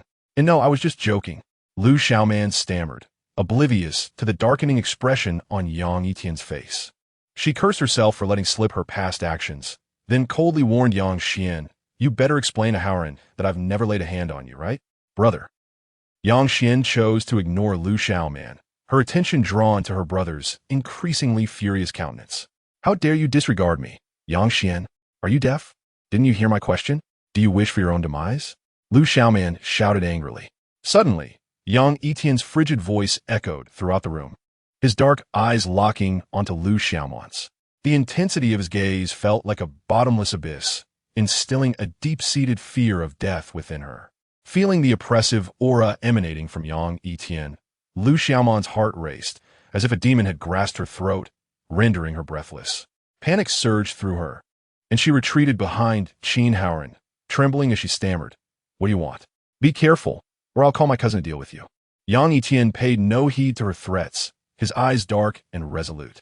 He turned to Yang Xian, asking in a low tone, "Which hand did she use to strike you?"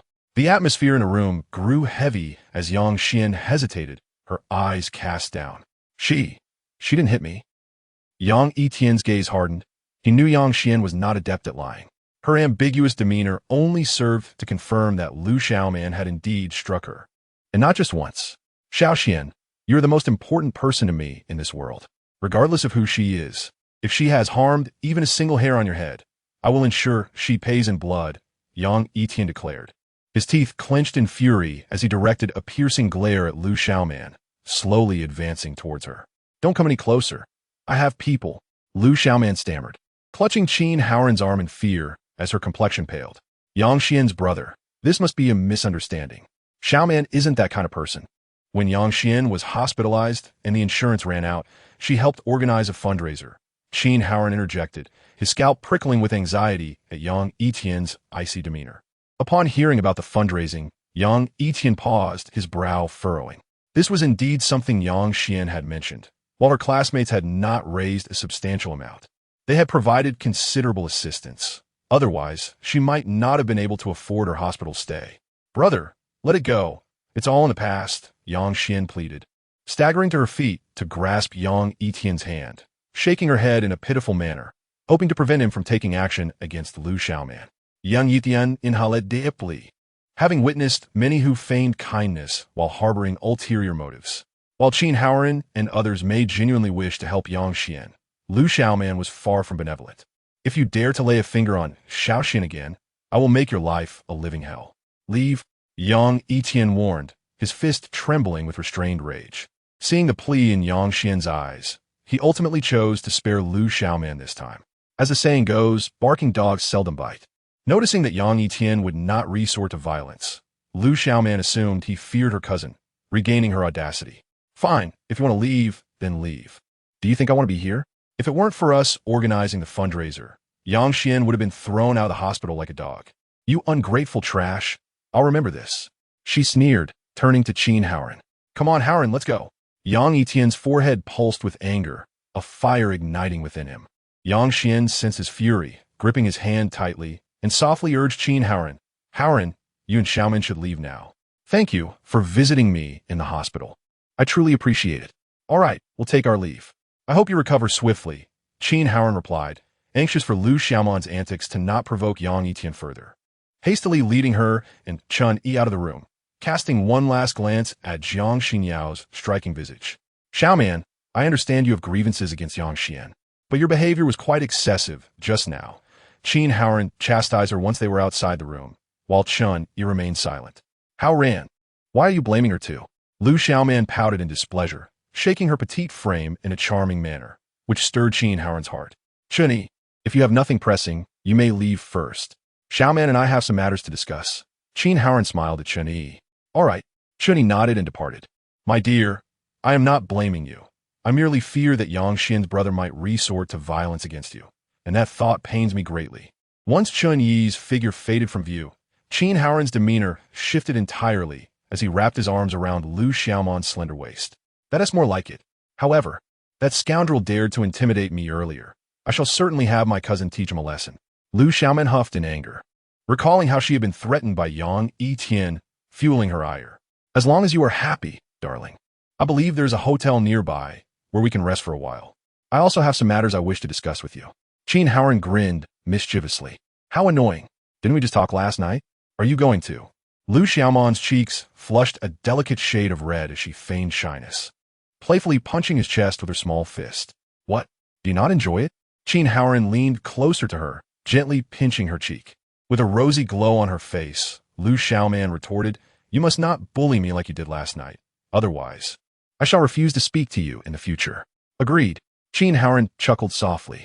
In the hospital room, Jiang Xinyao glanced at Yang Yitian's cold expression and furrowed her brows, addressing Yang Xian. I know you are a kind-hearted girl, but your gentle nature makes you susceptible to being bullied in society. Yang Xian smiled innocently, unsure of how to respond to Jiang Xinyao. Xiao Xian, how do you feel? Yang Yitian inhalait deeply, affectionately ruffling Yang Xuan's hair. The attending physician had informed him that his sister's condition required further observation, but if all was well, she could be discharged early, although she would need to take immunosuppressants long-term. I'm fine, brother. May I ask you something? Yang Xian's gaze grew serious as she fixed her eyes on Yang Yitian's stern profile. Seeing her solemn expression, Yang Yitian assumed something was amiss and replied gravely, Go ahead. Was the 50,000 yuan for my surgery borrowed from a loan shark? Yang Xian clenched her small fists, terrified that Yang Yitian would confirm her fears, as I would make her feel guilty for burdening him. No, why do you ask that? Yang Yitian raised an eyebrow. Is that true? Yang Xian felt a weight lift from her heart, as the prior words of Lu Xiaoman had left her anxious. Given how many had been driven to despair by loan sharks, such money was simply not to be borrowed. Of course, I would never deceive you, regardless of whom I might mislead. Yang Yitian smiled gently, lightly brushing his fingers along her nose. Jiang Xinyao, observing their sibling bond, felt a twinge of envy. Brother, can you tell me honestly where the money came from? Yang Xian remained concerned about its source. 50,000 yuan was not a trifling sum and could crush an ordinary family. Yang Yitian hesitated before glancing at Jiang Xinyao, signaling her with his eyes before addressing Yang Xian. Did I not tell you before? I found a job, and my boss advanced me the money. She stands before you now. Chapter 69. Relief and understanding. Yang Xian paused momentarily, her clear eyes studying Jiang Xinyao, finding it hard to believe her brother's words. She bit her lip and softly asked, Sister Xinyao, is what my brother said true? Did he borrow the surgery fee from you? Yes, your brother is now my assistant. Upon learning of your condition, I advanced him 50,000 yuan. Jiang Xinyao, understanding Yang Yitian's intent, wove her first lie. For over half a month, she had accompanied him to the hospital after work, forming a harmonious relationship with Yang Xian, whom she regarded as a sister. Yang Yitian cast a grateful glance at Jiang Xinyao, choosing not to divulge the complete truth primarily to prevent Yang Xian from worrying about him. After all, being a bodyguard was essentially a job of risking one's life for others. Suddenly, Yang Xian knelt before Jiang Xinyao, startling her and causing Yang Yitian to furrow his brow. Xiao Xian, what are you doing? Get up. Jiang Xinyao hurried to assist Yang Xian, only to find tears streaming down her delicate cheeks. Sister Xinyao, thank you. Truly thank you. Yang Xian's eyes glistened with tears, her sobs resembling a rain-soaked flower. Jiang Xinyao had not only donated her bone marrow, but also lent over 50,000 yuan for the surgery. Yang Xian felt at a loss for how to express her gratitude to the woman who had given her a second chance at life. Jiang Xinyao, at a loss for words, realized the surgery fee had not actually come from her, and her initial decision to donate bone marrow had been somewhat tentative. After the initial match was successful, she still felt a slight reluctance deep within her. Your brother did not receive my money for free. He works for me, and we have an equitable exchange, so do not feel burdened. Jiang Xinyao, unskilled at providing comfort, felt a pang of sympathy as she observed Yang Xian's tear-streaked face, thankful for her decision to save her life with the bone marrow donation. Indeed, Xiao Xian, the hardest days are behind us. No matter what happens in the future, your brother will always be by your side.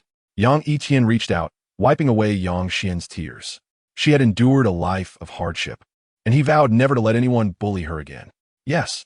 Yang Xian gently closed her eyes, resting her head against Yang Yitian's chest, fearing this might all be a dream, terrified of waking up abruptly. As time flew by, they had unknowingly spent nearly the entire morning in the hospital room. Yang Yitian was preparing to head to the hospital cafeteria to fetch meals for Yang Xian and Jiang Xinyao when a mother and daughter pair suddenly arrived at the door. I came to see Xiao Xian. The gentle and graceful Su Shuxian, upon catching sight of Yang Yitian's dark gaze, trembled slightly and lowered her head in guilt. Beside her stood a 5 or 6-year-old girl, her delicate features resembling a finely sculpted doll, her bright eyes sparkling with innocence, radiating a charm that made one wish to embrace her. Uncle. Su Duo, unafraid, blinked her eyes playfully, her small mouth curving into a crescent smile. revealing two adorable dimples as she beamed at Yang Yitian. Yang Yitian was momentarily taken aback, recognizing the girl in the oversized hospital gown as Su Shuxian's daughter. The very person whose actions had nearly cost him his sister stood before him, and his breath grew heavy. Uncle, Mom says her selfishness hurts Sister Xiaoxian. So you dislike us very much, right? Noticing Yang Yitian's cold and silent demeanor, Su Duo, despite her young age, grasped the situation. She timidly approached him, tugging at his sleeve, and softly said, Mom has been feeling guilty, crying every day while holding Duo. She knows she was wrong. Can you please forgive her, Uncle? Hearing Su Duo's heart-wrenching words and seeing her pitifully innocent face, Yang Yitian's heart softened. This was clearly a matter for adults. Why drag the child into it? After a long silence, Yang Yitian managed a faint smile, glanced at Su Shuxian standing nearby, and knelt down to pinch Su Duo's cheek, saying with a smile, All right. Uncle forgives your mother. Tell her not to feel guilty. Yay, did you hear that, Mom? Uncle says he forgives you. Su Duo flitted back to her mother like a lively little butterfly, planting a kiss on Yang Yitian's cheek with joy. Yang Yitian lightly rubbed the area where Su Duo had kissed him. His heart stirred. She was still under 6 years old, yet fate had been exceedingly unfair to her, forcing her to endure a dreadful illness that robbed her of the joyful growth she deserved under her parents' care. Su Shuxian's eyes brimmed with tears. She understood that Yang Yitian was merely comforting her daughter, yet she still held Su Duo's small hand and approached him, bowing deeply as she choked out an apology. I am so sorry. From a mother's perspective, you were right. It's all in the past now. My sister's surgery was successful, and your daughter is gradually recovering. There is no need for anyone to feel guilty. Yang Yitian gazed up at the ceiling, letting out a sigh of relief. He could empathize with Su Shuxian's feelings. Had he been in her position, he certainly would have gone to great lengths to obtain the soul bone marrow needed to save his sister, even if it meant sacrificing another's life. Really? Is that true? Upon hearing Yang Yitian's words of understanding, Su Shuxian was overwhelmed with joy, covering her lips with her hands to stifle her tears.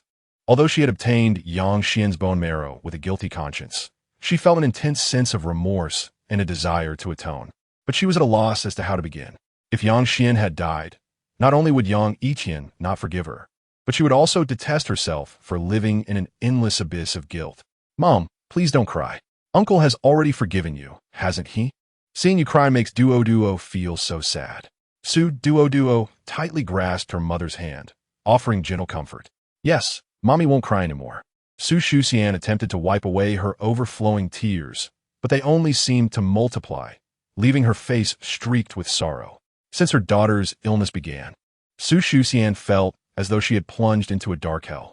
To save Su Duo, she had borrowed exorbitant amounts of money and even selfishly traded Yang Xian's life for a chance to save her daughter. Fear, guilt, helplessness, and other overwhelming emotions pressed down on her, bringing her to the brink of mental collapse.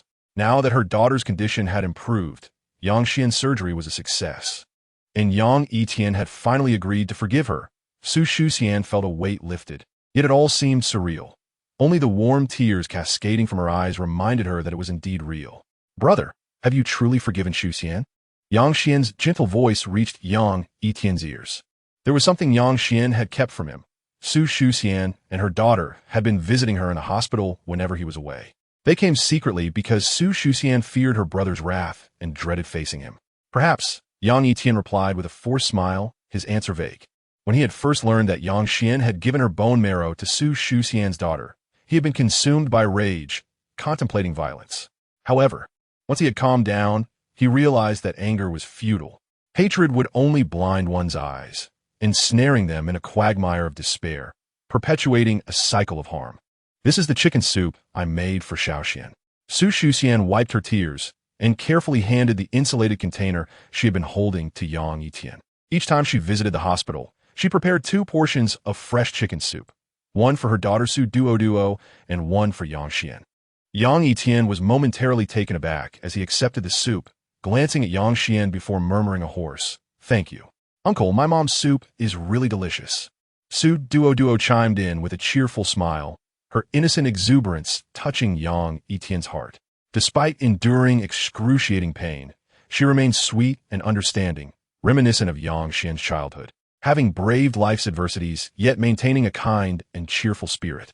Jiang Xinyao had been silently observing the poignant atmosphere, stirring her cold heart and reminding her of a mother who once loved her more than anything in the world.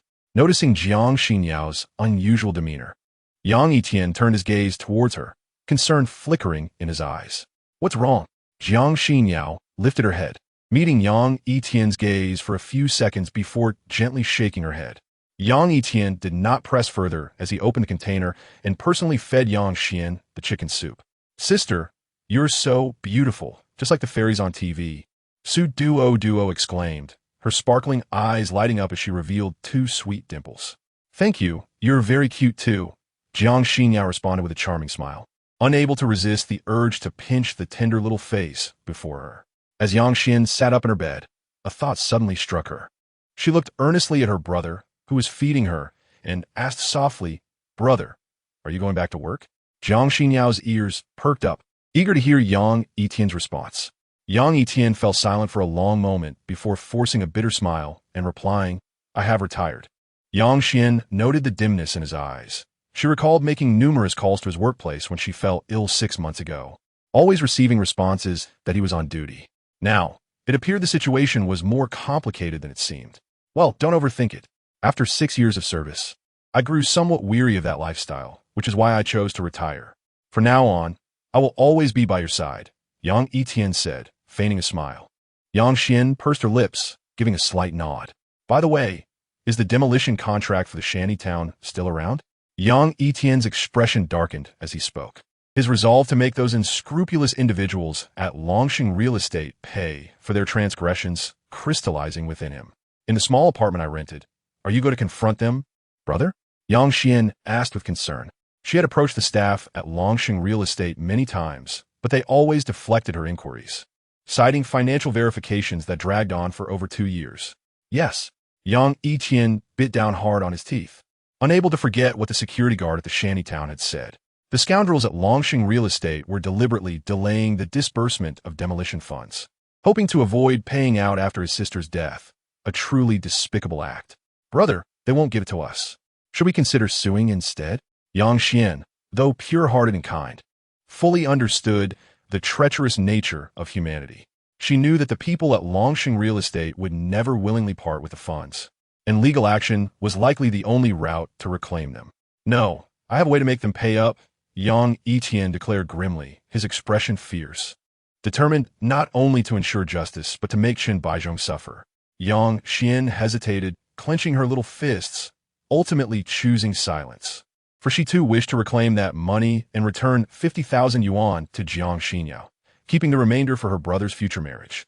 "If anything comes up, just call me, or you can have those 2 bodyguards outside handle it," Yang Yitian said as he stood up, ready to visit Yang Xian's rented apartment to retrieve the demolition contract and personally confront Longxing Real Estate. "Brother, be careful. If they refuse, we can always take legal action," Yang Xian cautioned, knowing she could not dissuade him. She worried about his safety, for it was rumored that Longxing Real Estate had connections shrouded in chaos. "Uncle, are you leaving?" Su Duo, standing beside her mother, looked up at Yang Yitian with her clear, innocent eyes. "Yes," Yang Yitian replied with a faint smile before turning to Su Shuxian, saying, "Please keep a close watch on Xiaoxian." "Okay." Su Shuxian agreed without hesitation. Even if Yang Yitian had not asked, she would frequently visit Yang Xian's ward. "Xiaoxian, I'll come back to see you once I've sorted everything out," Yang Yitian said, kissing Yang Xian gently on the forehead before leaving the room alongside Jiang Xinyao, driving towards his sister's rented apartment. Inside the car, Jiang Xinyao cast a glance at Yang Yitian in the driver's seat, her brows furrowing as she spoke. "Are you planning to confront Longxing Real Estate? Is there an issue?" Yang Yitian replied in a low voice, "If you merely seek to reclaim the demolition compensation, I could find a way to assist you. However, the background of Longxing Real Estate is rather intricate. I care not for their background. Anyone involved must pay with blood for their debts," Jiang Xinyao asserted, her words interrupted coldly by Yang Yitian, whose dark, profound eyes radiated a fierce intensity. Realizing that further discussion would be futile, Jiang Xinyao tightened her brows, understanding that Yang Yitian was a man who avenged grievances without fail. Those who offended him never escaped unscathed, and Jiang Xian was a forbidden topic for him. Beishu Street lay on the outskirts of Ningjiang City, where development was lackluster, predominantly featuring electronic factories. Many from other cities sought work here, earning a meager monthly salary of 4 to 5,000 yuan, significantly trailing behind other areas within the city. Upon arriving at a dilapidated neighborhood, the security guard at the entrance hurried over. Having worked there for several years, he rarely encountered someone driving such an extravagant vehicle, and thus, he did not dare to be negligent. "Sir, we need to register any incoming vehicles," he said with a smile, approaching the Maserati and gesturing for Yang Yitian to sign the logbook. Yang Yitian rolled down the window and inscribed his name. The guard then opened the gate, allowing his vehicle to enter the complex. After finding an outdoor parking space, Yang Yitian opened the car door, and a wave of foul odor assaulted them. Jiang Xinyao quickly covered her delicate nose with her hand. Not far off, a fish stall discarded entrails, the stench overwhelming, with a swarm of flies dancing above, causing Jiang Xinyao to feel nauseated and wretched. Unfazed, Yang Yitian maintained his composure. This dilapidated complex had clearly been built ages ago, reminiscent of an 80s slum. The narrow pedestrian path was cluttered with vendors selling fish, pork, and poultry, appearing quite filthy and chaotic, while several residents occupied the upper floors. "Are you all right?" Yang Yitian inquired, noticing Jiang Xinyao's discomfort. He understood that being in such a rundown area was indeed challenging for her, given her status as the president of Jiangtian Group, where she was accustomed to the utmost luxury. Suddenly thrust into this grimy environment, her aversion was understandable. "I'm fine. Does Xiaoxian live here?" Jiang Xinyao was not one to be influenced by appearances. Though she felt some reluctance, she was more astonished. Realizing that beneath the surface prosperity of Ningjiang City lay a side she had never witnessed before. Yang Yitian nodded solemnly, confirming that this was indeed the place Jiang Xian had mentioned. "Once your sister is discharged, she can move into the villa with us," Jiang Xinyao suggested suddenly. Yang Yitian paused, then smiled faintly, sighing, "There's no need for that. I will personally make amends to her for the past 6 years." "Suit yourself," Jiang Xinyao replied, refraining from further insistence. Yang Yitian led her toward the small apartment his sister rented. Along the way, many curious tenants in the aging complex regarded the unfamiliar faces of Yang Yitian and Jiang Xinyao with interest. Arriving at a shabby low-rise building, a middle-aged woman sitting at the entrance quickly stood up, her demeanor friendly as she inquired, "Hello, are you here to rent a place?" "A 2-bedroom apartment, very nice. For only 1,500 a month." "No, my sister lives here. I'm here to collect some belongings," Yang Yitian politely explained. "What's her name?"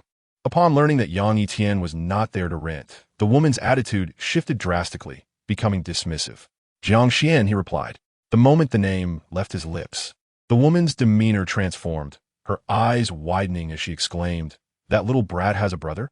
The words "little brat" darkened Yang Yitian's expression, his pupils narrowing as a cold glint flickered in his gaze. "You arrived just in time. That little brat hasn't paid rent in 6 months. And I can't find her. I've tossed all her belongings into the storage room. You'll need to pay all her back rent before I can give you anything." The middle-aged woman's voice was laced with anger, her wrinkled face quivering as she spoke, spitting in her fervor. "How much?" Yang Yitian asked, his tone icy. "She rented a single room for 350 a month. After 6 months, that totals 2,001, including previous unpaid utility bills. Which brings it to 2,005, the woman huffed angrily. "Xiongxin, what nonsense are you spouting?" A middle-aged man, limping with a cane, emerged from the building. He initially scolded the woman, then turned to Yang Yitian with a smile, saying, "We haven't touched your sister's room. Everything remains intact. My wife can be quite sharp-tongued, but she has a good heart. Please don't take it to heart." Yang Yitian's fierce gaze slowly softened as he sensed a familiar aura from the limping man, one of a battle-hardened veteran. "You old fool. Didn't the doctor tell you to rest? What are you doing out here?" The woman rushed to assist the limping man, cursing him as she spoke. The man, seemingly accustomed to her outbursts, smiled nonchalantly and said to Yang Yitian, "Young man, judging by your stature, you must have come from a special operations unit, right?" "Indeed." Yang Yitian stood tall, offering a salute to the man. What nostalgic feeling. The limping man smiled wistfully, raising a hand to return the salute. "You are dressed to the nines, and you bring along a beautiful lady. You must be quite successful." Yet you allow your sister to live in such squalor. Have you lost your conscience, or were you always a heartless wretch? The woman glared at Yang Yitian, her words laced with scorn. Yang Yitian frowned, and the woman seized upon this slight movement, her ire flaring anew as she continued to berate him. Do you have any idea what the lowest rental prices are nowadays? Even a basement in Ningjiang City costs no less than 500 yuan. If it weren't for that old fool taking pity on your sister, a college student with no place to live, he secretly reduced the rent to 350, signing a 2-year contract. Your sister was so poor back then. It's a wonder she's not living on the streets. I will repay you the full amount. Yang Yitian said, his brow furrowed. The woman's words puzzled him. He had consistently sent financial support to Jiang Xian over the past 6 years. Though the sum was modest, it was inconceivable that she could not afford rent. Money is but a transient thing. Whether I repay or not is of little consequence. The limping man remarked, seemingly indifferent. Here's the key to your sister's room, the woman said, producing a large set of keys and tossing one to Yang Yitian with a huff. Thank you. Yang Yitian replied with a resigned smile, realizing that the woman's demeanor was indeed as the limping man described, sharp-tongued yet soft-hearted. As he stepped into the dilapidated corridor, Yang Yitian felt a heavy weight in his heart. The allowances he sent should have sufficed for his sister's sustenance. He resolved to inquire about the circumstances during his next visit to the hospital. Jiang Xinyao quietly followed behind him, reflecting on how her once tranquil life had subtly shifted since their paths had crossed. This man was like a textbook, revealing to her the harsh realities of life, elucidating what it meant to be unfeeling, selfish, and to experience genuine emotions. As Yang Yitian reached the 5th floor, he halted, and Jiang Xinyao, lost in thought, failed to notice and collided into him. As she made intimate contact with Yang Yitian's back, Jiang Xinyao abruptly snapped back to reality. Her cheeks flushed with embarrassment as she lowered her gaze, secretly cursing herself for the shameful sound she had just uttered. Did I hurt you? Yang Yitian turned around, his stern face softened by a hint of tenderness. No, it's nothing. Jiang Xinyao averted her eyes, unable to meet his gaze, her heart racing like a startled deer. Satisfied that Jiang Xinyao was unharmed, Yang Yitian retrieved a key and unlocked a dimly lit small room. The space was cramped and sparsely furnished, containing only a small wooden bed and a tiny table, devoid of any modern amenities like a computer or television.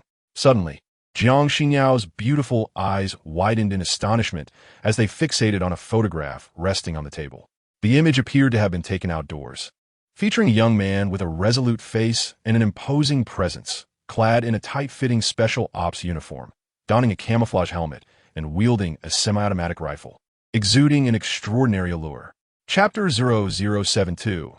Time waits for no one. Moreover, Jiang Xinyao recognized the man in the photograph as none other than Yang Yitian. Yang Yitian raised an eyebrow, noticing the framed photo on the table, one he had sent to Yang Xian 2 years prior, unaware she had developed it. Although Jiang Xinyao was certain the man in the photo was Yang Yitian, she hesitated momentarily before murmuring, "Is this you?" "It is me," Yang Yitian affirmed with a steady nod. Jiang Xinyao intended to ask further questions, but, recalling Yang Yitian's indifferent nature, she realized that even if she inquired, he might not respond. Thus, she wisely chose to remain silent. Yang Yitian approached the small table, opened a drawer, and extracted a demolition contract. He swiftly scanned the contents, noting the compensation amount of 1,157,000. Ningjiang City was a bustling metropolis where land was as precious as gold, especially in the city center, where prices soared to hundreds of thousands per square meter. The dilapidated area where Yang Yitian had once lived was relatively desirable. Yet the demolition compensation was merely over 1 million, an outrageous sum that made Yang Yitian feel as though the Longsheng real estate was akin to a pack of blood-sucking parasites. Are you really going to Longsheng real estate now? Jiang Xinyao's lashes fluttered as she speculated that Yang Yitian was not only after his compensation, but also intended to confront Longsheng. Yes.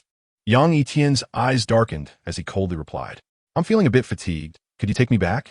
After a moment's hesitation, Jiang Xinyao spoke with icy resolve.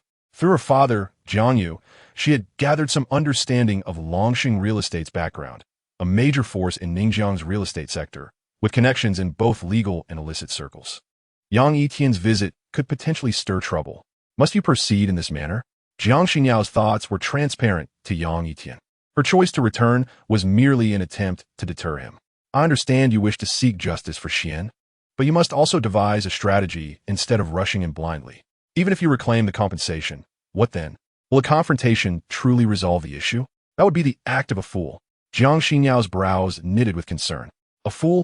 Yang Yitian chuckled coldly, his dark eyes locking onto Jiang Xinyao's. In a husky voice, he replied, "The place Xian holds in my heart is beyond your rational comprehension. Moreover, I need no one's guidance on how to handle my affairs." Jiang Xinyao's expression turned frosty, her delicate features clouded with discontent at Yang Yitian's demeanor. "I apologize. My word may have been too harsh." Yang Yitian inhaled deeply. A sense of weariness etched on his face as he spoke solemnly. "Xian is my only family in this world. I would rather endure countless hardships than allow her to suffer even the slightest indignity. I hope you can understand." Upon hearing Yang Yitian's apology, Jiang Xinyao lowered her gaze, her lips parting to emit a melodious sound reminiscent of a songbird. "I'll accompany you." "Thank you." Yang Yitian managed a strained smile before sitting on the small bed, his hand gliding over the headboard as he surveyed the surroundings. This cramped space of less than 20 square meters was dim and stifling, with many walls crumbling to reveal coarse concrete. The thought of Yang Xian living in such conditions filled Yang Yitian with profound guilt. Clenching his fist, he silently vowed that once Yang Xian was discharged from the hospital, he would provide her with a new living environment, compensating for the 6 years of neglect. After sitting on the small bed for what felt like an eternity, Yang Yitian resolutely stood and left the small room with Jiang Xinyao. Downstairs, a middle-aged man with a limp observed Yang Yitian's emergence from the building and smiled faintly. "Leaving?" "Yes," Yang Yitian nodded, expressing gratitude. "Thank you for the assistance you provided to my sister. I will repay the rent she owes in full with interest." "Norus, my wife is preparing dumplings. They should be ready soon. Would you like to stay and eat before you go?" The limping man offered kindly. "No, I have other matters to attend to." Yang Yitian politely declined. "Very well, perhaps we can share a drink next time." The man did not press further. Since his retirement, due to injury, he had not conversed with anyone from the military in quite some time. The sight of Yang Yitian's sharp eyes evoked a sense of nostalgia for his own past as a soldier. Certainly, Yang Yitian saluted, aware that a soldier's spirit lives on even after retirement. He sensed that the man before him, despite his disability, had once been a valiant warrior who had shed blood for his country. As Yang Yitian and Jiang Xinyao departed, the limping man retrieved an old photograph taken over 30 years ago, his eyes moistening with memories of the 9 young soldiers dressed in combat uniforms, of whom he was the last remaining survivor. Longsheng Real Estate, specializing in mid-range and high-end residential properties, boasted a staggering market value exceeding 100 billion. In addition to dominating Ningjiang City, it also owned several subsidiaries in other cities and had been consistently ranked among the top 70 best publicly listed companies in the country. Following the contact address on the demolition contract, Yang Yitian arrived at a subsidiary of Longsheng located in a tall building of over 20 stories. The receptionist at the front desk greeted Yang Yitian and Jiang Xinyao with a polite smile as they entered. "Good day, sir and miss. How may I assist you?" "I am looking for a director named Han Shengli," Yang Yitian replied with an impassive expression, the individual responsible for the contract signed with Yang Xian. "Directoran? I believe he is not in today. If you're looking to purchase property, I can arrange for a manager to assist you," the receptionist suggested, her keen perception leading her to deduce that Yang Yitian was a successful and affluent individual, given his tailored Armani suit. "Call him and inform him that I have a significant business opportunity for collaboration. Time is of the essence," Yang Yitian instructed coldly. Upon hearing the mention of a substantial deal, the receptionist's demeanor brightened. "Certainly," she replied eagerly, picking up the phone to make the call. Chapter 0073. Lacking romantic sensibility, Sir and Miss. Director Han says he will be here shortly. Please wait a moment while I prepare some coffee," the receptionist said after ending the call, her attitude becoming exceedingly respectful as she invited them to the VIP room. After preparing the coffee, just as she was about to return to the VIP room, a female sales staff member playfully inquired, "Xiao Qian, have you encountered some good fortune? You seem particularly cheerful. A major client just arrived, and Director Han asked me to take good care of them. If the deal goes through, I might earn a 3% commission." The receptionist's smile was as radiant as a flower, and upon recalling the handsome visage of Yang Yitian, her gaze became slightly infatuated. She mused to herself how wonderful it would be to have a boyfriend as dashing and affluent as him. Is he a major client, quite wealthy? Upon hearing this, the beautiful saleswoman perked up immediately. He mentioned a significant business deal with Director Han, and judging by his attire, it seems he is clad in an Armani suit and drives a Maserati worth nearly $2 million. He must be quite affluent, the receptionist reflected. After a moment's thought, the saleswoman's captivating eyes blinked, and her alluring lips curled into a charming smile. Xiaoqian, let me take the coffee inside, she suggested. No, I'll handle it myself. The receptionist replied, disdainfully, sensing something amiss. With a flick of her black high heels, she brushed past the saleswoman, secretly muttering a censure for her lack of shame. Xiaoqian, wait. The saleswoman, unwilling to concede, hurriedly caught up, grasping the receptionist's hand. With her lips painted in red, she playfully said, Didn't you ask me where I buy my cosmetics? How about this? You let me deliver the coffee inside, and I'll buy you a set with my own money. Plus, I promise not to take the 3% commission Director Han mentioned for you. What do you say? Really? The receptionist, half convinced, felt a flicker of temptation. After all, that set of cosmetics cost over 3,000 yuan. We're colleagues. Why would I deceive you? The saleswoman winked, taking the coffee from the receptionist's hands and clicking her heels as she strode toward the VIP room. Upon reaching the VIP room, the saleswoman paused to adjust her uniform, flashing a lovely smile before gently knocking on the door. Come in. A magnetic voice called from within. The saleswoman entered. Sir, here is your coffee. But as soon as she spoke, her charming face froze in astonishment, captivated by the breathtaking beauty of Jiang Xinyao. Her own modest beauty felt like a mere firefly in the presence of this stunning woman. Suppressing her emotions, the saleswoman first offered the coffee to Jiang Xinyao, then gracefully approached Yang Yitian, intentionally bending her slender waist, her neckline slightly revealing. This was her usual sales tactic, as no man could remain indifferent. However, Yang Yitian's expression was indifferent, his eyes calm as still waters, barely acknowledging her presence. Seeing Yang Yitian's lack of interest, the saleswoman, feeling discontented, bit her lip. She had always been confident in her figure and couldn't believe he was truly unmoved. Perhaps it was Jiang Xinyao presence that made him feign modesty. It must be so, she thought to herself. Sir, are you interested in purchasing a property? We have. There's no need for that. Please step outside for now. When Han Shengli arrives, he'll come find me. Yang Yitian interrupted her, his tone grave. Director Han is a bit busy and will be late. How about I introduce you to our seaside properties? They are tranquil and beautiful. I said, there's no need for that. Just step outside. Yang Yitian frowned, interrupting her once more with a deep, stern voice. All right, if you need anything, just let me know. My name is Wang Wenwen. The saleswoman was not one to persist foolishly. Yang Yitian's solemn tone made her realize that further insistence would be counterproductive. Reluctantly, she departed, reminding him cheerfully to enjoy the coffee while it was still hot. Once outside the VIP room, Wang Wenwen's demeanor shifted dramatically. She ground her teeth in frustration. Having been in real estate sales for nearly 3 years, she had never encountered a man so devoid of charm as Yang Yitian. Who has angered my lovely Wenwen? Suddenly, a well-dressed man with a side-parted hairstyle approached, smiling as he squeezed her cheek. Stop it, Wang Wenwen protested, playfully punching his chest and pouting. Don't be too familiar. We're at the office. If others see, they'll start gossiping. Let us find a place where no one can see us tonight. Then we won't have to worry about gossip, Han Shengli said with a mischievous grin. No way. I have something to do later. Let us talk next time. Wang Wenwen gently declined. All right, tell me, is the client in there a wealthy one? Han Fengli inquired, having hurried over after receiving a call from the receptionist while out on a joyride with a model. I don't know if he is wealthy, but he is quite a stubborn blockhead. Even with all the advances, he remains pretentiously serious. At the mention of Yang Yitian, Wang Wenwen's frustration resurfaced, and she bit her lip in annoyance. Oh, there's a man, even you can't charm? Han Shengli expressed surprise. Fully aware of Wang Wenwen's allure, he himself had fallen victim to her charms. Wang Wenwen crossed her arms, huffing in dissatisfaction. Seeing this, Han Shengli wrapped his arms around her waist, whispering sweet nothings in her ear. Didn't you mention wanting that Hermes bag last time? Once I close this deal, I'll take you to buy it, but you must be a good girl tonight and join me for dinner. Really? Upon hearing Han Shengli's promise of a new bag, Wang Wenwen's irritation towards Yang Yitian dissipated instantly. With a charming smile, she replied, I'll wait for you at our usual spot tonight. Don't forget about the Hermes bag. Chapter 0074. I want you dead, haha. I'll be looking forward to your performance tonight. Don't let me down. Han Shengli chuckled wickedly as he watched Wang Wenwen leave.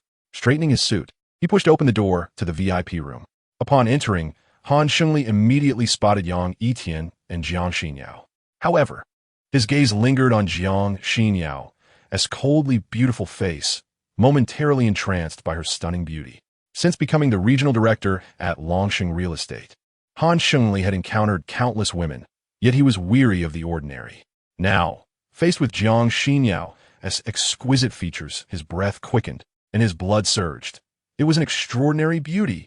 Noticing Han Shengli's lecherous gaze, Jiang Xinyao,'s brows furrowed slightly, a flicker of disdain crossing her eyes. You are Han Shengli? Yang Yitian's dark eyes bore into Han Shengli, his voice as frigid as ice. At Yang Yitian's words, Han Shengli hastily withdrew his gaze, stepping forward with a respectful demeanor. Yes, sir. Greetings, I am Han Shengli, the regional director of Longsheng Real Estate. Yang Yitian's profound eyes darkened as he sat silently, making no move to acknowledge Han Shengli's outstretched hand. Feeling awkward, Han Shengli withdrew his hand, but understood that in the world of the affluent, one must humble oneself to earn a living. So he forced a smile. May I inquire what business you have with me, sir? The dilapidated shantytown on Xihua Road in Ningjiang District, which was demolished and rebuilt into a mid-range community. You should remember it, Yang Yitian said, tapping his fingers on the table, his dark eyes narrowing. Of course, I personally oversaw the demolition of that rundown area. Sir, are you looking to purchase property there? Han Fengdi Fruovnit. Initially assuming Yang Yitian sought luxury seaside villas, but was surprised to hear him inquire about a mid-range community, a rather mundane business proposition. What is the price per square meter there? Yang Yitian inquired coldly. Consider the location and its surroundings. If it's a high-rise building with a splendid view, where the morning sunlight can filter in, the price would likely range from 70 to 120,000 per square meter. Although this deviates from the grand business aspirations he had envisioned, Han Shengli patiently elaborated. 70 to 120,000 per square meter? Yang Yitian's voice grew cold. Without a moment's hesitation, he raised his hand and struck Han Shengli sharply across the face. The sound of the slap echoed, sending Han Shengli flying, his teeth mingling with blood as he crumpled to the ground, writhing in agony. What are you doing? Han Shengli cried out, clutching his swollen cheek. His eyes glaring at Yang Yitian with fury, his voice a desperate roar. What am I doing? Yang Yitian stepped closer, his eyes filled with a chilling malice. He placed his foot on Han Shengli's head, his expression twisted with rage, and coldly declared, I want you dead. Feeling the icy aura emanating from Yang Yitian, Han Shengli realized he was not jesting. Ignoring the humiliation of having his head stepped on, he forced himself to calm down and shouted, Wait, we have no grievances. Surely there's been a misunderstanding? A misunderstanding?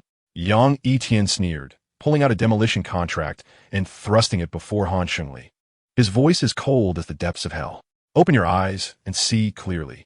Upon reading the contract and recognizing his own signature, Han Shengli froze, finally grasping the situation. Yang Yitian had not come to purchase a home. He had come seeking vengeance. It's a misunderstanding. We are not refusing to pay the demolition compensation, but our finance department is still verifying. If you let me go now, I will transfer the money to the account today. How does that sound? Under the eaves, one must bow their head. Han Shengli knew he could not call for help at this moment and sought to placate Yang Yitian, hoping to regain control later. Yang Yitian, however, was not oblivious to Han Shengli's ulterior motives. He seized Han Shengli by the neck, lifting him effortlessly as if he were a mere chick, and spoke in a frigid tone, It's because of you blood-sucking parasites that have delayed the compensation that I nearly lost my sister. I truly want to end your life right now. With his grip tightening around Han Shengli's throat, the latter's face turned dark as he struggled to breathe, his pupils dilating in terror. Jiang Xinyao observed silently, aware that Yang Yitian was filled with rage and desperately needed an outlet. No one could restrain him now. As Han Shengli neared suffocation, Yang Yitian hurled him to the ground and raised his foot, crushing down violently onto Han Shengli's arm. A sickening crack resonating through the air. Han Shengli's wretched scream made Jiang Xinyao turn away, unable to bear the sight any longer. Does it hurt? Do you know what it felt like to see my sister in such dire straits, crying in my arms? I suffered 1,000 times more than you. Yang Yitian's forehead bulged with veins as he spoke, raising his fist and delivering a brutal blow to Han Shengli's mouth, shattering all his front teeth. Han Shengli could no longer scream, tears streaming down his face as he lamented his choices, regretting why he had simply been driving his sports car with a model instead of enduring the torment of this demon. Yang Yitian, that's enough. If you continue like this, someone might die. Jiang Xinyao interjected, wishing to prevent the situation from escalating further. Huh? Yang Yitian let out a cold laugh. Meeting Jiang Xinyao's gaze, his teeth clenched in a low growl cause of death. These vermin are delaying the payment for my sister's surgery, worsening her condition. If I hadn't returned in time, you know all too well what the consequences would have been. I am not a saint, but for what they have done to my sister, I will ensure they pay in blood. I am not advocating for him. I simply don't want you to get into trouble, Jiang Xinyao replied, arching her brows. I am unafraid of any trouble, Yang Yitian retorted, grabbing Han Shengli by the collar and pulling him close, his eyes ablaze with fury. Please, spare me, Han Shengli whimpered, blood pouring from his chin and his arm shattered, his voice weakly pleading for mercy. Do not fear, for I am here, Yang Yitian warned, before sunset today. Ensure the demolition compensation and various compensations, total 3 million, are transferred to my sister's account without a penny less. If I do not see the funds, I will not hesitate to break your other arm. Do you understand? Why, yes, understood, Han Shengli gasped weakly, knowing that even if Yang Yitian demanded 10 billion, he would not dare to refuse. Let us go, Yang Yitian said to Jiang Xinyao, releasing Han Shengli's collar. Today's actions were merely interest. The full reckoning will come later. As they exited the VIP room, Wang Wenwen, who had been observing from a distance, approached with a charming smile. Sir, are you leaving? Allow me to see you off. No need, Yang Yitian replied curtly, not even glancing at her as he walked past. I was being so forward. Yet he is such an unromantic man, Wang Wenwen pouted, watching Yang Yitian's retreating figure, then turned back to the VIP room, eager to inquire about Han Shengli's dealings and when he would take her to buy a limited edition Hermes handbag. Upon entering the VIP room, Wang Wenwen gasped at the sight of Han Shengli, bloodied and sprawled on the floor, unsure if he was alive or dead. You've struck Director Han. The people from Longxing Real Estate will not let this go easily, Jiang Xinyao remarked, casting a glance at Yang Yitian's stoic face from the passenger seat.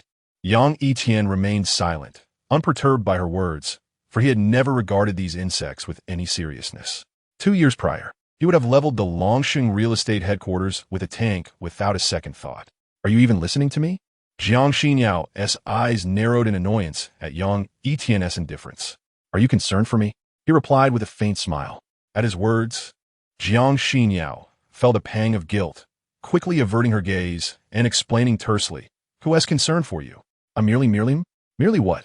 Yang Yitian pressed, intrigued by her faltering words, realizing that the usually composed and elegant Jiang Xinyao had a shy side. It's none of your business. Don't ask what you shouldn't tea. Today is the last time. From now on, handle these matters yourself, and do not involve me again, she warned, glaring at Yang Yitian, forgetting that she had previously insisted on accompanying him. Yang Yitian chuckled softly, focusing intently on driving. After a moment of hesitation, Jiang Xinyao spoke up. No need to return to the villa. Take me somewhere first. Sure. Yang Yitian agreed, following the address she provided, leading them to a cemetery in Ningjiang City. Buy a bouquet of white chrysanthemums, Jiang Xinyao instructed as she stepped out of the car and entered a flower shop at the cemetery entrance.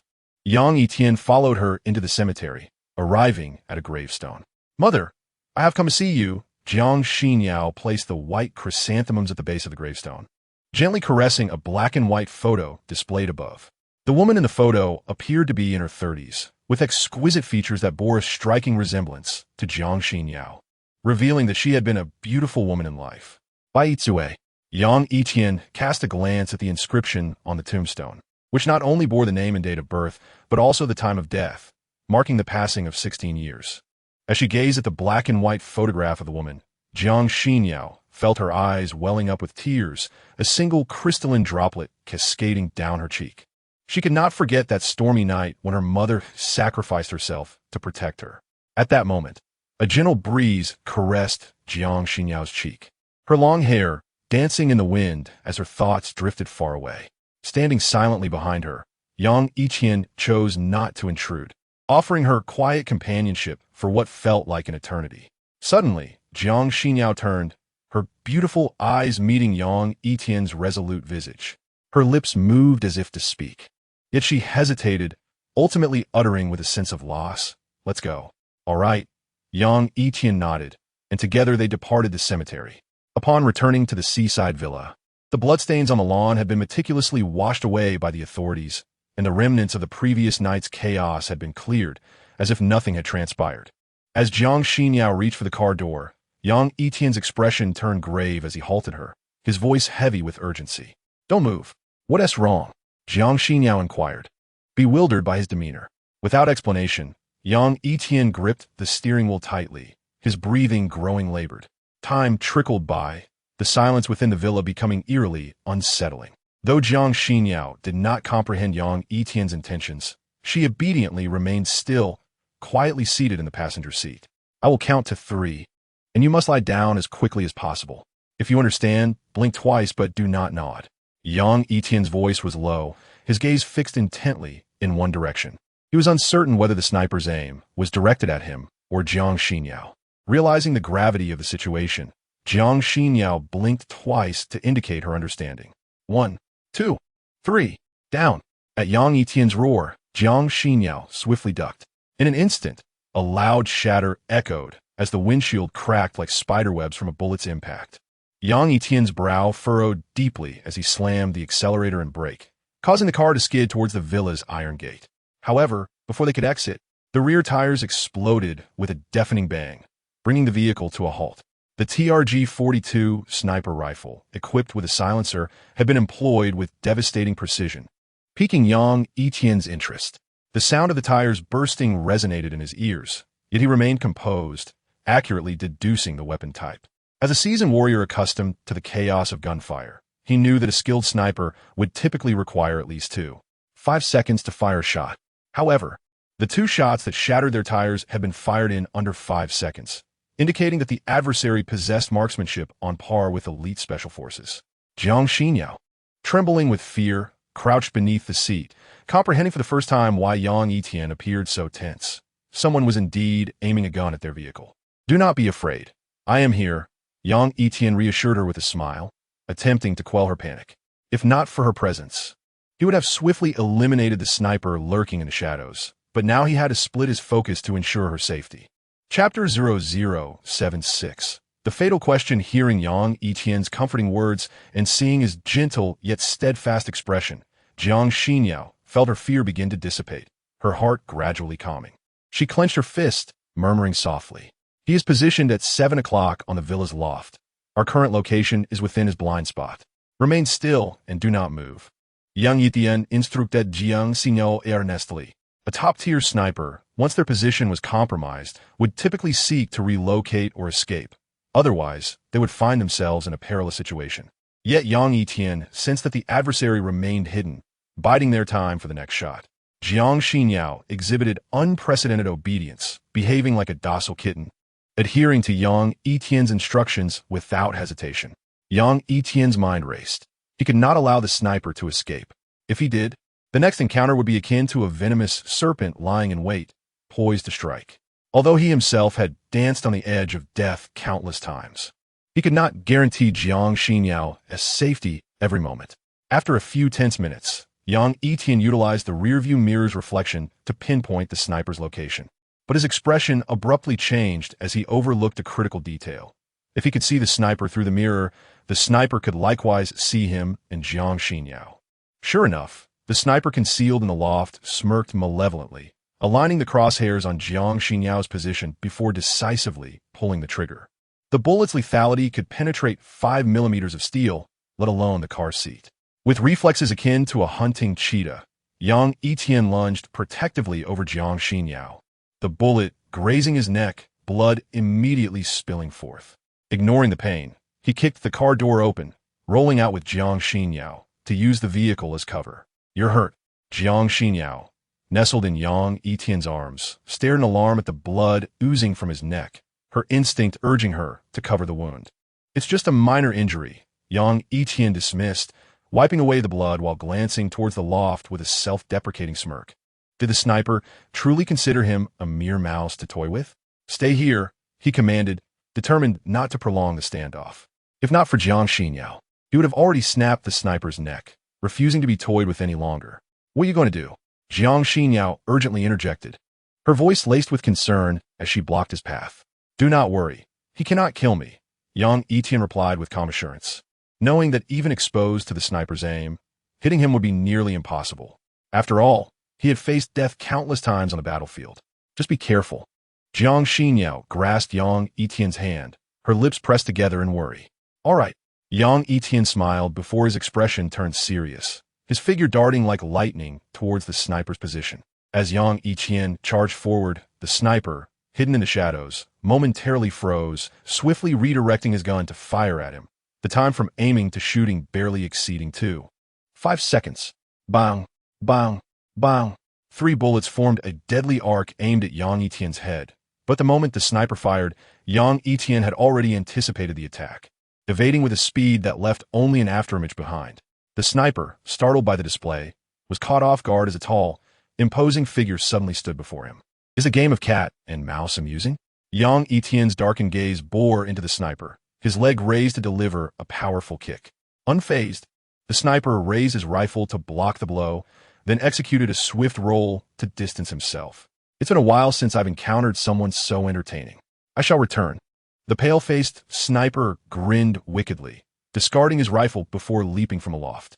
Trying to escape? Yang Yitian would not allow any threat to elude him, quickly pursuing the pale-faced sniper. Today, this sniper must meet his end.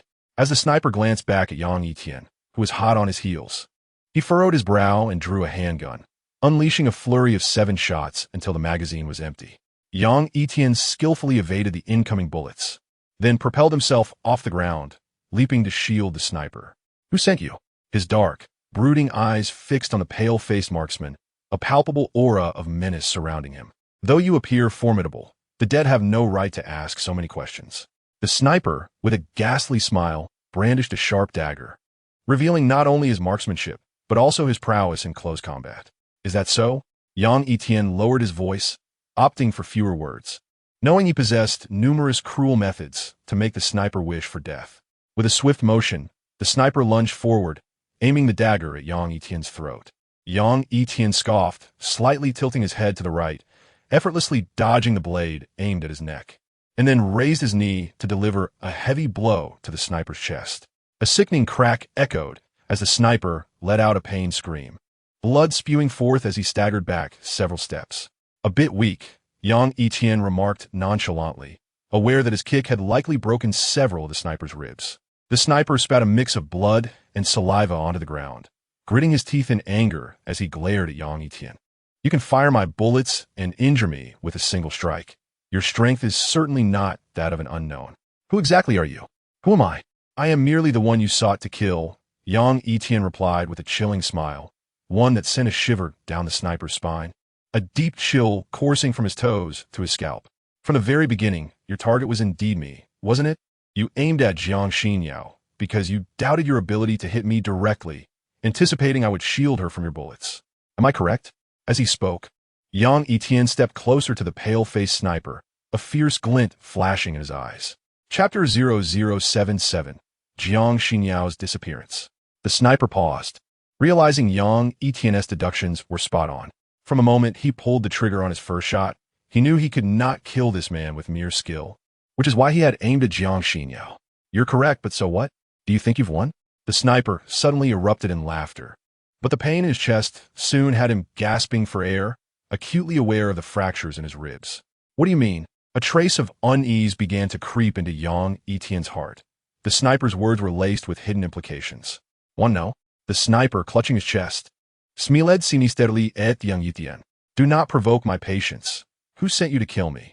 Yang Yitian asked with a steady gaze, knowing that even if the sniper remained silent, he had countless cruel interrogation methods at his disposal. I advise you to return now. Perhaps you can still save that girl. Of course, you could choose to kill me, but you surely would not, for you have many questions to clarify, such as why I came to kill you. Am I not right? The sniper replied coldly. However, before he could finish, a chilling sensation gripped his throat, and blood gushed forth violently. Realizing his life was ebbing away, the sniper's pupils dilated as he collapsed to the ground, utterly unprepared for Yang Yitian's swift and decisive action. I warned you not to provoke my patience. Yang Yitian's face was impassive as he sheathed his tactical knife, pivoting swiftly to race back to the villa. Were it not for his concern for Jiang Xinyao's safety, he might have allowed the sniper to linger a while longer, but time was of the essence. Like a cheetah, he sprinted back to the villa, standing beside the flat-tired Maserati, his brow furrowed in worry. Jiang Xinyao was missing, and a chaotic array of footprints marred the ground. Yang Yitian, saw Jiang Xinyao taken. Give me the address of that Li. Yang Yitian dialed Jiang Yu's number, reflecting on how he had not offended anyone upon returning to Ningjiang City. As for launching real estate, if they intended to act, it would likely be against him alone, making it unnecessary to abduct Jiang Xinyao. Thus, it was highly probable that Jiang Yu's enemies were involved. What did you say? Jiang Yu's shocked voice echoed through the phone, followed by an enraged roar that conveyed his agitation. Yang Yitian remained silent. Fengjiang Mountain Villa. Li Shan is at Fengjiang Mountain Villa.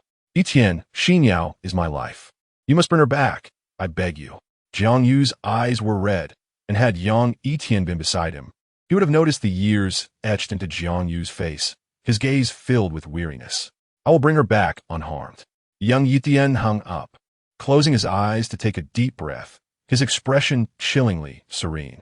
Ascending the loft, he retrieved the sniper rifle from the ground, chamber round, and wrapped the weapon in the fallen curtain before flagging down a passing car. Meanwhile, in the chairman's office of Jiang Tian Group, Jiang Yu slumped onto the sofa. Li Shan, if you dare harm Xinyao, I swear I will not let you go. Jiang Yu's fists clenched tightly. His face twisted in fury as he dialed a phone number. At Fengjiang Mountain Villa, Jiang Xinyao found herself confined to a room. Earlier, while Yang Yitian pursued the sniper, a menacing man accompanied by several burly figures in black suits had forcibly abducted her and brought her here. Now, seated silently on the bed, Jiang Xinyao refrained from screaming or calling for help. After several minutes, the locked door swung open, revealing a middle-aged man clad in white leisure wear, accompanied by the intimidating figure from before. Miss Jiang, greetings. Li Shan approached her with a disingenuous smile. Who are you?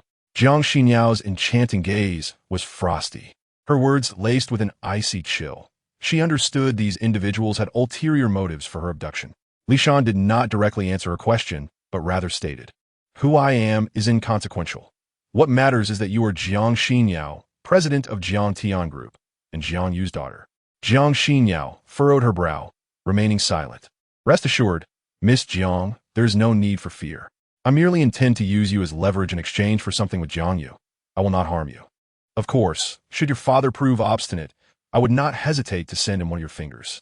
Li Shan's words dripped with casual menace, his smile betraying a ruthlessness recognized by those who knew him well. Upon hearing Li Shan's threats, Jiang Xinyao's strikingly beautiful face revealed no signs of fear. Very well. Our conversation ends here. You may instruct those guarding the door regarding your needs. Li Shan exited the room, followed by the man at his side. Fai Long, excellent work on this task. When Scorpion returns, have him find me. Li Shan spoke as he walked, addressing the fierce-looking man. He's dead. The moment the words left Li Feilong's lips, Li Shan halted abruptly. How'd he die? Li Shan's expression turned grave. His throat was slit. We found his body not far from the villa. Li Feilong raplia sulamli. In my understanding, there is no one capable of killing Scorpion. What on earth transpired? Li Shan's brow furrowed deeply. He had assumed that with Jiang Xinyao in his grasp, Scorpion would have successfully eliminated Yang Yitian. But the reality was far from what he had anticipated. Jiang Xinyao's bodyguard is no ordinary man. His reflexes are remarkably sharp, enabling him to evade the bullets fired by Scorpion with ease. Moreover, when Scorpion attempted to flee after his assassination attempt failed, the bodyguard pursued him directly, leading to the likelihood that Scorpion met his demise at that moment. Li Feilong conjectured this explanation as he observed the scene through binoculars, clearly witnessing Yang Yitian's deft evasion of the bullets. To evade Scorpion's bullets? Li Shan was astounded. In his decade-long reign over the underworld of Ningjiang City, he had never sensed such a perilous aura. Recalling the incident when He Yong had led over 30 men only to be decisively defeated by Yang Yitian alone, Li Shan gravely addressed Li Failong. This individual poses a significant threat. He cannot be allowed to remain. Immediately use my name to contact the Arctic Fox mercenary group abroad. Regardless of the cost, we must eliminate Jiang Xinyao's bodyguard. Understood. I will make arrangements right away, Li Failong responded, his gaze cold and penetrating. In truth, his shock was no less than that of Li Shan. Had he not witnessed Yang Yitian's incredible feat of dodging the bullets with his own eyes, he would have found it utterly unbelievable that such a terrifying individual existed. Mr. Li. Just as Li Failong prepared to leave, a security guard in uniform approached, his face pale with terror, stumbling as he gasped for breath. What is so urgent? Li Shan inquired in a displeased tone. Outside, a man appeared and without hesitation incapacitated my brothers. He specifically demanded for you to come out. We were utterly unable to stop him, the guard stammered. Are you all worthless? You cannot even restrain a single person? Li Failong's voice was laced with scorn. Why yes, I apologize. The uniformed guard bowed his head in panic. Did you get a good look at him? Li Shan furrowed his brow, a sense of foreboding washing over him. Having just brought Jiang Xinyao back to Fengjiang Villa, the last thing he expected was an intrusion. Could it be the bodyguard who had slain Scorpion? I saw him clearly. A man, about 25 or 26 years old, dressed in a black suit, his expression cold and intimidating. Holding something wrapped in curtains that resembled a wooden root, the guard gulped. Li Shan turned to Li Failong, who murmured, It must be him. Seal the villa. We're not open for business today. Failong, summon everyone from the nearby factions and bring weapons. We must deal with him. Li Shan's eyes darkened. He was aware of Yang Yitian's capabilities, but did not anticipate that he would dare to intrude, seemingly dismissing the danger. Yes, Li Failong acknowledged and departed. What is your name? Li Shan asked the trembling guard. Mistetvi, E. I am Akun, the guard responded, flustered. Akun, take him to the lakeside pavilion and inform him that I will be waiting there, Li Shan instructed, eager to confront Yang Yitian and discern the true nature of this bodyguard. Okay, I will go now. Akun nodded hurriedly and dashed off towards Yang Yitian. At the entrance of Fengjiang Villa, Yang Yitian, with a stern visage, crushed the last security guard beneath his foot. Do you know where you are? How dare you cause a ruckus here? I assure you, you will not see the light of tomorrow, the security captain threatened, struggling in vain beneath Yang Yitian's weight. Yang Yitian's sharp gaze intensified as he raised the curtain-wrapped sniper rifle stock and brought it crashing down upon the captain's mouth. Crack! Several of the captain's teeth shattered upon impact, blood rushing into his throat, choking him as he gasped for air. I will say this only once more. Tell the one named Li to come out and face me, Yang Yitian declared, his expression impassive, his murderous intent palpable. The captain attempted to utter something, but his voice failed him, leaving him with only an enraged glare directed at Yang Yitian. Wait! At that moment, Akun sprinted from distance. He glanced at the moaning guards on the ground before mustering the courage to address Yang Yitian. Mr. Li wishes to see you. Yang Yitian released his foot from the captain and approached Akun, his dark eyes fixed on him as he stepped forward. Akun's heart raced, and he stumbled back a few paces, nervously stating, Mr. Li has asked me to take you to the lakeside pavilion. He is waiting for you there. Lead the way, Yang Yitian replied, his voice raspy and devoid of discernible emotion. Akun, flustered, walked ahead, guiding him to the lakeside pavilion. Fengjiang Villa is expansive, covering an area of 5 acres, with a serene environment. To the west lies a vast artificial lake, adorned with blooming lotus flowers, resembling a celestial paradise. Following the pebble-paved path, Yang Yitian accompanied Akun to a pavilion by the lake, where he encountered the so-called Mr. Li, who controlled the underworld of Ningjiang City. Li Shan sat on a stone bench, brewing the long-restricted Wui rock tea, with 7 men in identical suits standing guard behind him, all tall and vigilant as they scrutinized Yang Yitian. Mr. Li, I have brought him, Akun said, bowing before Li Shan. Very well, you may leave. Li Shan dismissed Akun without a second glance, gesturing for Yang Yitian to sit. Yang Yitian narrowed his eyes, lost in thought, before finally sitting directly opposite Li Shan. I wonder, young man, what brings you to Fengjiang Villa and causes harm, my man? Li Shan inquired calmly, continuing to brew tea. I have no time for pleasantries. If you are wise, you will hand over Jiang Xinyao. Otherwise, I shall not hesitate to reset the hierarchy of Ningjiang City's underworld, Yang Yitian declared, his eyes dark and his final words dripping with authority. Your bravado is rather amusing. Many have aspired to replace me in Ningjiang City, yet they all met with the same fate. Do you know what that fate is? Li Shan Shukuladli, pushing a teacup toward Yang Yitian and personally pouring him a cup. Yang Yitian's lips curled slightly as he took a sip of the tea, only to crush the cup in his grip with a sharp crack, his voice low and resonant. I do not know, but I grant you 5 minutes. If Jiang Xinyao is not in my sight by then, your head will split like a watermelon. It has been a long time since anyone has dared to threaten me so. Should I commend your courage or deem you a fool? Bang! Before Li Shan could finish, a deafening gunshot shattered the tranquility of the lakeside pavilion, sending the birds resting upon the lotus flowers into a flurry of flight. Having navigated numerous storms and stained his hands with the blood of many to reach his current stature, Li Shan, usually as steadfast as a mountain, now felt cold sweat bead upon his forehead. A gun barrel, still smoking, was trained directly at his head. I accidentally trembled, and the bullet merely grazed your scalp. You have 4 minutes and 30 seconds remaining, Yang Yitian stated nonchalantly, one-handedly holding the sniper rifle. The 7 men behind Li Shan quickly reacted, drawing their handguns and shouting angrily, "Put the gun down. Tell me, whose gun will be faster, theirs or your head exploding?" Yang Yitian remained composite, his deep-set gaze unwavering as he pointed the rifle at Li Shan, pulling the trigger back a third of the way. Chapter 0079, Madman. Time seemed to freeze, the tension palpable as Li Shan's 7 subordinates held their guns aloft, poised to fire at a moment's notice. After so many years on the streets, I have encountered all manner of threats. You are the second person to dare point a gun at me, and as for the first, he has already been packed into a sack and thrown into the river to feed the fish. Gazing at the dark muzzle of the sniper rifle, Li Shan shook off his momentary shock and calmly fixed his gaze on Yang Yitian, coldly stating, 3 minutes remain. Yang Yitian, seemingly unfazet, pulled the trigger 2/3 of the way back and replied in a tranquil voice. Seeing Yang Yitian disregard his words so nonchalantly, Li Shan's expression darkened, his pupils flashing with a profound murderous intent. For over a decade, he had reigned as the underground emperor of Ningjiang, and this was the first time someone had dared to look down upon him. Very well, you certainly have guts. Put the gun down.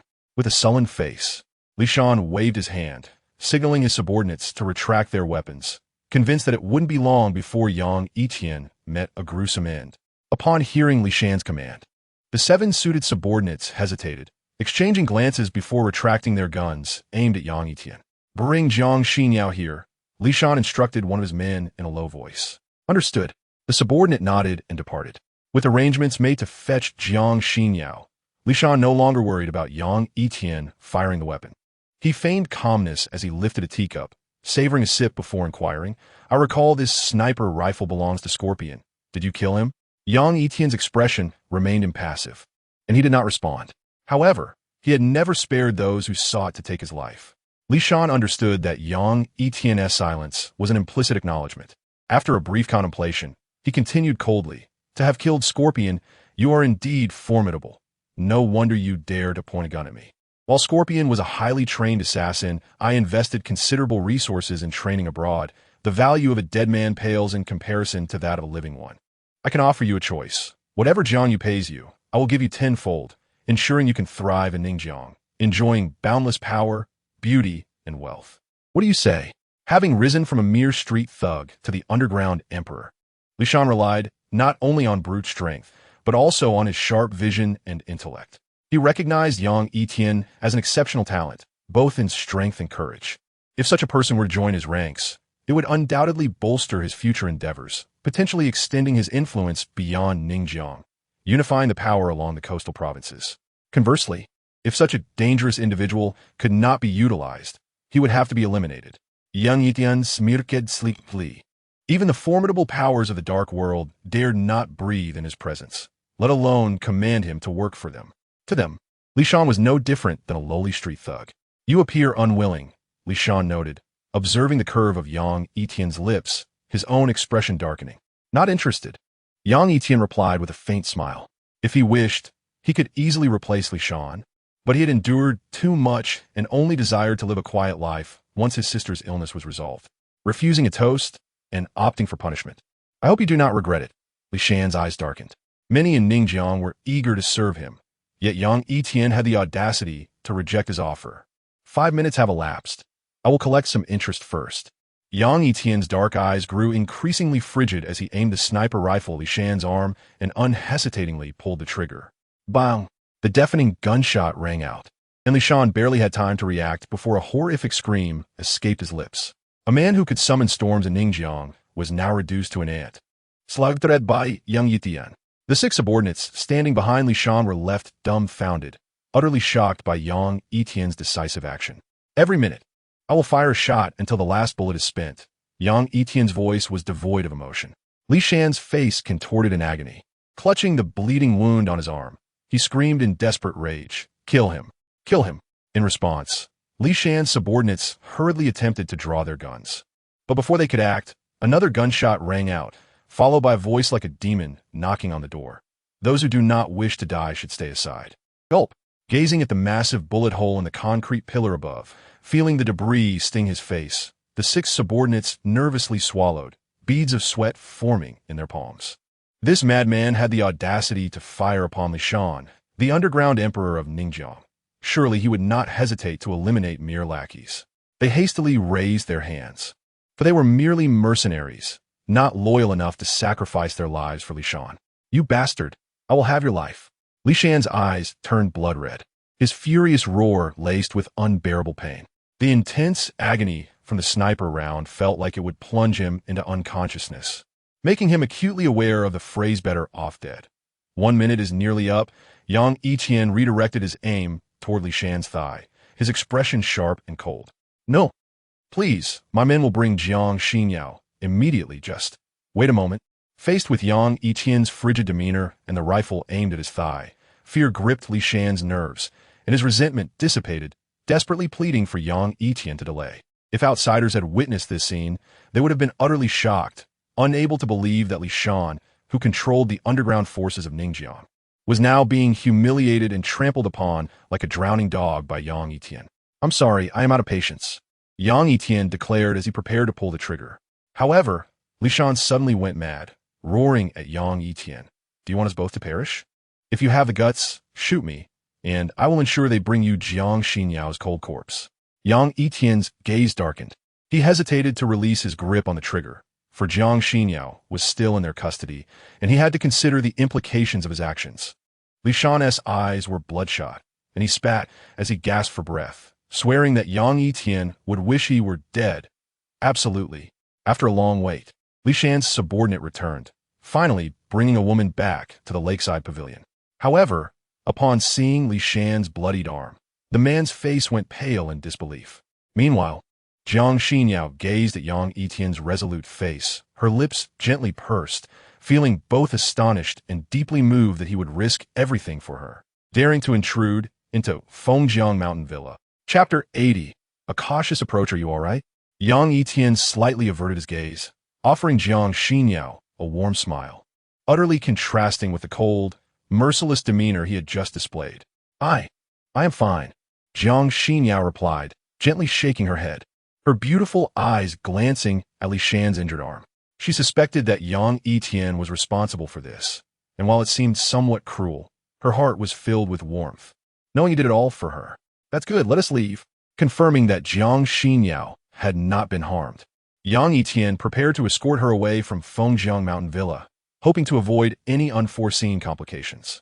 "Mr. Li," as Yang Yitian attempted to depart, Li Shan's subordinates all feigned an intent to block their path but took no actual action, merely expressing their loyalty in a superficial manner. "Let them go," Li Shan hissed through gritted teeth, his face twisted in pain. Yang Yitian and Jiang Xinyao would not escape Fengjiang Mountain Villa today. Keeping them would only plunge him into a more perilous situation. However, a faint smile suddenly graced Yang Yitian's lips. He was not a reckless brute. Had he been alone at that moment, no one in this world could have stopped him. Yet, he had to consider Jiang Xinyao's safety, which meant he knew that to leave Fengjiang Mountain Villa, he had to make Li Shan's men cautious. "What do you intend to do?" Li Shan Sensing Yang Yitian's peculiar demeanor and the smile curving at his lips, felt a tremor of unease in his pupils. "Have your men prepare a vehicle for me." Yang Yitian stepped forward, looking down at Li Shan with a commanding presence. "What if I refuse?" Li Shan clenched his teeth, blood seeping from his arm, leaving him pale as a sheet of paper from excessive blood loss. "You have no right to refuse," Yang Yitian declared, swiftly grasping Li Shan's mangled arm. The sickening crunch of bones echoing in the air, sending chills down one's spine. The indescribable agony nearly caused Li Shan to faint. He had always believed his methods were brutal and bloody, but he never anticipated that Yang Yitian could be even more ruthless. He quickly shouted, "Hurry! Prepare the car for him." Li Shan's subordinates trembled at the sight of Yang Yitian's bloodthirsty visage, and even Jiang Xinyao shut her eyes, unable to bear the sight. At that moment, Li Feilong arrived with dozens of men, surrounding the pavilion by the lake, their fierce expressions and sharp knives glinting ominously, some armed with rifles and imitation air guns. "Kid, you'd better let go of my dad, or I'll ensure you have no place to be buried." Li Feilong glared fiercely at Yang Yitian, a potent aura of murderous intent radiating from his eyes. Beside Li Feilong stood a dark-skinned man who glanced at Li Shan's mangled arm and then at Yang Yitian, wielding a sniper rifle. He cautiously whispered, "Li Shao, mister. Li is still in his hands. We shouldn't act rashly." Yang Yitian smiled slightly, dismissing Li Feilong's threat, and continued addressing Li Shan. "Have your men move 50 meters away and prepare a vehicle immediately. Otherwise, I won't hesitate to break your other arm. Feel free to test my resolve." "Feilong, prepare a vehicle for him and have everyone retreat 50 meters, Li Shan weakly uttered. In his eyes, Yang Yitian was a madman who would shoot without hesitation, capable of anything. Li Feilong's eyes glinted with determination as he instructed one of his men, "Get a vehicle ready, limiting the fuel to just 5 kilometers. "Yes, Li Shao." The man nodded, returning 5 minutes later with a van. "Are you afraid?" Yang Yitian turned to Jiang Xinyao, smiling. "I'm not afraid," Jiang Xinyao replied softly. For some reason, with Yang Yitian beside her, she felt a profound sense of security. "Good. Stay close behind me. I won't let anyone harm you," Yang Yitian assured her before coldly instructing Li Shan's closest subordinate. "Place your guns on the stone table, turn away from me, and form a line at the front." The 7 subordinates, clad in identical suits, hesitated only for a moment before placing their firearms on the table and slowly moving ahead. "Can you use this?" Yang Yitian tossed aside the sniper rifle and picked up a compact handgun with a 7-round capacity, handing it to Jiang Xinyao. "I can't," she shook her head, indicating her unfamiliarity with firearms. "This is for your protection. Once you unlock it, pull back the slide to chamber a round, and it will be ready to fire." Yang Yitian calmly explained the mechanics of the handgun, remaining unfazed by Li Feilong and his men in the distance. Jiang Xinyao blinked, still struggling to comprehend. After all, this was the first time she had ever handled a real weapon, and the dangerous situation heightened her anxiety. "Here." Yang Yitian gently grasped Jiang Xinyao's delicate hand, slowly demonstrating how to unlock and chamber the weapon, then fired a shot at Li Shan's feet. Bang! The gunshot startled Li Shan, stripping away the last remnants of his former authority as the underground emperor. In the distance, Li Feilong's expression darkened, his fists clenched tightly. "Was that enough for you to understand?" Yang Yitian whispered in Jiang Xinyao's ear. "Yes." Jiang Xinyao, having pulled the trigger for the first time, was momentarily dazed, not fully grasping Yang Yitian's words, merely responding with a simple acknowledgement. "Mr. Li, please rise and walk in front of us," Yang Yitian commanded, seizing Li Shan by the collar and pushing him ahead while holding Jiang Xinyao's tender hand behind him to shield her from potential threats. Jiang Xinyao felt a flutter in her heart as Yang Yitian held her hand, instead of feeling repulsed. She looked at his resolute face with a newfound warmth in her gaze. Li Shan, clutching his bloodied wound, left a long trail of crimson as he staggered toward the van, taking over 2 minutes to reach it. "Jiang Xinyao, you drive," Yang Yitian said, forcefully shoving Li Shan into the vehicle and instructing her to take the driver's seat. Jiang Xinyao complied without protest, starting the vehicle. However, the sight of the elegantly poised woman driving a van was quite the contrast. "Li Shao, should we let Mr. Li go just like that?" He asked, still in their hands. One of the men who had previously fetched the van whispered to Li Feilong. The distance from Fengjiang Mountain Villa to the city was over 10 kilometers, and they would run out of fuel before reaching it. Li Feilong's expression hardened as he addressed the dark-skinned He Tangzhu, gather a few men, armed and ready, and ambush them 5 kilometers down the small road. They will surely abandon the vehicle and proceed on foot, presenting us with the opportunity to strike. What about Mr. Li? He Tangzhu expressed concern for Li Shan's safety. Li Feilong waved his hand, watching the departing van, and calmly reasoned, he is a clever man. He knows that if my father dies, there will be chaos in Ningjiang City. So, when the vehicle runs out of fuel, he will likely leave my father behind and escape with Jiang Xinyao. He Tangzhu nodded in half understanding and quickly gathered a few agile men, armed with rifles, to pursue along the small road. Chapter 0081, To the Bitter End. As night approached, the sky darkened, and a dilapidated van wound its way along a twisting mountain road. You will die a miserable death. Inside the vehicle, Li Shan, clutching his injured arm, struggled to lift his head, glaring at Yang Yitian with venomous eyes. At that moment, he was so weak from blood loss that he resembled a near-death figure, a far cry from the imposing underground emperor he had been just an hour prior. Stop the car ahead, Yang Yitian commanded, ignoring Li Shan entirely, instructing Jiang Xinyao to halt the vehicle on the winding road ahead. Jiang Xinyao, puzzled by Yang Yitian's intentions, complied and brought the van to a stop. The fuel gauge has been tampered with. We want to reach the city. Continuing ahead may lead us into an ambush. Let us proceed on foot down the mountain along this path, Yang Yitian explained as he opened the door and stepped out. What about him? Jiang Xinyao inquired, glancing at Li Shan in the vehicle. He cannot die yet. It will be detrimental to your father and you, Yang Yitian replied solemnly. Despite Li Shan's past, he was still a key figure in Ningjiang City's underground power structure. His loyal followers would certainly seek revenge if left unchecked. While Yang Yitian may not fear them, Jiang Xinyao and her father would be vulnerable. Jiang Xinyao ceased her inquiries and followed Yang Yitian down the path, leaving Li Shan alone in the van. Not long after, several vehicles slowly approached from the distance. The stern-faced Li Feilong arrived at the van and instructed his men to immediately take the barely breathing Li Shan back to Fengjiang Mountain Villa for treatment. Li Shou, they must have descended from here. Should we notify Master He to return? One subordinate respectfully pointed to the trail marked with footprints. No need for that. I will ask Master He to lead a team to ambush at the foot of the mountain to prevent their escape. You take a few brothers and pursue them along the way. If you see them, eliminate them, then dig a pit and bury them, Li Feilong replied, his brow furrowed. He had not anticipated that Yang Yitian would prove so cunning, choosing to disembark early with Jiang Xinyao, thus completely disrupting his plans. However, he was relieved that his father was still alive. Otherwise, the already tumultuous underground forces in Ningjiang City would have descended into chaos. Understood, Li Shou. The subordinate nodded and took 5 men to pursue the direction Yang Yitian had fled, each armed with a weapon. Li Feilong's gaze darkened as he returned to the vehicle. Deep down, he knew that with just these few men, they could not possibly kill Yang Yitian. Otherwise, the highly trained scorpions would not have perished. The reason he ordered them to pursue was primarily to make Yang Yitian understand the meaning of relentless pursuit. In the depths of the dense forest, where undergrowth thrived, Yang Yitian wielded a sharp tactical knife, clearing a path ahead while Jiang Xinyao quietly followed behind him.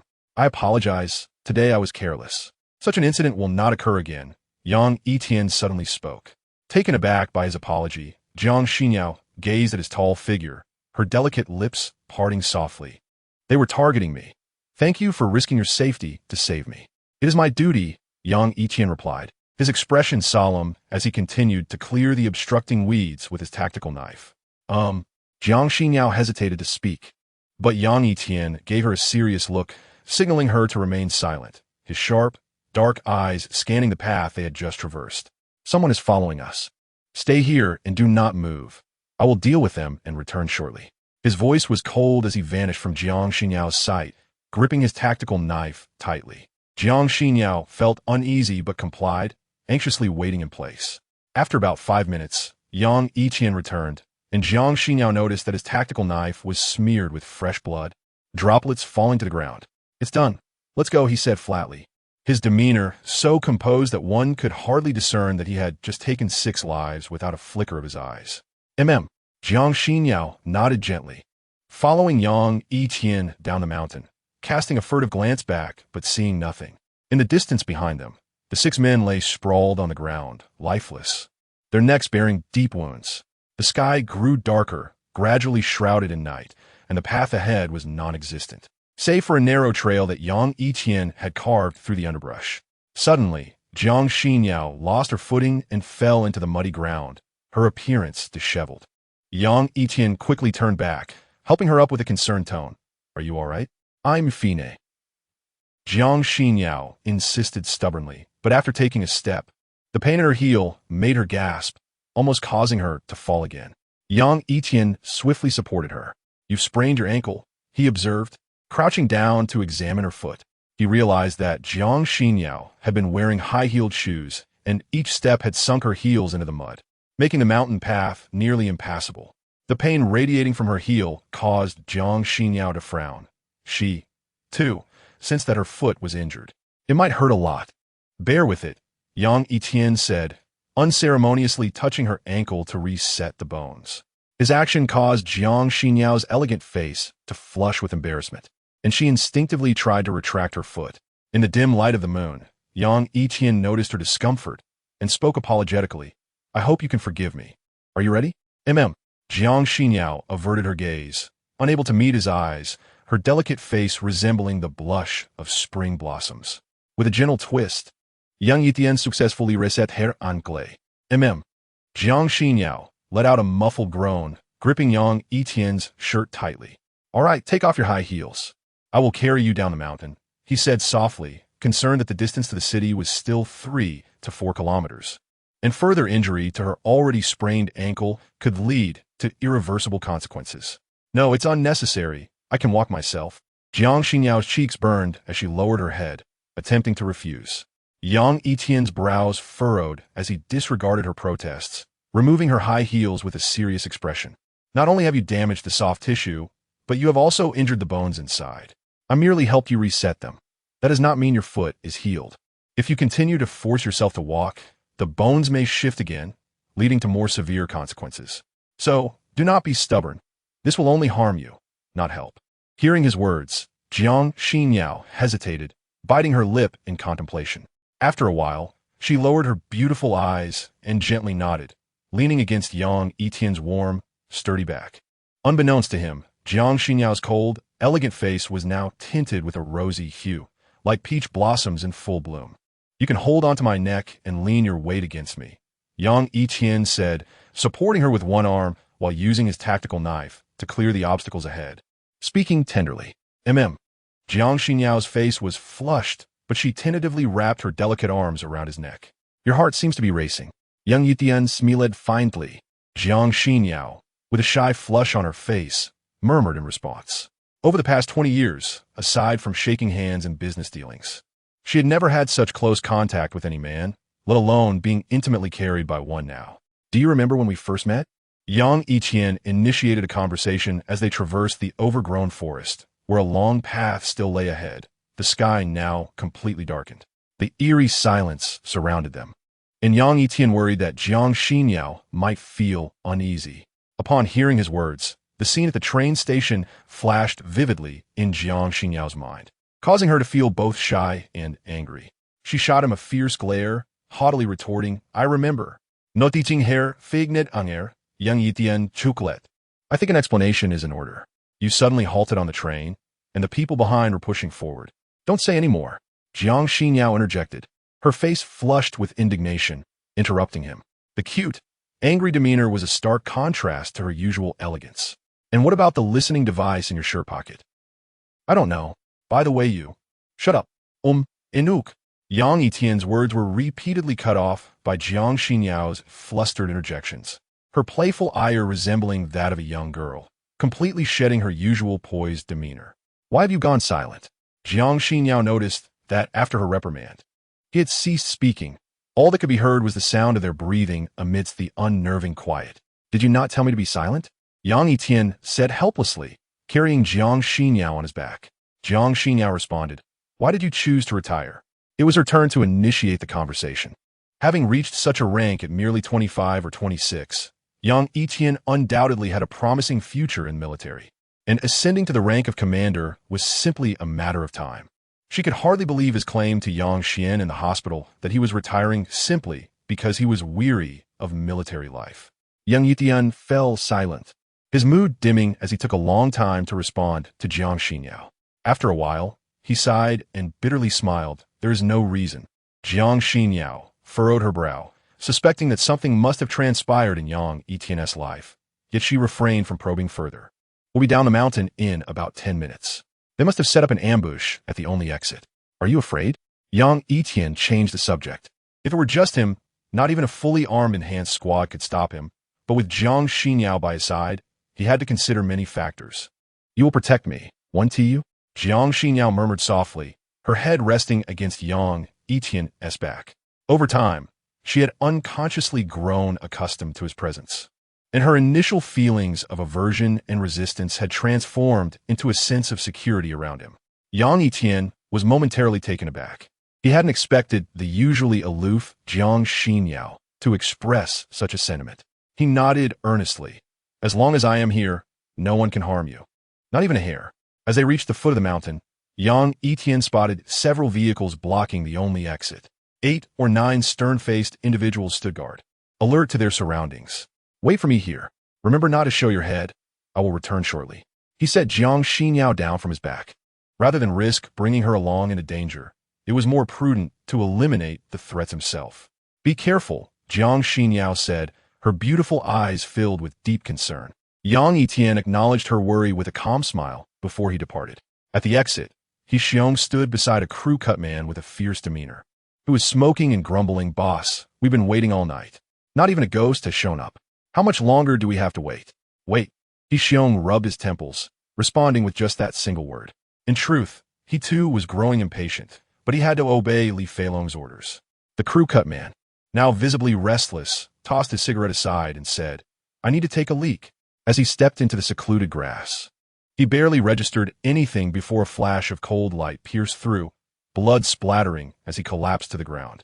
He didn't even realize what had cut his throat before he died. Yang Yitian emerged from the shadows, his eyes dark and his expression sharp, gripping a blood-stained tactical knife. "Abiao!"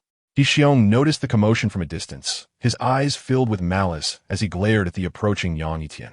He gritted his teeth and shouted to his men, "Get your weapons and take him down." Chapter 0083.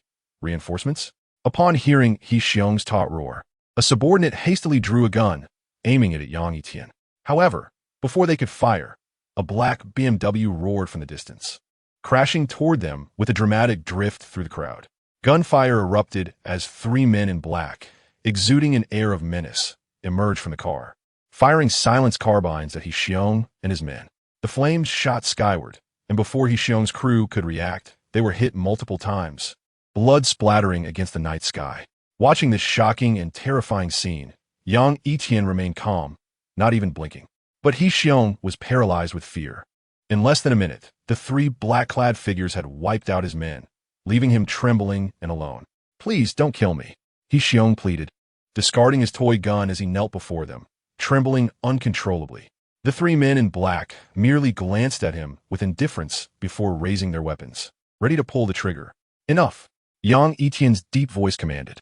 The 3 black-clad men paused, respectfully lowering their weapons and stepping aside. From the BMW, a man in a formal suit and gold-rimmed glasses, Anthony, stepped out slowly, regarding Yang Yitian with reverence. "Esteemed sir, are you unharmed? And what do you think?" Yang Yitian replied in a hoarse voice, devoid of any discernible emotion.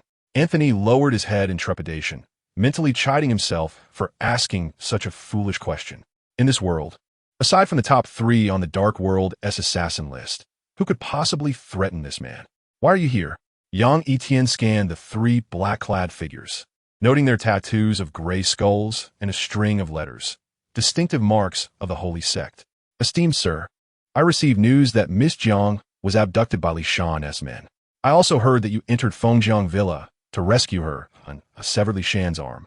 So I brought my men to assist," Anthony explained, beads of cold sweat trickling down his brow.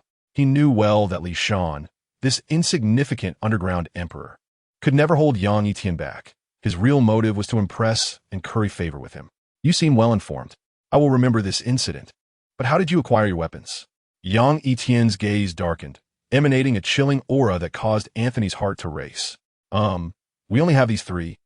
Please, esteemed sir, rest assured, we will never extend our reach into Longwa, Anthony stammered, lowering his head in a mixture of fear and anxiety. Do not attempt to provoke my patience. Yang Yitian's pupils constricted, sending a jolt of terror through Anthony's spine. He hastily blurted out the truth. We have a small stock on the outskirts of Ningjing City, but I assure you, we have not traded externally. Absolutely not. Give me the address. If there is a next time, I will have your hands severed. Yang Yitian declared coldly.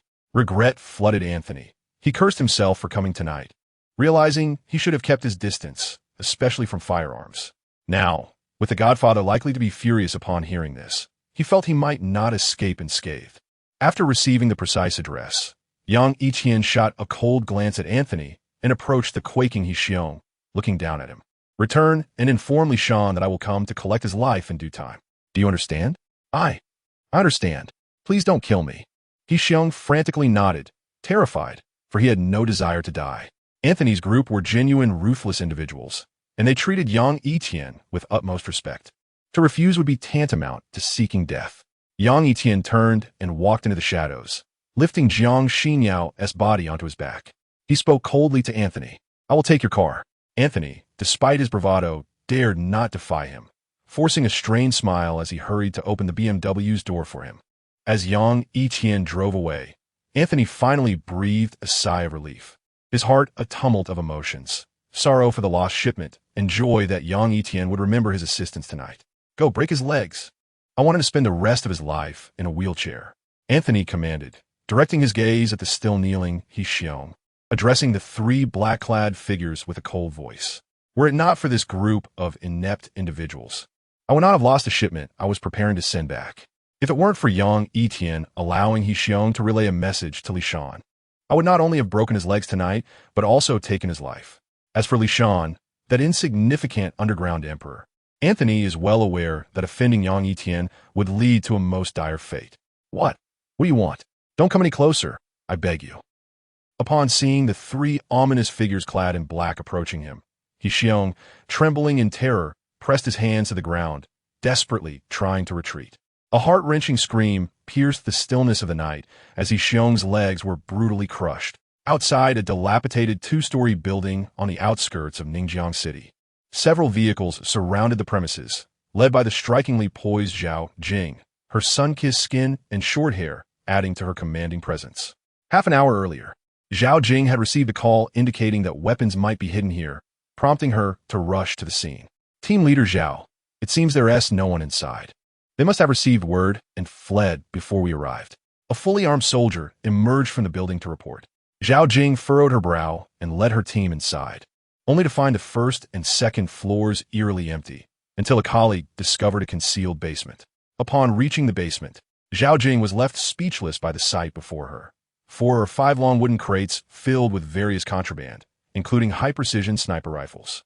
Yang Yitian, it seems I owe you a favor this time, she mused, raising her elegantly arched brows as she ordered the crates to be removed. The consequences of these items reaching society would be unimaginable, and she was determined to apprehend everyone involved to prevent such occurrences in the future. Chapter 0084. Moving emotions, a sleek black BMW i8 came to a gentle halt at a seaside villa. Yang Yitian stepped out, assisting Jiang Xinyao from the passenger seat. She offered no resistance, accepting his supportive grip as they entered the lavish living room, where she settled onto the plush European-style sofa. Please sit here for a moment. I'll fetch something, Yang Yitian said as he made his way to the kitchen. He opened the freezer, retrieving some ice cubes and wrapping them in a clean cloth before returning to Jiang Xinyao's side. Applying the ice would reduce swelling and bruising, preventing further rupture of capillaries, necessitating about 15 minutes of cold compress.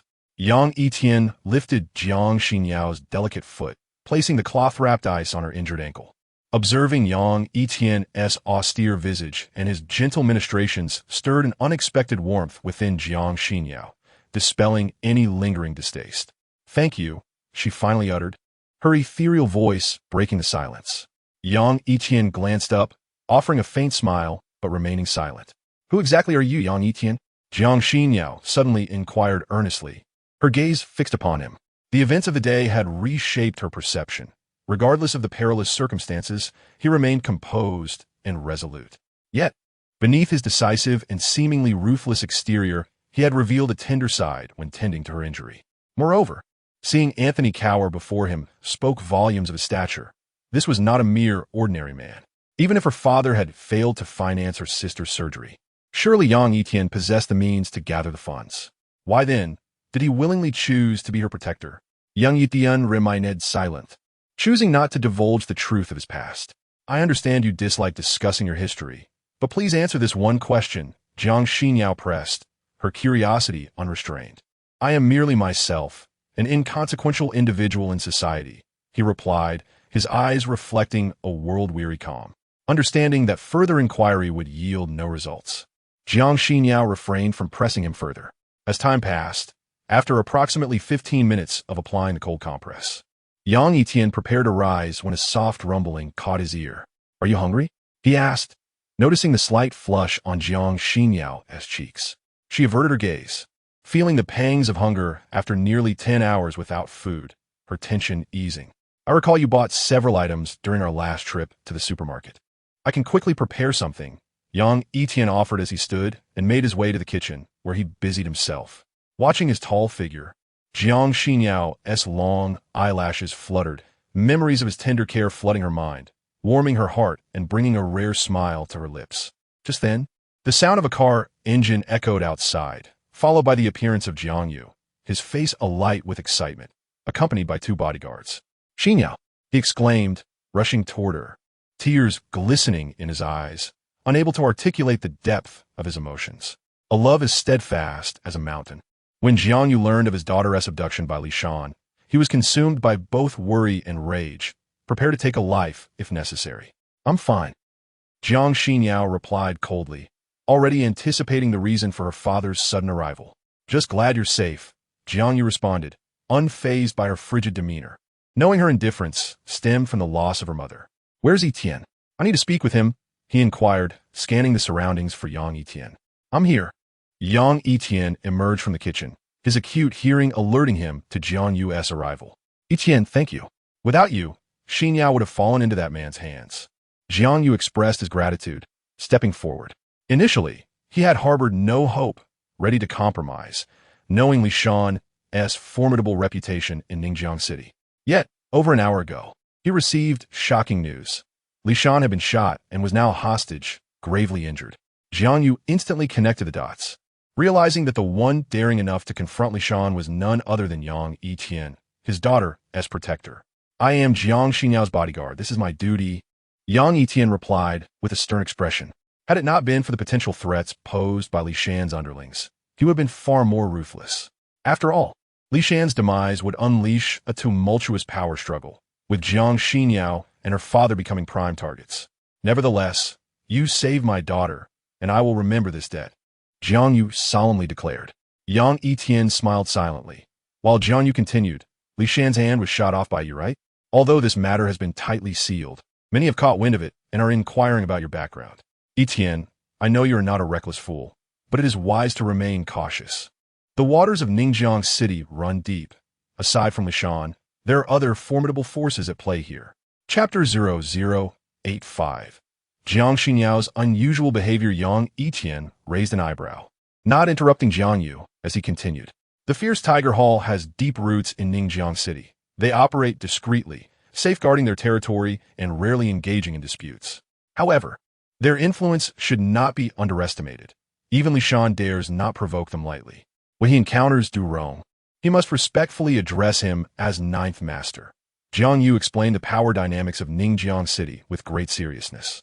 He recalled how he had offended Li Shan and sought refuge with the fierce Tiger Hall, only to be rejected outright, as they wished to avoid getting embroiled in murky waters. Yang Yitian smiled faintly, pondering what Jiang Yu's words had to do with him. Seeing Yang Yitian's indifference, Jiang Yu spoke gravely. Yitian, I understand what you're thinking. Do you know why I was reluctant for you to confront Longsheng Real Estate so hastily? Because they have deep ties with the fierce Tiger Hall. Indeed, upon hearing the name, Longsheng Real Estate, Yang Yitian's dark pupils narrowed, a chilling aura emanating from him. I do not care about their background. Whoever dares to obstruct me, Yang Yitian, shall meet their end. His expression was fierce, his voice cold. No matter how formidable Longsheng real estate's background was, he would not hesitate. Feeling the icy glare from Yang Yitian, Jiang Yu's heart raced, a wave of dread washing over him. He recalled Li Shan's recent fate and understood that even with the backing of the fierce Tiger Hall, they could not prevent Yang Yitian from seeking vengeance against Longsheng real estate. If you need anything, do not hesitate to let me know. I still have some connections in Ningjiang City. This time, Jiang Yu spoke earnestly, as he had a good relationship with the city's top leader. In the face of absolute national power, all forces are mere paper tigers, a domineering statement made by that high-ranking individual. Yang Yitian nodded. He did not require assistance from anyone, but did not refuse Jiang Yu's goodwill. By the way, Yitian, this is for you. Jiang Yu produced a black gold card from his pocket and handed it to Yang Yitian. What does this mean? Yang Yitian did not accept it, but asked in a deep voice. In Ningjiang City, one cannot move without money. Your sister's surgery was quite successful, and she will soon be discharged. You will need considerable funds in the days to come. This is a token of goodwill. I hope you do not refuse it. Jiang Yu smiled warmly. 100 million may seem like a lot, but Yang Yitian is worth every penny. If it weren't for him, Anthony would never have signed that unequal contract, allowing Jiang Tian Group to earn billions. Not needed. Yang Yitian declined Jiang Yu's offer, determined to provide a better life for Yang Xian through his own efforts, not relying on others. Very well, then I entrust Xinyao to you. Jiang Yu did not press further, for he understood that Yang Yitian was a man of pride. After a brief conversation, he left the seaside villa with his bodyguards, casting a final glance at his daughter, who remained cold and distant. Did you forget to turn off the stove? It smells burnt, Jiang Xinyao said, her delicate nose wrinkling as she turned to Yang Yitian after Jiang Yu departed. Yang Yitian was taken aback, also detecting the burnt odor. He had merely turned the stove to its lowest setting without extinguishing it and hurried into the kitchen. Indeed, upon entering, he found the pot filled with smoke, now inedible. Jiang Xinyao quietly followed behind him, glancing at the smoking pot with a hint of amusement. I'll cook again, Yang Yitian said apologetically, but Jiang Xinyao stopped him, saying lightly, no need. It's 9:30. Shall you mention this is usually the peak time for the night market. Take me out. You want to go out? Yang Yitian said, somewhat puzzled. Half a month ago, when his sister had successfully undergone surgery, Xiaoyu suggested going to the night market for food, but Jiang Xinyao had shown reluctance. Now, she was actively requesting to go, which was unusual. Is that not permissible? Jiang Xinyao retorted coldly. I did not say it was not allowed, but I need to clean the pot first, Yang Yitian replied with a helpless smile. After cleaning the burnt pot, he drove Anthony's BMW i8 towards the night market. Handsome, beautiful, are there two of you? The bustling night market was alive with activity as the owner of an outdoor barbecue stall welcomed Yang Yitian and Jiang Xinyao to sit down. Yes, two. Yang Yitian replied with a smile. Hey, handsome, you seem somewhat familiar. Have we met before? The charming owner, noticing Yang Yitian's stern face, felt a sense of recognition, but could not pinpoint where she had seen him. Perhaps you are mistaken, Yang Yitian replied with a slight smile. Must be. So, what will you two be having? The alluring owner blinked, moving on from the topic.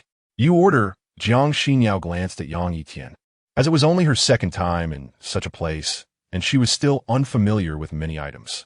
All right, Yang Yitian stood up, taking a small basket to select a variety of skewers and vegetables from the barbecue display. Please wait a moment. Handsome, it's a busy weekend, but I'll have your food ready shortly, the owner said with a smile as she bustled about, the burly cook working hard over the grill, wiping sweat from his brow with a towel around his neck. No worries. Yang Yitian returned to his seat, pouring himself a glass of water. Jiang Xinyao's gaze lingered on his cold face, and she spoke softly, Yang Yitian, let's have a chat. About what? Yang Yitian looked up, locking eyes with Jiang Xinyao. Your childhood with Yang Xian, she said, recalling the poignant words Yang Xian had shared before her surgery. The memories of selling blood, being kicked and scolded as a wild child for lacking parental guidance, working hard to buy a small birthday cake, and running through the rain with a feverish sister lingered vividly in her mind, filling her with compassion for their sorrowful past. It's all in the past. There's nothing to discuss. Let us talk about something else. Yang Yitian sighed bitterly, clearly reluctant to revisit those memories. Jiang Xinyao's beautiful face reflected her displeasure. Whenever she attempted to engage him in conversation, she was met with avoidance or rejection, stirring her frustration. Chapter 0086. Hit me hard. Noticing Jiang Xinyao's frosty demeanor, Yang Yitian touched his nose and smiled faintly. You seem a bit different tonight. Jiang Xinyao raised an eyebrow, her beautiful eyes fixed on him as she asked softly, How do I usually appear to you?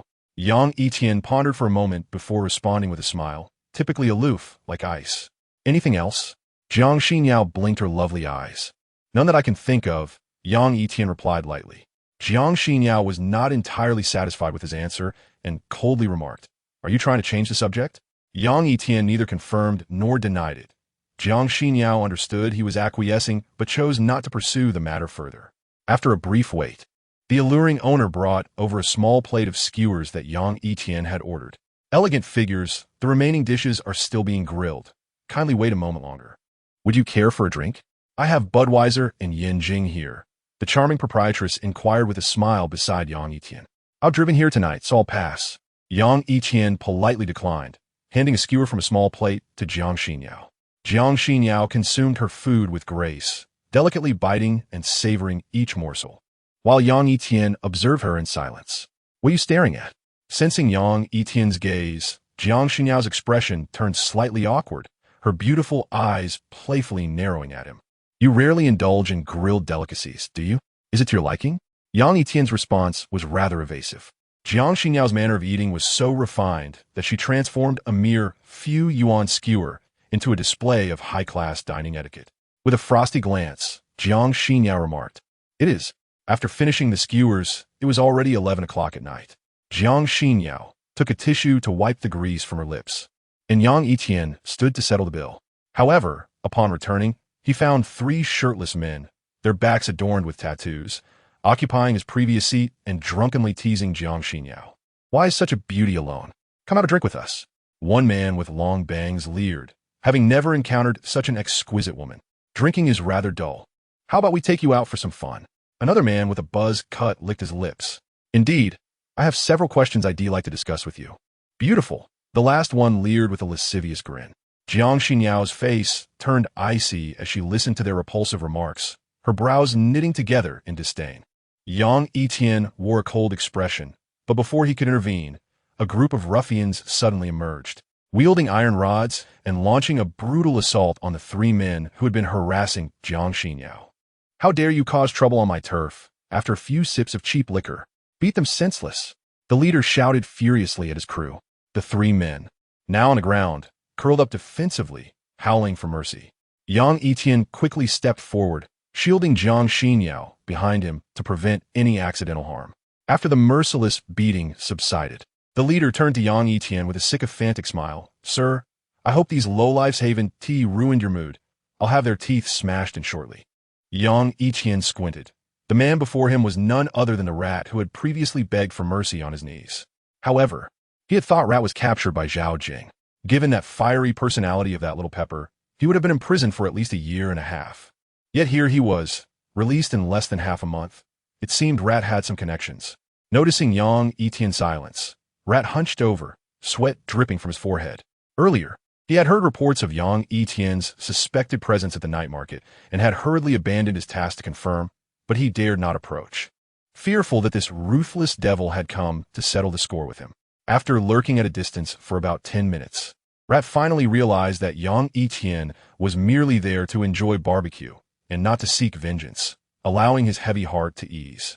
However, upon witnessing Jiang Xinyao being bullied by the drunken men, Rat panicked, terrified that he might be mistakenly identified as one of them and bring trouble upon himself. In a flurry, he rushed over with his men to beat the 3, desperate to prove his innocence. Hand me your iron rod, Yang Yitian said expressionlessly. Rat froze, fearing Yang Yitian intended to strike him, trembling as he handed over the iron rod. Taking it, Yang Yitian walked directly towards the 3 men, whose companions hastily parted to make way. Hold them by the shoulders, he commanded in a low voice, and Rat's men, taken aback, quickly complied. Jiang Xinyao, please turn your head away. Yang Yitian's face was as sharp as an icicle. Once Jiang Xinyao had turned, he raised the iron rod and brought it down forcefully upon the men's mouths. A sickening crack echoed as their teeth shattered, and Rat's heart seized at the sight. This man was indeed a merciless devil. Call an ambulance. We mustn't let them bleed out.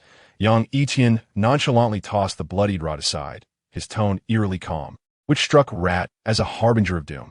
The alluring proprietress, along with the owner clad in a towel around his neck, approached, their customers scared off by the brawl, all of whom had yet to settle their bills. "Handsome, I remember you. You were the one who helped us reclaim our protection fees last time, right?" The proprietress gazed at Yang Yitian with gratitude, unable to forget that fateful night, even after more than half a month. Yang Yitian smiled slightly, turning coldly to Rat. "Many patrons were frightened away by your brawl without settling their bills. Do you understand?" "Understood, understood. How much does Leah know? Just name your price, and I'll have my brothers deliver it later," Rat assured the proprietress, as he ruled over this street and knew all the vendors. The owner wanted to decline, but the proprietress discreetly squeezed his hand, smiling as she said, "All right, I'll calculate it shortly. Jiang Xinyao, let us go." Yang Yitian prepared to leave the night market when the proprietress called out, "Thank you, handsome. Be sure to visit my stall again. I'll treat you next time." "Certainly." Yang Yitian nodded with a gentle smile, intimately wrapping his arm around Jiang Xinyao's waist as they vanished into the night market as shadows. "Rat, how shall we deal with these three useless fools?" one of Rat's subordinates queried, pointing at the men who had harassed Jiang Xinyao. "Are you deaf? Didn't you hear what that gentleman said? Hurry and call for an ambulance. We mustn't let them bleed out." Rat snapped, snapping back to reality. Perhaps he would never have imagined that in the near future, his name would ascend from that of a mere street thug to the pinnacle of the underground forces in Ningjiang City, all thanks to Yang Yitian. Chapter 87. Turbulence upon returning to the seaside villa. It was already 11:30 at night. Jiang Xinyao finished her shower and returned to her room, while Yang Yitian stepped outside to the lawn, lighting a cigarette and inhaling the acrid smoke deeply. As he exhaled, thoughts swirling in his mind, he gazed upward, reflecting on the success of his sister's surgery, yet his heart remained heavy. The name of that stunning woman, known throughout the capital, lingered like a haunting specter in his mind. Lu Yanran. Extinguishing his cigarette, he closed his eyes, gritting his teeth as the resentment within him surged forth, unrestrained. From the attic window, a pair of starry eyes lingered upon Yang Yitian's cold visage, silently observing for a long while until he departed the lawn, at which point Jiang Xinyao lowered her gaze. The following morning, Yang Yitian rose promptly, preparing breakfast in the kitchen. Once Jiang Xinyao had washed and eaten, he drove her directly to Jiang Yitian Group. However, just as I arrived at the company and had not yet entered the elevator, a high-ranking executive, impeccably dressed, approached me with a tense expression and reported, "President, one of our cosmetics brands has been exposed for mercury exceeding the standard by nearly 5,000 times.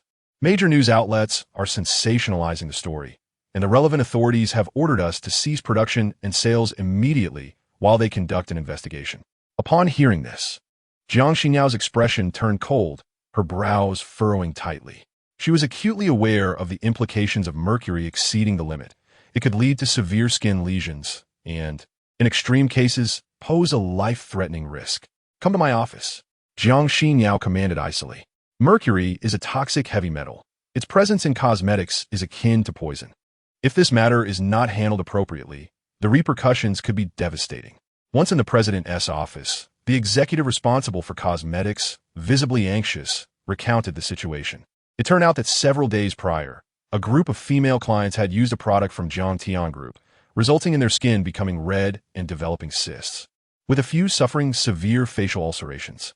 Moreover, inspections by the relevant authorities revealed not only substandard quality, but also mercury levels nearly 5,000 times above the permissible limit. The quality of Lanya skincare products has always been impeccable, enjoying a stellar reputation in Ningjiang City. Why has there suddenly been an allegation of mercury exceeding the standard? General Manager Liu, I expect a reasonable explanation. Jiang Xinyao's words were as frigid as ice. Jiang Yitian Group is involved in a multitude of industries, including cosmetics, which have consistently performed well in Ningjiang City. Liu Dahai, trembling with fear, lowered his head, unable to utter a word. Although he earned millions annually as the head of Lanya Skincare, he rarely visited the company, leaving production and sales to the vice president, who had mysteriously gone missing today. Are you mute? Speak. Jiang Xinyao's face was as cold as ice. If a reasonable explanation could not be provided to the outside world, Lanya's cosmetics would undoubtedly suffer a fatal blow, becoming pariahs in the industry. President, I suspect that the raw materials for the cosmetics were secretly replaced with inferior ones. The most likely suspect is Vice President Chun, who manages the production process. Lu Dahai stammered in fear. With a resounding slap, Jiang Xinyao slammed a file folder onto the table, glaring at Lu Dahai. Yang Yitian Group allocates tens of millions each year to Lanya for the procurement of raw materials for cosmetics. If you dare to produce substandard products, you, as the general manager, cannot evade responsibility. Furthermore, summon Chen Han to see me. Vice President Chun is missing, and I cannot reach him, Lu Dahai said, sweating profusely. Jiang Xinyao was correct. As the head of Lanya Cosmetics, he could not shirk responsibility now that such a crisis had arisen, and he faced the possibility of imprisonment. Upon hearing Lu Dahai's words, Jiang Xinyao's icy gaze deepened. Now was not the time to assign blame. The priority was to quell public outrage and devise a remedy. Her red lips parted coldly. Immediately cease production and sales. For those who purchase Lanya Cosmetics, provide invoices, and we will compensate them unconditionally at 3 times the price. Those who experienced adverse reactions from our products can claim substantial compensation through verification. Additionally, report Chen Han to the authorities for arrest. Do you understand? Yes, I understand.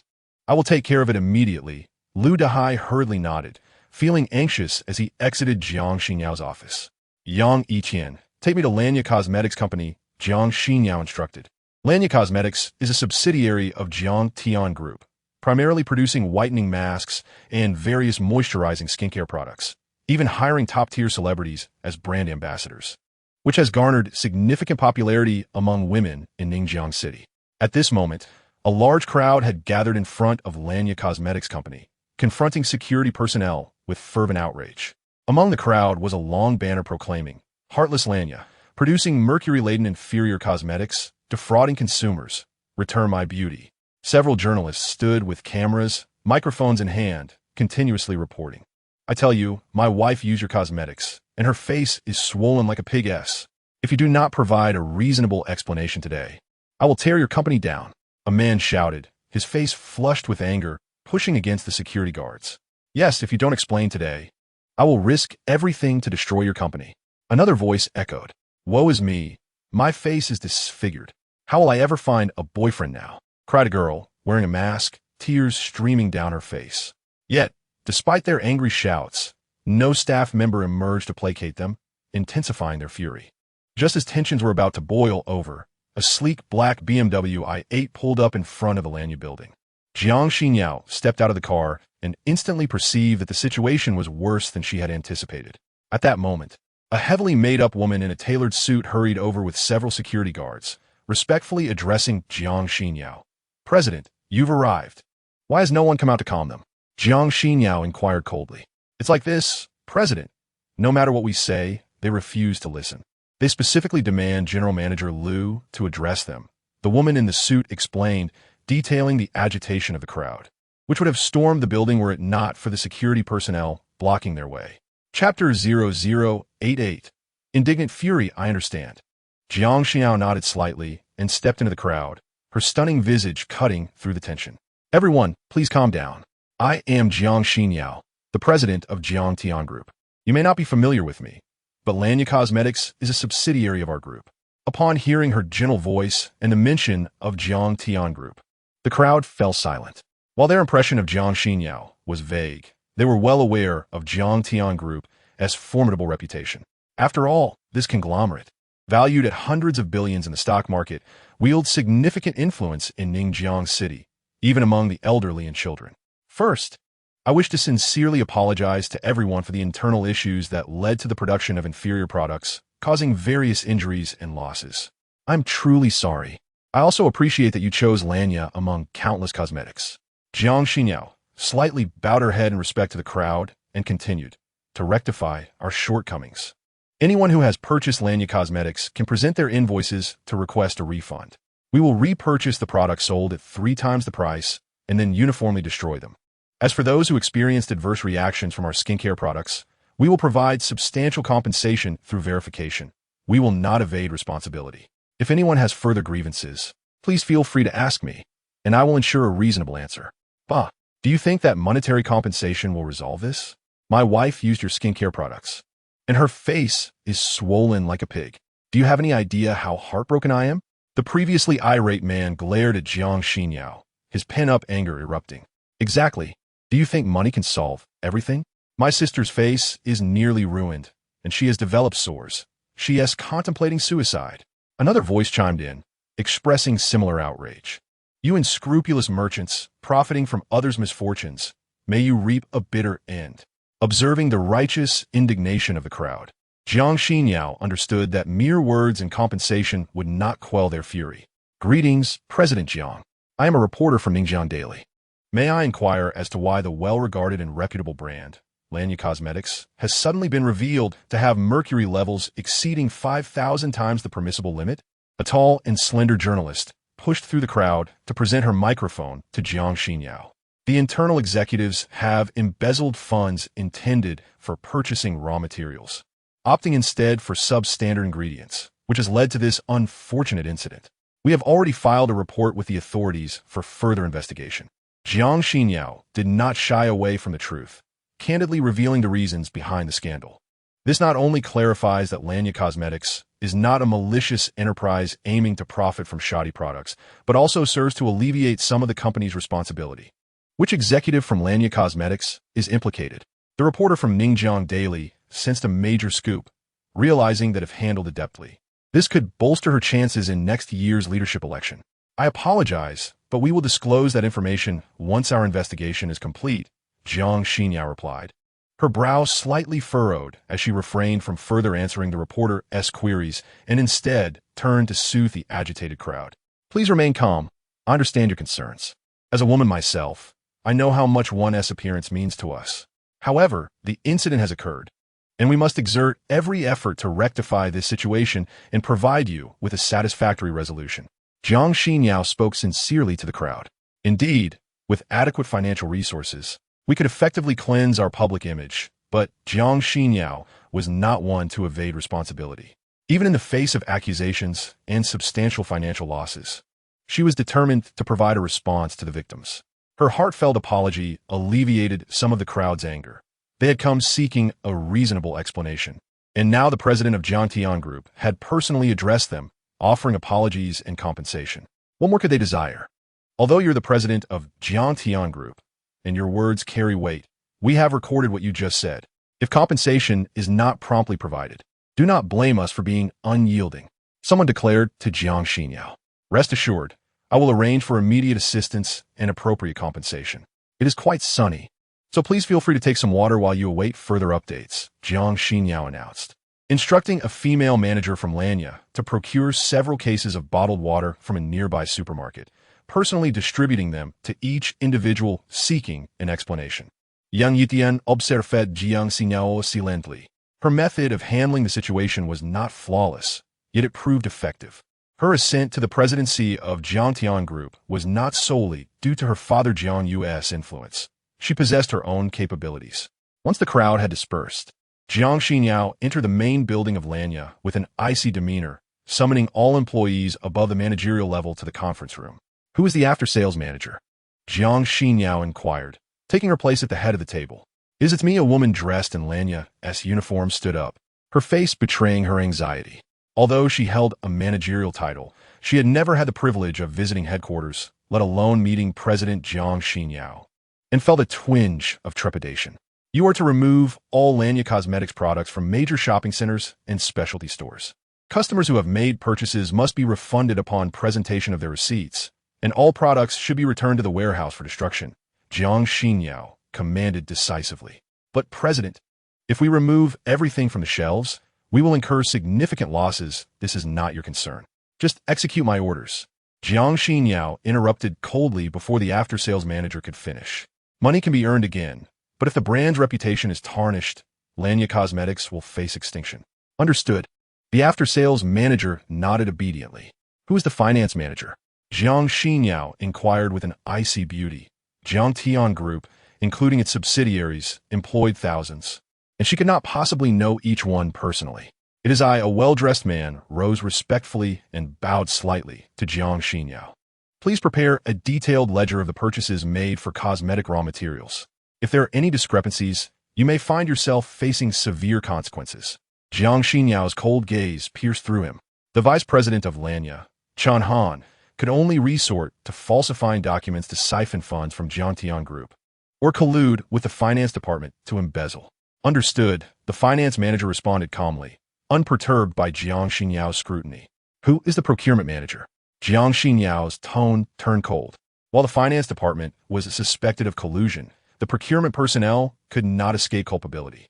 Meanwhile, in a luxurious skyscraper, several impeccably dressed individuals were deliberating the recent events surrounding Lanya Cosmetics. Manager, I believe this is an excellent opportunity.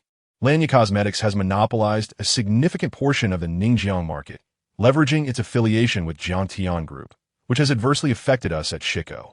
Now that they have been exposed for mercury levels nearly 5,000 times over the limit, it will undoubtedly incite widespread panic, and consumers will be deterred from using their products. A man in his 30s, holding a document, addressed a stunningly beautiful woman. What is your perspective? The glamorous woman inquired thoughtfully. The man nodded earnestly, explaining, first and foremost, mercury contamination is an exceedingly grave matter with irreversible consequences. It is akin to using a bowl that has previously contained waste. No one would dare use it for food.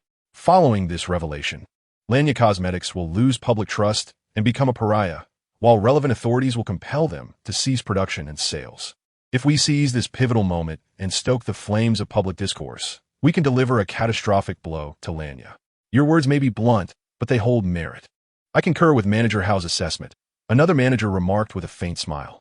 Indeed, our Shiko Group already holds a dominant position within the global cosmetics industry, exerting considerable influence across numerous countries.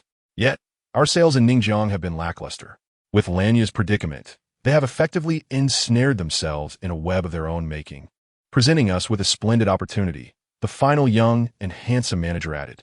Shiko Cosmetics Group, headquartered in Europe, primarily produces and markets high-quality skincare, makeup, fragrances, and hair care products, boasting numerous subsidiaries worldwide, with annual net sales reaching to 3 billion.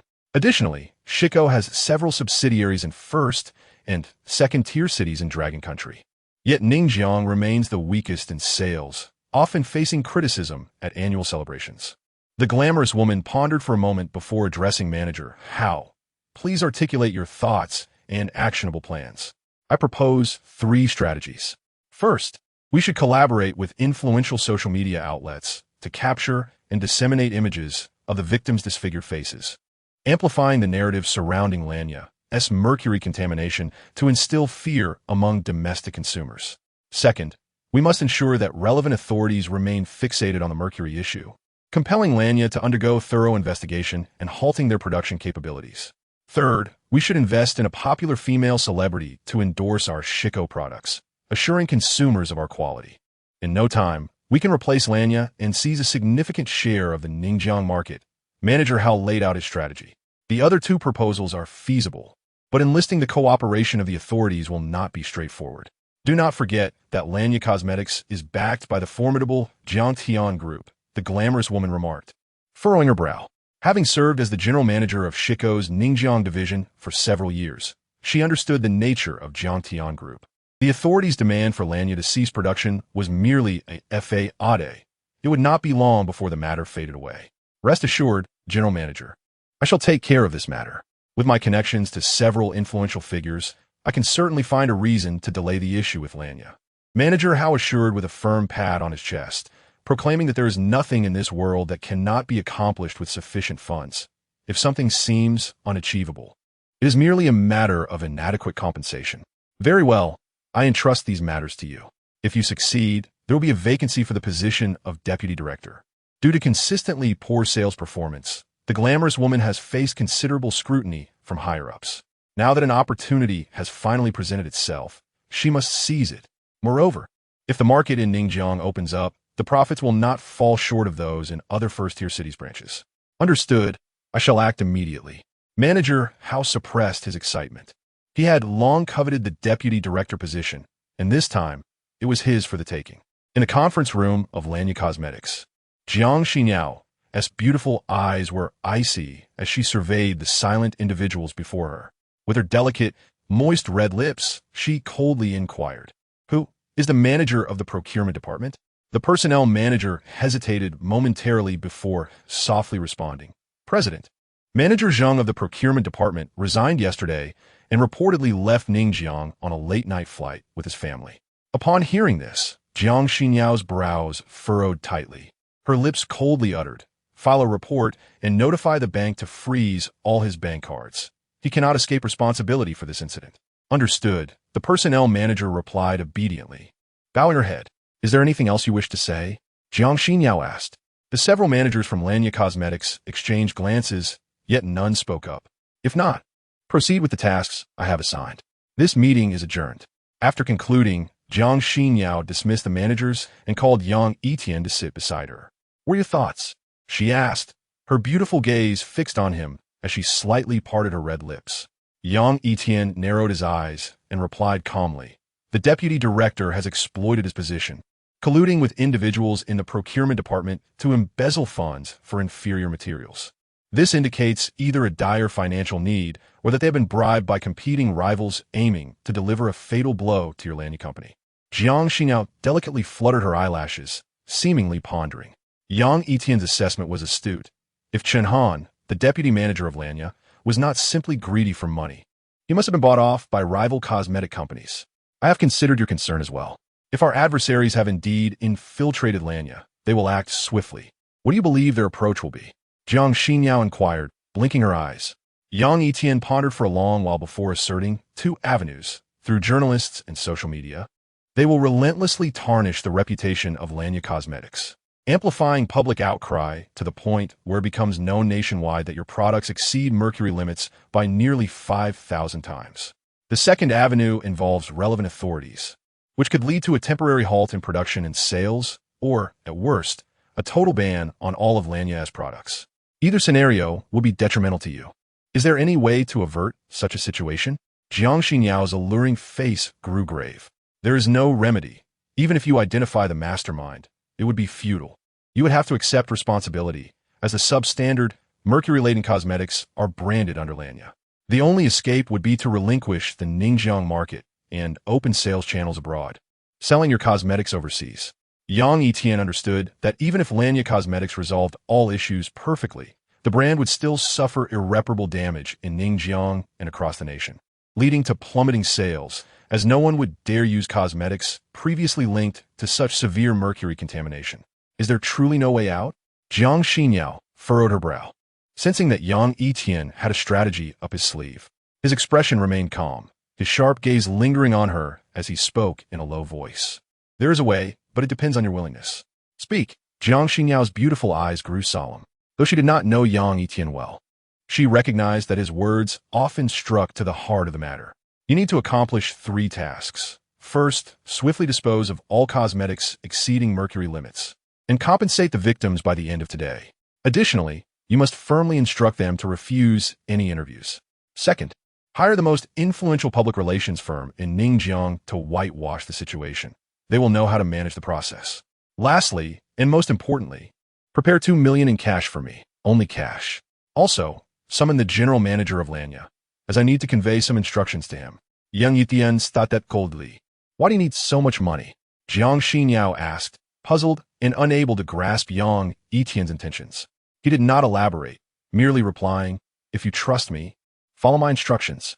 After a moment's hesitation, Jiang Xinyao gently nodded, her voice light. "I will have someone attend to your requests, and regarding the 2 million in cash, I will notify the finance department shortly."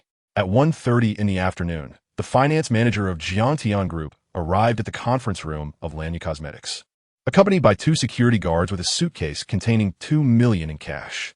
"President, this contains 2 million, the finance manager respectfully stated. Jiang Xinyao instructed him to place the suitcase down and turned her gaze to Yang Yitian.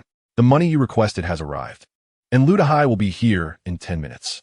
10 minutes later, Lu Dahai entered, his expression tense. He had been running around all day, executing Jiang Xinyao's orders from the morning.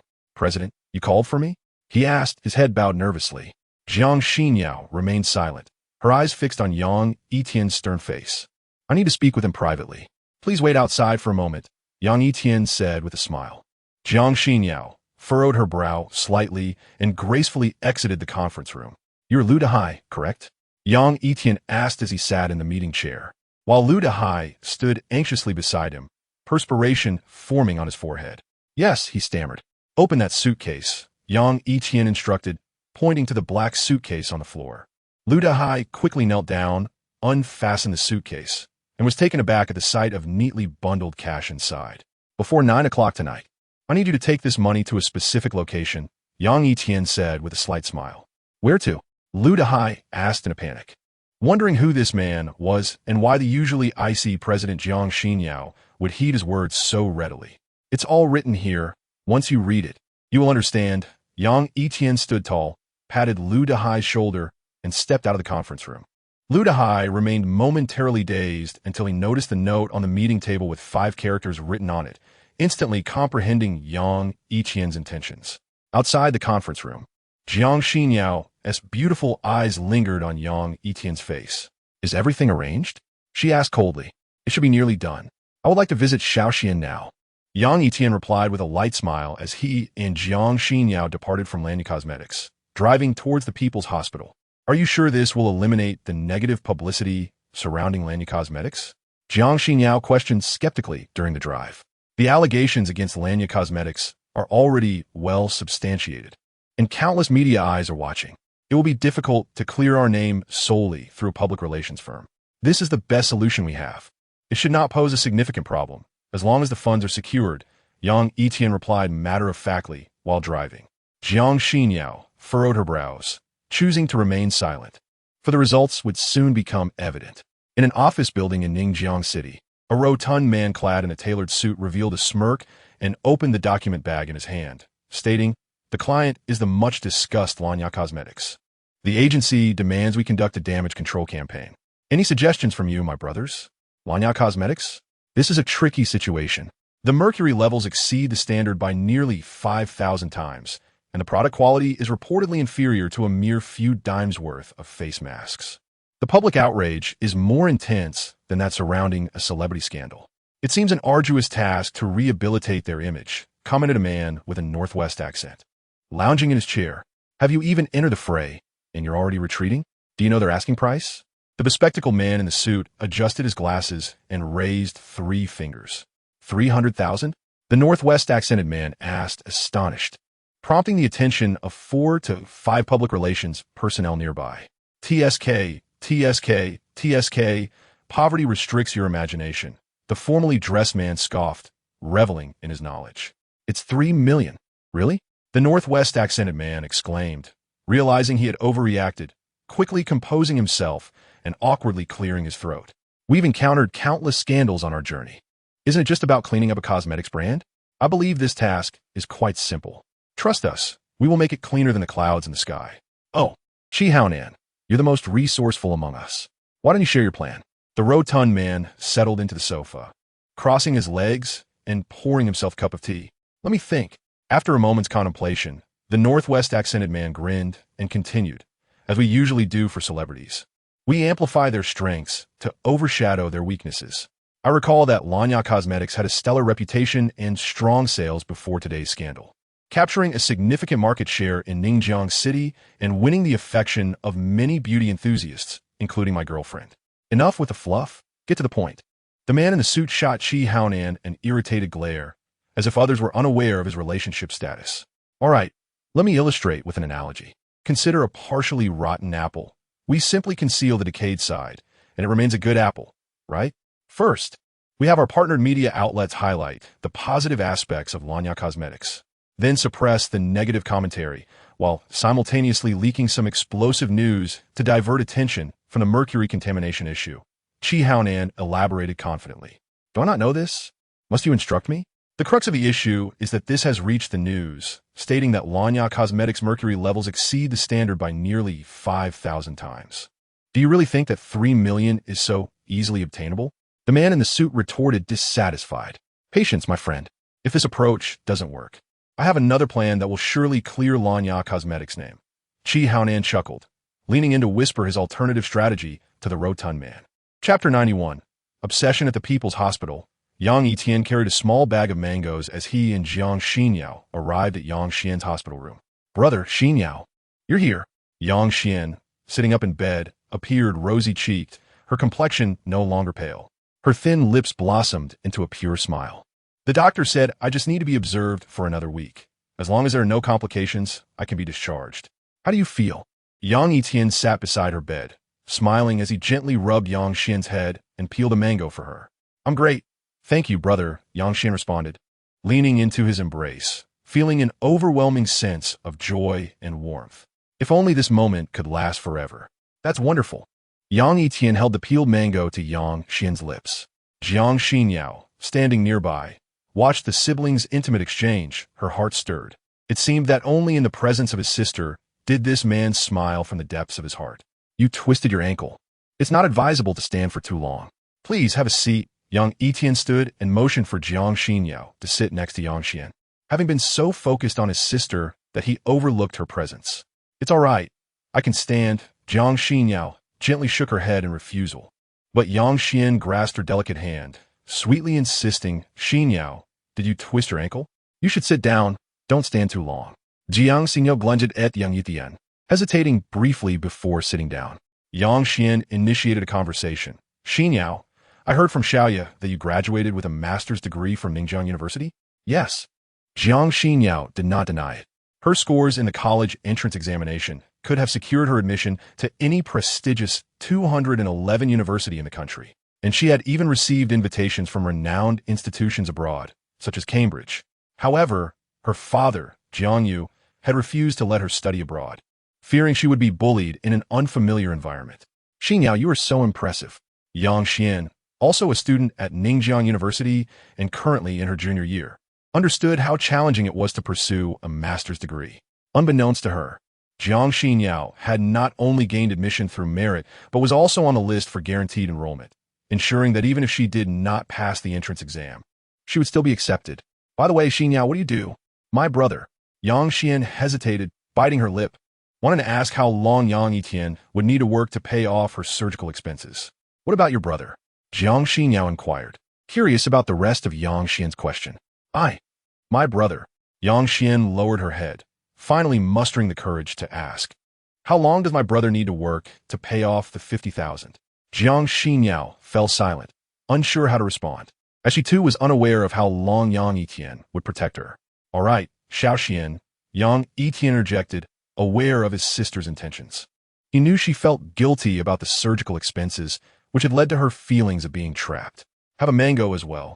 Yang Yitian took another mango from the bag, peeled it, and offered it to Jiang Xinyao. Jiang Xinyao was taken aback. His thoughtful gesture sent warmth coursing through her heart, and she softly replied, Thank you. Xiao Xian, do you have your bank card? Have you received any transfer notifications? Yang Yitian asked, his voice stern.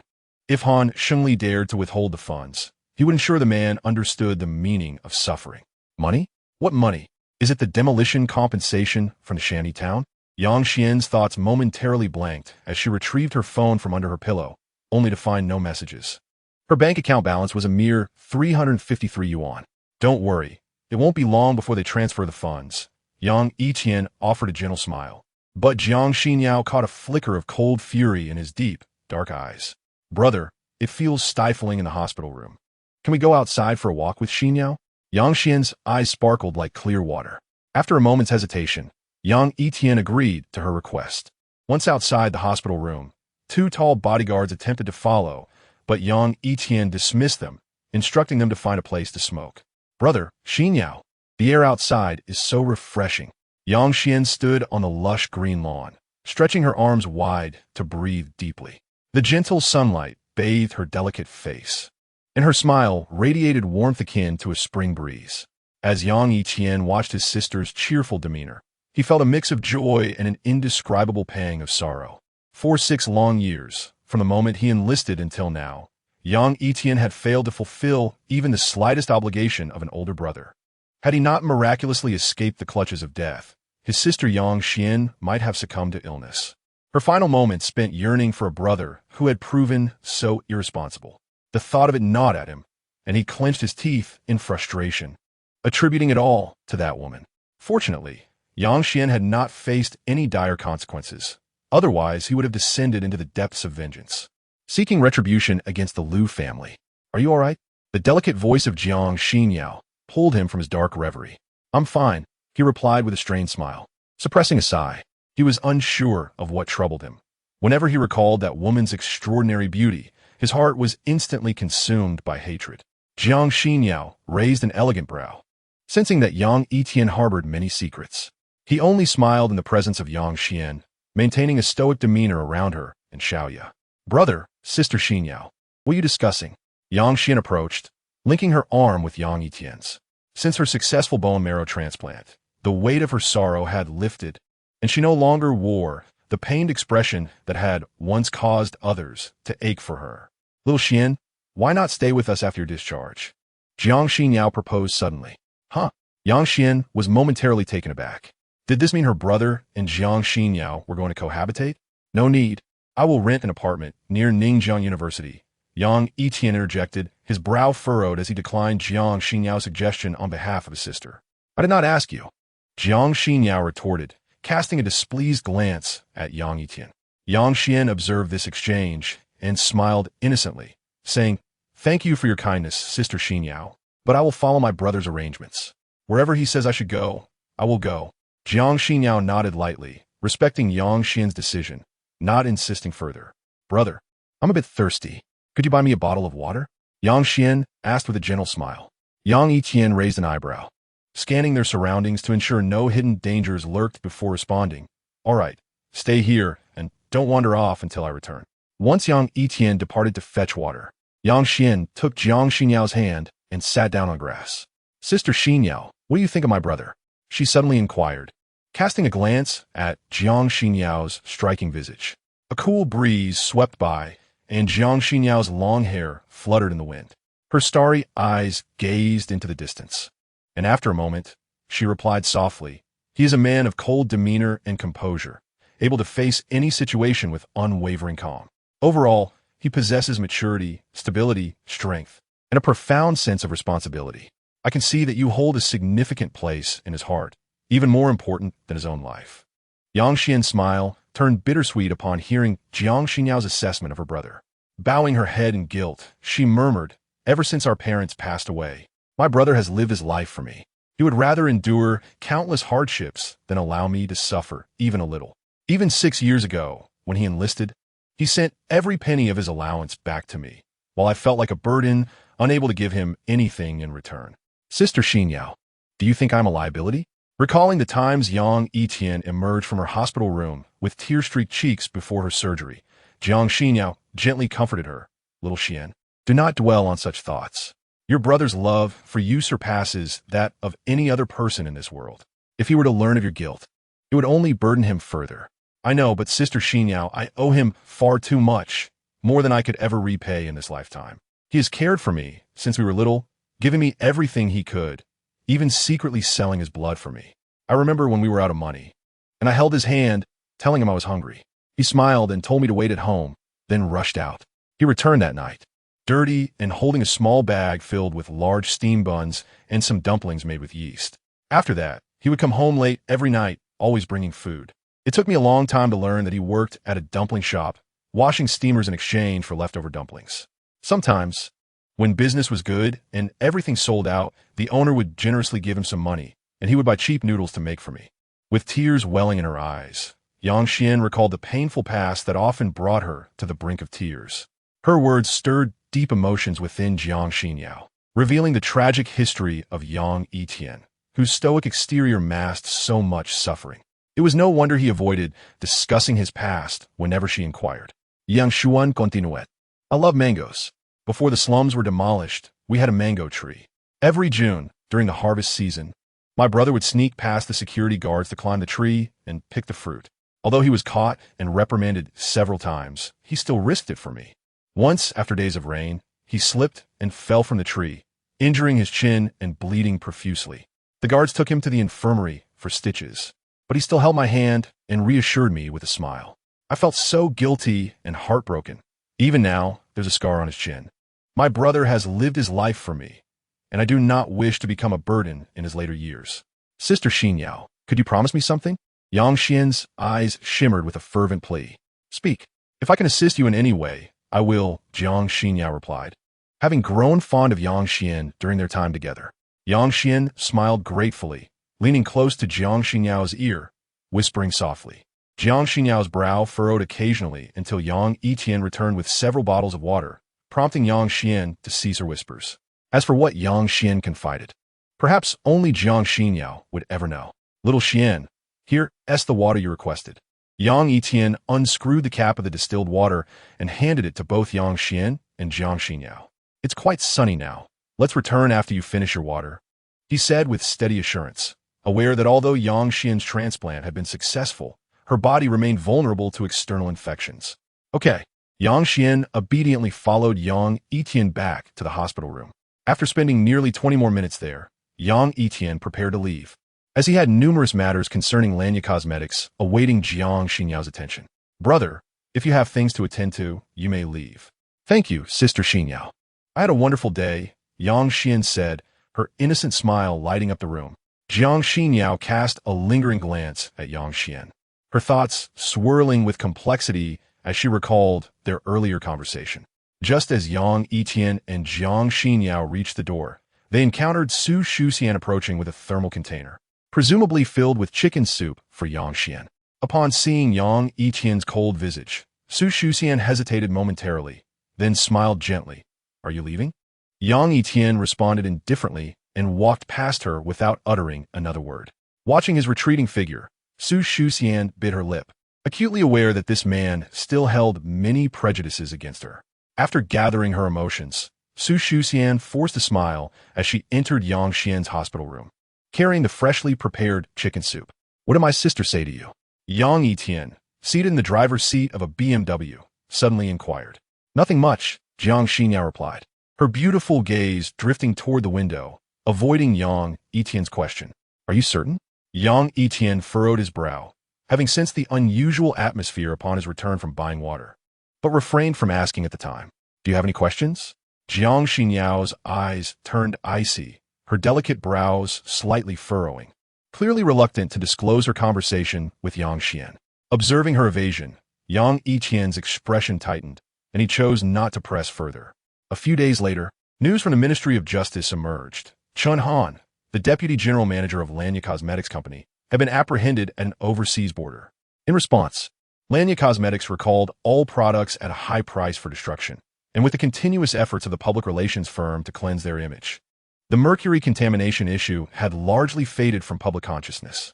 Even the head of the relevant department personally issued a statement yesterday, assuring strict oversight of Lanya's product quality, promising that any hint of a problem would lead to an immediate cessation of production and sales, urging consumers to use their products with confidence.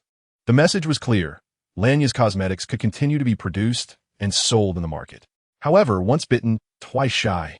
Despite the company's efforts to destroy all contaminated products and plan for a relaunch, few dared to use them again. After all, no one would drink from a cup that had previously held urine, especially when alternatives like Chico and other international brands were available. Thus, the sales market for Lanya Cosmetics, even with the backing of the Yang Yitian Group's credibility, was bound to plummet and decline unless a suitable marketing strategy could be devised to regain consumer trust. In the presidential office of Yang Yitian Group, Yang Yitian lounged on a plush European-style sofa while Jiang Xinyao meticulously reviewed Lanya's financial records. After more than half an hour, she put down the ledger, her icy gaze reflecting a layer of frost. It turned out that Chun Han had embezzled nearly 30 million using her position for personal gain. A series of knocks interrupted her thoughts, and Jiang Xinyao looked up, her stunning features cold as she commanded, "Come in." Lu Dehai, the general manager of Lanya, entered with his head bowed, approaching Jiang Xinyao with a respectful inclination. "President, Chun Han has been captured abroad and will be escorted back to Ningjiang City tonight." Jiang Xinyao's demeanor remained icy as she replied, "I will not let him off easily. But you, Lu Dehai, as the general manager of Lanya, earning a salary of several million, failed to detect such a serious issue in advance. Are you simply coasting?" Lu Dehai trembled under her cold stare. "This is my oversight. I am willing to take full responsibility," he stammered. Jiang Xinyao's gaze hardened. "Responsibility? What will you use to compensate for the losses caused by Lanya's cosmetics? I now question your capabilities." You need not continue in your position. Submit your resignation letter by tomorrow. Lu Dahai panicked, realizing he had considered every possible consequence except the prospect of being dismissed. President, he stuttered, desperately attempting to plead his case, yet unsure how to articulate it, as he could not escape responsibility for the mercury contamination scandal. Lu Dahai, my not sending you to prison is a significant concession. Do not forget that you are the legal representative of Lanya. The repercussions of the mercury contamination could very well land you behind bars. Jiang Xinyao's eyes were fierce, her icy demeanor sending chills through Lu Dahai, leaving him speechless. Just as despair washed over him, Yang Yitian interjected, while Lu Dahai is at fault. The responsibility does not rest solely on his shoulders. He has been actively involved in addressing Lanya's issues and demonstrates a sense of responsibility. It is premature to consider dismissal. What are you suggesting? Jiang Xinyao arched an eyebrow. Yang Yitian offered a gentle smile. In this critical period, can we find a more suitable general manager for Lanya? Considering Lu Dahai's prior experience, it may be more prudent to allow him a chance to redeem himself by reopening the cosmetics market. If he fails to do so, dismissal can still be an option.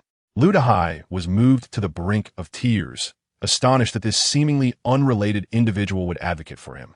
I do not require your guidance in my work. Jiang Xinyao shot a displeased glance at Yang Yitian before turning coldly to Lu Dahai. I grant you one more opportunity. Devise an effective marketing strategy within 6 months to alleviate customer concerns about Lanya's cosmetics. If you fail, you are to submit your resignation voluntarily. President, you can rest assured. I guarantee I will succeed. Lu Dahai quickly pledged, fully aware that if he left Lanya, no reputable cosmetics company would hire him due to the severe ramifications of the mercury contamination. This was his sole chance for redemption. You have contributed significantly to Lanya, but merit and demerit must be weighed separately. I will notify human resources to demote you and adjust your salary. Do you have anything else to say? Jiang Xinyao's expression was as frigid as ice. Lu Dahai hurriedly shook his head in agreement. Return and prepare the evidence of Chun Han and the procurement manager's embezzlement. We will bring them to court and seek severe penalties. Jiang Xinyao stated coolly, if we do not set an example and remain vigilant against those with ulterior motives, more individuals within Jiantian Group and its subsidiaries will be emboldened to act similarly. Yes, President, I will attend to it immediately. Excuse me, sir. May I have a word with you? Lu Dahai turned to Yang Yitian with a hint of trepidation, uncertain of this man whom even the president obeyed. Yang Yitian rose and exited the office, with Lu Dahai hastily following. Jiang Xinyao furrowed her brows and pressed a button on her desk, instructing the receptionist to prepare 2 cups of coffee. Sir, would you care for a cigarette?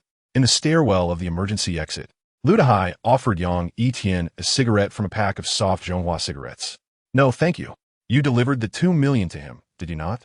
Yang Yitian inquired without accepting the offer. Yes, but my wife received the money, Lu Dahai replied candidly, recounting the details.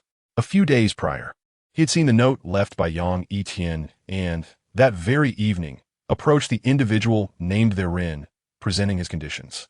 Although the other party hesitated at first, upon seeing the stacks of cash, they quickly agreed. Very well, but do remember to document the date, time, and location of the transaction. It may prove useful in the future. Yang Yitian offered a calm smile, causing Lu Dahai's heart to race, every hair on his body standing on end. The meticulousness of Yang Yitian's thoughts, coupled with the faint smile on his lips, filled Lu Dahai with a sense of dread, leading him to realize that he was dealing with a profoundly dangerous individual. After concluding his conversation with Lu Dahai, Yang Yitian returned to Jiang Xinyao's office, where a secretary clad in black awaited him politely. Mr. Yang, the chairman has requested your presence. As Yang Yitian stepped through the door, Jiang Yu's secretary approached him with a smile. Very well, Yang Yitian nodded, but just as he prepared to follow the secretary, Jiang Xinyao called out to halt him. First, drink the coffee on your desk. Otherwise, it will be cold by the time you return, Jiang Xinyao said without looking up, her slender fingers delicately holding a pen as she focused on her work. Hearing this, Yang Yitian smiled, finished the coffee in one gulp, and accompanied Jiang Yu's secretary to the chairman's office. Sitting on the sofa, Jiang Yu wore a slightly serious expression.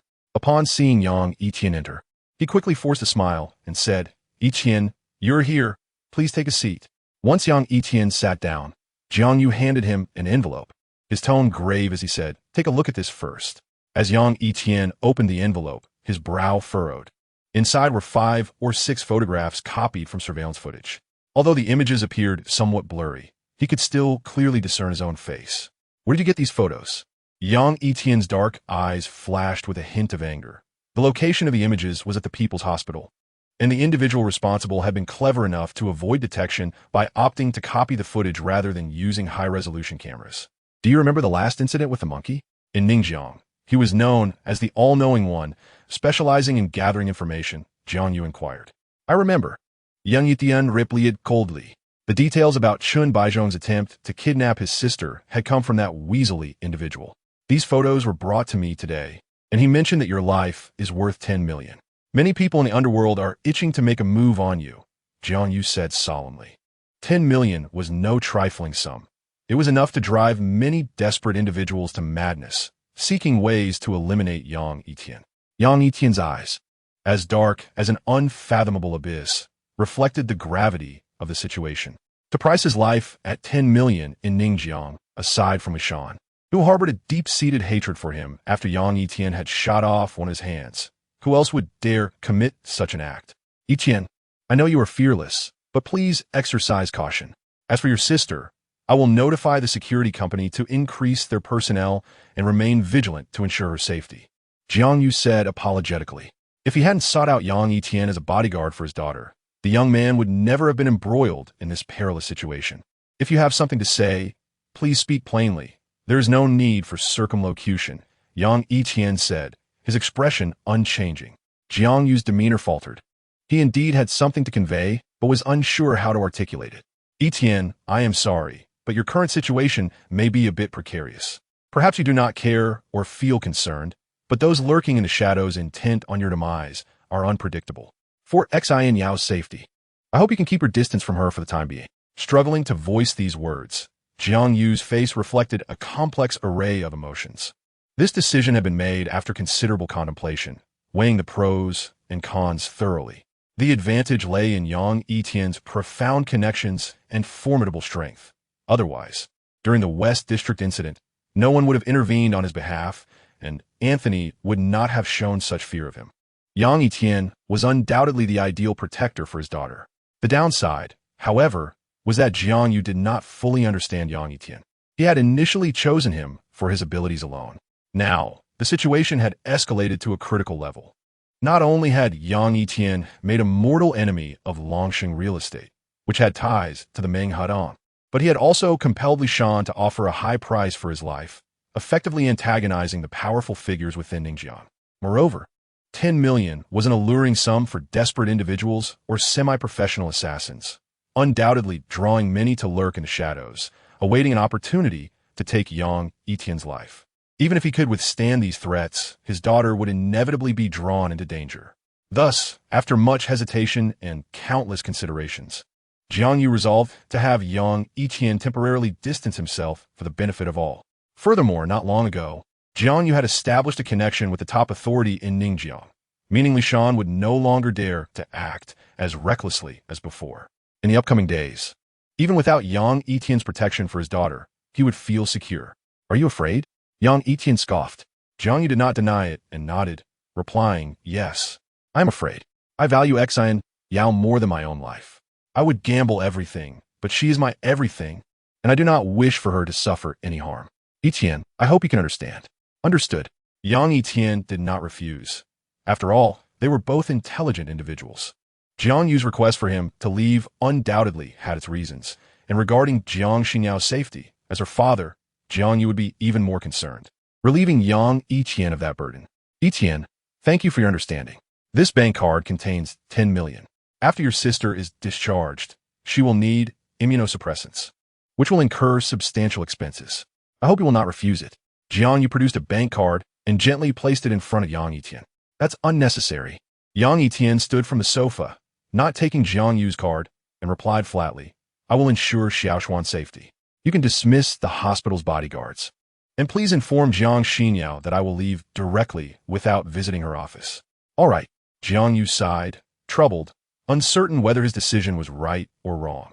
After Yang Yitian departed, Jiang Yu turned to his secretary, Secretary Jiang. When it's close to the end of the workday, Please inform Xian Yao about this matter.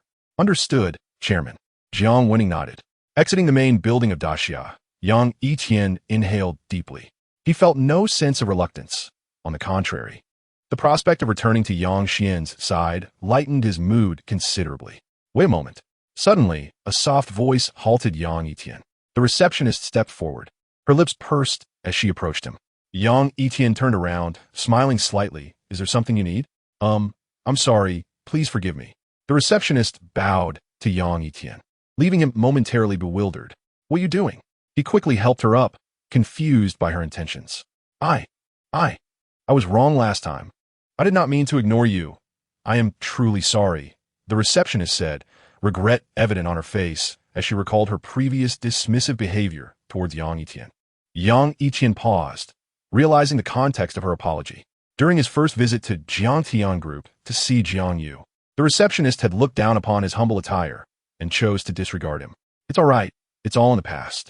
There is no need to dwell on it, he replied with a smile. After chatting a bit more, he eased her mind and hailed a taxi, intending to return to the seaside villa to gather his belongings. Watching Yang Yitian leave, the receptionist felt a weight lift from her heart. Her beautiful eyes now filled with a hint of admiration. Yang Yitian was not only handsome, but also so understanding. How wonderful it would be to have such a perfect boyfriend. As dusk fell and night enveloped Ningjiang, in the president's office of Jiangtian Daxia, Jiang Xinyao raised her icy gaze. It had been nearly 2 hours, and Yang Yitian still had not returned. Just as she began to grow impatient, Jiang Yu's secretary, Jiang Wenting, knocked and entered, respectfully bowing at a 30-degree angle.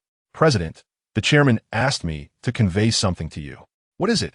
Jiang Xinyao frowned slightly as Jiang Wenting recounted Jiang Yu's instructions in detail. What did you say? Upon hearing Jiang Wenting's words, Jiang Xinyao's heart dropped. Her stunning face suddenly filled with panic, and the pen in her hand clattered to the floor.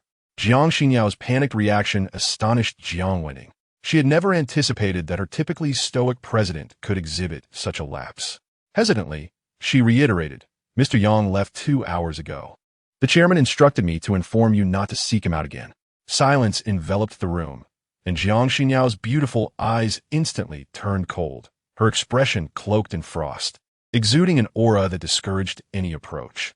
President, if there is nothing else, I shall take my leave. Jiang Wenting noted the palpable tension and discreetly exited, gently closing the door behind her. Tick-tock, the clock on the wall continued its relentless march, while Jiang Xinyao remained seated in the president's chair, motionless, as an overwhelming sense of loneliness washed over her. After what felt like an eternity, her spirit seemingly drained, Jiang Xinyao rose with a vacant expression, dragging her lifeless body out of the office. She did not confront Jiang Yu, nor did she seek out Yang Yitian at the People's Hospital, for she understood that this day would inevitably come. She just hadn't anticipated its swiftness, its abruptness, and the profound sense of loss it brought. Upon returning to the seaside villa, Jiang Xinyao entered the guest room where Yang Yitian had slept, only to find it meticulously tidied, with no trace left behind save for the neatly folded quilt. Her gaze hazy, she sat on the bed where he once lay, gently caressing the headboard, murmuring to herself, Is he truly gone? But why do I feel this sorrow? Slowly closing her beautiful eyes, she recalled Yang Yitian's stern visage, his daring intrusion into Fengjiang Manor to save her, and the moment he carried her down the mountain when she twisted her ankle. A pang of heartache pierced her, as if a myriad of flavors had spilled over, the intense bitterness enveloping her heart.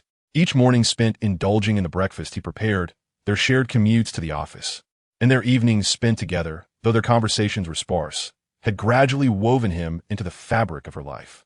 Unbeknownst to her, she had grown accustomed to his presence and developed a dependence on him. Now, with his abrupt departure, Jiang Xinyao felt an emptiness engulf her, as if she had lost something precious. Yang Yitian, her eyes reddened, a thin veil of tears forming. She was bewildered by her own feelings, crystalline tears rolling down her cheeks. In that instant, she shed her icy facade, yearning for Yang Yitian to suddenly reappear, smiling, assuring her of his unwavering presence. But as the night deepened, the seaside villa shrouded in darkness, Jiang Xinyao was compelled to confront the reality. Yang Yitian had truly left. A month passed, a span neither short nor long. But the events that transpired were overwhelming. From the moment she met Yang Yitian, each smile he offered, every furrow of his brow, and every word spoken had etched themselves deeply into her heart. Now that he was gone, an inexplicable sense of loss flooded her, an indescribable sorrow enveloping her being. What has happened to me? Had I not always wished for his departure? Now that my wish has been granted, and he has left with such resolve, why am I still so melancholic? Abruptly, Jiang Xinyao stood, wiping away her tears, attempting to dispel the desolation surrounding her. Yet deep down, she recognized that she was merely deceiving herself, cowardly avoiding the truth of her deepest emotions. Exiting Yang Yitian's guest room, her usual fastidiousness abandoned, she ascended to her own room without even taking a shower. Instead, she lay silently on her bed, her thoughts adrift as she stared at the ceiling, lost in contemplation, unable to find sleep. The next day, after completing her morning routine and applying a light touch of makeup, Jiang Xinyao donned a streamlined professional outfit and stepped out of the seaside villa.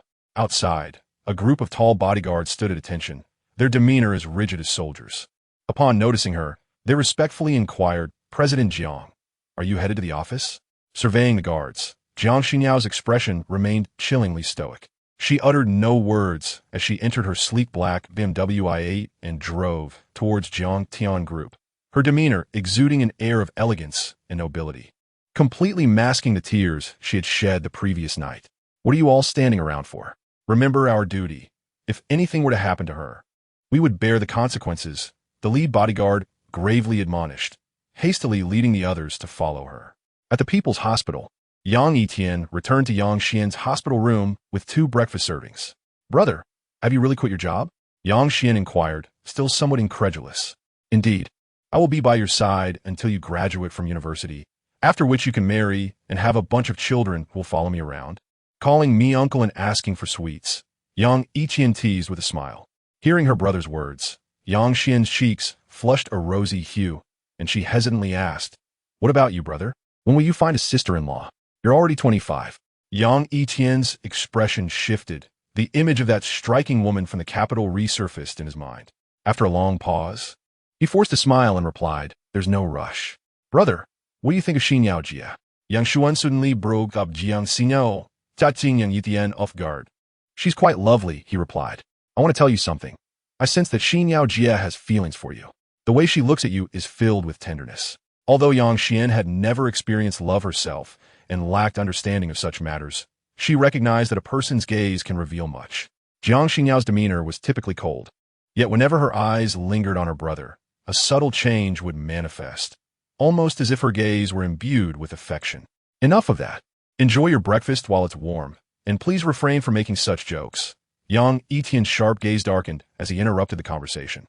"Okay, Yang Xuan complete," taking small bites of the breakfast he had brought. "By the way, Xiao Xian, I need to ask you something. Did you receive the money I sent you?" Yang Yitian's tone turned serious. He had been sending all his allowances back to Yang Xian, enough for her to lead a comfortable life. Yet he was puzzled by the landlord's claim that she could barely afford the rent. At his inquiry, Yang Xian lowered her head, avoiding his gaze. Yang Yitian raised an eyebrow, pressing, "You did receive it, right? Where did the money go?" Yang Xian bit her lip, hesitating before replying.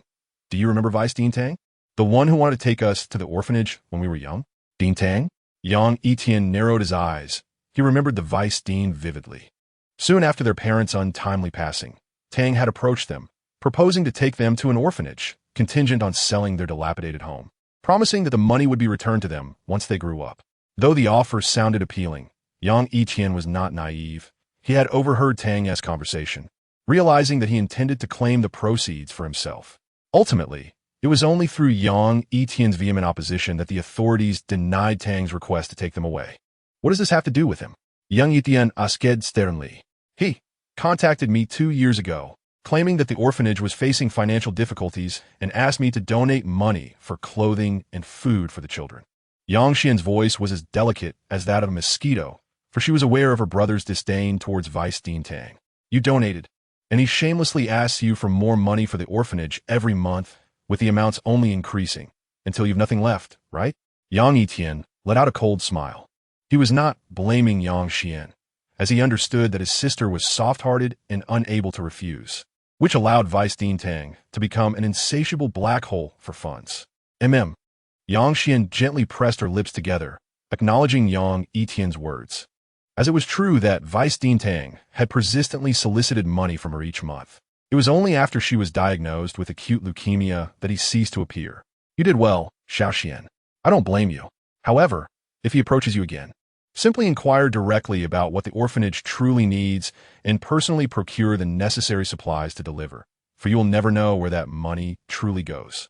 Yang Yitian affectionately ruffled Yang Xian's hair, not opposing her charitable inclinations, but merely wishing to prevent those funds from falling into the hands of the unscrupulous. Moreover, charitable institutions supported orphanages with significant donations of money, clothing, and essential supplies yearly, so they should not have descended into the dire straits Vice Dean Tang described. Understood, brother. Yang Xian nodded softly, committing every word spoken by Yang Yitian to memory. Uncle, Xiaoxian's sister, we are here. Suddenly, a childlike laughter echoed from outside the ward. Out of the corner of his eye, Yang Yitian caught sight of Su Shuxian entering the room, holding her daughter's small hand as they ambled slowly forward. Sister Xiaoxian duo. Yang Xian greeted with a pure smile, while Yang Yitian chose to remain silent. Sister Xiaoxian, Uncle Duo can be discharged today. Su Duo blinked her bright eyes. She had recovered swiftly, her cherubic face flushed with health, still clad in a princess dress, her small mouth beaming like a crescent moon. Really? Yang Xian exclaimed with delight, feeling overjoyed for Su Duo. Yes, the doctor said the danger has passed, and Duo can choose to recuperate at home, Su Shuxian replied with a gentle smile, her beautiful gaze lifting briefly to steal a glance at Yang Yitian, but his stern demeanor revealed no hint of emotion. Su Duo approached and linked her arm with Yang Xian's, her dimpled cheeks radiating joy as she chirped, Sister Xiaoxian, you must get better soon. Then you and Uncle can come to my house to play, and I will ask Mommy to make delicious food for you. All right, I will definitely come once I'm discharged. Yang Xian smiled softly, reaching out to caress Su Duo's cheek. Su Duo, with her bright eyes, looked at Yang Yitian and timidly asked, Uncle, will you come too? Yang Yitian raised an eyebrow, hesitated for a moment, and replied coolly, I will. He, Duo, is so excited. Su Duo twirled like a lively little butterfly before returning to her mother, happily announcing, Mommy, did you hear? Uncle and Sister Xiaoxian are coming to our house as guests. Thank you, Su Shuxian said with a gentle smile, aware that Yang Yitian was merely trying to spare her daughter disappointment by feigning agreement. Yang Yitian remained silent. Su Shuxian bit her lip, filled with unspoken words, unsure how to begin. If there's nothing else, you may leave. Congratulations on your daughter's recovery, he said after a few moments of silence. Although Yang Xian had been cured of leukemia, he still harbored considerable resentment towards Su Shuxian, which could not be alleviated by a mere apology. Brother, do you still have grievances against Sister Shuxian? Yang Juanes suft fos reaget Yang Yitianes heirs. Yet he neither confirmed nor denied it. Don't overthink it. I'll step out for a moment to ask the doctor when you can be discharged. Yang Yitian's expression remained stern as he made his way to his sister's attending physician's office to inquire about her condition. It had been over 20 days since the surgery, and overall, the patient's recovery was satisfactory. However, it was advisable to continue monitoring for a few more days. Provided there were no issues, she could be discharged the day after tomorrow. It was crucial to ensure that after discharge, the patient rested well, took her immunosuppressants on schedule, avoided crowded places, and maintained a careful diet, returning for regular checkups. If the patient exhibited symptoms such as fever, bleeding, or anemia, immediate medical attention was essential. The attending physician detailed Yang Xian's situation and all necessary post-discharge precautions, which Yang Yitian committed to memory without omission. In the office of the Jiang Tian Group, the cold and noble-faced Jiang Xinyao was tirelessly immersed in work, having neither consumed food nor water throughout the day, seemingly oblivious to her fatigue. Yet deep down, she was acutely aware of the reason for her relentless toil. She feared that if she paused, the image of Yang Yitian's stern visage would intrude upon her thoughts. Thus she sought to numb herself through overwhelming busyness. Knock knock. A series of knocks echoed from outside, but Jiang Xinyao paid no heed, pretending not to hear. Knock knock. The knocking persisted until, after 10 minutes without a response, The person outside finally pushed the door open. Xinyao, still busy? Jiang Yu sighed as he approached her, noticing, I heard from the bodyguards that you haven't eaten all day. You should stop working and take a break. Jiang Xinyao remained indifferent, ignoring her father's words as she continued to immerse herself in her tasks. Is it because of Yang Yitian? Jiang Yu suddenly inquired.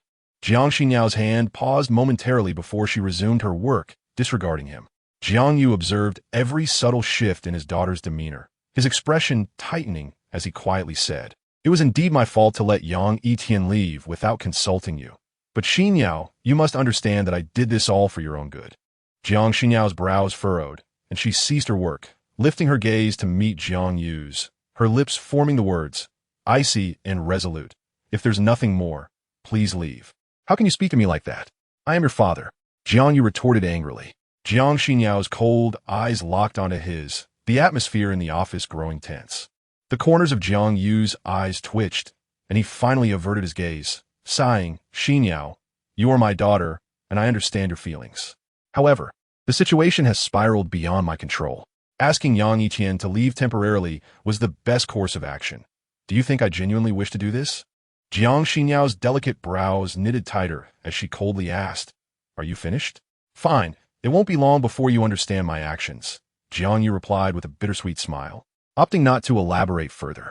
Just as he reached the office door, he paused, turning his back towards Jiang Xinyao to add, Xinyao, remember to eat regularly and take care of yourself.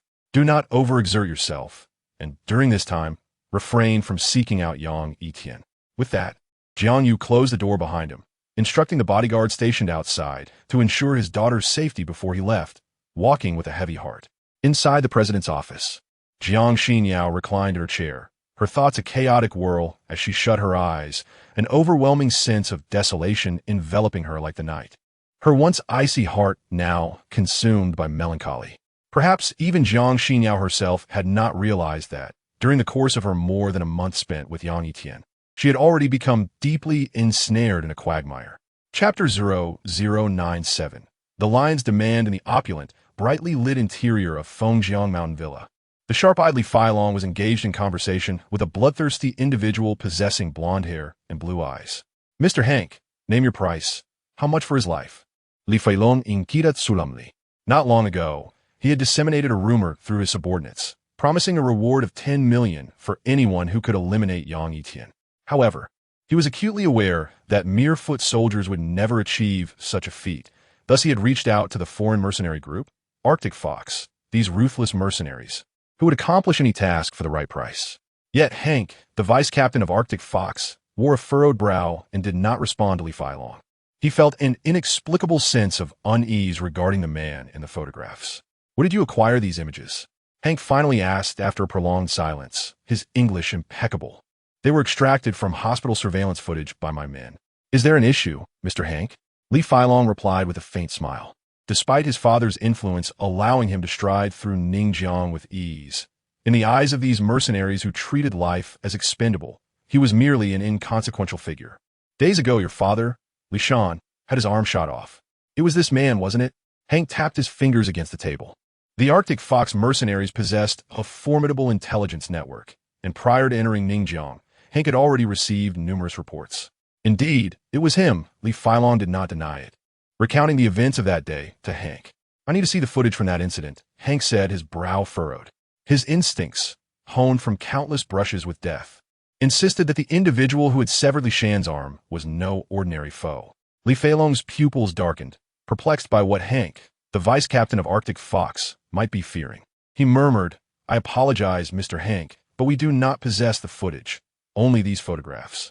Hank squinted, easily discerning Li Feilong's thoughts, and coldly chuckled. In that case, I shall classify him as an S-level threat.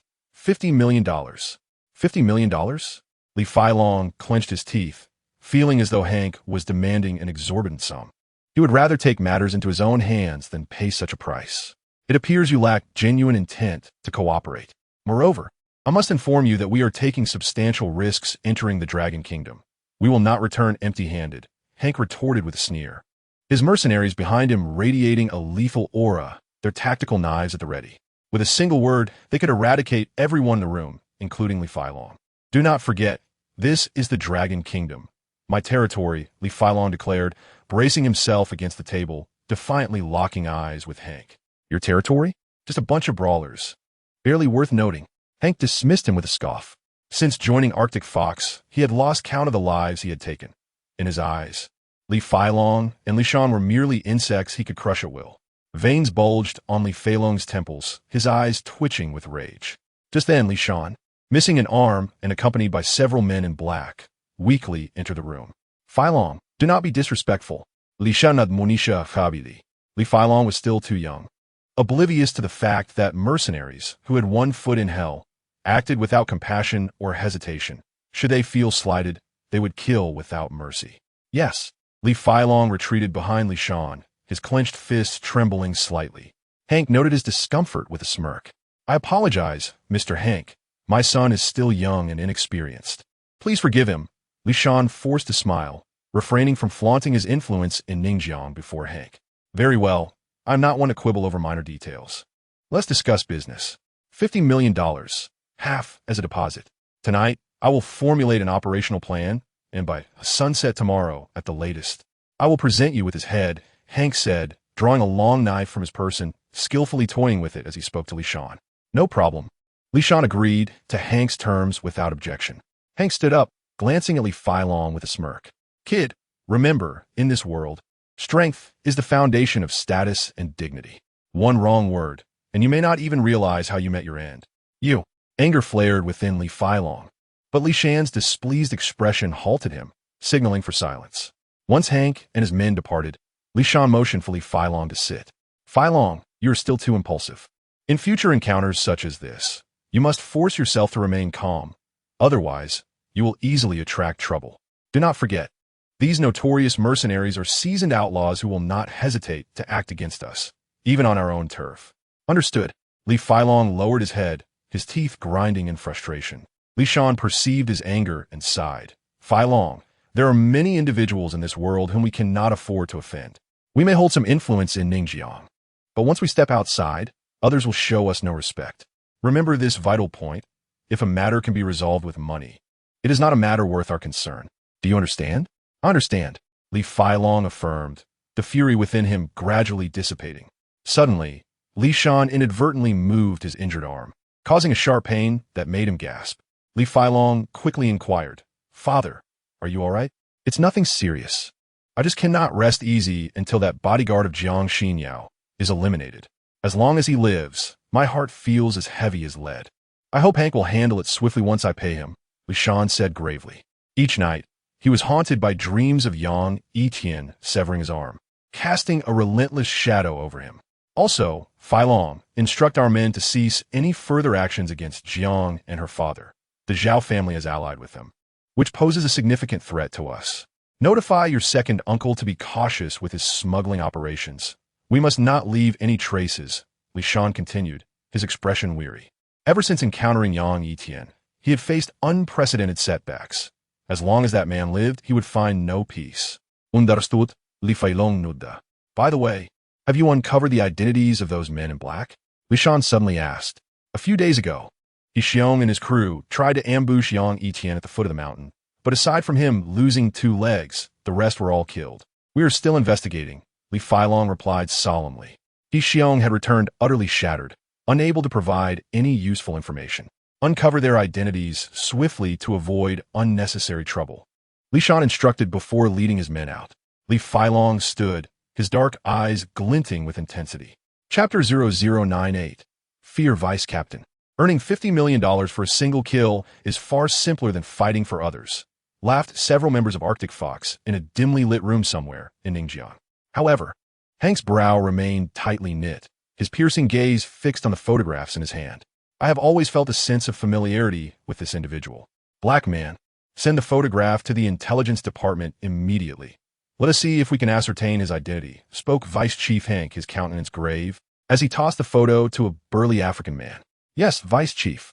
The muscular figure did not dare to delay, swiftly transmitting the photograph back to the Arctic Fox Mercenaries Intelligence Division. In their perilous line of work, information was of paramount importance, for one could easily find themselves in dire straits. The Dragon Kingdom is a forbidden zone for us mercenaries. Remember to remain vigilant tomorrow. If we can resolve matters with a blade, we shall refrain from gunfire, Hank cautioned sternly. They had stealthily infiltrated the area without firearms to avoid unnecessary complications. Had it not been for Li Shan's irresistible proposition, he would not have risked entering the Dragon Kingdom. Understood. Several members of the Arctic Fox mercenary group nodded solemnly. Has Ghost Fox begun surveillance on the target? Has he relayed any information? Vice Chief Hank inquired after taking a sip of water.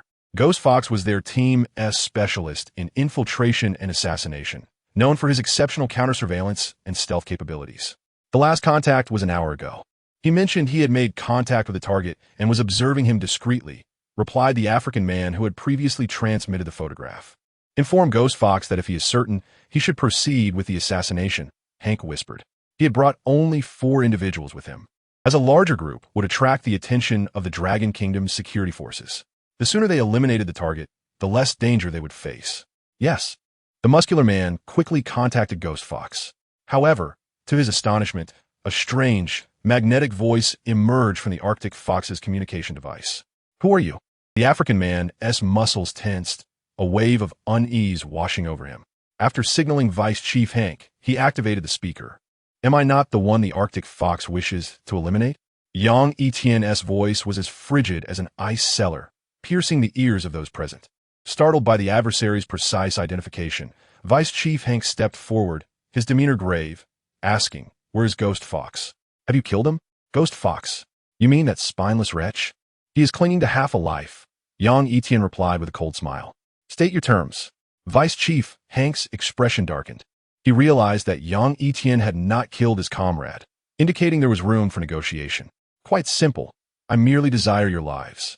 No sooner had he spoken than the door burst open with a resounding crash, revealing a stern-faced man dragging an unconscious individual behind him. Vice Chief Hank froze momentarily before regaining his composure, drawing a sharp blade with haste, while the others aimed their firearms at Yang Yitian.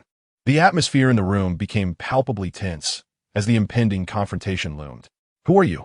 As he gazed into Yang Yitian's piercing, obsidian eyes, Vice Chief Hank felt an unprecedented anxiety, his heart racing. Yang Yitian's audacity to confront them directly suggested he held them in utter contempt. Those who are dead are not entitled to inquire so much, Yang Yitian replied with a nonchalant smile, discarding the unconscious individual at Hank's feet. Hank narrowed his eyes, gritting his teeth, muttering, Do not speak so confidently. Who knows who will meet their end first? Do not forget, you are but one man. 2 years ago, the leader of the Blood Wolf mercenaries, Miloin, uttered similar words. Do you know how he met his demise? Yang Yitian's figure vanished like a specter, moving with such swiftness that only a shadow remained. Vice Chief, be careful. The muscular man began, but before he could finish, Vice Chief Hank was hurled against the wall, blood erupting from his mouth. Gulp. The muscular man and the other Arctic Fox mercenaries watched in shock, witnessing their Vice Chief rendered powerless before this man. Who was he, and what kind of terrifying strength did he possess? Do you still believe I cannot kill you? Yang Yitian's foot rested upon Vice Chief Hank's head, exuding an aura akin to that of a sovereign, instilling a profound sense of dread. Hank's mind buzzed. He had yet to comprehend how Yang Yitian had made his move, overwhelmed by astonishment. All of you attack together. I have no time to waste. Yang Yitian surveyed the remaining 3 individuals, revealing a tactical knife gleaming ominously in his grasp. And no, do not engage. Sensing Yang Yitian's murderous intent, Vice Chief Hank struggled desperately, unwilling to see his comrades perish. He understood all too well the man's terrifying prowess, capable of annihilating them in mere moments. Better to plead for mercy than to die in vain. The muscular man and his 2 companions exchanged glances, discarding their weapons. They were not foolish. In the face of overwhelming power, they understood what they must do to survive. You think this will spare you? Yang Yitian narrowed his eyes, for he would never show mercy to those who sought his demise. Fear not, for our value in life often outweighs that of death. Vice Chief Hank disregarded the humiliation of being trampled by Yang Yitian, desperately bargaining for their lives. Oh, pray tell, what value do you possess? Yang Yitian inquired, his demeanor calm, not in haste to end their lives. Money. I can offer you money. 10 million, 30 million, 50 million. No one in this world would refuse such wealth. Vice Chief Hank proposed, attempting to buy the lives of himself and his teammates. Is that all? Yang Yitian smirked. After a brief pause, Hank assumed Yang Yitian found the sum insufficient and quickly exclaimed, 100 million. $100 million. Apologies, but I'm not interested. Yang Yitian's eyes glinted with malice as he gripped the tactical knife and swiftly slashed Hank's throat before the eyes of the remaining Arctic Fox mercenaries. The Dragon Kingdom is not a place you filthy insects can simply enter and exit at will. Join him in death. Yang Yitian's form darted like a leopard, and in an instant, the tactical knife pierced the necks of the remaining Arctic Fox mercenaries, blood spraying forth like a geyser upon the walls. Chapter 0099. Discharged from hospital beneath the dim glow of a street lamp, Yang Yitian lit a cigarette, inhaling the pungent smoke deeply as he ambled along the sidewalk. Just over an hour ago, he had been at the People's Hospital with his sister, but upon keenly sensing someone lurking in the shadows, he lured the individual to a secluded area and, through intense interrogation, discovered that Li Shan had hired 4 Arctic Fox mercenaries to eliminate him. Thus, Yang Yitian proactively sought them out, determined to eradicate those who wished for his demise, while simultaneously sending a message to Li Shan that he would come for him one day. Upon returning to the People's Hospital, it was already 9:30. Yang Xian lay in her hospital bed, engrossed in short videos on her phone, occasionally bursting into laughter. Brother, you're back. Yang Xian put away her phone and linked her arm with Yang Yitian, clinging to him closely. Xian, once you're discharged, we shall visit Mom and Dad, he said, embracing her petite form with a gentle smile. It had been over 6 years since he last paid his respects at their graves. All right, Yang Xuan nodded gently. Despite his 6-year absence, she would periodically bring white chrysanthemums to honor their parents. Brother, I still feel as if I am in a dream, unable to believe that you have truly returned to my side. Please do not leave me again. Yang Xian suddenly embraced Yang Yitian tightly. 6 years have been an eternity. Each new year, while other families gather joyously to share a reunion dinner, I merely had a simple meal of dumplings, spending the time alone, gazing out at the desolate window. Soda. Yang Yitian's eyes glistened with tears, fully aware of the indifference his sister had faced during those 6 years. Her gentle and naive nature made her an easy target for bullying, as she would merely smile through the pain, never understanding how to refuse or resist. Everything is fine now. Did I not promise you that once your surgery was successful, I would take you to see the Eiffel Tower, which you have longed to visit since childhood? Yang Yitian forced a smile, but Yang Xian detected a trace of sadness in his gaze. Brother, the one who should apologize is me. You have sacrificed so much for me, more than I could ever repay in this lifetime. Tears welled in Yang Xian's eyes as she bit her red lip. Yang Yitian held her close and said, Little Xian, remember, you are my sister, Yang Yitian. I would not hesitate to offer my heart for you. Unable to contain herself any longer, Yang Xian broke down in tears before Yang Yitian. He gently patted her back, offering a bittersweet comfort, cried out, You will feel better afterward. Time quietly slipped away, and 2 days later, after thorough examinations, the attending physician confirmed Yang Xian's remarkable recovery and ultimately agreed to her discharge. Do not forget what I instructed. Should you feel unwell, come back immediately. Also, pay attention to your diet, rest well, and avoid fatigue. Take your anti-rejection medication on time. It is best to recuperate at home for the next year. Do not rush back to school or work, the physician advised, genuinely pleased for the kind-hearted girl who could now face life anew. I understand, thank you. Yang Yitian replied with a faint smile as he completed the discharge formalities and returned to pack Yang Xian's belongings. Brother, is Sister Xinyao not coming? Yang Xuan asked, having changed into a dress, looking fresh and vibrant compared to her previous loose hospital attire. Yang Yitian pondered for a moment and replied, I did not inform her. Then should we invite Sister Xinyao to dinner? If it weren't for her donating bone marrow to me. Yang Xuan led off. Knowing Yang Yitian understood her intention to express gratitude to Jiang Xinyao. We can discuss it later.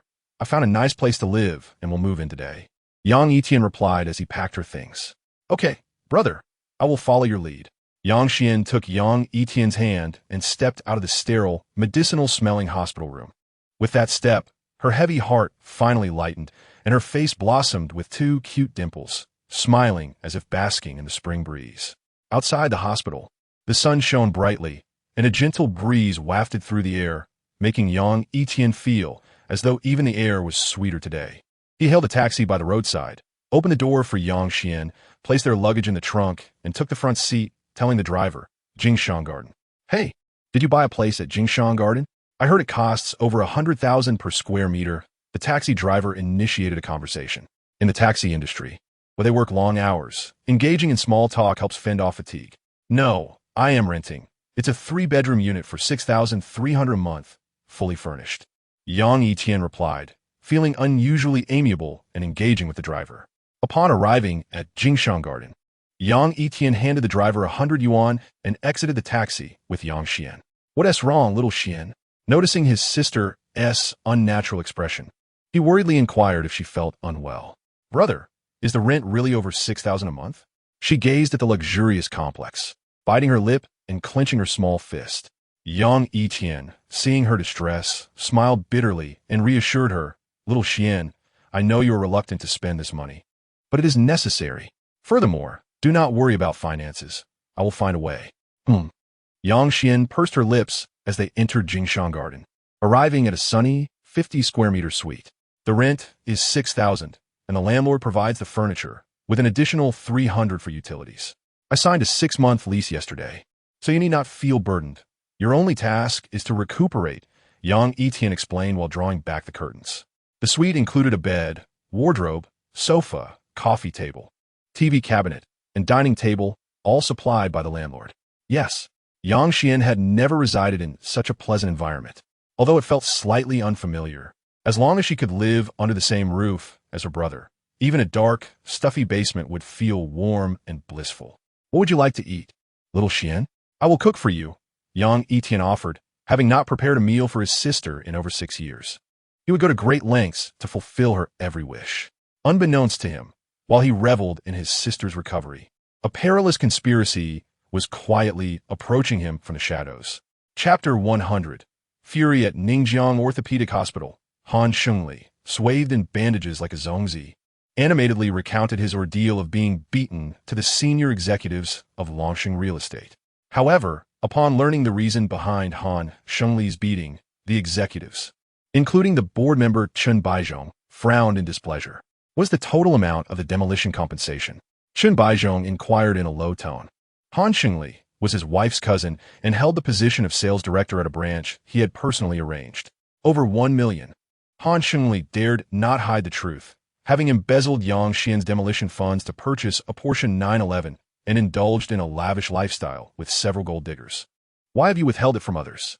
Chen Baizhong's face darkened with dissatisfaction. He was aware of Han Shengli's character. Minor kickbacks and manipulating contracts were one thing. But now he dared to withhold the demolition funds, crossing the company's bottom line. I, Han Shengli stammered, unable to articulate a coherent explanation. In truth, he had intended to pay the demolition funds shortly after signing the contract. But upon realizing that Yang Xian was an orphaned university student on the verge of death, he foolishly concocted excuses to delay payment. He thought he could evade consequences. But unexpectedly, Yang Xian's brother emerged and brutally beat him. If you do not clarify this matter today, you need not return to the company. Chen Baizhong seethed, glaring at Han Shengli with fury. Left with no choice, Han Shengli briefly recounted how he had embezzled the demolition funds and squandered them, though he conveniently omitted details regarding Yang Xian's acute leukemia and the urgent need for money for her surgery. Fool, do you realize the gravity of your actions? Upon hearing Han Shengli's account, Chen Baizhong's anger flared. Were he not bedridden with multiple fractures, he would have slapped Han Shengli across the face. Brother-in-law, I was wrong. I was blinded by greed and did something I should not have. But he hit me. You must avenge me. Han Shengli squeezed out a few tears, pouring out his grievances to Chen Baizhong about how Yang Yitian had brutally assaulted him. Silence. Chen Baizhong furiously reprimanded Han Shengli for his involvement in embezzling relocation funds. Being beaten was a mild consequence. He could very well face several years in prison. Moreover, Longsheng Real Estate was a prominent enterprise in Ningjiang City, and if this incident were to be leaked, the repercussions would be dire. Han Shengli dared not speak further, although his cousin was Chen Baizhong's wife. Her husband had never shown him any favor. Director Chen, regardless of the circumstances, the fact remains that someone has assaulted Director Han. If we do not teach him a lesson, others may perceive Longsheng Real Estate as easy prey, remarked a senior executive from Longsheng Real Estate's branch. Indeed, Director Chen. After all, Director Han is your brother-in-law. If we do not seek justice for him, he may carry this grievance indefinitely, another executive chimed in. Are you mad? Do you want to escalate this situation further? Chen Baizhong retorted angrily. Following the ordeal involving his son Chen Jia, he was already on edge, fearful of encountering the devilish Yang Yitian. He had no inclination to seek revenge for Han Shengli. After all, he deserved to be beaten for embezzling the relocation funds. Han Shengli, out of respect for you as my wife's cousin, I will assist you this one last time. I will procure the 1 million for the relocation funds. But let this matter rest here. Do you understand? Chen Baizhong said through gritted teeth. However, Han Shengli's next words infuriated him. Brother-in-law, 1 million might not suffice. He demands 3 million from me. Han Shengli replied meekly, recalling Yang Yitian's threat to break his other hand if he did not comply. Who is this person? Chen Baizhong inquired with a stormy expression, disapproving of his wife's cousin. While he did not mind parting with a few 100,000, he would not allow anyone to trample over Han Shengli. I do not know, but his sister, Yang Yitian, is a college student suffering from acute leukemia and is currently receiving treatment at the People's Hospital, Han Shengli divulged. Upon hearing this, Chen Baizhong's expression changed dramatically. His heart raced and his legs weakened, nearly causing him to collapse. What? What did you say? He stammered, struggling to maintain his composure with the assistance of several senior executives from Longsheng Real Estate. Han Shengli, taken aback, assumed Chen Baizhong had not understood and repeated. The girl I signed a contract with is named Yang Yitian, a college student diagnosed with acute leukemia 6 months ago, currently being treated at the People's Hospital. What is the matter, brother-in-law? You. Chen Baizhong was struck as if by lightning, filled with a mix of rage and fear, his finger trembling as he pointed at Han Shengli, wishing he could strangle him. For on this very day, he had received news that Li Shan, the underground emperor of Ningjiang City, had suffered a gunshot wound that severed an arm and was offering 10 million for the life of the man who had broken his son's leg, Yang Yitian.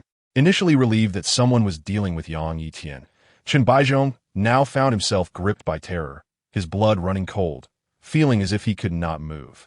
Observing Chen Baizhong's panic-stricken state, Han Shengli cautiously inquired, Brother-in-law, are you all right?